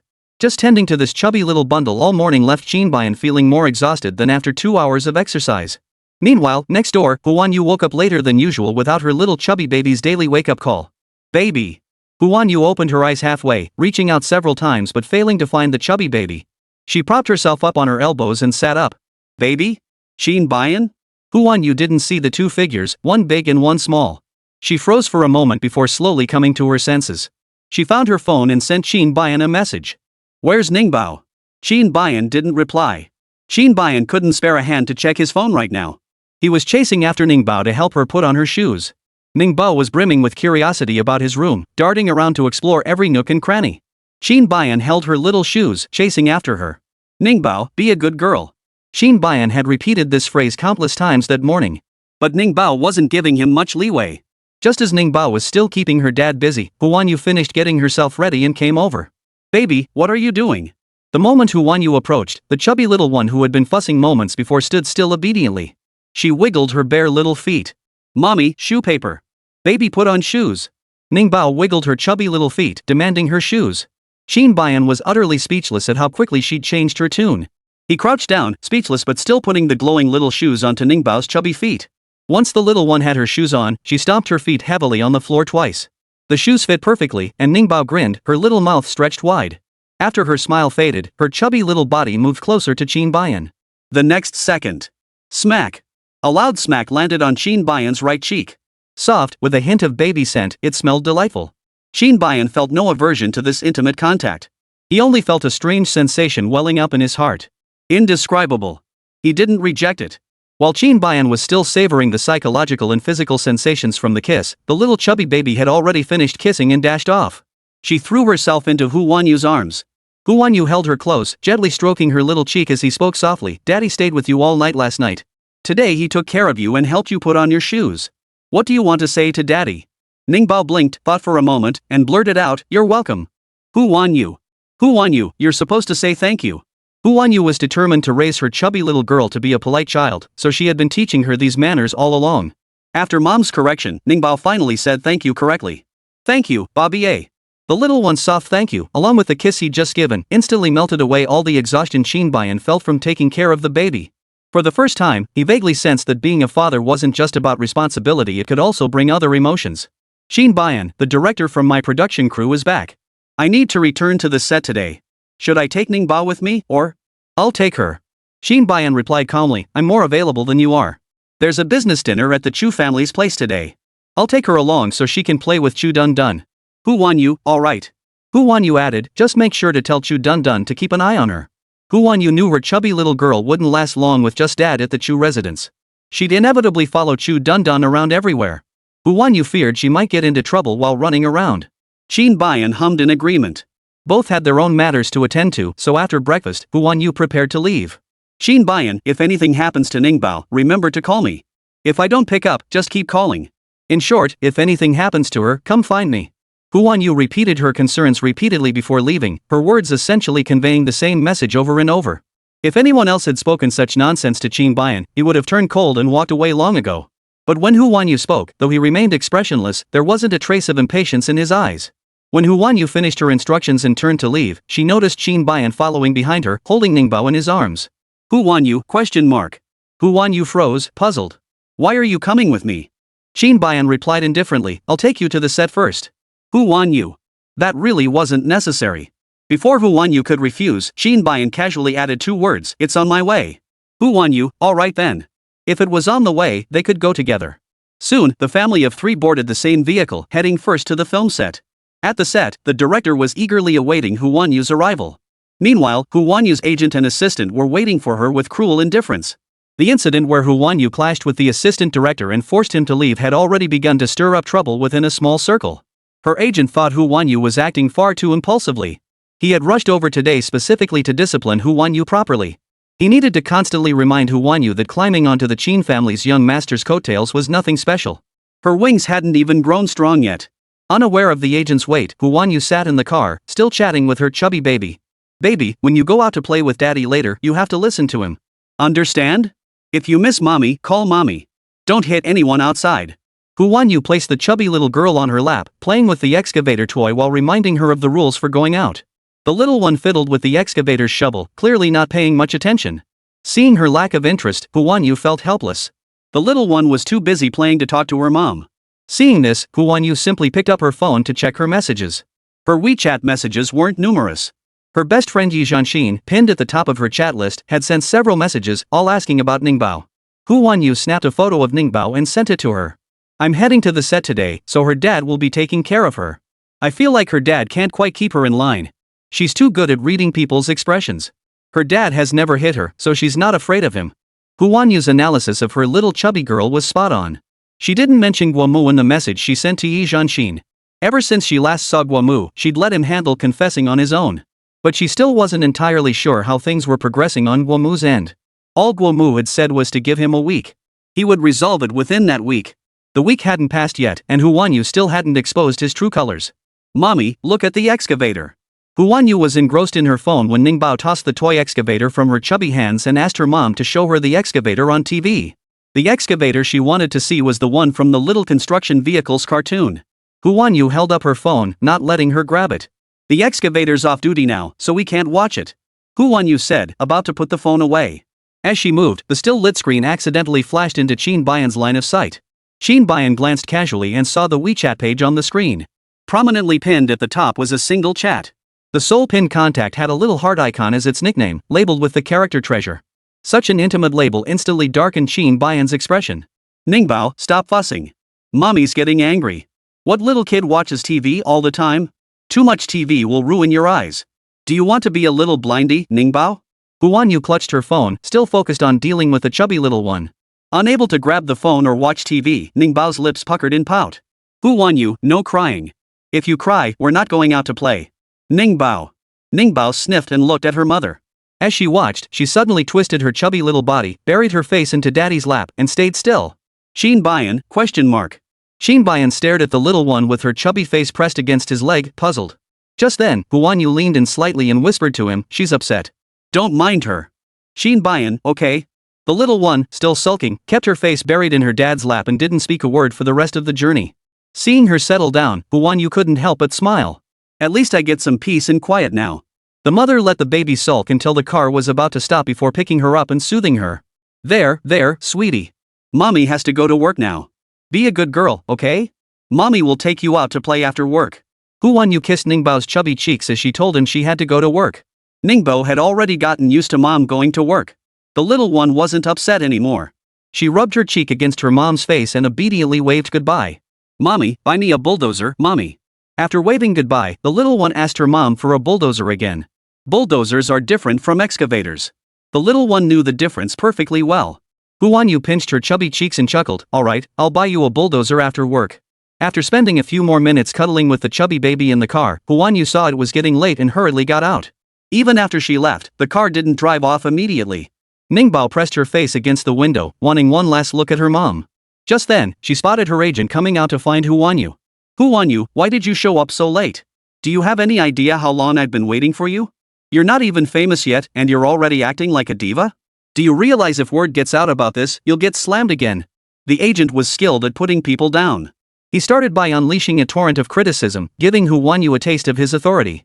Then he dangled a few favors the company had done for Yu, like offering a sweet carrot to entice her. Finally, he emphasized that Yu had to obey the company's orders. This entire sequence was a textbook example of the PUA playbook. The agent was still in the midst of the first step, the intimidation phase, when Ningbao, who had been peering through the window, caught sight of it. Though the little girl was a distance away from her mother, she watched the man talking to her mom. As she watched, she grew so angry she stormed over to tug at the car door. "Bad. Bullying tiger mom. Baby's getting out." Little Lemon's chubby hands tugged at the door handle, her plump little face flushed with anger. The door was automatically locked. Ningbao tugged hard several times but couldn't open it. She didn't know if it was because she was so angry or if she'd pulled too hard. Her chubby cheeks flushed bright red, her big, shiny black eyes glistening with tears, and her eyelids turning crimson too. Seeing the little one on the verge of tears, Qin Bayan held out his arms to her. "Come here. I'll take you to find your mom." The moment Qin Bayan spoke, Ningbao immediately threw herself into his arms. "Bam bam. Beat the bad guys. Shoot them." Ningbao was lifted out of the car by her dad. Her chubby little bottom perched on his arm as she shouted instructions for him to hit the bad guys. "Like this." Ningbao clenched her chubby little fist and demonstrated for her dad. If only those little fists hadn't been demonstrated on her dad. "Ningbao, your mom said if you hit me again, she'll hit you." Qin Bayan's shoulder took a whack from the chubby little fist. It didn't hurt. But he still brought up Yu. "Ningbao." Ningbao froze when she heard her dad was going to tell on her. "Shoo. Don't tell." The little one hurried to cover her dad's mouth while puffing out her cheeks and blowing hard on his shoulder. "Huff huff, it doesn't hurt." Chapter 67, Tattling on Daddy. "Baba, it doesn't hurt anymore." After puffing away with her pouty lips, Ningbao cupped her chubby hands around Daddy's face, looking dead serious as she insisted he say it too. Qin Bayan hesitated at first, but the little one kept repeating it insistently, demanding he say it. Seeing the little one getting impatient, and Yu walking forward with her agent nearby, Qin Bayan finally relented, appeasing the chubby baby still tugging at his face. "Okay, it doesn't hurt anymore," Qin Bayan said, picking up the chubby baby and walking toward Yu. He didn't go straight to Yu. He merely stood a short distance away, quietly watching Yu argue with her agent. Yu wasn't someone to be pushed around. Her agent's attempts to manipulate her were futile. The agent tried to pressure her into cashing in on the CP hype for quick profits, but she flatly refused. "I've told you many times Qin Mo and I are not the kind of relationship you imagine." "He didn't pursue me. This CP pairing is completely unmarketable." Yu denied any romantic connection with Qin Mo, but her agent wasn't buying it. "If he wasn't trying to pursue you, why would he be so nice to you?" "Alright, Yu, stop pretending with me. I know you're trying to dodge these business deals the company arranged for you, but think about it, would those truly lucrative deals ever come your way? The company's been more than generous with you." The agent repeated this line over and over, but Yu stuck to her guns. "I won't just take any of those business deals you guys throw at me." Several of the company's deals involved brands that had already collapsed. Those brands had been embroiled in scandals involving misogyny and product quality issues. Yu would rather go without the money than take on that kind of work. Yu, this isn't up for debate. We signed a contract when we first signed you. If you think you can just do as you please, let me be clear, that's absolutely impossible. The conflict between the agent and Yu was overheard by all the directors who had come to meet her. Just as the director moved to intervene, his sharp eyes spotted Qin Bayan. Qin. Just as the director was about to enthusiastically address him as Mr. Qin, Ningbao waved her chubby little hand and greeted him first. Hey there! Little Nianbo, ever the social butterfly, couldn't resist exchanging a few words whenever she locked eyes with someone. After saying hey there, she flashed the director a little smile. The director's gaze was instantly drawn to her. He strode over to Qin Bayan, acknowledged Ningbao's greeting, and then addressed Qin Bayan. Mr. Qin, are you here to see Wanyu? Wanyu is discussing matters with her agent right now. She likely won't have time to speak with you. Her agent? Qin Bayan asked, seemingly offhand. The director smiled and explained in detail on the spot. Yes, that guy with the crew cut talking to her right now is her agent. They're having a rather unpleasant conversation at the moment. I heard Wanyu's company wants to book her for some quick cash commercial gigs, but she disagrees, so they're arguing. To be honest, Wanyu's company isn't exactly playing fair here. Her company has a pretty bad reputation in the industry. From what I know, Wanyu's been sitting on the sidelines for quite a while now. It's such a shame. Wanyu has a beautiful face, a great personality, and she's a talented actress. If she'd landed with a good company, she wouldn't be stuck in this position in the industry. The director chatted casually, spilling all the dirt on Hu Wanyu's company and agent. Qin Bayan stood there holding Ningbao, listening to every word. Qin Bayan's face remained expressionless, but the shrewd director knew that by listening this long, he had taken in every word. Mr. Qin, would you like to meet with Wanyu? I can have her come over right away. No need. Qin Bayan declined the director's offer. He simply said in a calm tone, let her focus on her work. I'll come pick her up when she's finished. Qin Bayan's casual mention of pick her up sent the director into a frenzy. Damn it! The director had received word earlier that someone even more powerful and influential within the Qin family was protecting Hu Wanyu. He knew it was Qin Bayan. But witnessing it firsthand, hearing Qin Bayan's genuine concern and care for Hu Wanyu still sent a jolt through him.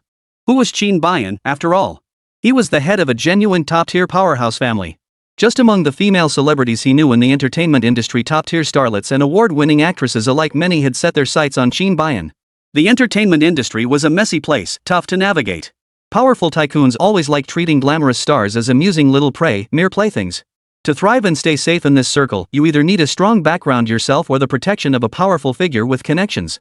Qin Bayan was exceptionally handsome. For years, rumors swirled about his alleged lack of interest in women, yet he never had a female companion by his side. Money, power, looks, he possessed them all. With credentials like his, it's no wonder female celebrities covet him. Even male celebrities whose sexual orientation wasn't entirely straight found themselves drawn to him. Yet the man everyone openly and secretly desired was now claimed by Hu Wanyu. If this scandal were to break, directors wouldn't need to think twice, it would absolutely blow up the trending charts. Many people's mentalities would shatter. The director wanted to keep chatting with Qin Bayan, but Ningbao had lost patience. The little one squirmed in Qin Bayan's arms. Bye-bye, mommy's leaving. Bad guy, go away. Hu Wanyu and her agent had already left after confronting each other. Once Ningbao couldn't see her mom anymore and the bad guy had gone off to the side, she didn't want to listen to the director talk here anymore. Seeing her fussing, Qin Bayan didn't insist she stay. Be good, we're leaving now. Qin Bayan soothed the chubby little girl before glancing back at the agent one last time before leaving. That final glance was caught by the agent. Their eyes locked, and the agent felt an inexplicable chill run down his spine. This is weird. It's not even cold today. The chill sent a reflexive shiver down the agent's spine. He hadn't recognized Qin Bayan. After watching Qin Bayan's figure disappear, the agent, now experiencing an inexplicable twitching of his eyelids, got up and went to find the director. Director, who was that guy? Do you know him? The agent felt a sense of familiarity about Qin Bayan. He belatedly recalled that Qin Bayan was holding a chubby baby in his arms. That chubby baby was Hu Wanyu's daughter. The agent rubbed his eyelids, now desperate to know exactly who this man holding Ningbao really was. Chapter 68, The Baby's Confession. Faced with the agent's inquiry, the director chuckled. Want to know? Of course I do, director. Just give me a hint. Who is he? Who did he come to visit? Is it Wanyu? What's his connection to Wanyu? The agent fired off a barrage of questions, but the director just smiled and patted his shoulder. Xiao, I'll give you one last piece of advice. In life, you should always prioritize conscience and morality. And the company too, don't push things too far. Otherwise, you'll only reap what you sow. The director left his words of caution hanging before turning away to attend to the crew. He absolutely must nail the next scene. He'll make sure Hu Wanyu shines brightly in this production. The director's ambition was fully ignited, and Hu Wanyu never held back when it came to work. They both held each other's professional abilities in high regard. On set, with the director keeping a close eye on things, filming proceeded smoothly for Hu Wanyu. Meanwhile, in the Chu family car, Ningbao scowled with her chubby little face, already growing restless from the ride. Back home, she'd been eager to ride in the car. The mere mention of riding in a car could make her abandon even her favorite cartoons. But her purpose for riding in the car was to go out and play. If she had to stay in the car the whole time, it would make her incredibly impatient. Beep beep, let's get out. Ningbao pointed at the window, ready to say get out at any moment. Qin held her chubby little hand and said, just wait another half hour, then we can get out. The Qin residence wasn't actually far from the Chu residence. But Qin had just dropped Hu Wanyu off at the film set. This extra detour made today's route suddenly feel much longer. During the half-hour drive, Qin didn't let Ningbao watch cartoons or play with toys. Instead, he took out a set of number recognition flashcards stored in the car and showed them to Ningbao. Ningbao, let's learn some numbers. Ningbao, no. Ningbao wasn't interested in books. Qin didn't rush her when she said no. He calmly used a bulldozer toy to entice the little chubby baby. If you recognize 10 numbers, I'll buy you 10 bulldozers. Ningbao, exclamation point. Ningbao, wow. All little lemon heard was 10 bulldozers. She didn't know how many 10 was, but she could tell from her dad's tone that it was a lot. So, her eyes sparkling, she looked at Daddy and blurted out, I'm so lucky. Qin was taken aback by her words. He looked at the chubby little bundle of joy, paused, then pulled out his phone. While recording, he asked, what did you just say? Ningbao hugged her green excavator, her eyes squinting shut. She repeated loudly, I'm so lucky. This time, Qin was certain he hadn't misheard. He shared the short video in the group chat. This was the first time he'd ever shared a video of Ningbao. The group reacted quickly. Qin Mo, holy crap. She can actually speak human language now. Qin Mo, message recalled. Qin Mo, clapping, our baby can actually say things like this now. So amazing. Old man Qin, thumbs up JPG, Ningbao is truly amazing. The group was flooded with praise. Qin glanced at a few messages before putting his phone away. He had to put it away, he knew this chubby little baby loved staring at phones. Whenever adults used their phones in front of her, she'd inevitably squeeze her chubby little face right up to the screen and demand in her baby voice, let me see. She didn't recognize a single character, let alone understand smartphone apps. But she just loved using her chubby fingers to poke at the phone screen. Once she opened the short video app, her chubby fingers would swipe up and down, picking out videos she liked. Hu Wanyu was utterly exasperated by this. She genuinely wanted the little chubby baby to quit phones for good. Qin literacy plan on the road wasn't going very well. He taught her the whole way, but Ningbao only recognized the number 1. When the car pulled up outside the Chu residence, the driver dared not even breathe loudly. He'd listened to Qin teaching earlier.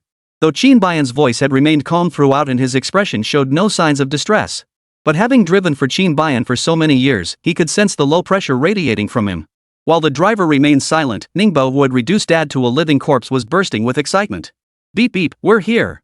The little one knew the car had stopped, meaning they'd arrived. She happily went to hug her dad. Beep beep, hold me. Hold me. She wanted her dad to carry her out. Qin hadn't quite recovered yet, so he just sat in the car and didn't pick her up. Ningbao could see Chu Dundun through the car window. Chu Dundun was storming angrily not far away, almost out of sight. Ningbao called out Daddy several times from inside the car, but Chu Dundun didn't hear her and kept walking. Beep beep, beep beep. The anxious little chubby girl wrapped her arms around her dad's neck. To get him to move, she used the same tactic she'd used to coax her mom, rubbing her plump, chubby cheeks against his face. She rubbed a few times, then smacked a few kisses. Baba. I love you. Baby loves you too. Ningbao was a pro at this routine of rubbing, kissing, and declaring affection. Hu Wanyu sometimes couldn't resist this little chubby baby's charm either. And Qin, experiencing this for the first time, was naturally even less immune. Qin, whose heart had been clouded with gloom, watched the eager little chubby baby and let out a sigh of relief. Never mind.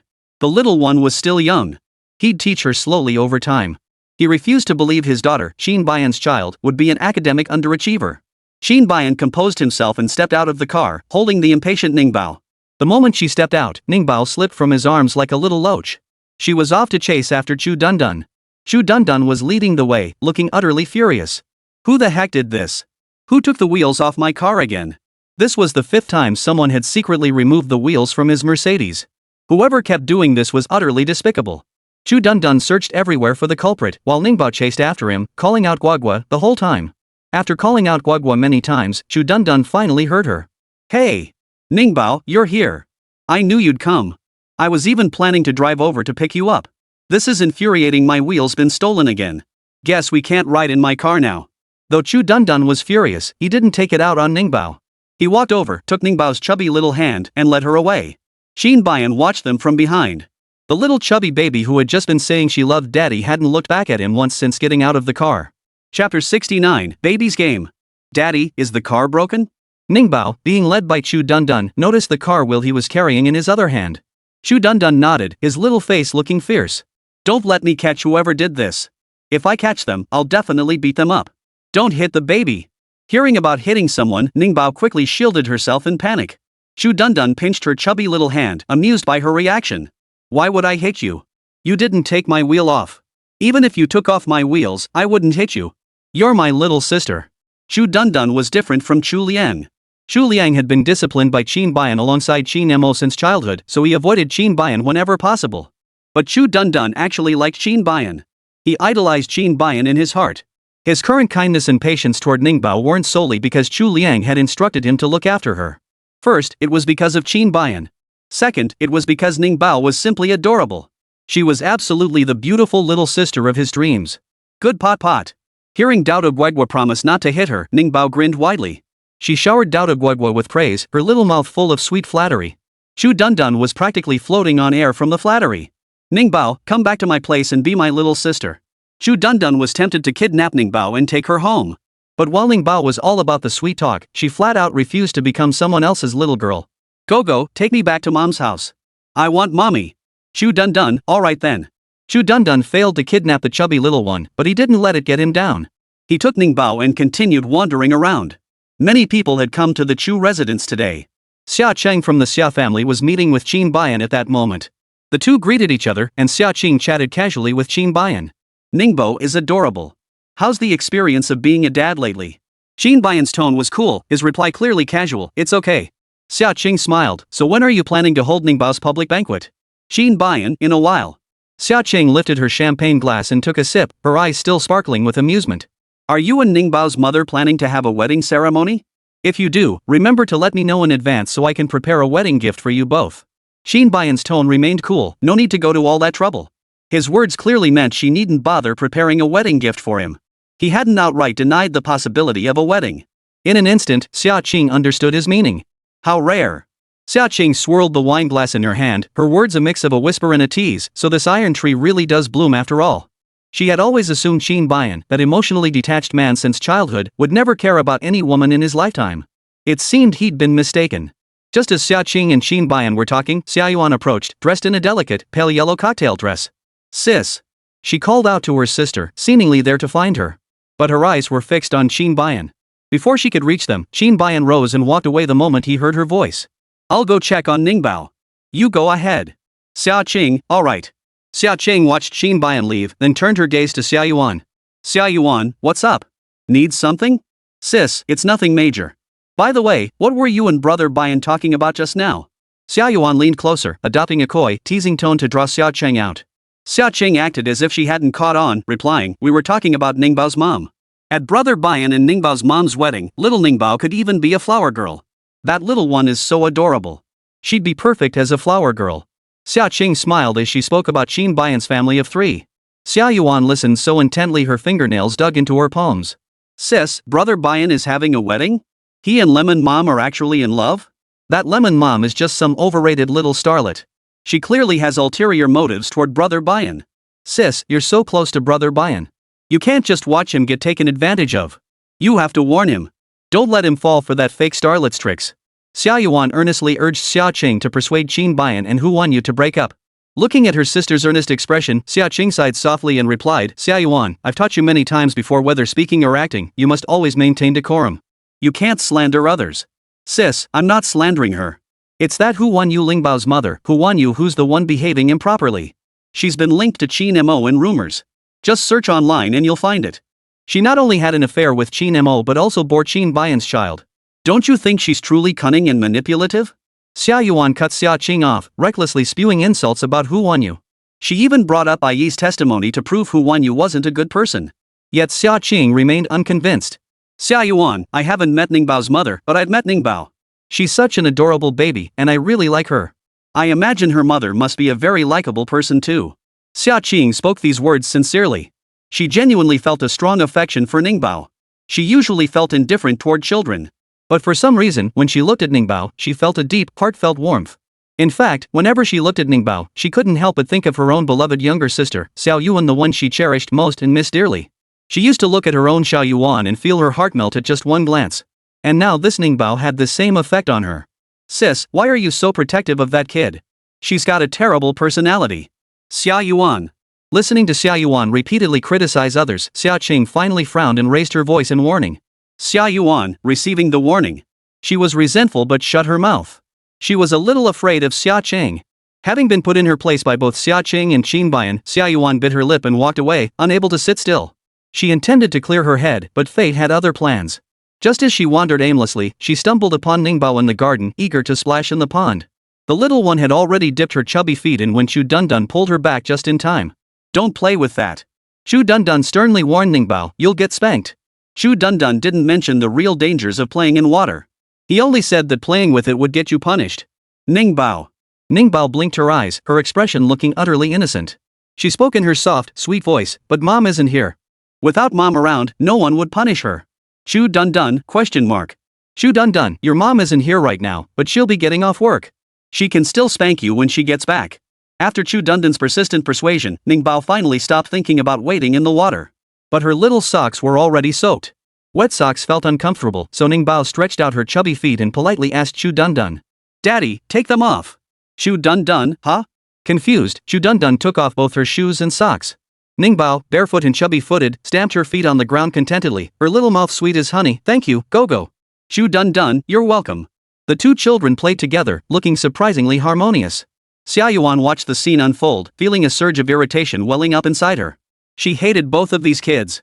Her eyes darted around as she began scheming about how to teach them a lesson. This is the Chu family's territory, not the Xiao family's. On the Chu family's turf, it's no easy task to discipline Chu Dundun, the family's troublemaker. But Xiao Yuan was downright wicked. When she came up with a devious scheme, she didn't hold back no matter the location. Soon, her eyes narrowed as a wicked plan formed. While wandering earlier, she'd spotted a tree outside the rear garden wall of the Chu residence. Perched in that tree was a beehive. She'd noticed it because she'd heard the bees buzzing. If she could get those two kids to provoke the bees, that would be quite amusing. With that thought, she sprang into action. Ningbao, barefoot and plump, had stopped splashing in the water and was now catching bugs. Not content with just catching bugs, she also tried to grab toads. Chu Dundun shared her enthusiasm. Watching Ningbao chase insects and frogs, he got so excited he wanted to race her. Just as the two little ones were playing happily, Xiao Yuan pretended not to see them and deliberately appeared not far away. The moment she appeared, Chu Dundun immediately locked onto her. Ningbao, come on, let's go. Chu Dundun, his expression wary, tugged at Ningbao and set off in pursuit of Xiao Yuan. In Chu Dundun's eyes, this troublemaker always caused trouble whenever she showed up. So he had to keep a close eye on her. Ningbao, pulled along by Chu Dundun, jogged after them. The two little ones chased all the way to the back wall of the garden. Xiao Yuan stood with her back to them, gazing up at the tree. A beehive. That means there's probably honey inside. I need to get some honey. This is pure, natural honey, it's the real deal. I'll get it down. It'll make a perfect gift. After saying this, Xiao Yuan looked down at her high heels. She muttered, these shoes are so inconvenient. I'll go change into something else and come back. With that, Xiao Yuan walked away. After she left, the two children looked up in unison. Pot pot, bee. Ningbao pointed at the bee hovering near the hive, eyes sparkling as he declared, baby wants it. Go. Catch the bee. Ningbao loved honey, but she loved catching bees even more. The little bees buzzed as they flew, and Ningbao just wanted to catch them. Ningbao, bees sting people. Let's have someone else catch them. Chu Dundun still had some sense and common sense. He knew the hive shouldn't be touched. Ningbao wouldn't listen to him. No, they won't sting. Bees are good. Babies good.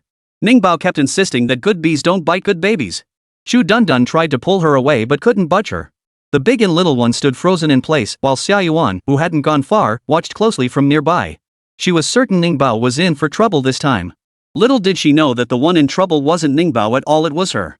Ningbao was telling the truth when she said bees wouldn't sting a good baby like her. Ever since she'd gained dragon energy, many small creatures with a hint of spirit dared not provoke this little ancestor. Of course, that didn't apply to creatures without a shred of intelligence. Pot, pick me up. I can't get up there. Ningbao ran to the base of the wall, spreading her plump, lotus stem-like arms to try climbing, but she couldn't budge. Chu Dundun tugged at her again, no hugging, no climbing. Let's go.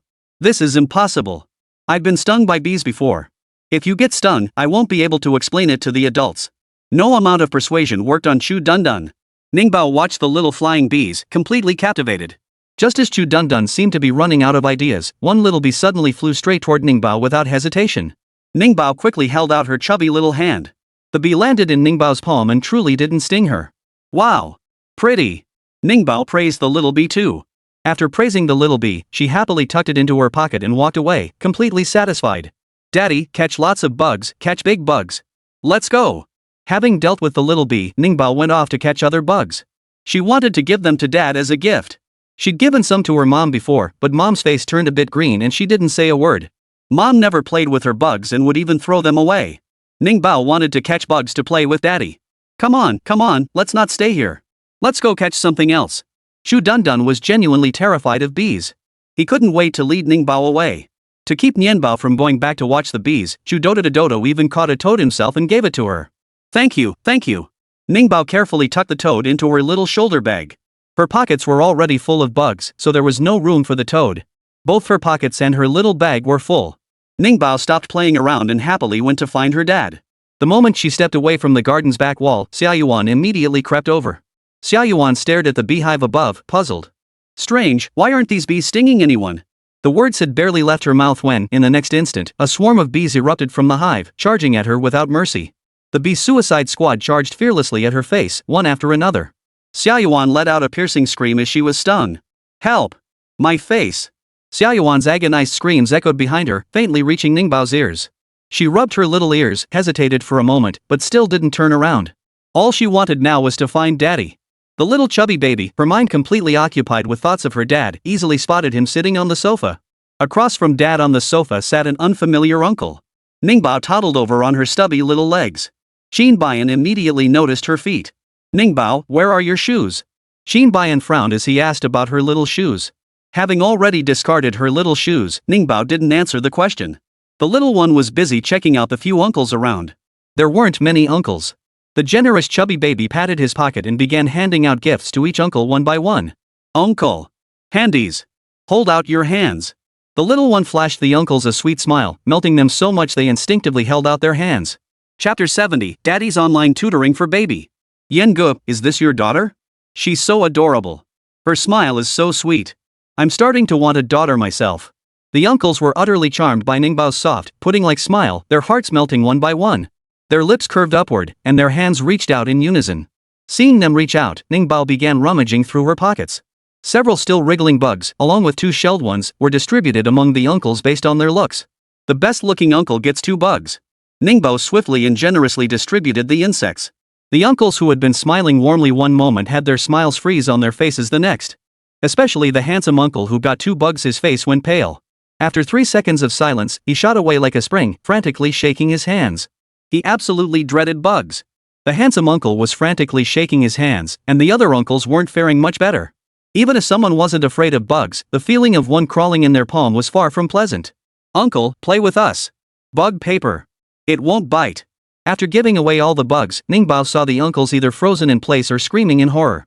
She seriously started coaxing them. Qin Bayan couldn't sit still any longer. Ningbao, you can't do that. You can't give the bugs to the uncles. After Qin Bayan said this, Ningbao scrunched up her chubby little face and sulkily picked up the bugs one by one. After gathering them all, she stuffed them back into her pocket. Qin Bayan watched her pocket and took a deep breath. His chubby little girl would surely get along famously with her aunt, Qin Hanju. Qin Hanju had loved catching these insects and little crawling creatures since she was a child. As an adult, she'd even ventured into the jungle in search of more thrilling reptiles and cold-blooded creatures. Her last contact with home had been a month ago. Now there was a new chubby baby in the family, and Qin Hanju didn't even know about it. It was always her who reached out to them. It's incredibly difficult for them to reach her. Are you still upset? Qin Bayan watched the little chubby baby, still puffed up with anger after picking up the bugs. He scooped the little one up and placed him on the sofa. The little one sat silently on the sofa. Seeing this, Qin Bayan first rummaged through the bag he'd brought with him and pulled out some wet wipes, then crouched down in front of her. Ningbao glanced at her dad holding the wipes, still sulking. Don't wipe me. She pulled her chubby little foot back, her plump little body retreating as well. Qin Bayan swiftly grabbed her dirty little feet, preventing them from slipping away.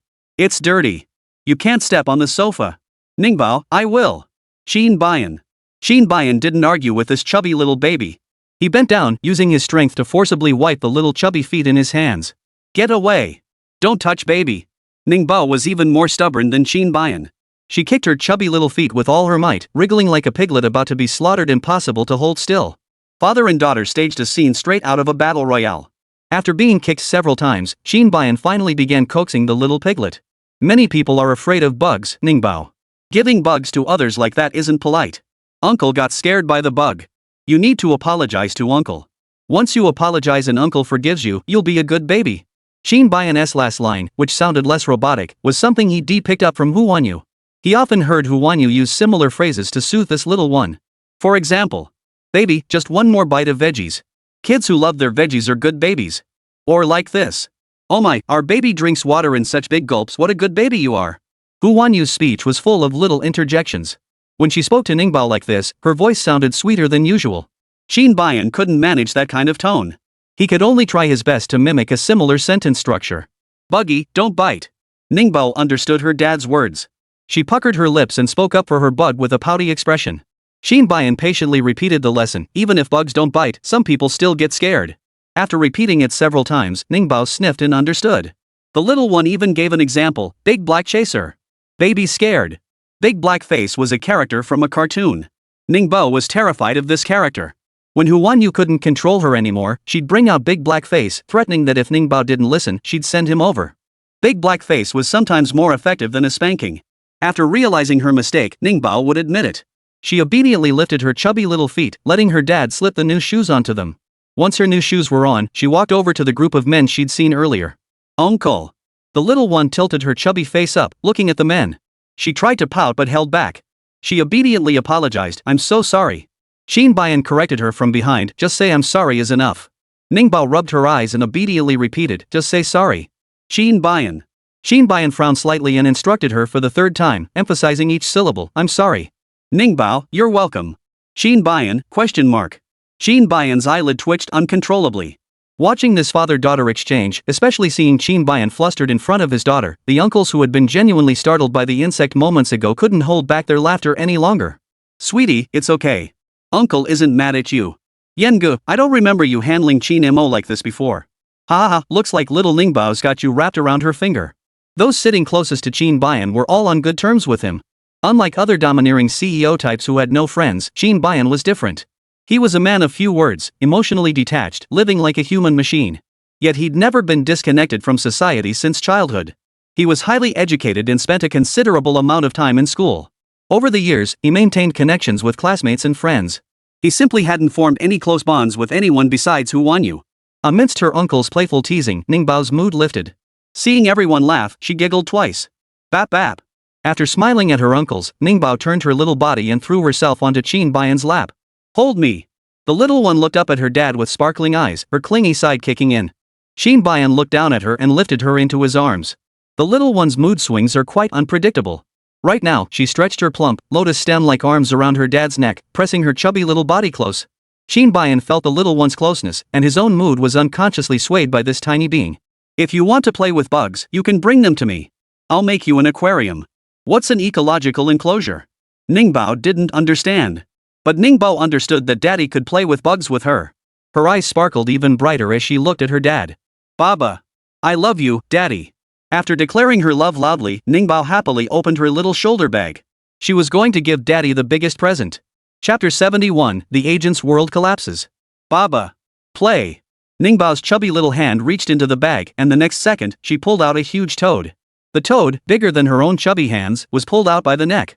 The uncle who had been laughing heartily moments ago froze upon seeing the toad. One by one, they sat up straight without realizing it. At that moment, they were only relieved that Ningbao had given them insects, not this. Otherwise, they truly wouldn't have been able to handle it. The sight of that toad was simply too jarring for the senses. Bap bap ya. Grab it. Ningbao urged her dad to bring the toad over. Qin Bayan was prepared to help the little chubby baby study insects, but he wasn't ready to study this. Truly fastidious, Qin Bayan steadied his emotions. He pointed at Ningbao's little shoulder bag and said calmly, Ningbao, put it back in. Ningbao, ? Ningbao's eyes widened, whyyyyyy. Qin Bayan appeared calm, but in truth, he was at a loss. He casually made up an excuse, because it wants to find its mom. Ningbao, do you want to find your mom? Bringing up the topic of finding her mother finally softened Ningbao's chubby little face. She didn't put the toad back in her backpack. Instead, she tossed the toad right out. Find my mommy. After tossing it out, the little one waved her chubby hand at the toad. She instructed the toad to go find her mother. Meanwhile, Qin Bayan took a wet wipe and began cleaning her little hands. Taking care of such a chubby little baby, Qin Bayan was visibly unable to sit still for even a moment. The uncles who had initially wanted children watched for a while before firmly abandoning the idea. Having a child was easy enough, but caring for one was a whole different story. In just a short while, Qin Bayan had fed his daughter water, wiped her little hands and feet, and kept a constant watch to prevent her from falling off the sofa. One friend couldn't help but speak up. Yan, why don't you let the nanny take care of her? With their family background, they had nannies and housekeepers fully equipped at home. Handing Xiao Ningbao over to a professional nanny would save Qin Bayan a lot of trouble. After the friend made the suggestion, Qin Bayan simply replied in a calm tone. She doesn't want a nanny. The little one seemed like a social butterfly, able to strike up a conversation with anyone. But she was actually quite a handful. When she went out to play, she only trusted certain people. Mom, dad, grandpa, uncle and aunts and uncles she'd gotten close to long ago. Those people could take her out. But if it's someone else, she's not so keen. After Qin Bayan said this, the friend who'd suggested it smiled and didn't push any further. They were all sharp as tacks. Hearing Qin Bayan say that, they instantly understood. It wasn't that Ningbao genuinely didn't want anyone. If she truly wanted to avoid the hassle of bringing the little one along, Qin Bayan had 1,000 ways to do it. But Qin Bayan still chose to bring him along himself. This proved he wanted to be with his chubby little bundle of joy. Father and daughter stayed at the Chu residence until after lunch. After lunch, there were some leisure activities planned. Qin Bayan didn't join in. Holding the little chubby baby who seemed a bit under the weather, he told the Chu family members who had invited him, Ningbao needs her nap. I'll take her back. Next time there's an opportunity, I'll definitely join in. Alright. A child's sleep is most important. You should take her back first. Oh, here's a red envelope for Ningbao. It's my first time meeting her, so I didn't have time to prepare anything else. Give her the red envelope for now. When your family hosts the banquet, I'll prepare something proper then. The one giving the red envelope was Grandpa Chu. Qin Bayan didn't refuse. Just as he was about to take it for her, Ningbao, nestled in his arms, reached out her chubby little hand and grabbed the red envelope herself. Grandpa! Happy New Year! Upon seeing the red envelope, Ningbao reflexively wished him a Happy New Year. Her sweet, childish voice made Grandpa Chu burst into laughter. Ningbao, it's not just Happy New Year. Grandpa gives you this red envelope to wish you happiness. The old man and little girl chatted for a while, and Ningbao was almost chatting away happily. Fortunately, Qin Bayan promptly picked her up and carried her away. Father and daughter boarded the car heading home. On the ride, Ningbao fell asleep after playing for only a little while. After she fell asleep, Qin Bayan snapped a photo of her and sent it to Hu Wanyu. Hu Wanyu replied instantly, "You're in the car. Heading back already?" Qin Bayan, "Yep. Hu Wanyu, when Ningbao takes her afternoon nap, you need to stay with her. Otherwise, she'll wake up easily." Qin Bayan, MHM. Hu Wanyu stared at Qin Bayan's MHM, feeling the conversation was getting a bit awkward. Just as she hesitated over whether to continue, her agent who'd been eyeing her all morning couldn't hold back any longer and approached her. "Hu Wanyu, I need to ask you something." Hu Wanyu put away her phone. "What is it?" Her agent's face looked a bit flustered. "This morning I saw someone holding Ningbao while talking to the director." Hu Wanyu. Hu Wanyu, huh? Didn't Qin Bayan drop her off this morning? Did he even get out of the car? Just as Hu Wanyu was feeling confused, the agent struggled to get the words out. "His face looked familiar to me this morning. I spent the whole morning trying to figure out who he was. I thought he might be some celebrity, but then at noon I came across a financial news article mentioning Qin Bayan, the actual head of the Qin family." Hu Wanyu, isn't that a coincidence? The guy holding Ningbao looks exactly like Qin Bayan. Ah, they really do look alike. When the agent realized the photo of Qin Bayan in the news matched the man holding Ningbao this morning, his head started buzzing. But he still couldn't bring himself to believe it. So, filled with doubt and desperate for confirmation, he sought out Hu Wanyu. He hoped Hu Wanyu would tell him the man this morning and Qin Bayan were just lookalikes. But after laughing awkwardly for a long while, Hu Wanyu still didn't speak up to debunk the rumor. "Agent." The agent slowly stopped laughing. His expression shifted from a forced laugh to one of growing dryness. "Hu Wanyu, you can't be serious." The agent clung to the last shred of composure as he asked Hu Wanyu, You're not actually involved with Qin Bayan, are you? Aren't you supposed to be linked to Qin Mo in those rumors?" Seeing her agent's forced composure, Hu Wanyu sighed. "I told you before, Qin Mo and I have no romantic connection. You've always wanted to know who Ningbao's father is, right? I won't hide it from you anymore. Her father is Qin Bayan." "Agent. Agent." The agent froze solid on the spot. His head wasn't buzzing anymore. His mind had been completely knocked out of commission. It's over. It's all over. Chapter 72, Father and Daughter Sleep Like Logs. The agent stammered out these two words before grabbing Hu Wanyu's arm. Wanyu, I never meant to make things difficult for you. The company forced me to do it. You need to explain this to Mr. Qin. I'm just a lowly employee. The agent tugged at Hu Wanyu, pleading relentlessly. He urged Hu Wanyu to take it up with the company if she wanted answers, but whatever she did, don't come after him. Hu Wanyu. Hu Wanyu pulled her arm free, utterly speechless. Bro, you don't need to be scared like this. Qin Bayan isn't the devil incarnate. Before getting up close with Qin Bayan, Hu Wanyu had been pretty scared of him too. But now that she and Qin Bayan were partners raising Ningbao together, she felt he wasn't so terrifying anymore. Qin Bayan was incredibly patient with Ningbao. Ningbao was scared of her mother but not afraid of her father at all. The agent listened to Hu Wanyu's words and couldn't help but want to retort. What exactly is your relationship with Qin Bayan, and what's mine? That Qin Bayan had a child with you, he must feel something special for you. But the way he treats others? He's practically the devil incarnate. The agent kept her thoughts to herself, but her words remained honest. Wanyu, please help me out. You have to make things clear to Mr. Qin. If he wants to cause trouble, let him take it up with the company, not me. The agent kept pleading, and Hu Wanyu couldn't even walk away to escape listening. Seeing the agent still clinging on, Hu Wanyu simply waved her phone. Bro, I need to call Qin Bayan. Are you sure you want to stay and listen to our call? Only when Hu Wanyu brought up Qin Bayan did the agent finally back off, bowing his hands in submission. I won't disturb you. I'll leave immediately. The agent finally backed off. His legs felt weak as he stumbled to the side and picked up his phone, intending to notify the company. But his hand paused over the dial screen. His eyes darted around as he muttered to himself, if I really told them about this, the boss would probably be scared of Qin Bayan too. He'd do anything to curry favor with Qin Bayan, to appease Hu Wanyu. He'll definitely throw me under the bus. The unscrupulous agent knew his unscrupulous company all too well. To protect himself, the agent decided right then and there to pin all the blame on the company. He planned to feign illness for a while. Then, during this period, he'd watch as the company stepped forward to deal with Hu Wanyu. That way, if Qin Bayan wanted to settle scores, he'd go straight to the boss. The agent's plan seemed foolproof. He fiddled with the abacus beads in the corner while Hu Wanyu kept messaging Qin Bayan. Remember to reapply her ointment again. I'm worried she might toss and turn in her sleep. Oh, and when she sleeps, you should try to rest too. Did you sleep well last night? Hu Wanyu sent these two messages but received no reply. Sitting on a small folding stool, Hu Wanyu held her phone in one hand and propped her cheek with the other. She felt a bit of internal turmoil again. She wondered if her constant messages were becoming a burden to Qin Bayan. After all, Qin Bayan really didn't seem like someone who enjoyed chatting much. Just as Hu Wanyu was wrestling with these thoughts, a photo appeared in the chat window. It was from Qin Bayan. In the photo, Ningbao lay asleep with her eyes closed, curled on her side with her chubby arms and legs tucked in. At first glance, she resembled a little gas tank. Her little dress had been taken off, replaced with a new undershirt and fresh diaper. The little one had been tidied up nicely. After sending the photo, Qin Bayan began typing again. Qin Bayan, I've already applied the ointment. Qin Bayan, I'm fine, not too sleepy. Qin Bayan, do you have a shoot at noon too? Qin Bayan replied to each of Hu Wanyu's messages one by one. After finishing his replies, he brought up a new topic. Hu Wanyu didn't have a shoot at noon, but her afternoon scenes started early. Therefore, she didn't waste time going back. She flipped through her photo album and sent her shooting schedule to Qin Bayan. My afternoon shoot starts early, so I'll wrap up sooner too. Once I get back, I'll take care of Ningbao. That way, you'll have it a bit easier. Hu Wanyu didn't say much more. She knew Qin Bayan needed rest. Alright, I won't bother you anymore. Go put Ningbao to bed. After sending that message, Hu Wanyu exited the chat window. She put on her headphones and started listening to music. She was a talented singer, but being broke, she couldn't afford to release any songs.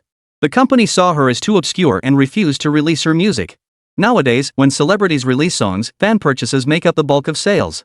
She had few fans, so even if she released a song, it wouldn't sell.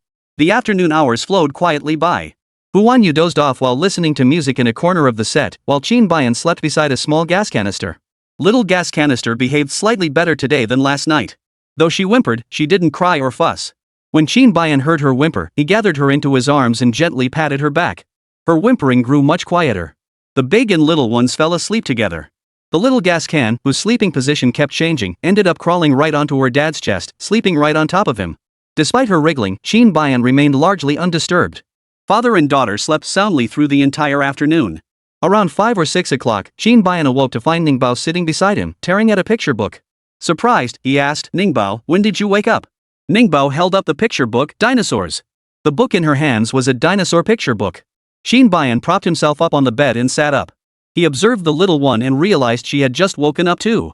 Otherwise, she wouldn't have been able to stay in bed. The little one was awake. Qin Mo casually snapped a photo and sent it to Hu Wanyu with a quick message. Hu Wanyu, upon receiving the photo. Calculating the little one's nearly 4-hour nap, she felt her heart sink. After sleeping this long in the afternoon, this little chubby baby wouldn't be going to bed early tonight. While Hu Wanyu was still feeling disheartened, Qin Mo, the new dad, was busy praising Ningbao. You sleep well. That's up to him. It's a good thing. The whole family revolved around the chubby baby, while Xiao from the Xiao family, with a face swollen like a pig's head from a sting, was throwing a fit at home. Sis, my face really got like this because of Ningbao. She provoked the bees, so they stung me. Sis, I'm your little sister. Don't you feel sorry for me looking like this? Xiao was making quite a scene. Xiaoqing pressed her forehead, her eyes already showing impatience. Xiao, if Ningbao provoked the bees, then why didn't they sting her? Why did they come after you? Enough, stop making a scene. That little Ningbao is the Qin family's only heir. Xiao, this is my final warning, stop targeting her. Otherwise, I won't be able to protect you. Xiaoqing dropped the words and left the Xiao residence immediately. She couldn't bear to look at Xiao any longer. Rather than face Xiao's tearful expression, Xiaoqing longed to see Ningbao instead. Unfortunately, Ningbao was at the Qin residence and she couldn't just barge in. Hu Wanyu. Xiaoqing recalled that was the name of Ningbao's mother. She was still a young actress. Since she couldn't see Ningbao, visiting Ningbao's mother seemed like a decent alternative. Chapter 73, Sister to the Rescue. With Xiaoqing's status and connections, finding out the schedule of a minor actress was the simplest thing in the world. Soon, she learned Hu Wanyu's current whereabouts. Hu Wanyu wasn't on set anymore. She was at her family restaurant downstairs from her company building, where several executives wanted to meet her to discuss upcoming business deals. Regarding the business opportunities presented by the company, Hu Wanyu maintained her previous stance. Sorry, I won't accept them. Taking on these tie deals would mean Hu Wanyu wouldn't have to hang around in the entertainment industry anymore. She was perfectly clear-headed. Seeing Hu Wanyu's stance remain unyielding, the executives grew annoyed. Hu Wanyu, we're personally discussing your career with you. We've given you such significant consideration, don't be ungrateful. Their words dripped with an air of superiority. Having seen true power in action, Hu Wanyu felt nothing for them. I am ungrateful. Take these business deals and hand them to whoever you want. I won't take them.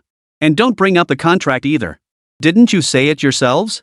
I've got powerful connections now. Don't push me to use my backer to crush you all. The company knew Hu Wanyu's temper and character well.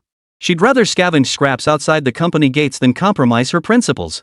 This was precisely what the company found most infuriating about her. Negotiations broke down on the spot and the executives' tempers were anything but mild. They'd long harbored resentment toward Hu Wanyu. Now, provoked by her defiance, they ordered the doors shut immediately. Hu Wanyu, you're a nobody, no connections, no fame, not even a minor celebrity. Do you really think your stubborn refusal to back down means we can't touch you? We haven't taken real action against you before. Let me be blunt, a nobody like you? Even if we got rid of you, hardly anyone would care. In showbiz, pride is the most useless thing you can have. The boss made his point crystal clear.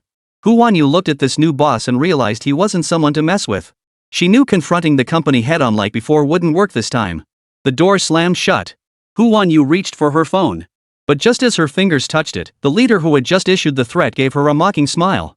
Don't even think about calling for help. There are no cameras in this room, and no signal either. Rest assured, as long as you cooperate, I won't harm you. I'm counting on us moving forward together and making money together. The supervisor was forcing Hu Wanyu. With no way to call for help, Hu Wanyu's nerves were stretched to the limit. Let me out. Hu Wanyu violently smashed the cup on the table, pressing the shards against her own throat. She threatened, or I'll kill myself right here. I'll see how you explain my death to the Qin family. And let me tell you straight, my real backer isn't Qin Mo. It's Qin Mo. Hu Wanyu wasn't playing any noble act at this moment. When it was time to wave a banner, she unhesitatingly unfurled the largest one she possessed. Unfortunately, no one believed the banner she waved. For a minor celebrity like Hu Wanyu, it was only natural that a playboy like Qin Mo would take an interest in her. But Qin Mo? That was impossible. The atmosphere grew increasingly tense and foreboding. As time ticked by, Hu Wanyu still hadn't emerged from the room. Outside the room, Bai Wu, who had worked odd jobs before landing this position, had overheard a colleague mention Hu Wanyu's presence and sneaked over to peek. Seeing the door tightly shut, an inexplicable unease settled in her heart. Knock, knock, knock. She knocked on the door, holding a fruit platter, wanting to go in and check. The door remained shut, but a raised voice came through, sounding impatient. Get lost. Don't bother me. Along with the voice, the room echoed with the louder clatter of chairs and tables being thrown around. Bai Wu. Already on guard, Bai Wu now felt certain something was terribly wrong. Unable to speak, she could only pound on the door with all her strength. She pounded and braced against the door simultaneously. Just as her face flushed crimson with urgency, Xiao arrived, her high heels clicking across the floor. The moment Xiao appeared, Bai Wu rushed toward her in panic. Help! Help! Bai Wu rapidly made this gesture, pleading with Xiao to save Hu Wanyu. Xiao looked at Bai Wu's eyes, red with panic, then strode to the door in a few quick steps. The next second, Xiao, wearing high heels, didn't knock or call out. She kicked the door open with one swift kick. As the eldest daughter of the Xiao family and the primary heir in a household that never favored sons over daughters, Xiao wasn't just beautiful. Her physical prowess was formidable. She had trained privately. With blood trickling down her neck and her head having taken an accidental blow, Hu Wanyu, her last ounce of consciousness straining, stumbled towards Xiao. Save me. Hu Wanyu collapsed at Xiao feet, her legs giving way. Xiao reacted swiftly, scooping her up and lifting her into her arms. Hu Wanyu's head lolled against Xiao shoulder as she lost consciousness. Xiao haute couture suit was stained with Hu Wanyu's blood. She paid no heed to her clothes. She only held Hu Wanyu tightly. Miss Xia? The man who had been the harshest toward Hu Wanyu earlier recognized Xiao. He smiled, attempting to smooth things over. Why did you come over? You should have told me you were coming so I could properly welcome you. There's been a bit of a misunderstanding here. This actress is with our company. We were discussing work when she suddenly lost her temper. She's emotionally unstable. We tried to stop her, but it backfired. She ended up hitting her head and bleeding badly. Miss Xia, perhaps we should sit down. Before the manager surnamed Zhang could finish his sentence, Xiao stared at him, uttering only a few cold words. You. All of you. I remember every one of you. With that, Xiao turned and walked away, carrying Hu Wanyu in her arms. She was taking Hu Wanyu to the hospital. While Hu Wanyu was being fussed over, Ningbao, who was staying home, had already lost interest in playing with toys. Beep beep. The little one tugged at her dad's hand, heading straight for the door. Let's go out. Looking for mommy. Ningbao insisted on finding her mom. She refused to play with her toys or watch TV. The nanny offered her a snack, but she shook her head, unusually refusing it. No want eat. The little one tugged at her dad, her chubby finger pointing at the door. I want mom. Miss Mom.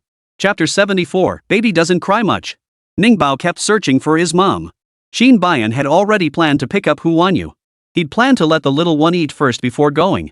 Now that the little one refused to eat and insisted on finding mom, he thought it over and decided to bring Hu Wanyu back to eat together. Alright, let's go get mom. Qin Mo scooped the fussing, chubby baby into his arms and casually grabbed the blue backpack he always brought when taking the baby out. This spacious blue backpack was also known as a mommy bag. Qin Mo slung the mom bag over his arm and carried the chubby baby out the door. Almost the moment he stepped outside, his phone rang. It was Xiao calling. Although they always had each other's contact information, they rarely chatted casually. Xiao didn't know how to comfort men, and Qin Mo had never comforted women either. So they couldn't make small talk at all.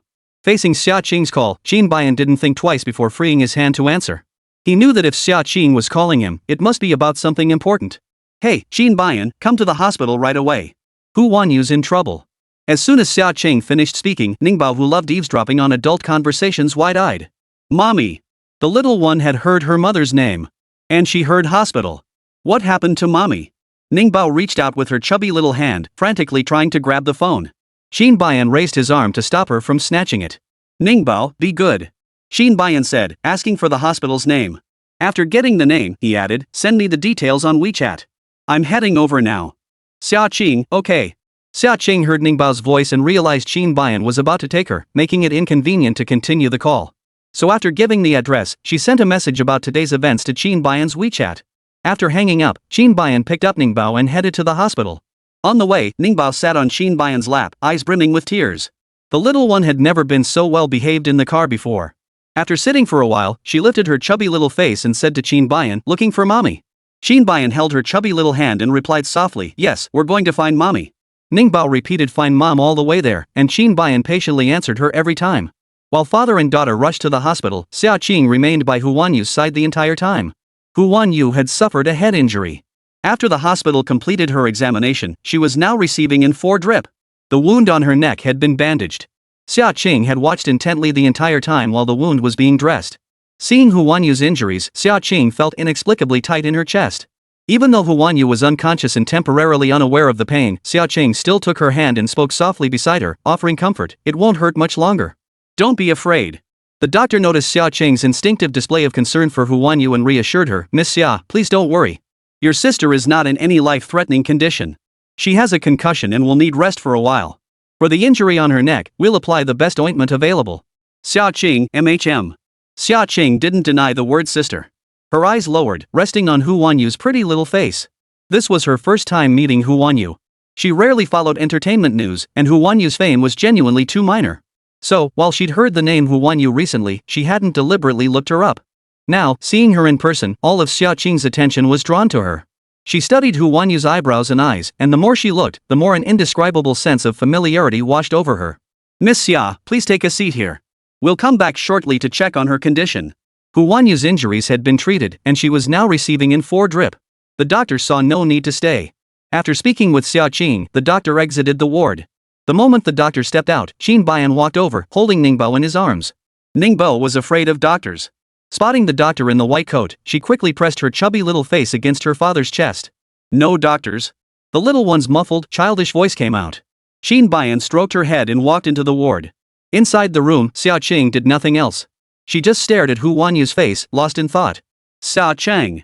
Qin Bayan called out to her, and she took a moment to register his voice. Qin Bayan, you're here. Ningbao is also. Xiao Qing's words trailed off. Ningbao's wails cut her off. Mommy hurt. Ningbao's sharp little eyes spotted it immediately. She immediately spotted the gauze on her mother's neck and the needle still stuck in the back of her hand. Seeing her mother like this, the little one's chubby body lunged forward, determined to reach her. Qin Bayan carried her to the bedside without setting her down. Ningbao, mommy's getting in 4. She can't hold you yet. Don't touch mom. As Qin Bayan and Ningbao approached, Xiao Qing sensibly stepped aside. She watched from the side to see how Qin Bayan handled Ningbao. After carrying Ningbao frequently these past few days, Qin Bayan finally felt less awkward than before. He sat down on the chair beside the bed, his large hands supporting Ningbao's chubby little body as he let her stand on his lap. Qin Bayan, who used to be so fastidious about cleanliness, now didn't mind at all when Ningbao's little sandals stepped on him. He patiently coaxed Ningbao, Ningbao, you're crying too loudly. You'll wake up mom. Ningbao. Ningbao, her eyes red, quickly covered her mouth with a slap. Her skin was so delicate that the veins on her eyelids were visible. Her high-pitched voice carried a note of helplessness, the sob she was desperately holding back breaking into choked, staccato bursts. Ba ba. I won't cry much. The little one couldn't hold back the tears.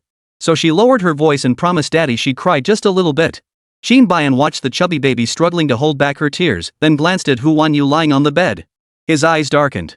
Ningbao is such a good girl. Qin Bayan used a soft cotton wipe to gently dab away Ningbao's tears. When the little one cried, tears fell like large pearls, plop plop. Her little nose was all red. Qin Bayan held her close, letting her sit and watch her mother. The family of 3 sat together, as if forming their own little bubble. Xiao Qing felt completely excluded.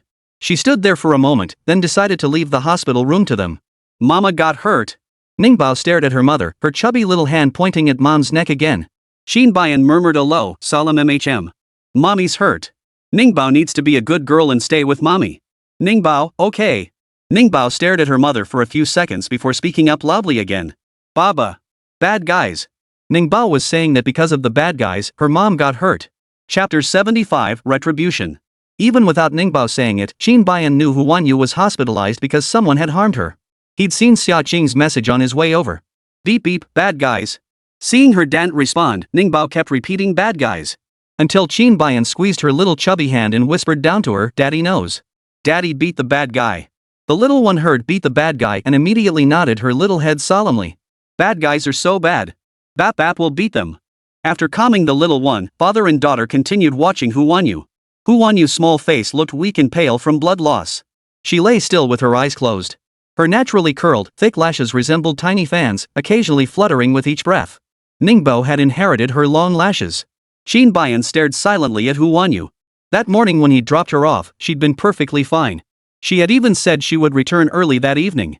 But by nightfall, Hu Wanyu lay before him in a pitiful state, unable to utter a single word.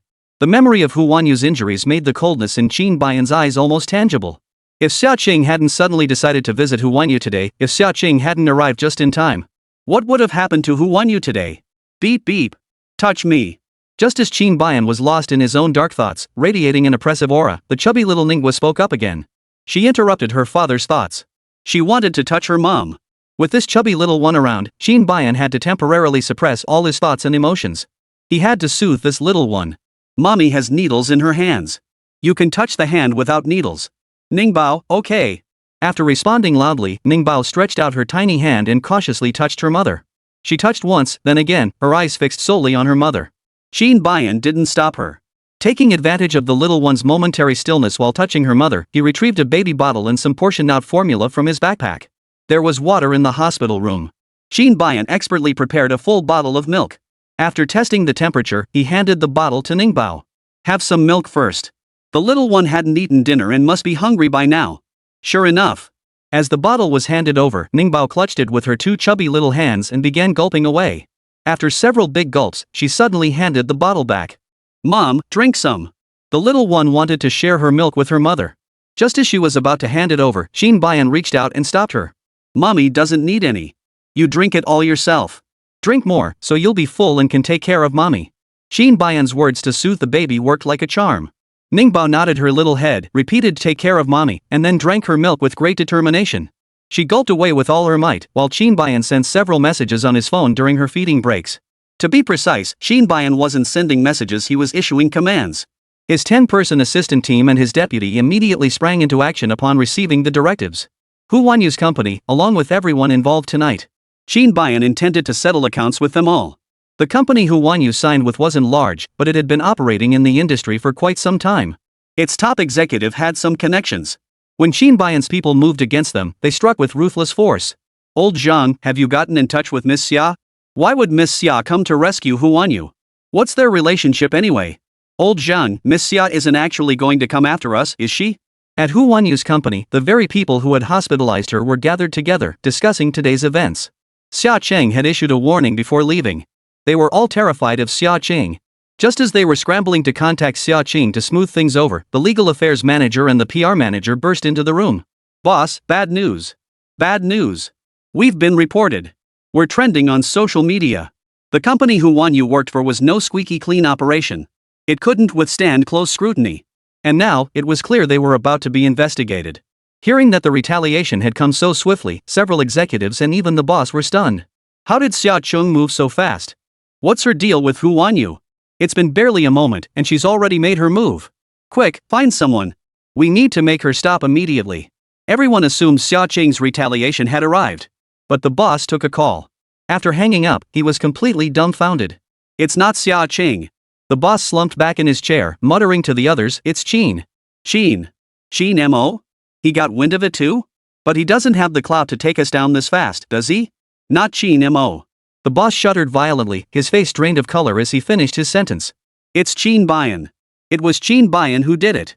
The moment those three words Qin Mo were spoken, the entire office fell into a deathly silence.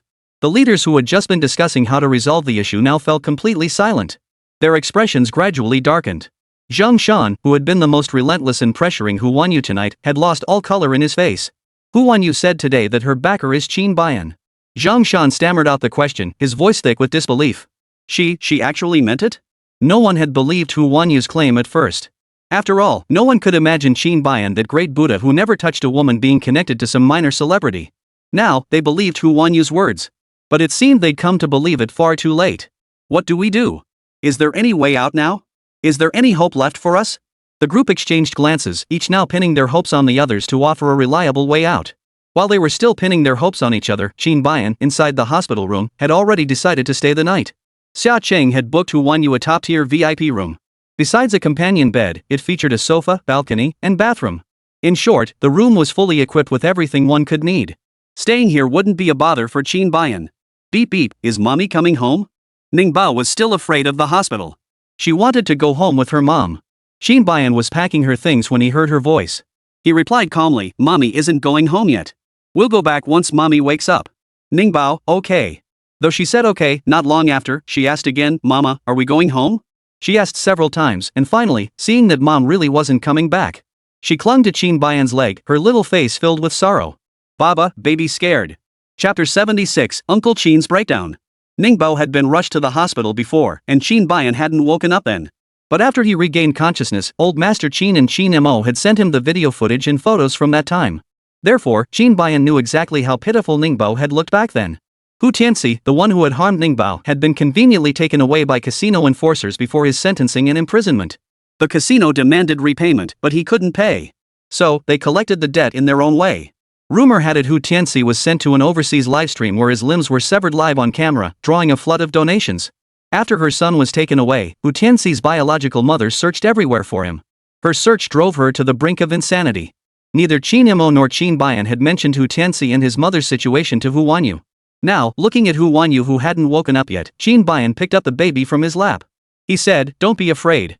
Ningbao sat on his arm, sniffling, still scared. "Baba, I'm scared of the doctor." The little one's words were crystal clear. Every time she saw a doctor, they either gave her shots or made her drink medicine. Over time, she'd grown terrified of hospitals and doctors alike. "Baba, close the door."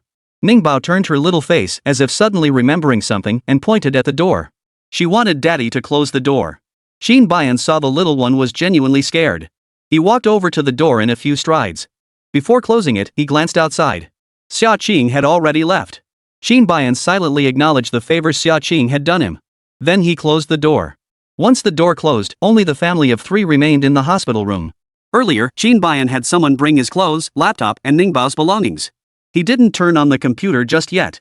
Instead, he picked up the number cards and picture books, preparing to spend some time with Ningbao on their routine learning session. "Ningbao, let's set a goal for today. Learn 5 no, 3 numbers, and read picture books for 30 minutes. With this study plan, you might not catch up to my knowledge level back then, but you shouldn't fall too far behind either. Here, you can choose, do you want to learn numbers first or read the picture book?" Qin Bayan slid the number cards and picture books toward Ningbao. Father and daughter sat facing each other on the carpet, exchanging glances. Beep beep. Ningbao blinked and made a third choice. "I want to see the water truck." The water truck appeared in the animated series Little Construction Vehicles. Though Ningbao was still learning to recognize numbers and letters, she could identify many vehicles. Excavators, cranes, trucks, concrete mixers, fire trucks, police cars, ambulances. The little one knew them all. Qin Bayan, ? Qin Bayan's eyelid twitched. He kept his tone as calm as possible as he informed the chubby baby in front of him, "There's no option to look at the water truck. You can only choose between the picture book and the number cards." Qin Bayan took teaching very seriously. But Ningbao couldn't care less. The little one reached out, picked up both the cards and the picture book, then flung them aside with a thud. Beep beep. "Look at the water truck. Baby, look for a bit. Baby, be good and watch for a bit." Ningbao often begged her mom to let her watch TV. So now, when she turned to her dad, she knew exactly what to do. She crawled up from the carpet, her chubby little body nestling into her dad's embrace. Before Qin Bayan could say a word, Ningbao puckered her lips and planted a kiss on him. The little one kept kissing him while coaxing her dad. "Nibba ba. Baba, let me watch for a bit." Seeing the little one's TV craving kick in, Qin Bayan gave up on teaching her altogether and handed her back to Hu Wanyu. Faced with the choice between watching mom and watching TV, Ningbao chose mom. Her little body lay down, wanting to snuggle close to her mom and sleep together. Seeing this, Qin Bayan decided to give her a bath, change her into a little nightgown, and put on a diaper before finally placing her beside Hu Wanyu. "Be careful not to wake mom." Hu Wanyu had finished her 4-drip, and the doctor had come by to say there were no major concerns. Now, all that remained was to wait for her to wake up. "Mommy's been sleeping for so long." Ningbao, dressed in her little pajamas, was wide awake and full of energy.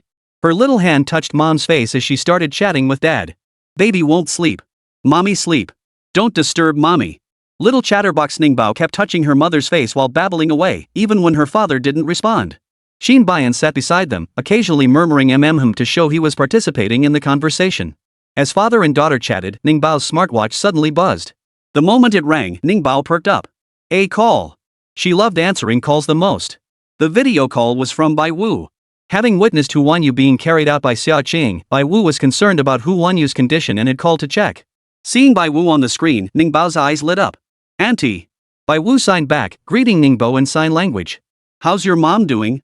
Bai Wu repeated the sign language gesture, mouthing the words at the same time. Ningbao understood a little.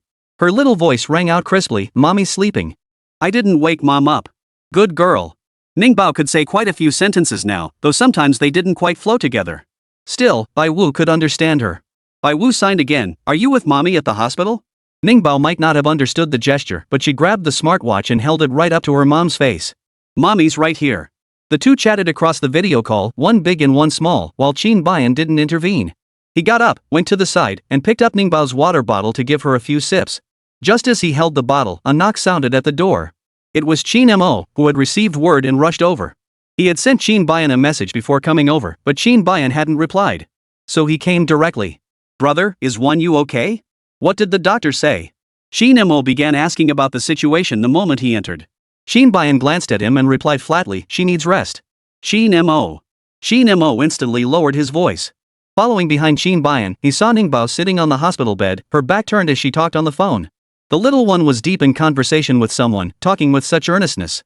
Even when her uncle arrived, the little one paid him no mind. Feeling a pang of jealousy, Qin Mo walked toward the bedside and called out to Ningbao. Baby, hang up the phone.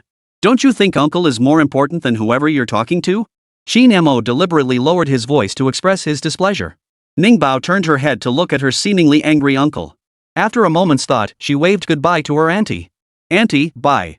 Ningbao waved goodbye to her auntie and headed over to get a hug from her uncle. Just a second before her little hand ended the call, Qin Mo, who had already walked over, happened to glance at the smartwatch. One glance was enough to make his expression change completely. Wait. Don't hang up. Chapter 77, The Chubby Baby's Shock. Qin Mo shouted, don't hang up. Don't hang up, but the video call still disconnected. It wasn't Ningbao who ended the call. It was Bai Wu, who had also seen Qin Mo. Uncle, it's not spicy. Ningbao looked down at her smartwatch. When she saw Auntie wasn't there anymore, she lifted her head and said to Qin Mo. Qin Mo was now completely beside himself with excitement.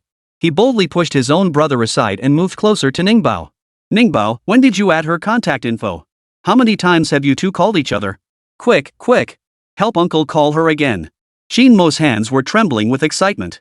Ningbao felt uncle's behavior was oddly peculiar. She hesitated, not making the call. Seeing the little girl hesitate, Qin Mo quickly changed his tone, using the excavator to coax her into making the call. The moment the excavator appeared, Ningbao stopped hesitating. She lowered her head and tapped the screen. Call her? Ningbao murmured in her childish voice, dialing the number. But this time, Bai Wu on the other end didn't answer. Bai Wu seemed to sense this call wasn't something Ningbao would make on her own. She didn't answer. After several failed attempts, Ningbao lifted her chubby little face and held up the smartwatch in confusion. Broken. Seeing no one on the other end, the little one thought the phone was broken. She tossed the broken watch aside and shouted at her uncle, Uncle, buy a good one. She didn't want a broken watch anymore, she wanted a good one. Qin Mo eagerly picked up the watch Ningbao had tossed aside. He opened the watch and read aloud the number on the white screen. He only needed to say it once to memorize the sequence. Compared to Qin Bayan, Qin Mo wasn't exactly a genius. But his IQ wasn't bad either. He just didn't enjoy studying much, but when pushed to learn, he could excel. The university he attended was among the world's most prestigious institutions. After memorizing the numbers, Qin Mo, still buzzing with excitement, scooped up Ningbao and showered her chubby cheeks with kisses. Baby, baby. Uncle loves you so much. You're truly uncle's little bundle of joy. How could uncle possibly live without you? Qin Mo showered Ningbao with kisses until she couldn't take it anymore. No more kisses, no more kisses.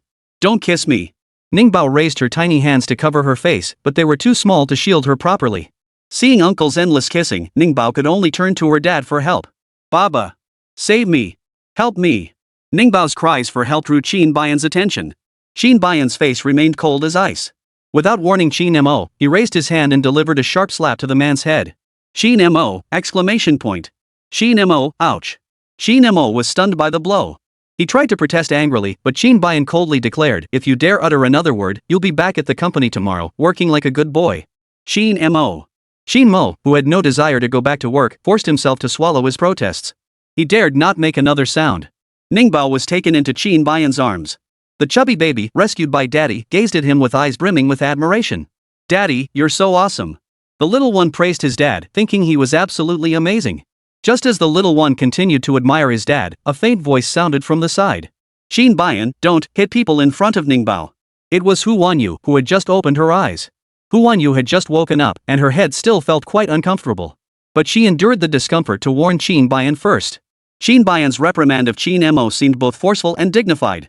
If it were anyone else, she might even have admired it. But Hu Wanyu, witnessing this scene, felt no admiration. Her eyes held only the complexity of solving the case. No wonder her Ningbao loved hitting people so much, the root cause was right here. Hu Wanyu thought of Ningbao's little slaps, then looked at Qin Bayan. For a moment, she couldn't help but let her gaze carry an involuntary accusation. Qin Bayan's high IQ and academic genius, her Ningbao hadn't inherited any of that. But Qin Bayan's bad habits? Her Ningbao had inherited every single one with precision. Hearing Hu Wanyu stop Qin Bayan, Qin Mo felt tears welling up in his eyes. He desperately wanted to pour out his heart to Hu Wanyu about the oppression his own brother had subjected him to since childhood. But when he met his brother's gaze, a gaze that screamed get lost, he had no choice but to submit once more. Wan Yu. I'm so glad you're awake. My brother is here now. If you need anything, don't hesitate to ask him. And please, don't be polite with him. It's his duty to take care of you. Qin Mo harbored resentment toward his own brother for letting Hu Wanyu, who was younger than him, take charge of the situation. He considered it utterly despicable of his brother to do such a thing. Hu Wanyu was still so young when he had a child. Giving birth and raising a child were no easy tasks for Hu Wanyu. The Qin family, especially his brother, had to properly compensate Hu Wanyu. After giving Hu Wanyu his final instructions, Qin Mo gently stroked Ningbao's little face before finally bringing himself to leave. Baby, uncle's leaving now. Stay here with mom and dad. Uncle. Uncle. Seeing uncle about to leave, Ningbao stretched her little body forward, trying to keep him there. Qin Mo stopped in his tracks, gently grasping Ningbao's chubby little hand. He asked with confidence, baby doesn't want uncle to leave? Baby doesn't want to part with uncle? Ningbao shook her little head and opened her mouth to tell him, excavator. Uncle had promised to buy an excavator. Qin Mo. Qin Mo's heart sank. So uncle isn't as important as your excavator? Ningbao kept waving her little hand, gesturing, buy two. She said buy two, but her little hand formed 5 chubby fingers instead. Qin Bayan glanced at her little hand and immediately looked away. He could watch intense, bloody martial arts matches without blinking, yet he couldn't bear to see his baby's fingers that never lined up correctly. After sending the heartbroken Qin Mo away, Qin Bayan set Ningbao down. He went to the small kitchen and brought out a bowl of lean meat congee that smelled incredibly fragrant. He carried the bowl to the bedside. Ningbao, sitting on the bed, tilted her little face upward and opened her mouth wide. She was waiting for daddy to feed her. The little one was so accustomed to being fed that whenever she saw an adult holding something delicious, she assumed it was for her. As the little one waited with her mouth wide open, Qin Bayan scooped a spoonful of porridge and held it out. He didn't bring it to Ningbao's lips. Instead, he offered the spoonful to Hu Wanyu's lips. Ningbao, who didn't get any porridge, ? The little one was stunned. And Hu Wanyu, who was being fed. She too froze in place.